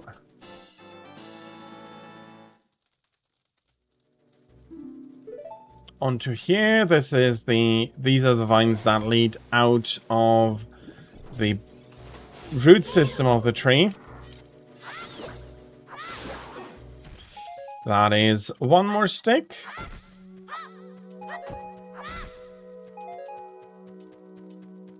And we do really need to get rid of that net. Let me see if I can't, because there is... Okay, I can jump over and then burn this away, and also we're losing the stick in the process. That is something we'll need to come back to later, if I remember correctly. Yeah. You are going to be eating one of your own nuts. And he does promise to never do it again. And we will never beat his brothers unless we beat them in the proper order. 2, 3, 1. And he is wondering whether he is a traitor. Well, seeing that I never threatened... It would have threatened his life, maybe. But then again, they're also living in Hyrule, and maybe they are doing so because they don't know exactly what the consequences would be. And after we get into water, we can dive for a little bit. Thank you very much for letting me know, Navi. And here, for example, there is such an interesting thing. 1, 2, 3.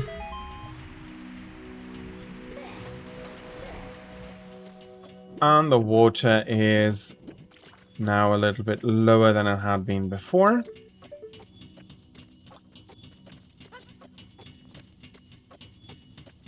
Okay, and while we're on a timer, it is not a catastrophically tight timer. We do need to defeat the Skulltula. Not a golden one, but it still needs defeating if we want to. And there the water just came rushing back. If we want to move this block, of which Navi is just reminding ourselves, yes, she is explaining some of the obvious stuff.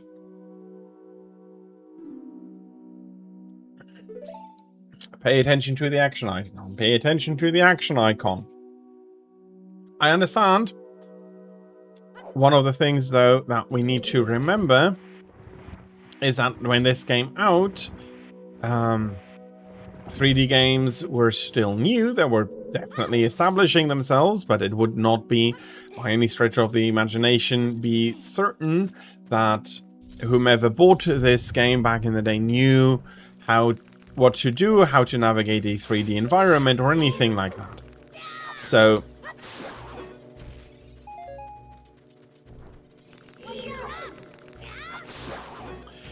providing the player with quite a detailed account of what the game is expecting right now until it can be considered clear that the player has learned the lesson that the game wanted him to learn.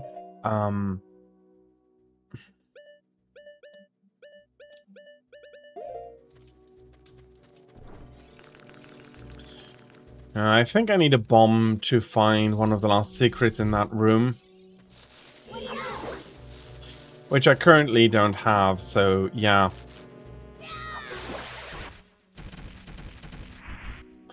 Not going to be doing that quite yet, or was it in this room?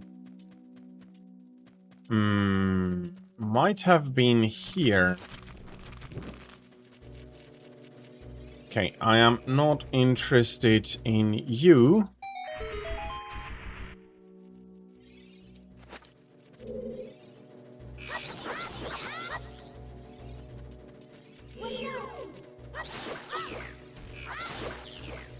So that is these two... Well, three. I wanted to aim at the creature, not just slash it, but if I hit, I mean, I am not going to be complaining about that. Okay.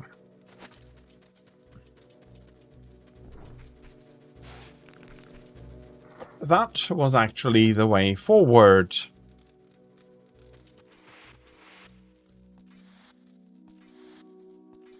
So yeah.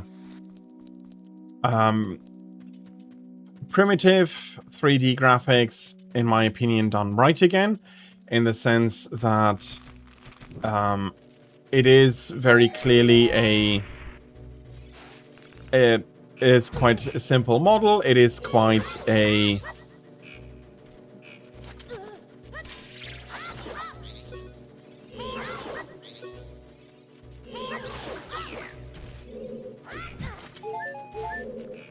No, that is...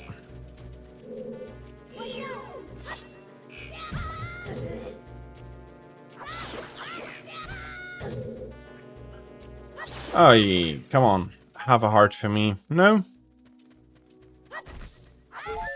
There we go. That's a heart. And there is the wall that I was talking about. That I need a bomb for. Yeah, not getting behind that just now. So, I need to keep that in mind when I come back. Or if I probably won't be able to do that today, but when I come back, I do need to come here again. There's another block here that we can be pushing into down and into the water here, and that is going to give us another platform which we can use to carry a burning stick across this across the water without needing to hop. Okay, and then roll in order to have the stick here.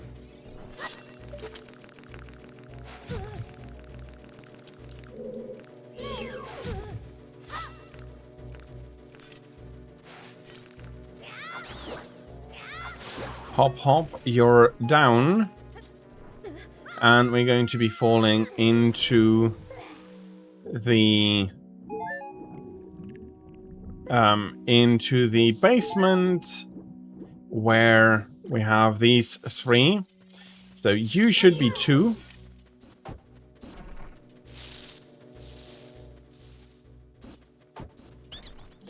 Two, 3, come on.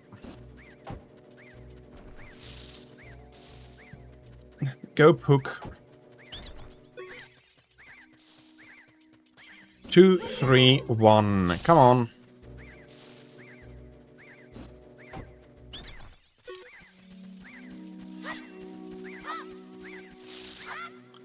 Did the others recover? No. So at least that. How did you know our secret? How irritating. It's so annoying that I'm going to reveal the secret of Queen Golma to you. In order to administer the coup de grace to Queen Golma, strike with your sword while she's stunned. Oh, sorry, Queenie. And the others are going to be running away as well. So again, the game teaching in a very direct way that there are weaknesses to enemies. If you have been paying attention, you also would have learned that defeating enemies in different ways is going to result in... Yes, I know that you're there. I was trying to send a seed your way already.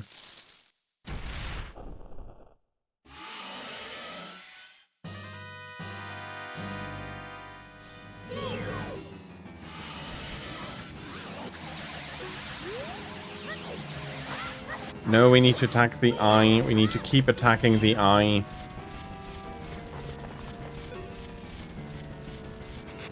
Well, we won't be able to follow her to the ceiling, so she's going to be dropping eggs on us. But we can defeat those rather quickly.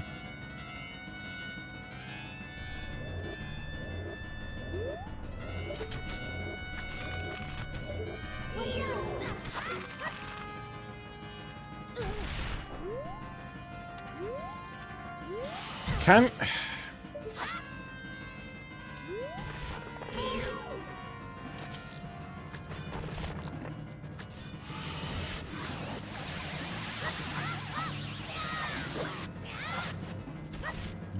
I am not good at hitting a giant eye that should pose little trouble.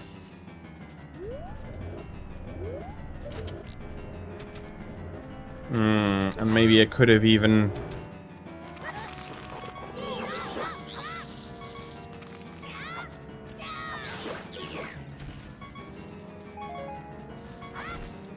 Okay, ouch.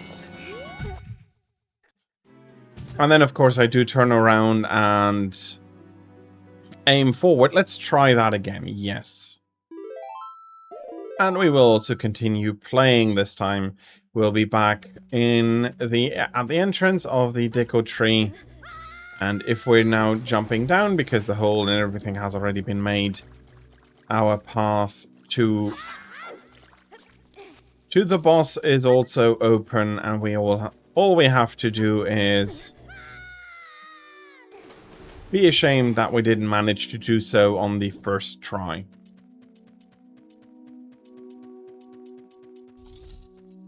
Okay, let's go at it again. Again, we have the introduction of Queen Gorma.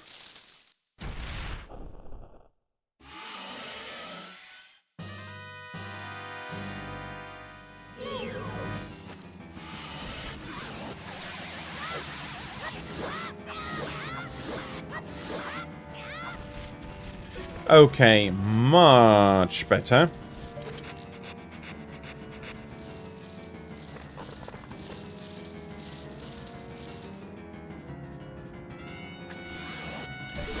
And as I was expecting, we can take her off the ceiling as well, much faster than waiting for her to put down the eggs and come jumping back down herself.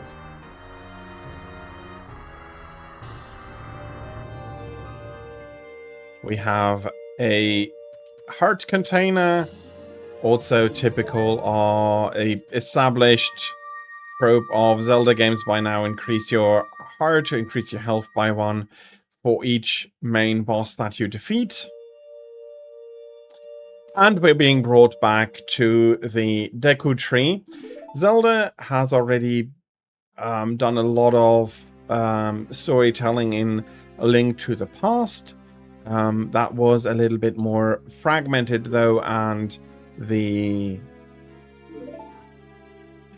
lore was not as condensed as it would be in this game, and we are getting the proof of that now. So we are being told about Ganondorf, what happened, how that is text and also cutscene heavy to a degree.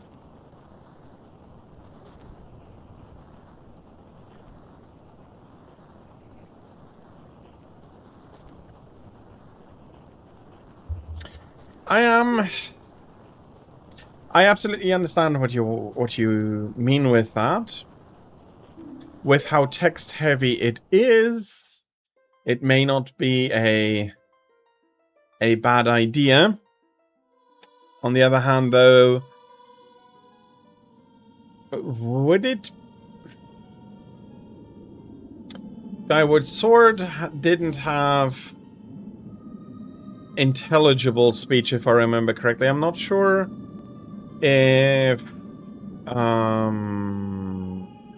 Tears of the Kingdom and the other Switch Zelda game had English voice acting. Fair enough. I personally absolutely don't mind reading. Or I probably wouldn't be well, no. If I were minding reading a lot, I wouldn't be playing as many story-heavy games.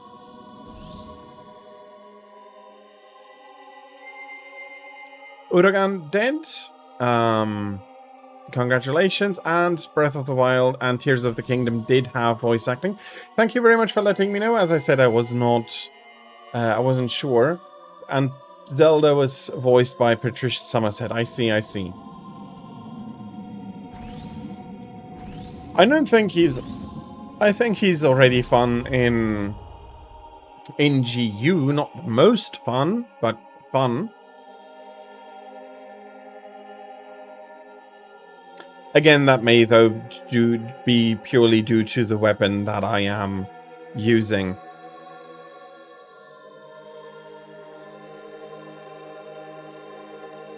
And Rude Dad King was voiced... Okay, so they did do voice acting, so that makes it more probable for the remake to have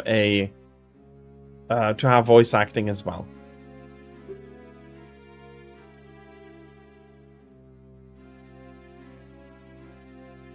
And we must never allow Ganondorf to enter the Sacred Realm at all.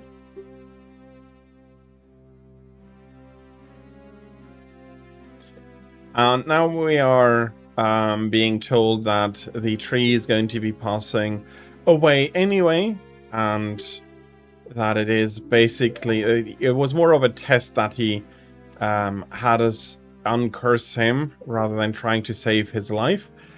And now that he knows of our strength and courage, he gives us the stone that Ganon wanted.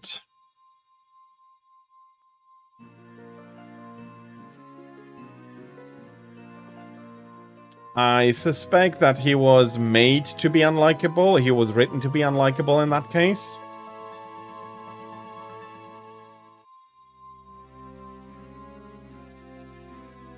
If he was written like that as well, then it was a good match. Good casting by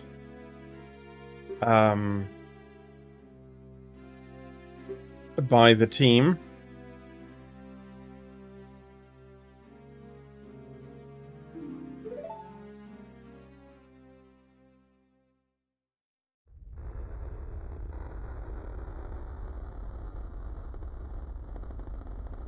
And those were the last words of the Deku Tree to Navi.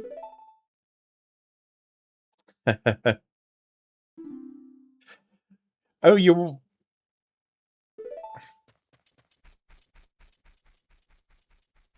didn't want to punch anybody so badly since Draco. Hey, Desdar, what did you do? The Great Deku Tree, did he die? How could you do a thing like that? It's all your fault. No, it is not.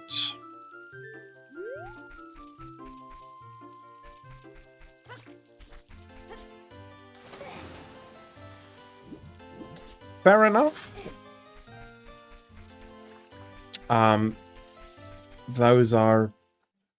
Tulin is cute even if when he blows all your loot away. Anything we can buy? Well, he is sourcing basically everything from the forest, so nothing we don't have. If you lose your shield, will you come back? Well, I probably have to. I'm not going to be able to find another Deku shield elsewhere.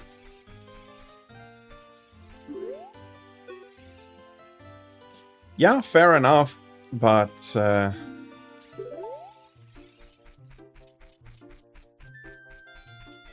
he was of the opinion that now was the perfect time to blow all your good loot away.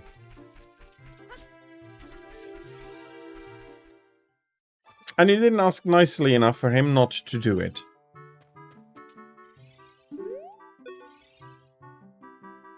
And I am going to go away, yes. That's a good blue rupee, rather. Okay. Okay. Can't get the green one there in the corner.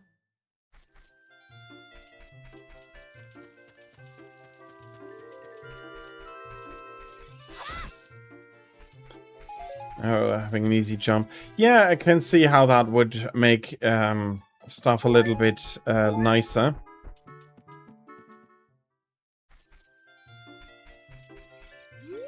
Mido is very upset. Did something happen to him?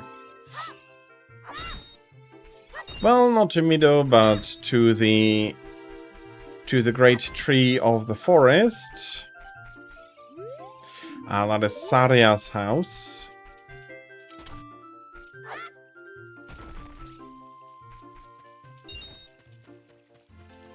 Fair enough, yeah.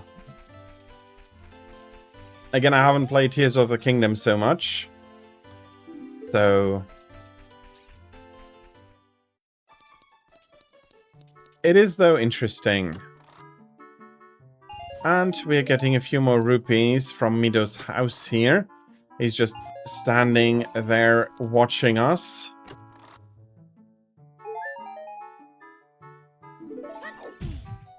Well, as long as it worked out, that is good. He just watched us empty his chests without much issue, and then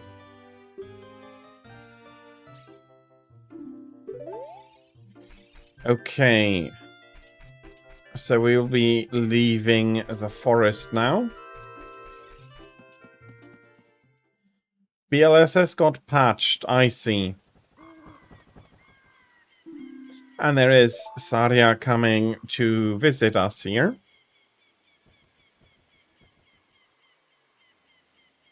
She knew that we at one day would be leaving, because we are different.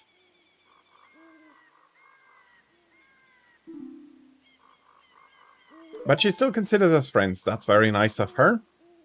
And she gives us a gift as well.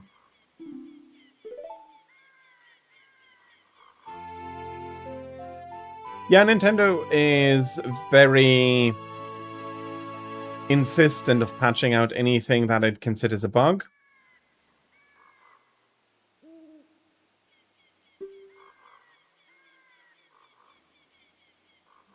And we can play it. And we have quite the number of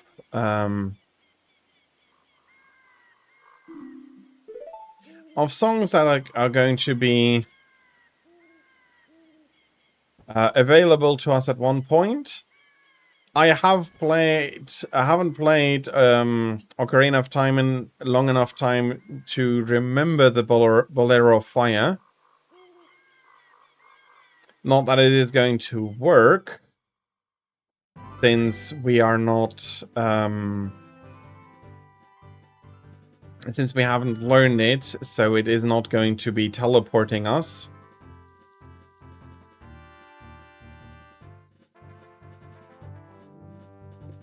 If you are unsure if it would to be teleport you,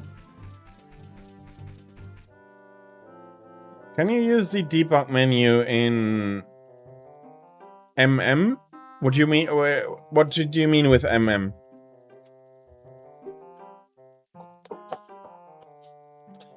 And we have an owl talking to us about how to use the map, how to navigate the plane, which was really important back then, but I remember that when I first played the game, somebody had set it to Spanish, and I didn't understand anything. Majora's, I don't know if you can use the debug menu or not. And I did manage to get myself stuck in the loop, yes.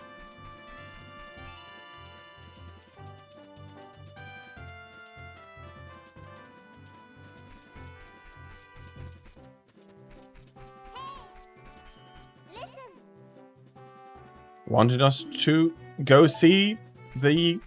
Yes. We will be going slowly towards the castle. Though, we also do know that it is not going to be feasible to reach the castle on our first day.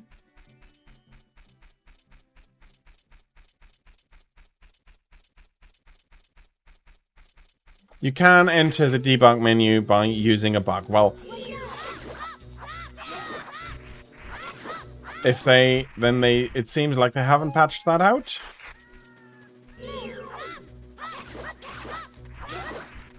Come on, Headless Skull Kid. Why do you keep struggling? Let's put the ocarina here, and I'm going to remain close to the farm as I wait for it to be day again. Fortunately, I do not know the song yet to make the time of day change, so we do need to wait through the entire night. On our way back, though, we should be fine.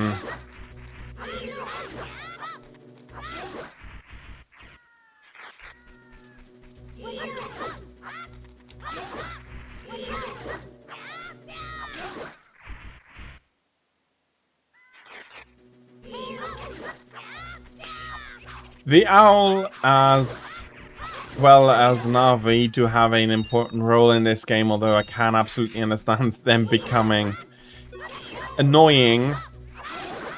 Again, the issue is that as the era of 3D games is new, you cannot expect people to have experience playing 3D games, and as such, it is absolutely important that you do transmit a certain amount of information. Other style children don't spawn on the path. I did not know that. I always run around hither and thither on the plane. There we have Hugo Ugo. Ingo is his name. True, Malon and Talon are on the delivery and they're not back yet. I do need to do that first before I can learn the song. Before I can learn Epona's song. Thank you very much for the reminder. I had forgotten about that.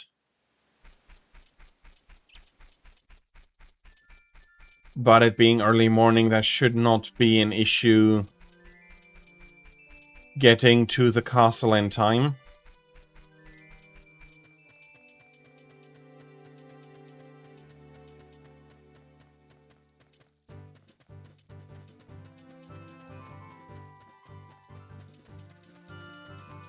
Zelda's Lullaby, Epona's song,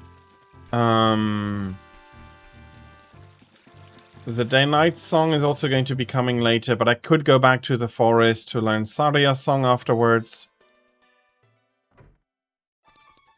Whee!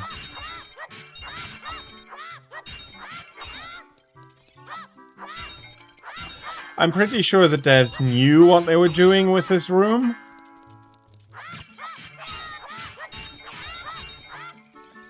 Yeah, it's in the cemetery in Kakariko, if I remember correctly, isn't it? With the mummies protecting it. Well, it's not going to be for today. I'm not going to be at that place in the less than 10 minutes until the next break.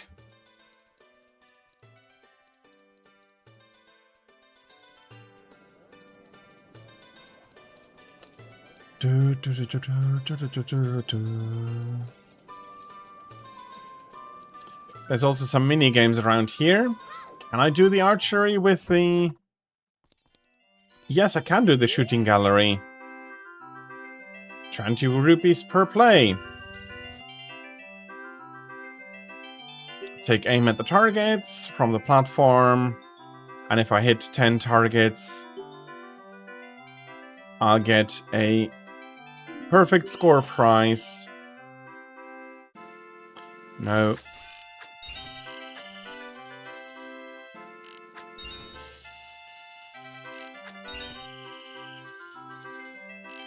Okay, that's a miss. Okay, that's another one.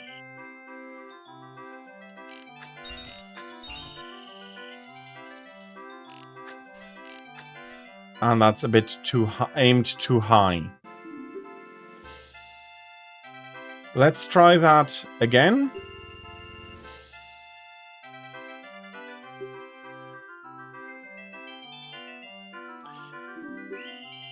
To a degree, I'm unsurprised that there are a few bugs at least left.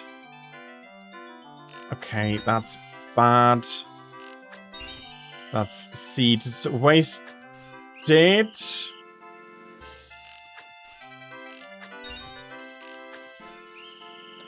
At least got one of them.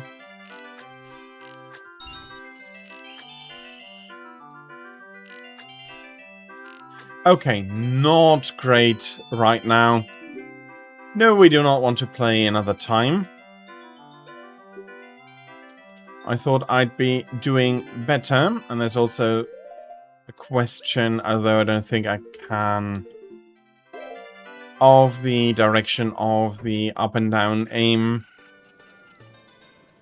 Not being 100% comfortable, and I'm running straight to the castle rather than... Well, I can talk to Malon at the moment, but I'm not going to be... Oh, not Mr. Owl again. Yes, the princess in the castle, not get caught. Well, we do want to get caught such that we're getting thrown out, that Malon comes over here, that she can give us the egg and all of those good things, or we won't be able to get into the castle. And I think that the first time the guard is going to switch positions after the first time. Come on.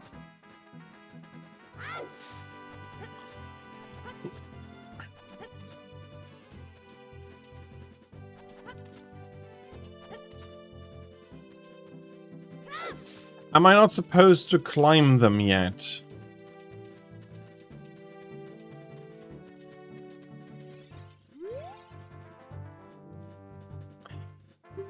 Probably yes, but I'm not exactly sure what you mean by you feel our pain.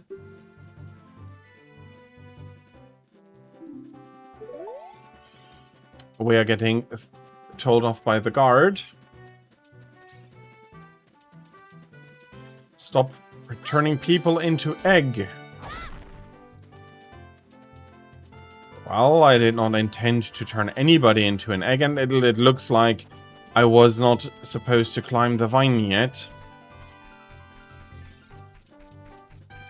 Let's see, how far can we get? There's a guard over there.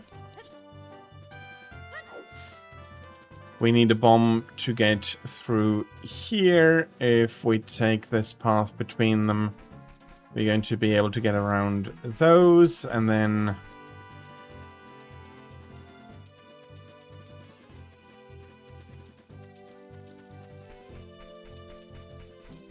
I can't just waltz through that front door, so I do need to go around here, and unfortunately it looks like it is going to be dark soon.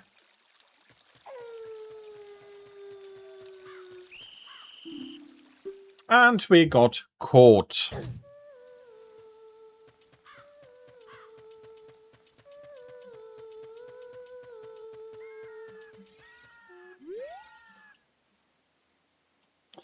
They're different from, and then we're not from around here, and we're telling her that we are trying to get to the castle. No. Now we're telling her that we're going to the castle. And Melon, knowing her father, is Esther is thinking that her father has fallen asleep. And we're getting a weird egg. And when it is going to hatch, it is going to make a racket able to wake up anybody.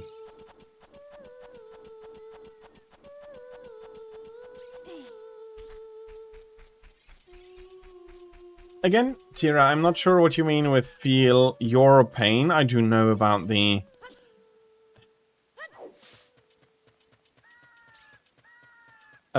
stuff there, and oh, the ads are running. Bloody hell, they shouldn't be running. Okay.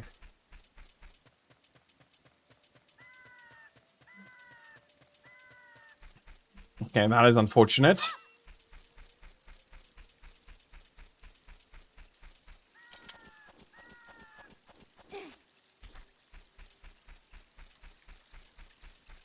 Oh, yeah. I mean... It's not my first time playing the game, and I do know about how annoying the owl is.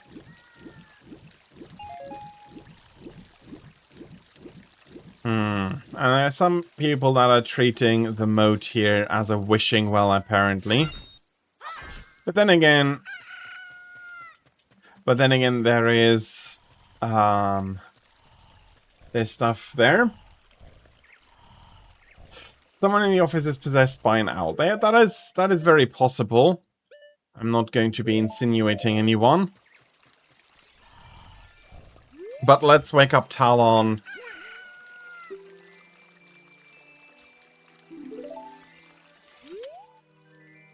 And he is asking us who we are. He went to deliver some milk. He sat down and then fell asleep. Melon was looking for me, and she's going to she's going to be hearing it from her.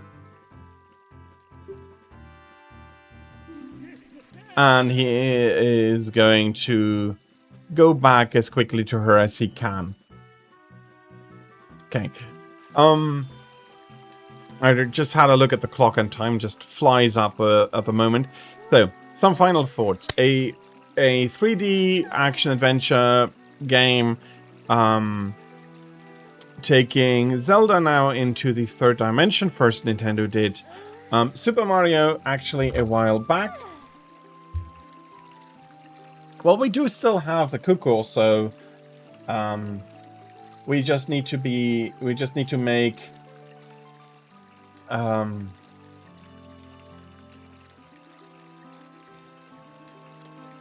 need to make something out of it. But yeah, in general, again, another try to put a already established franchise into the into 3D, keeping with the same techniques, using mostly flat textures for the main character, and using a... not overdoing it with the polygon count. The hat and everything that we're wearing is pretty are as easy as it was possible to make forms. We don't want to be using too many polygons if we also do want to represent enemies and so on. So they had to do a balancing act there. And they also did put up a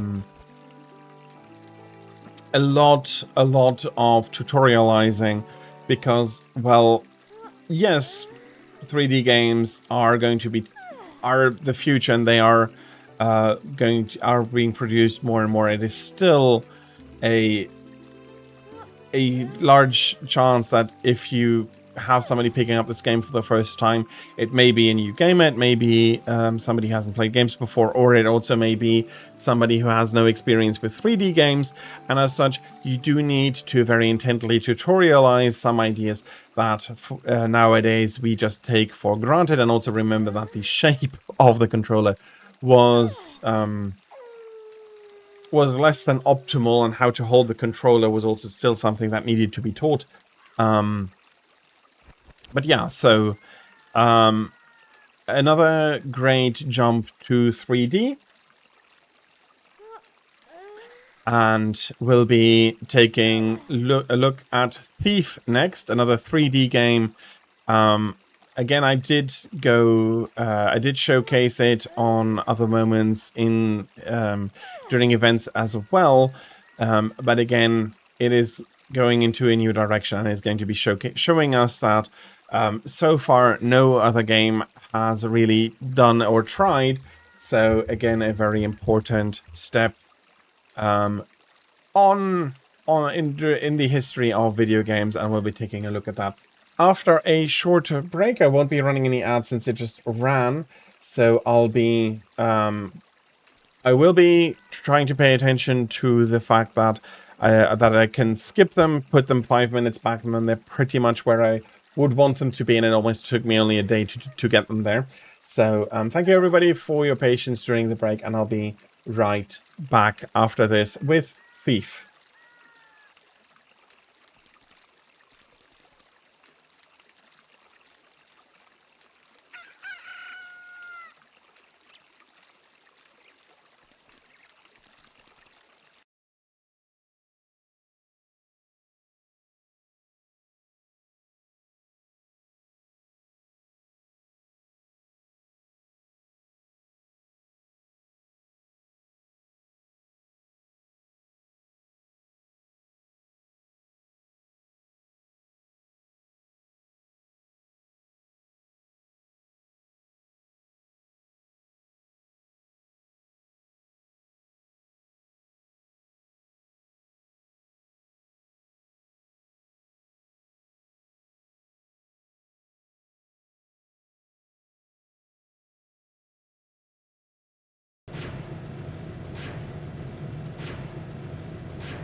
I am back, and if you do, I wouldn't have minded giving you that chicken. I can still retroactively give it over to you.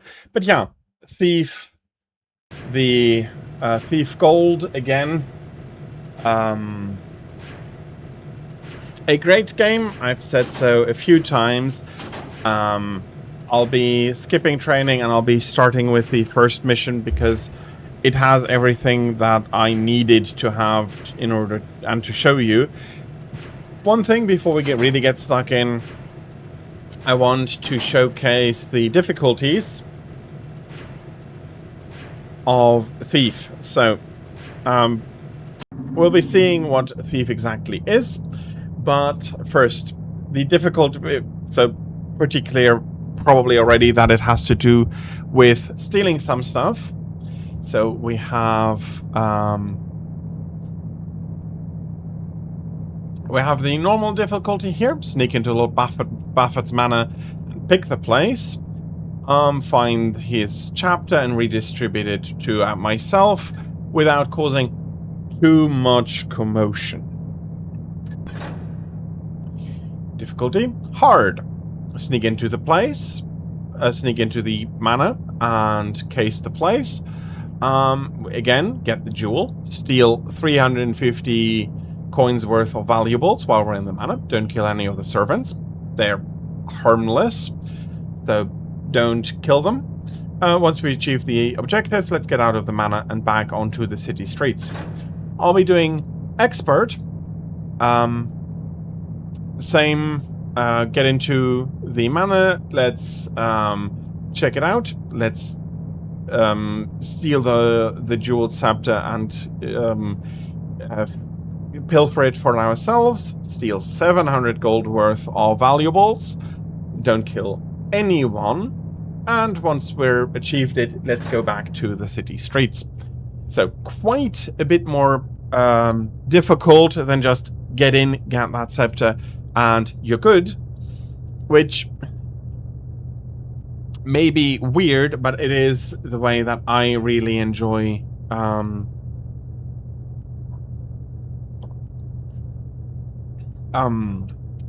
I think that more games should take a look at this for their difficulty settings.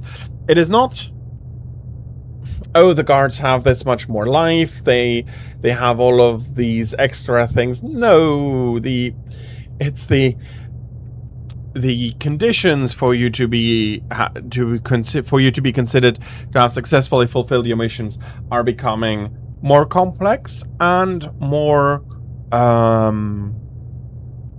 stringent. Steal more. Really get in there and do what you need to do. There's also a few. There's also a few other ideas in that you have a lot less health in this mode, but since we're not going to be fighting anybody, because if we fight we need to probably kill them, we're going to be fine. Oh yeah, I did forget something. Thank you for reminding me, gentle guard.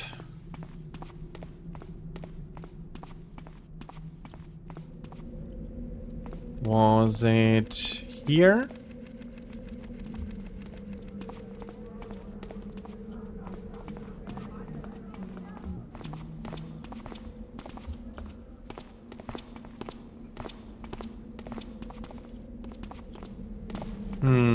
Should have been here. Maybe I was looking at the wrong side.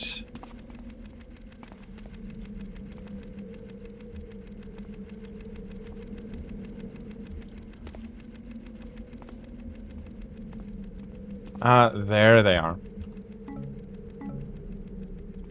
There they are.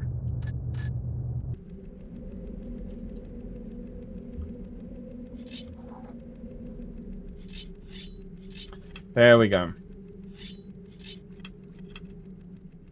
Water arrow, sword, broadhead. and our blackjack.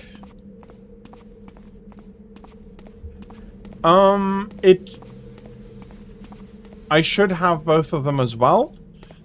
So for that you can do either version. I don't mind the North American version since we're not concerned about the language, so... Can I...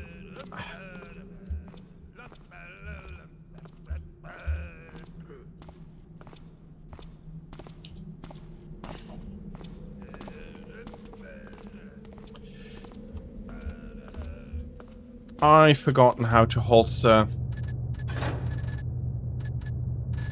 Customize controls. Block, that is not...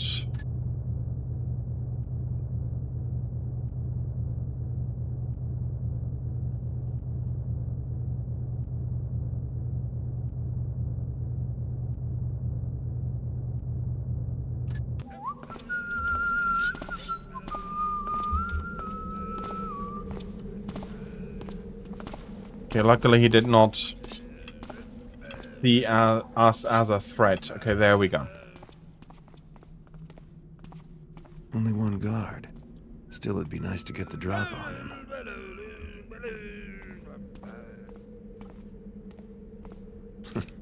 Could you possibly be any more helpful? I haven't sat down to beat any of the versions yet. So if on the North American version you have a game mode that allows us to have a bit of a shorter map, that may be not a bad idea. And so we're jumping down here. So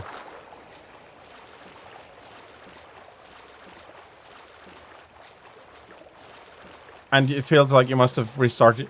Okay, then in which case it doesn't matter much. Just full on beat it. That I don't mind so much, and I don't think that is going to do anything about the things that I do want to talk about. I'd be very, very surprised actually if it did. So you can use whichever version. Inside at last. And yes, we have managed to get in.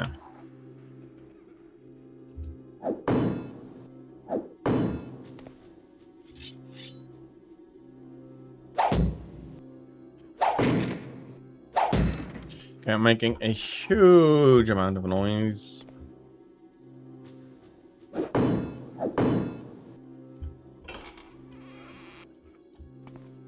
Okay, I have made a racket. Let's stop with that.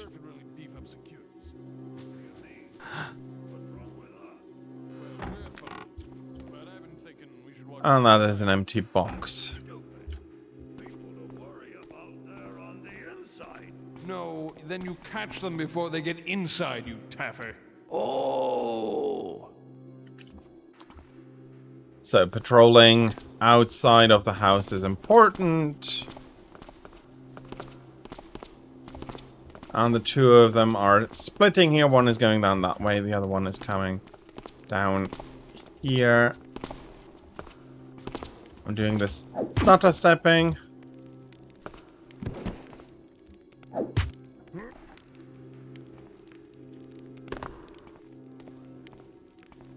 And we'll be coming over here. Come on.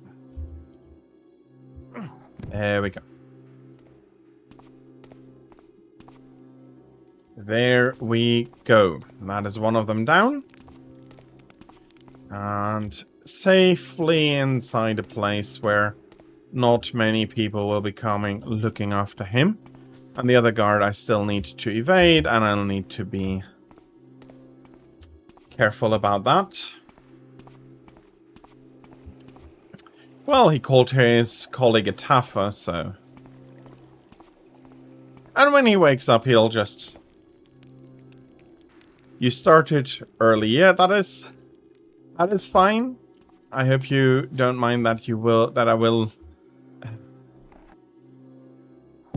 ask you to wait a little bit more. And that was loud.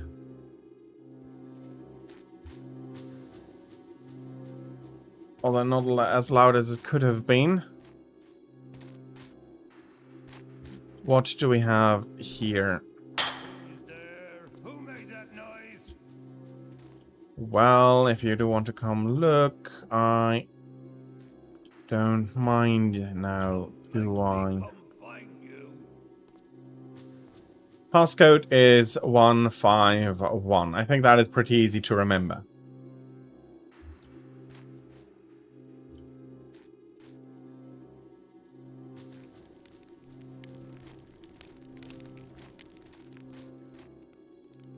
That is a shovel. Probably not worth a ton.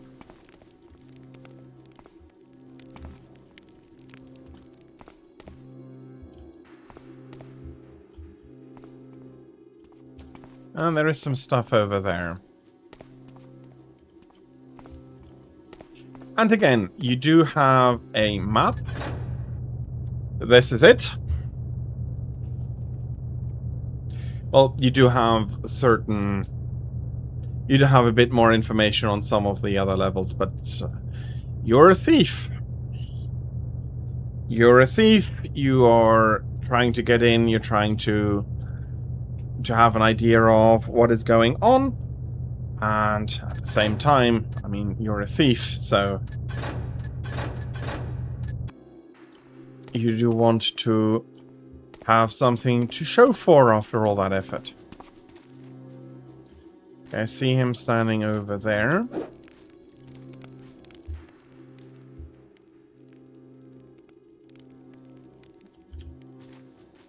Don't turn around. Bomb. And again, he is unconscious, not dead. And there's an important difference there, because if he was dead, then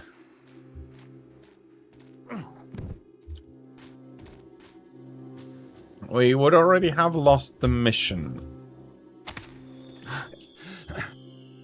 Hey.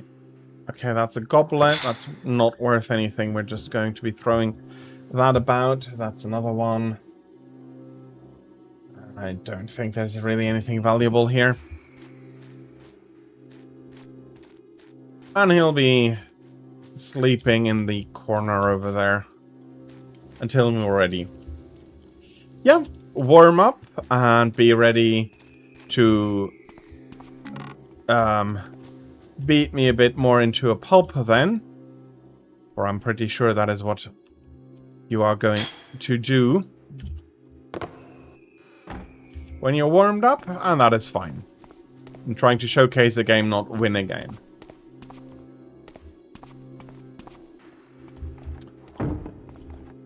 Anything in the corner? No. I mean, also it's a basement. Why should there be anything? We did see that one room.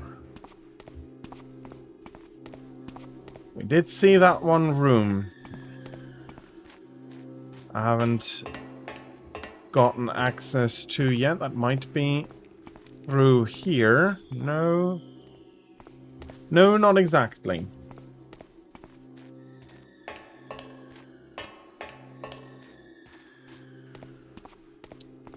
Well, if Donkey Kong or Luigi wins, that is fine by me. Okay. Don't know where that room is. That might not be actually connected to the main part of the cellar. Since I'm in here, I might as well pick up something for myself.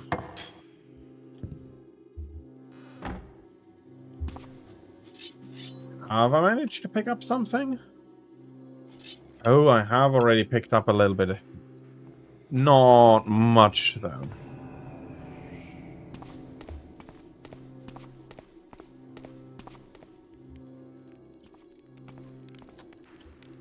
So, why this game? Why do I consider it so important?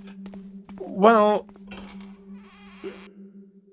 you might have already realized that compared to other games we had, this game has a markedly higher complexity already. I haven't killed a single person yet, and I intend on keeping it that way. Indeed, I have to keep it that way if I want to be able to complete the mission successfully.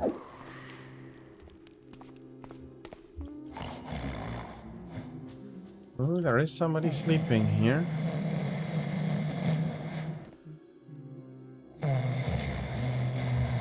Sleeping quite soundly, not that they have anything, that they probably have anything on them that might be valuable. That's another servant quarters, isn't it?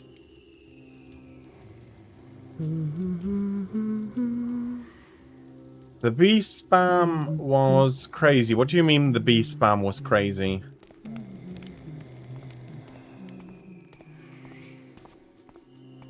Ah, okay. You're in game, which absolutely fair.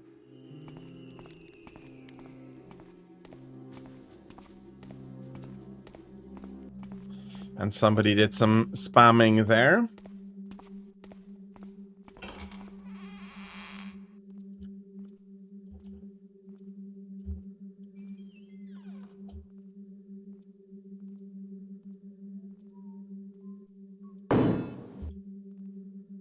Okay.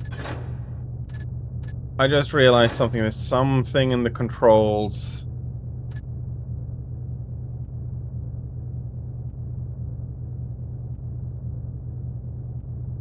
No, you know what? I am not going to go look that up now. I'm going to showcase the rest of the game. So. Thought I saw something. Yeah, that is not good. Hello? Anyone there? Didn't see anything. Shy Guy says Shy Guy spammed B at the end. Intruder! Ah! Ah! Ah! Ah! Ah! Ah! Bloody. Ah! Ah! Who's there? Over here! We've got a thief! Yes, you'd got a thief in the house. And I am dead. Great. Oh, I killed someone. I killed someone. Okay. I didn't have any... No, I didn't have any auto saves. Any good one. So, a few too many to try to get by here. So I do think that was not a bad idea of giving an impression of how hard this can be. Getting some arrows there and getting everything ready from there. So yeah, that fight, I didn't intend to kill the guard, but since I needed to bop him so often, he did die, or it might have been because his friend... Hey there, friend. What's with the crazy Could you possibly be any more helpful?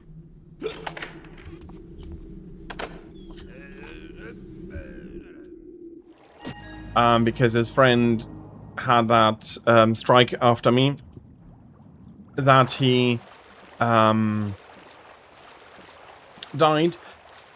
Either way, that is too bad. And but it does show that the game is serious about it. If the objective is kill nobody or nobody dies, then nobody dies, even if it wasn't your strike that killed them.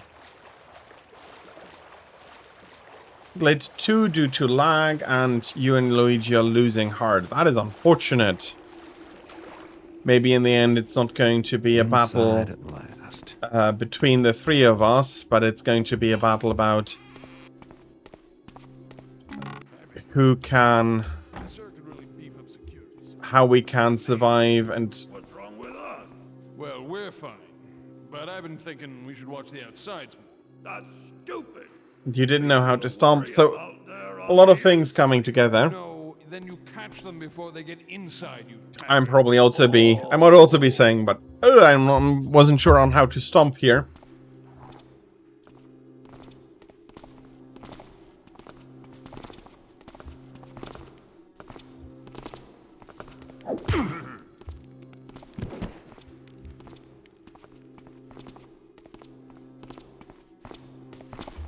Hello? Okay, that's the two of them down.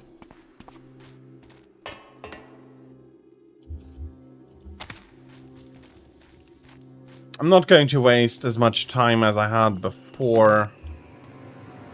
It's not really worth it, and the two of them are not going to be waking up very far apart, so neither will really notice the other one being out. Or out cold. Just making sure that I...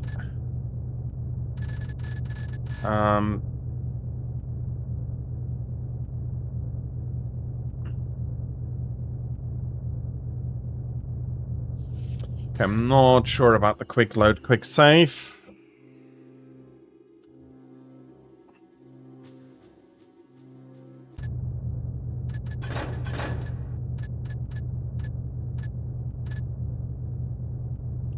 Okay. Quick save. There we go. You lived, but Donkey Kong's coins are all gone. Since I'm in here, I might as well pick up something for myself. That's unfortunate. This time I do want to go further into the mana. Not do so much of the sneaking around as I did before. It is though a big part of the game, and it is really, really nice to be able to do that. You are going to be...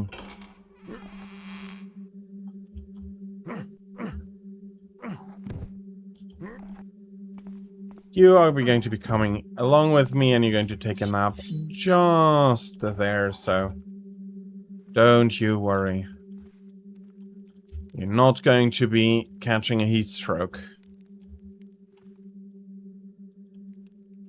Okay, no guard in the immediate vicinity. You are... Okay, this is an exit. If I remember that correctly, this is a northern exit, yes. So this is...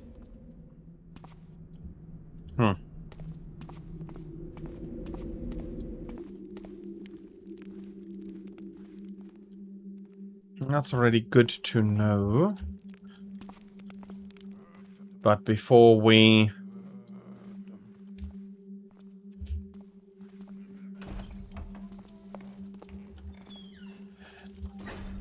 Before we go up towards where we know that the scepter probably is, we do need to do a little bit more stealing.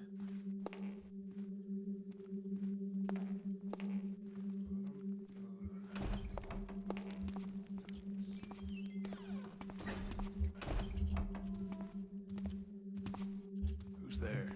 The guard there, we don't want to be found out by a guard. Okay. Kitchens. No, but back rooms. There's a lot of bottles here. Okay, this is not connected to the basement.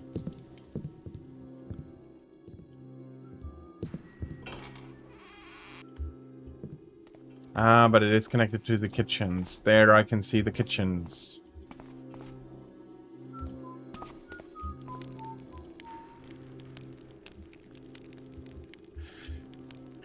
And I'm not even playing right now. What was that noise? What was that? Okay, must have given him a fright.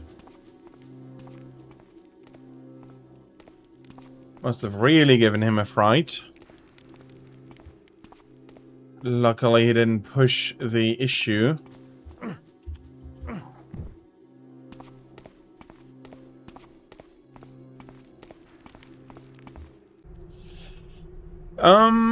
Please speak. So some information about Lord Baffert.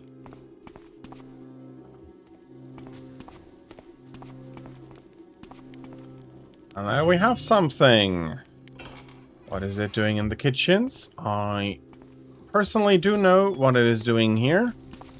It is not, though, it hasn't been yet revealed to us. So there's two ways you can actually find that. Either you go through the kitchens as your infiltration route, or you're very fastidious, taking a look at everything. Or, and that is also something, you can find... Noise stopped. Guess it was nothing. You could find a note on some of the... Sir, there's a prowler here.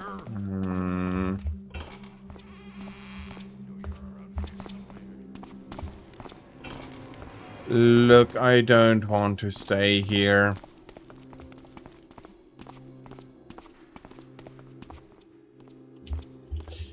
Yeah, I'm not outrunning you, aren't I, through the closed doors?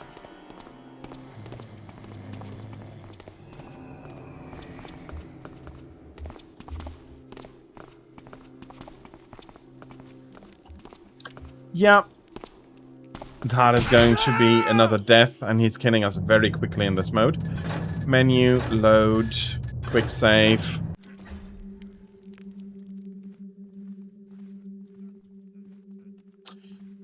Just need to take another quick jaunt to the kitchen because I had forgotten to save that part in particular at the moment. Okay, there is a guard coming back there.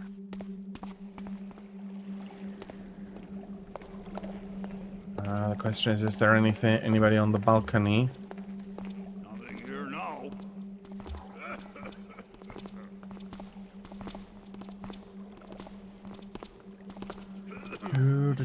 Don't. Sir? Was that you? Ah, bloody hell. And that's another lost state. Okay.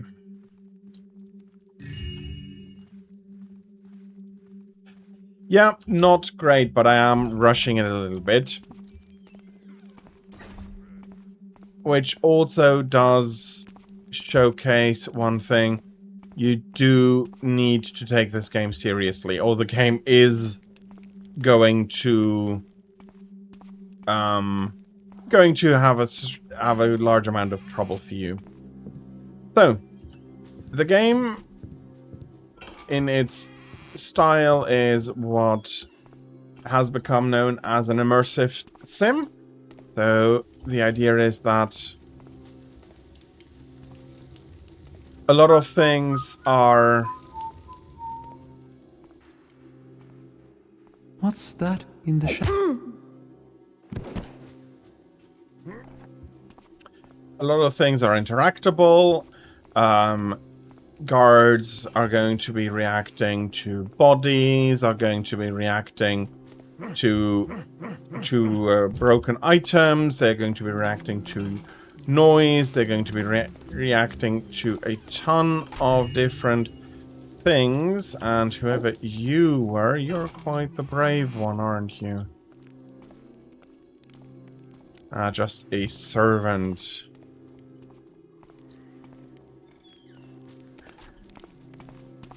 But the two of you are doing fine. I hope that for now at least you're able to be beating Mario again.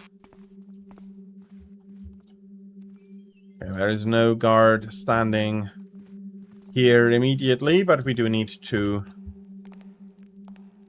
be careful.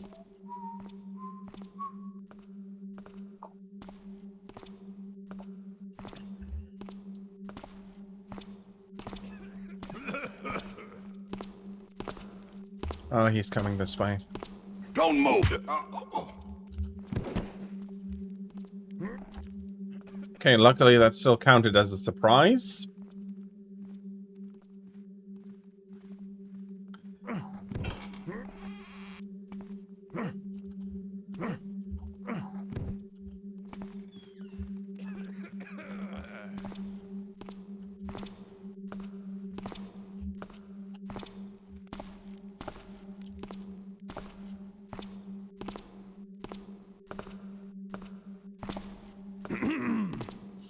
Are you going to round this corner or not? No, you are not.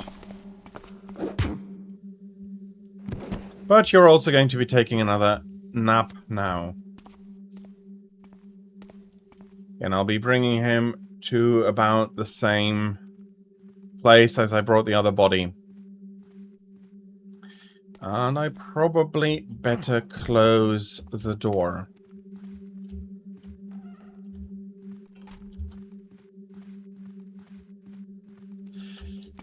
Well, rotating is not something that should be overdone. We do know that you can hurt yourself with it. A second place, which isn't too bad now, is it? Again, there is a little nook here, also leading up the stairs towards the well, they call it the second floor. For me, it would be the first floor.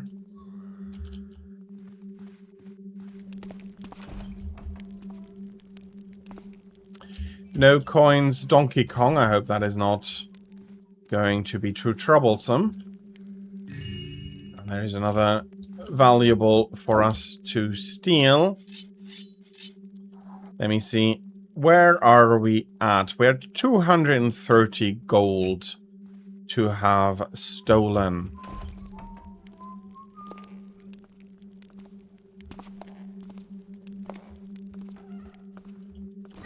Let's close that door and bring the compass back up.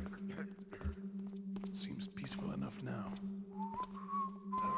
And you're going to see there's a guard up there. There is a guard up there. Hopefully I can pull back. What's going on over there?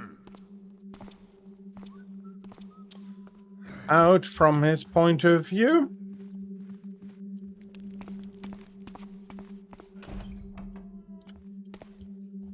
It may be an unfortunate issue with the remote play.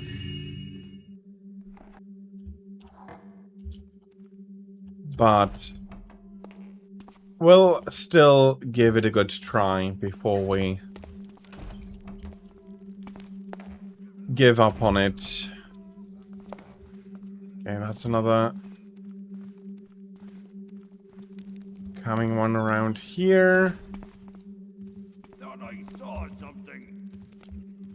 No, you didn't hear nor see anything.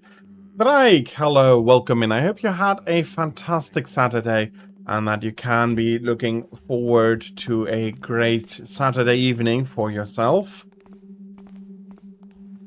I am currently showcasing Thief, an immersive sim. Can I?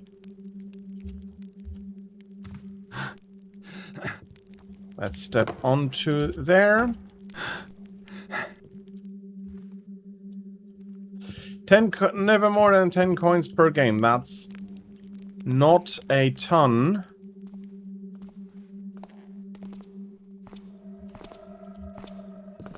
Maybe you would prefer bananas Okay. Luckily, that works even from the front.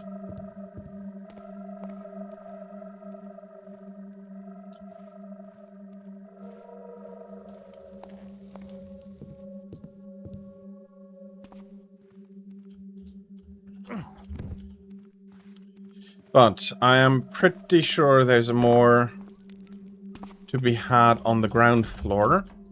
Just need to be careful enough to not run into another 100 million guards.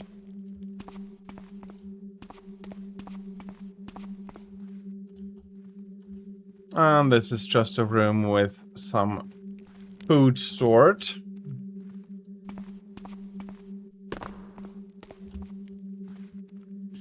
Quite a wealthy person, Lord Buffett. Especially if you consider that he has a pool. Well, that is a little bit too big to just be a tub. But on the other hand,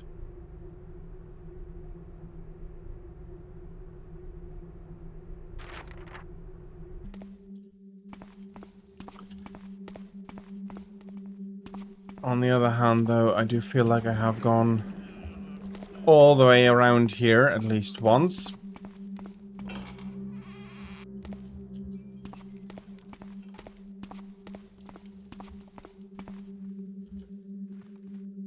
So maybe it is time after all to go back, to go up a floor if I can.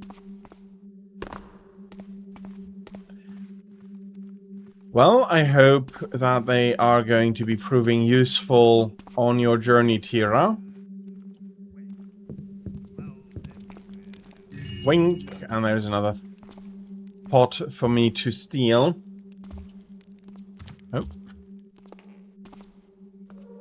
Footsteps are getting further away. That's a statue. That's a garden on top of the roof here. On top of the ground floor roof for some of the mansion. Luigi is in the shadows again. You're going back to isolation, Drake. What do you mean with that? And sorry for having not immediately seen that. You're that tired.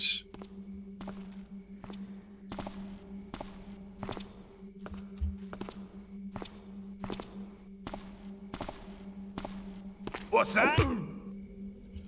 What's that? Ugh. Okay. That is definitely one of the guards down here.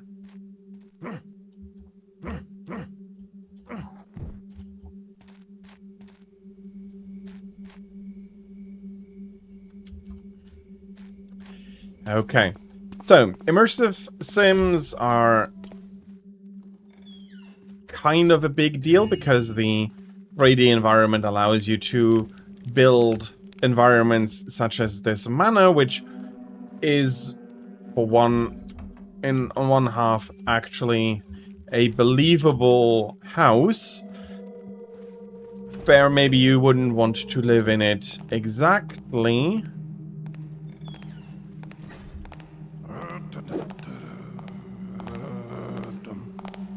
Stop it! Well, somebody was surprised here. Come on, open.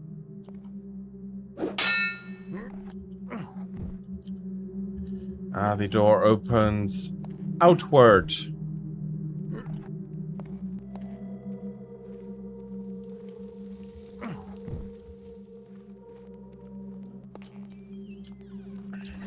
Okay. No. That is not an issue. I hope that whatever sentiment ails you, you're going to be able to get over it. And if that requires you to take some time, then absolutely do take that time for yourself. And yeah, if you if you feel better tomorrow, you're welcome. Of course, he was alerted, so that is why my bop didn't work on that.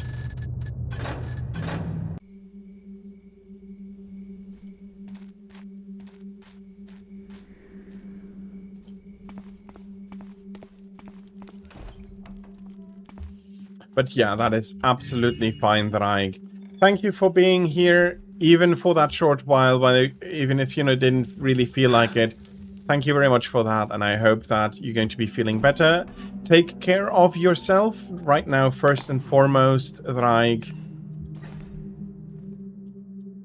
And yeah, thank you for having been here, and don't worry about it. He is now alert. That is not great.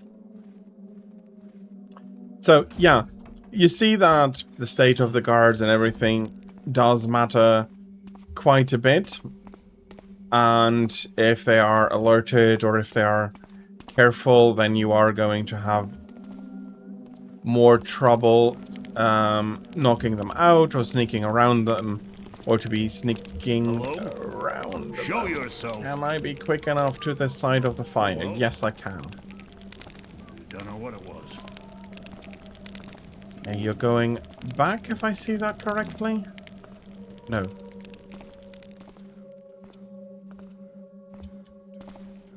Oh, you are walking back and forth.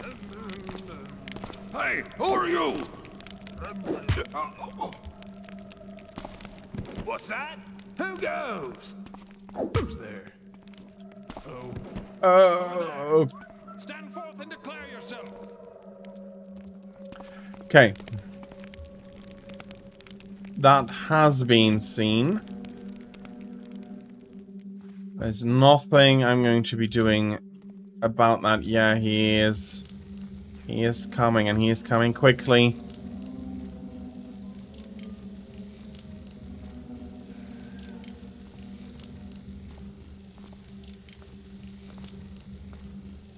So the only way to take him by surprise and bop him is doing it. Come back here and fight.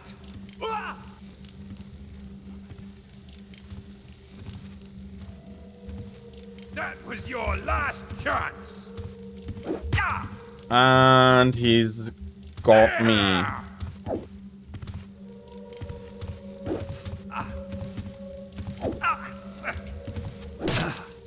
Come on over here. Help.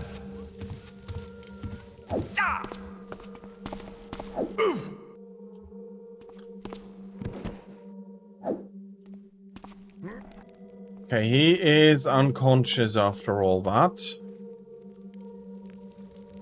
So, I haven't yet lost the mission.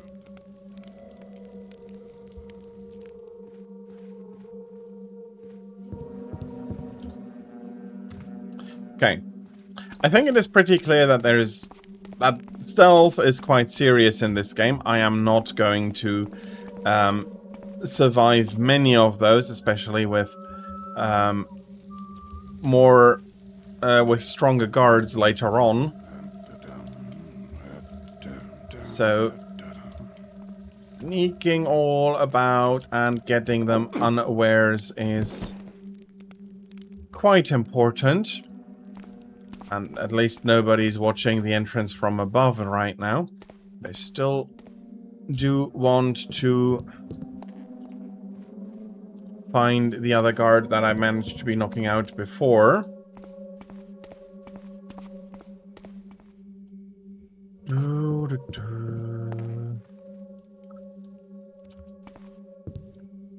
So yeah, I'll be there in about 10 minutes. I'm not sure if that is enough time or not for what you were planning.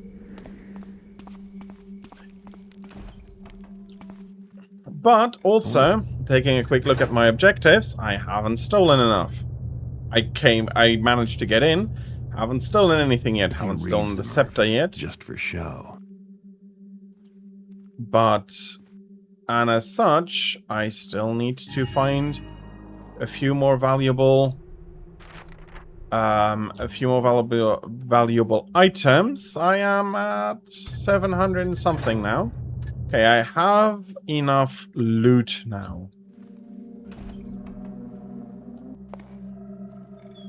Let's see, I can see a guard back there.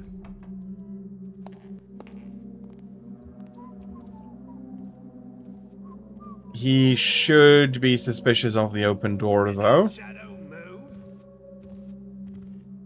Oh, there's 2 guards. Don't see anything now. That in and of itself is ugly already. Especially since they are carrying keys. Maybe I should just go up and start and maybe I should be going up and taking the scepter already.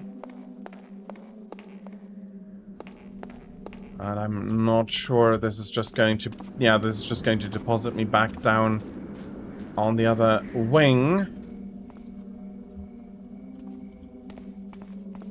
To be fair, though, that also will deposit me behind the guards in this corridor.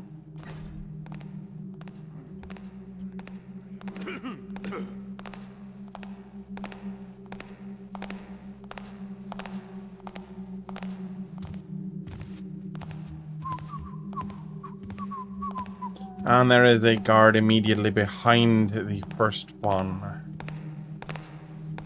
Taking turns, and I do need to be careful to jump and land on the... Okay, that is that. Let's get to the end discussion. I am not going to be able to showcase the entire mana run on this difficulty. I managed to get up to 2 objectives complete out of the entirety of 5. At least I didn't kill or let anyone die this time. So it's an immersive sim. What does that mean? So immersive sims became possible with the advent of the 3D tech. In this case, take a manor, build that up room by room, decorate it properly that it looks like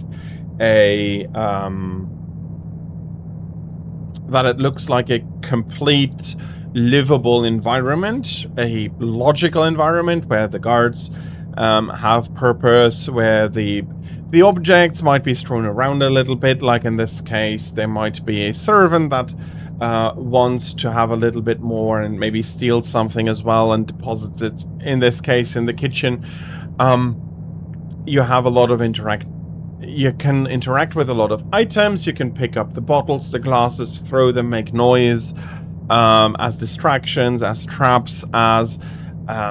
So the idea is to take that environment, put you in it, make it a sandbox, in this case a stealing stealth sandbox, make combat really deadly. It is in the game, but it is really, really deadly against a good guard. I am not doing very much. I am not an experienced fighter. I'm an experienced thief, and in this case, that means that I will be sneaking and stealing rather than fighting and stealing. I'm not a robber. I'm a thief. You need keys for doors. That's another point, and this is very early on. So the idea here is that we're building an environment that makes sense. We're going to be setting up objectives in that environment. Steal that scepter, steal loot. Don't kill anyone, because again, we are a thief, not a robber. Be putting up being a ghost, and then...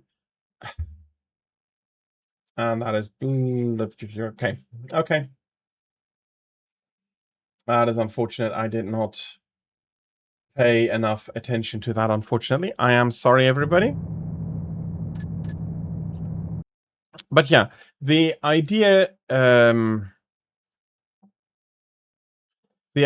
very much is that in this environment, and you will notice if I go back to my save file here,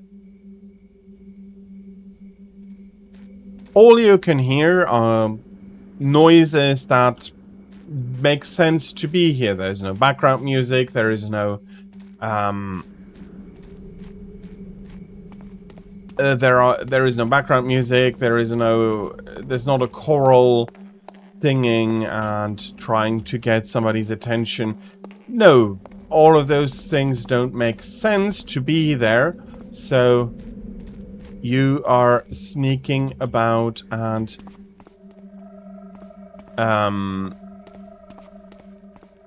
all you can hear are your footsteps, the I wonder if footsteps he of reads them or if it's just for show. of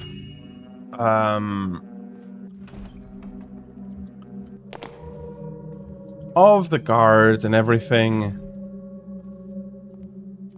is working just is working in just a way that it makes sense for it to work out if you are considering this a living environment and not a game environment. What was that noise? You do have very good ears, sir. I'll find you. You have very, very good ears.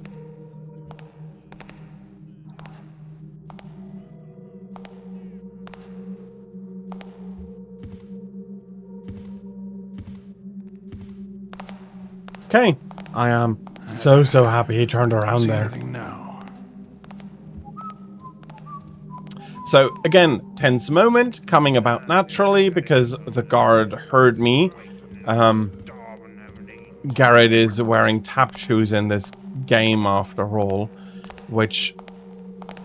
Who's noising about then?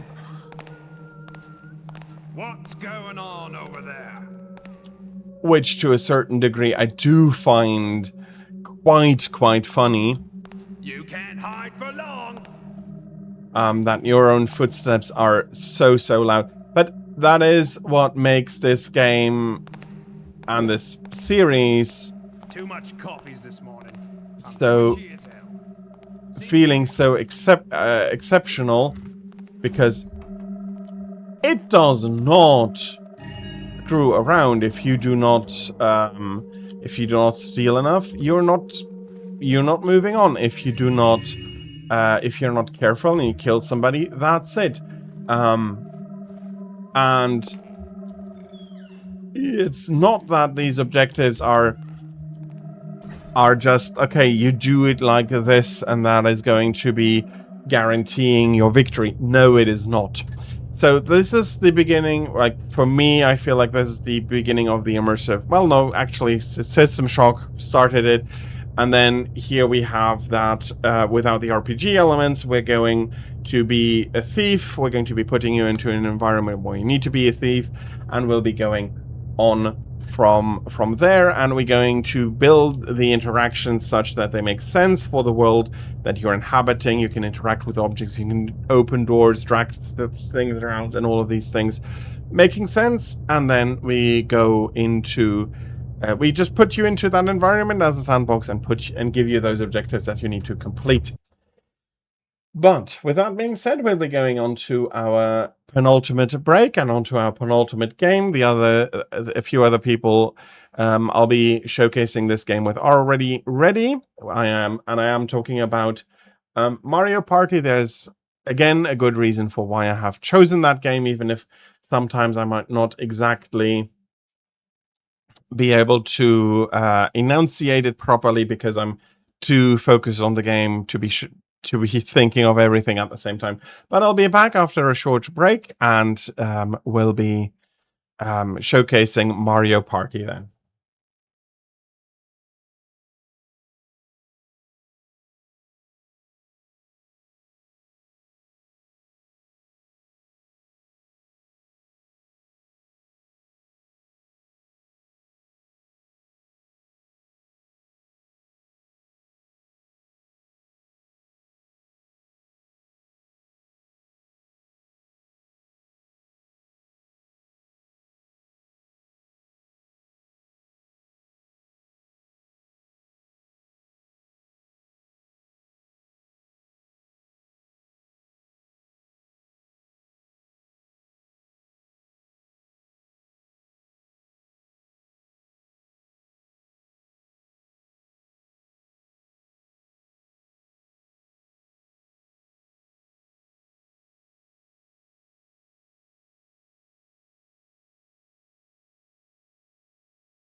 And back for the full hour. The game is a little bit laggy due to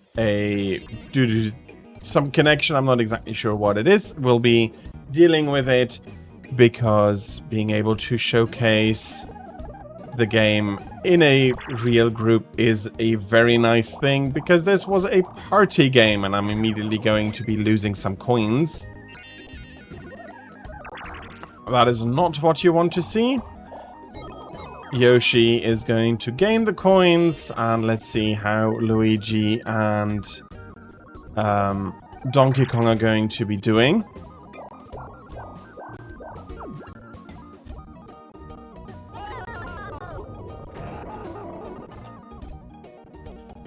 I'm not sure if that is something you wanted to see, or did he just turn the tower about? I'm not sure. Oh, a mushroom block. What are you getting? Another turn. Well, Donkey Kong is roaring ahead here, although that doesn't necessarily mean anything in Mario Party, and I do have to beat everybody else now. Okay. Oh, I need to be bowling. Move, aim, shell.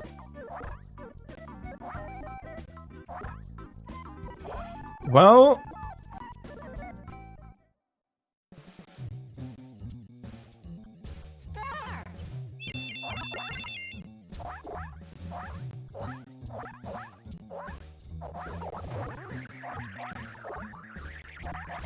Ah. And I'm just going to miss. Poor Koopa. Well, if I am shooting immediately into a wall, well, can make a present to some people. He is well cooked. Well, it happens, and I did do that to myself. Do I want the question mark, or do I want to go the other way about? Let me have a look at them. Quick look at the map. But it is going to get me around that Bowser square, so let me take the shortcut here.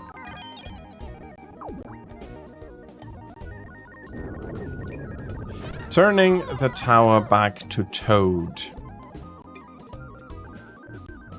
Well, I'm not sure if that was actually the best decision I could have made, now that I quite get what the tower is. But I may not be the last one landing on that square.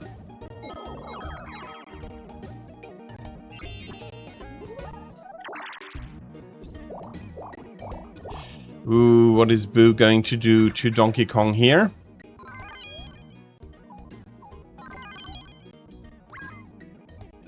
Oh.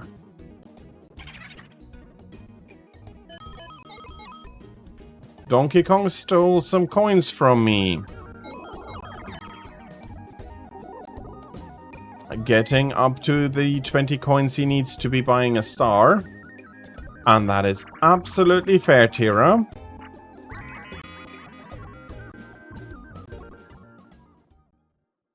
That is the nature of the game, and that is what was supposed to happen. Okay.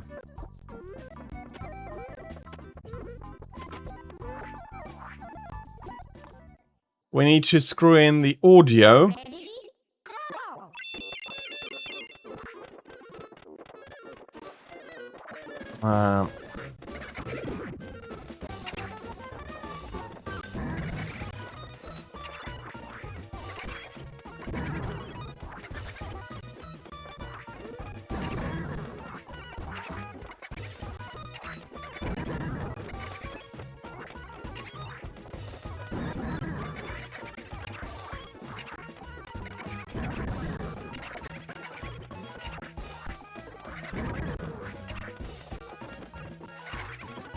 There's a ton of booze around at the moment, and Yoshi is not looking all that friendly at the moment. But of course, they do not want us to be screwing in the light bulb here, because that means all the booze are going away.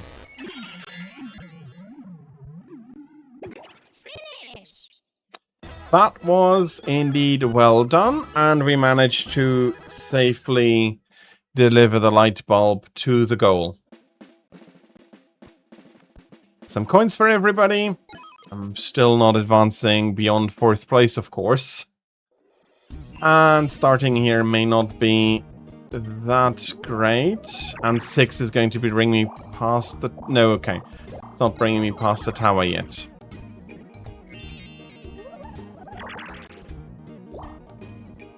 Yoshi is choosing to be losing a few coins here.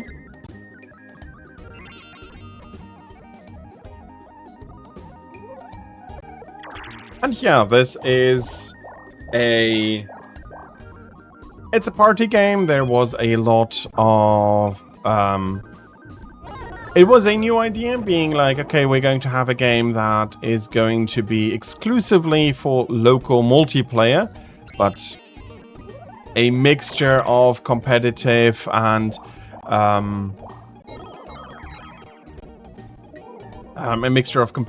co-op fun. And it was really intended if you had some friends over and you were enjoying a little party, maybe, then you could put this game on, play, and really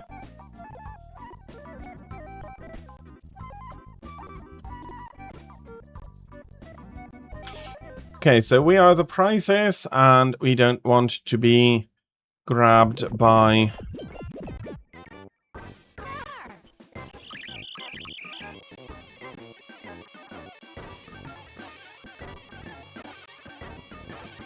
Oh, Yoshi is going for Donkey Kong here.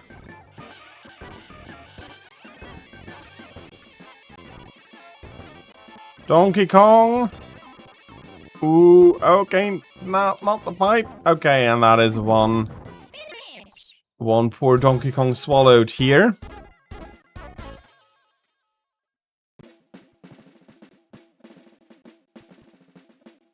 Yeah, Yoshi was apparently practicing his crane game skill.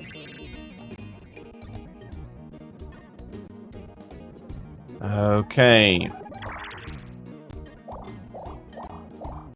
Now we have Bowser sitting up there. Maybe not the best time of meeting him. Yoshi is swallowing a few more coins. But then again, a one-player game. Let's see what is coming up for Luigi here. Teetering Towers.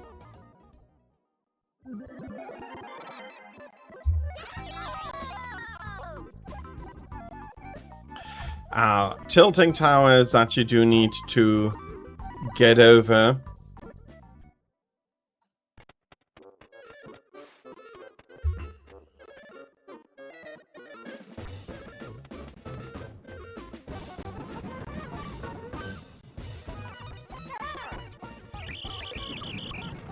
Yeah, so you do need to be careful to get them to go into the direction you want, and Luigi was unfortunately not successful.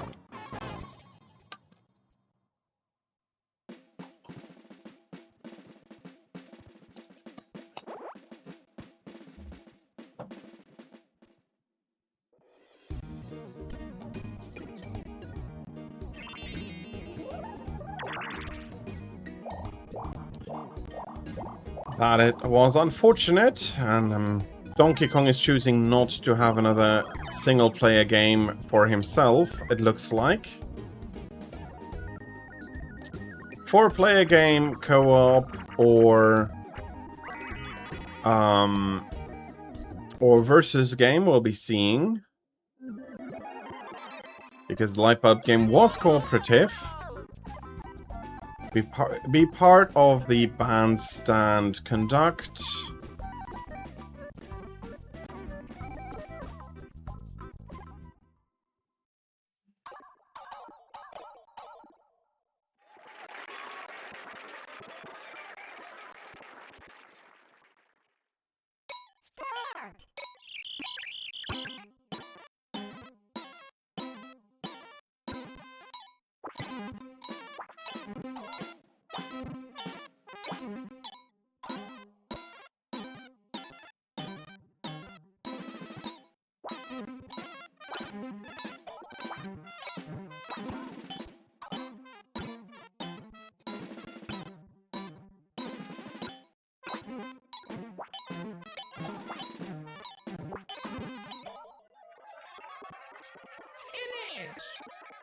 Well, we're getting some coins, and DK has played the best and is getting paid. That is a slightly unfair wage distribution here, but, well, somebody decided that this is the way things should be going.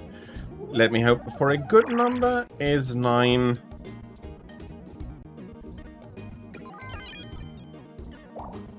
Maybe, I am not sure. Let's see, we'll be turning the tower back to Toad.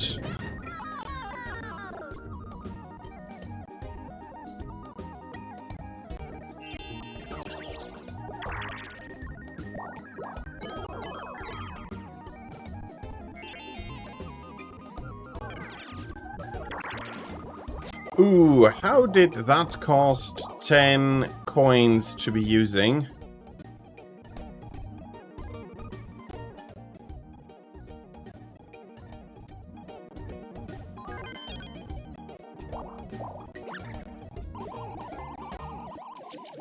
Ooh, that's a poisonous mushroom. You have bonus blocks. So you have some blocks that come in extra to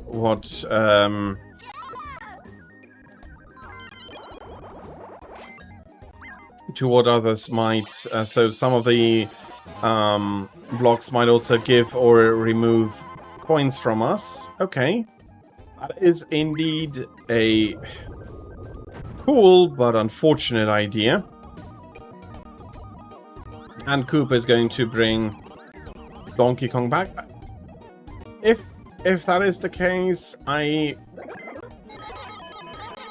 think we'd be actually quite close, for I'm also in Europe, in Central Europe, so we might even be using the same gateway over to the US. So if it is that, then we're going to... it doesn't matter so much. Yeah, that is not wrong, but it is what is going on, and it's while I do know about.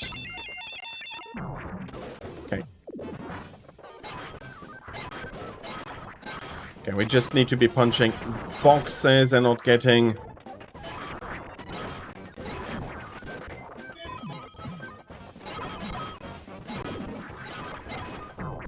Okay, I'm not gaining very many coins here.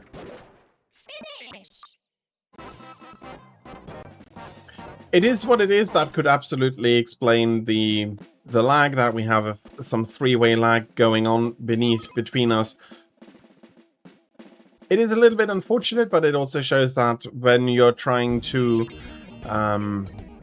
restrain yourself and you do try to redo something, then that was never intended for example, the online play here. Ouch, I am going to be meeting Bowser. He is going to let me know how much he dislikes me.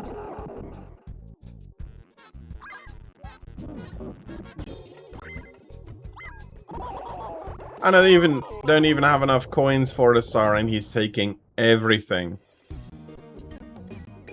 To a degree, fair, and it does showcase the trouble that game preservation and keeping online and adding an online mode to a game can have. But the more important and the more interesting aspect for sure is this party aspect. Poor Luigi still has an upset stomach.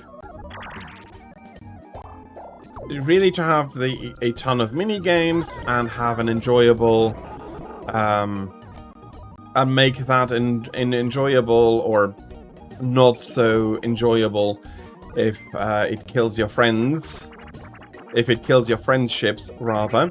But I don't think that most people had too much trouble with that after a session, after the nerves have at least calmed down, and we are needing to dive into the ocean and bring up some stuff.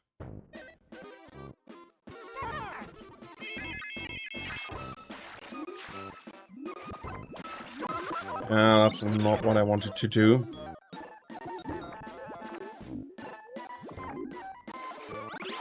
Bloody bloopers. Ooh.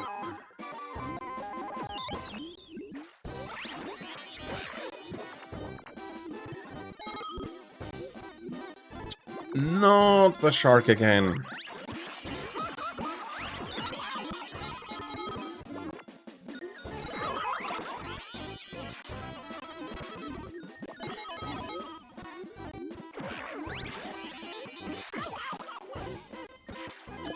And that is probably a loss of mine.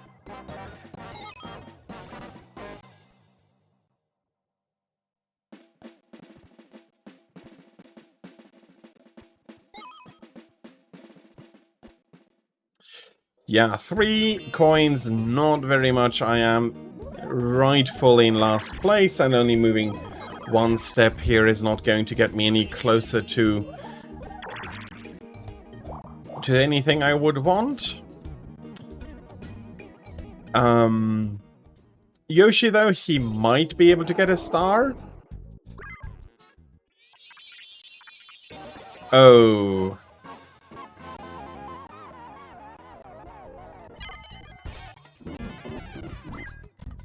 A real star costing 40 coins. Ouch, that is expensive.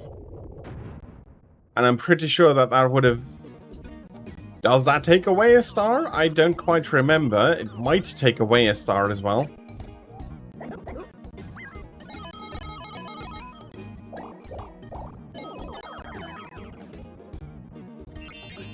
Luigi can move again.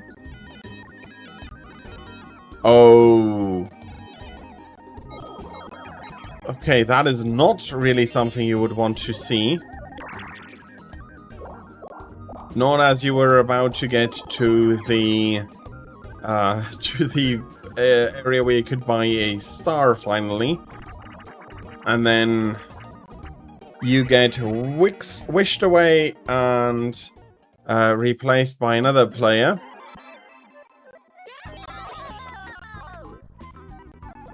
Keep away. Well, not as bad as me. I am dead last for sure, although the poisonous mushroom and the teleport weren't all that great.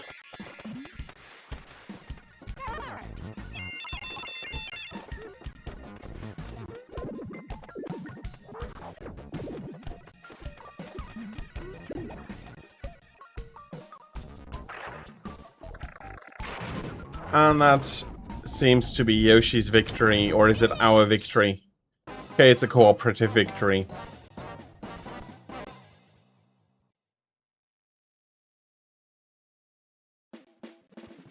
That is what I thought, so I'm happy that it worked out the way I was hoping to.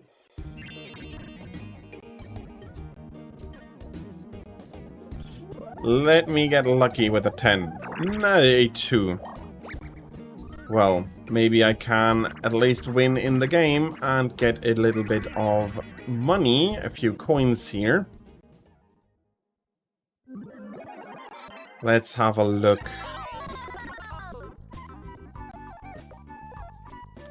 AZ hip drop.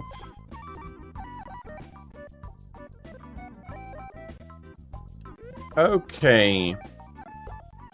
So I need to ground pound the one with coins.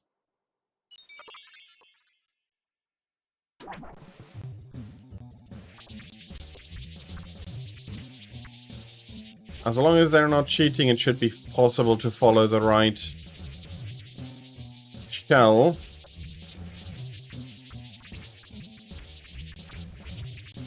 Oh, they're not making it easy.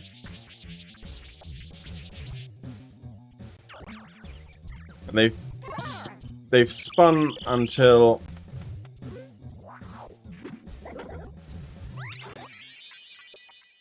Mario was busy, but I managed to follow him.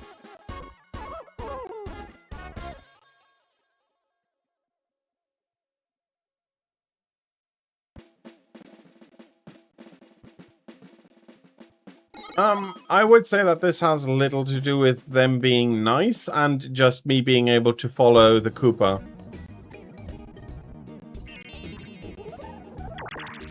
So, yeah, despite everything, I managed to keep track of the Koopa with my eyes and just follow him about as he was moving. And now Yoshi is going to get his star. He was the night before. Oh, they are rotating fast, but that was still okay. Maybe that is what you meant, that they were even faster or moving in a different pattern for you before. But like this, that worked out fine, I think, for me. Yoshi still has a ton of coins.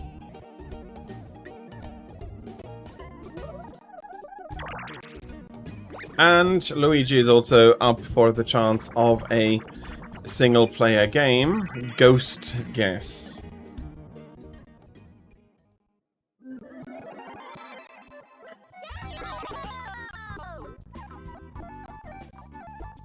The leader is the first of all the boos to move. And you need to attack the leader, I am guessing. Jump and Z to ground pound that boo.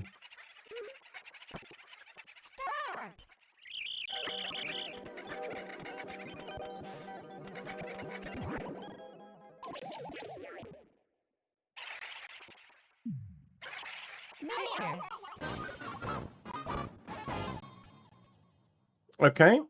That was unclear even to me. Or also to me. Not sure what they meant with moving first, but that unfortunately didn't work out so well.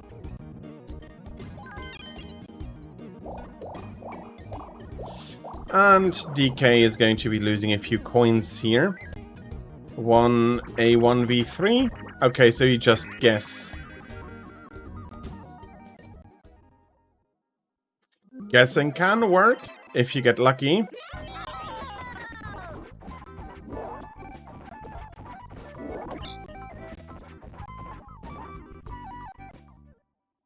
And all we have to do is follow Donkey Kong.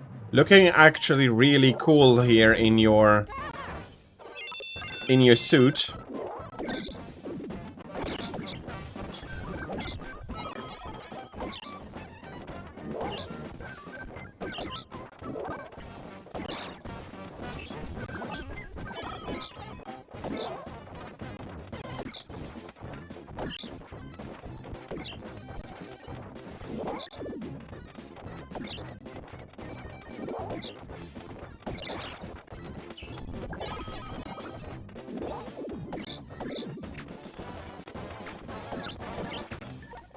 And there's another wallet flying off of Donkey Kong.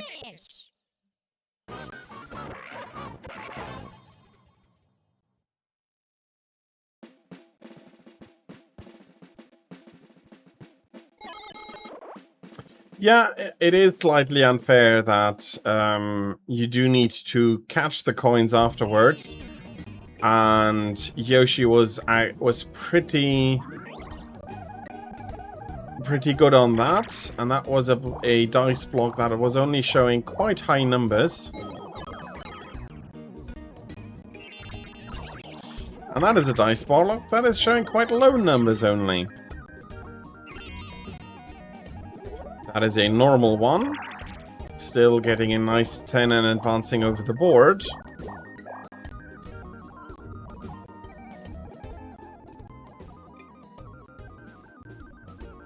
Well, there's currently nobody at the tower, so maybe choosing the question mark is not good at the moment, but I am guessing that... Okay, DK is going and stealing a few coins, and he's stealing them back from Yoshi here.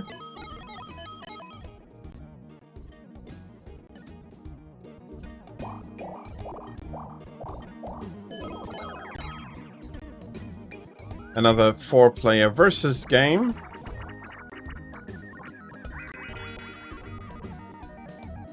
Possibly. And that is the nature of these games. Okay, we need to go about and cut out what we are shown here. Okay, let's try to cut out the Goomba figures here. That was wandering a little bit. Oh, you're doing really well, Luigi. I would say that I'm doing fair, but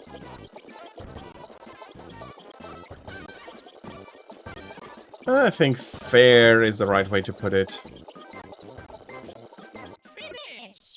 I would say that Luigi should win this one, though.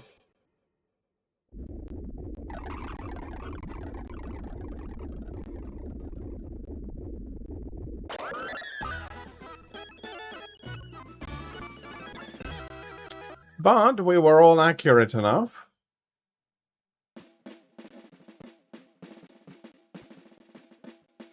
We were unfortunately all accurate enough, so me being third place tied with Luigi didn't matter. I'm not sure how much it was a versus. Oh, that's unfortunate.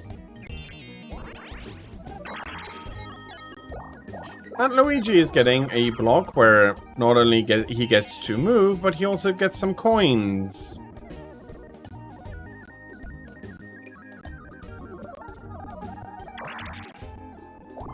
That was the plan.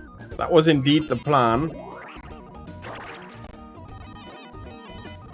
And I can't steal the star now.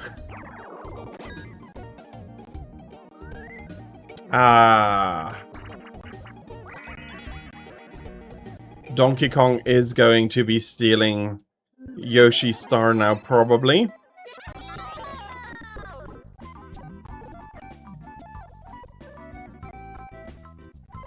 Move and rotate to reel in.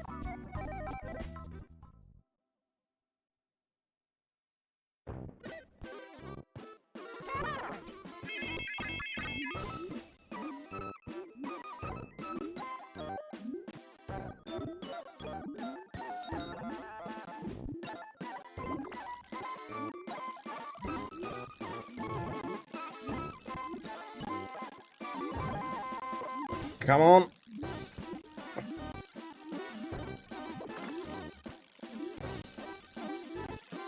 Oh, this... rotating is hard. Damn it. At least we managed to get that a little bit higher.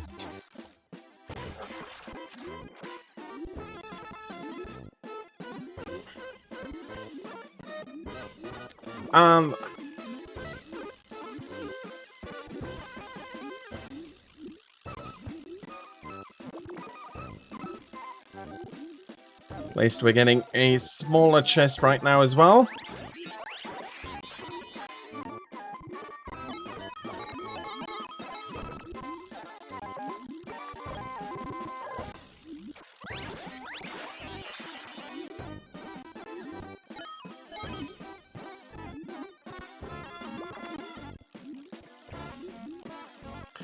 And there's a new bottom chest.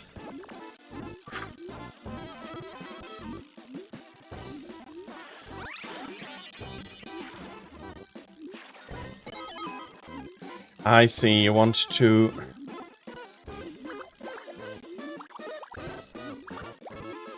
go all the way over to get that.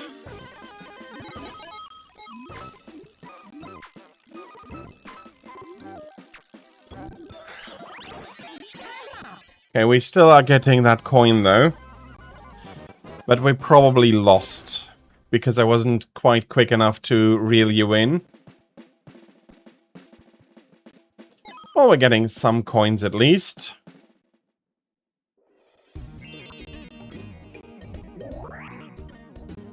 And I'm going to be teleported to somebody else's position. Luigi's position in this case. I don't know. I haven't made that decision. You need to ask whomever decides who goes first. Having a high number here. So you are quite close to the...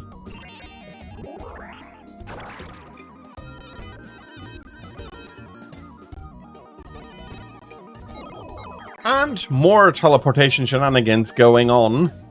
Bringing Luigi back towards Boo here, towards Boo here.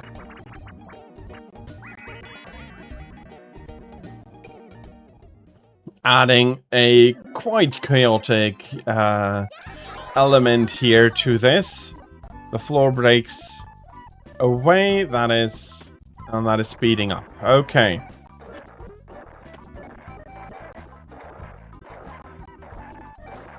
That is the idea. So, I'm going to try and...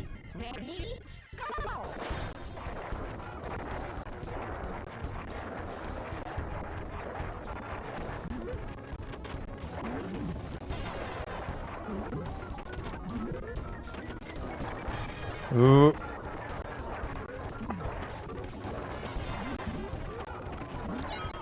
I did not even see that there were coin bags there. Maybe I didn't pay enough attention. That is unfortunate though, but...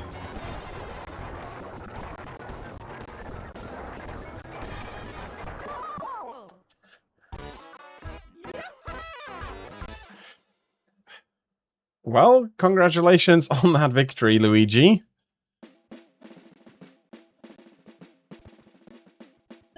You were quite fast at one point there, yes. Okay, I hope I'm getting a good die. I'm getting a normal one. Hopefully I get a good roll. 7.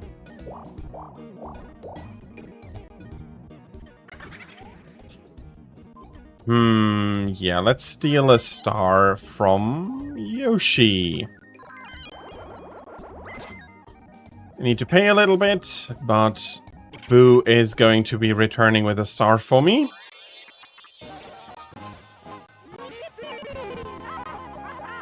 And now I'm definitely only second still. Luckily I did not land on that Bowser square. That could have been nasty, I guess.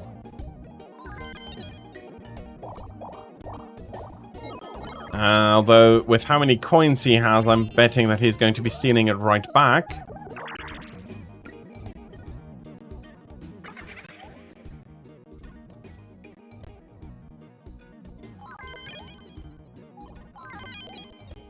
Oh, but Yoshi is getting some of his coins stolen from as well.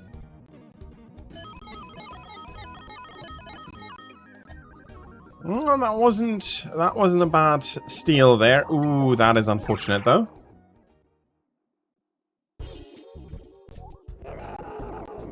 Yeah, and Bowser has plenty of fun events prepared.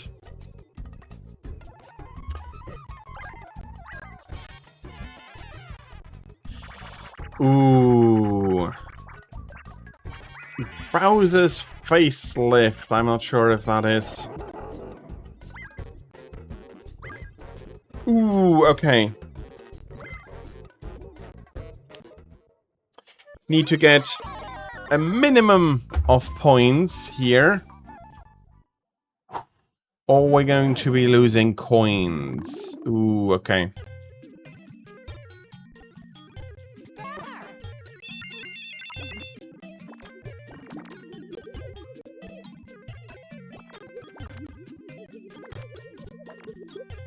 Why can't I grab it? Okay, you can't grab the horns. But I can grab the eyebrows.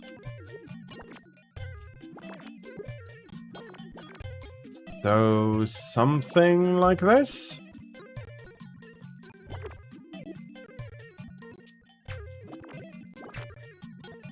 I'm pretty happy with this.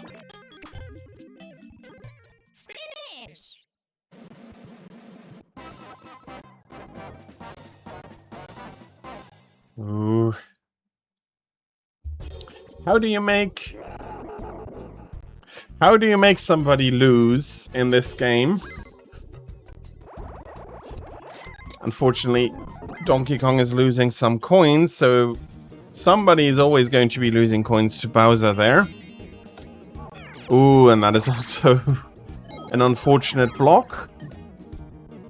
But Donkey Kong is still in first for now. Even if his treasure trove of coins has been diminished a little bit.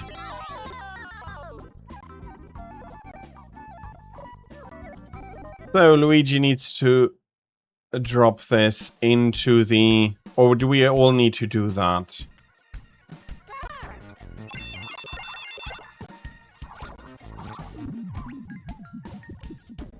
Mm-hmm.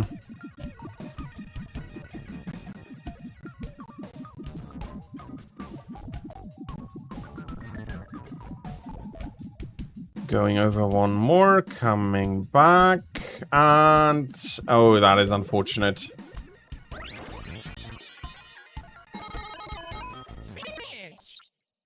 It looked so close, and it's unfortunate, but...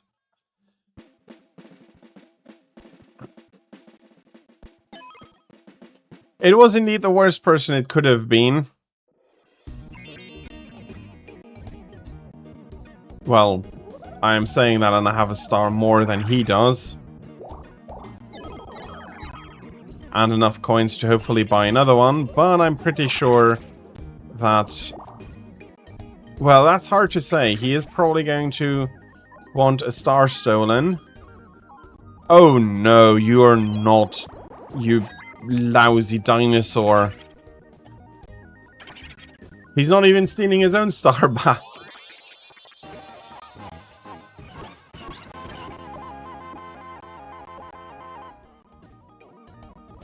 Yeah.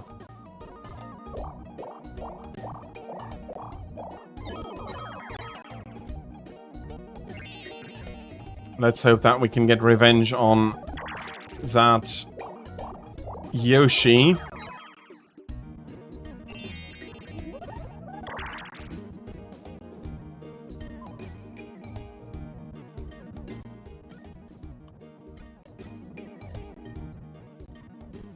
Yeah, there it is important to count the number of steps. You do not want to be landing on that Bowser square if you can avoid it. Oh, and being so far ahead, that was actually really nice. Had Donkey Kong not flipped it there, he would have met Bowser instead of Toad, and Bowser would not have given him a star. So at least he's now catching Bowser. Donkey Kong in the next turn can be catching up to me.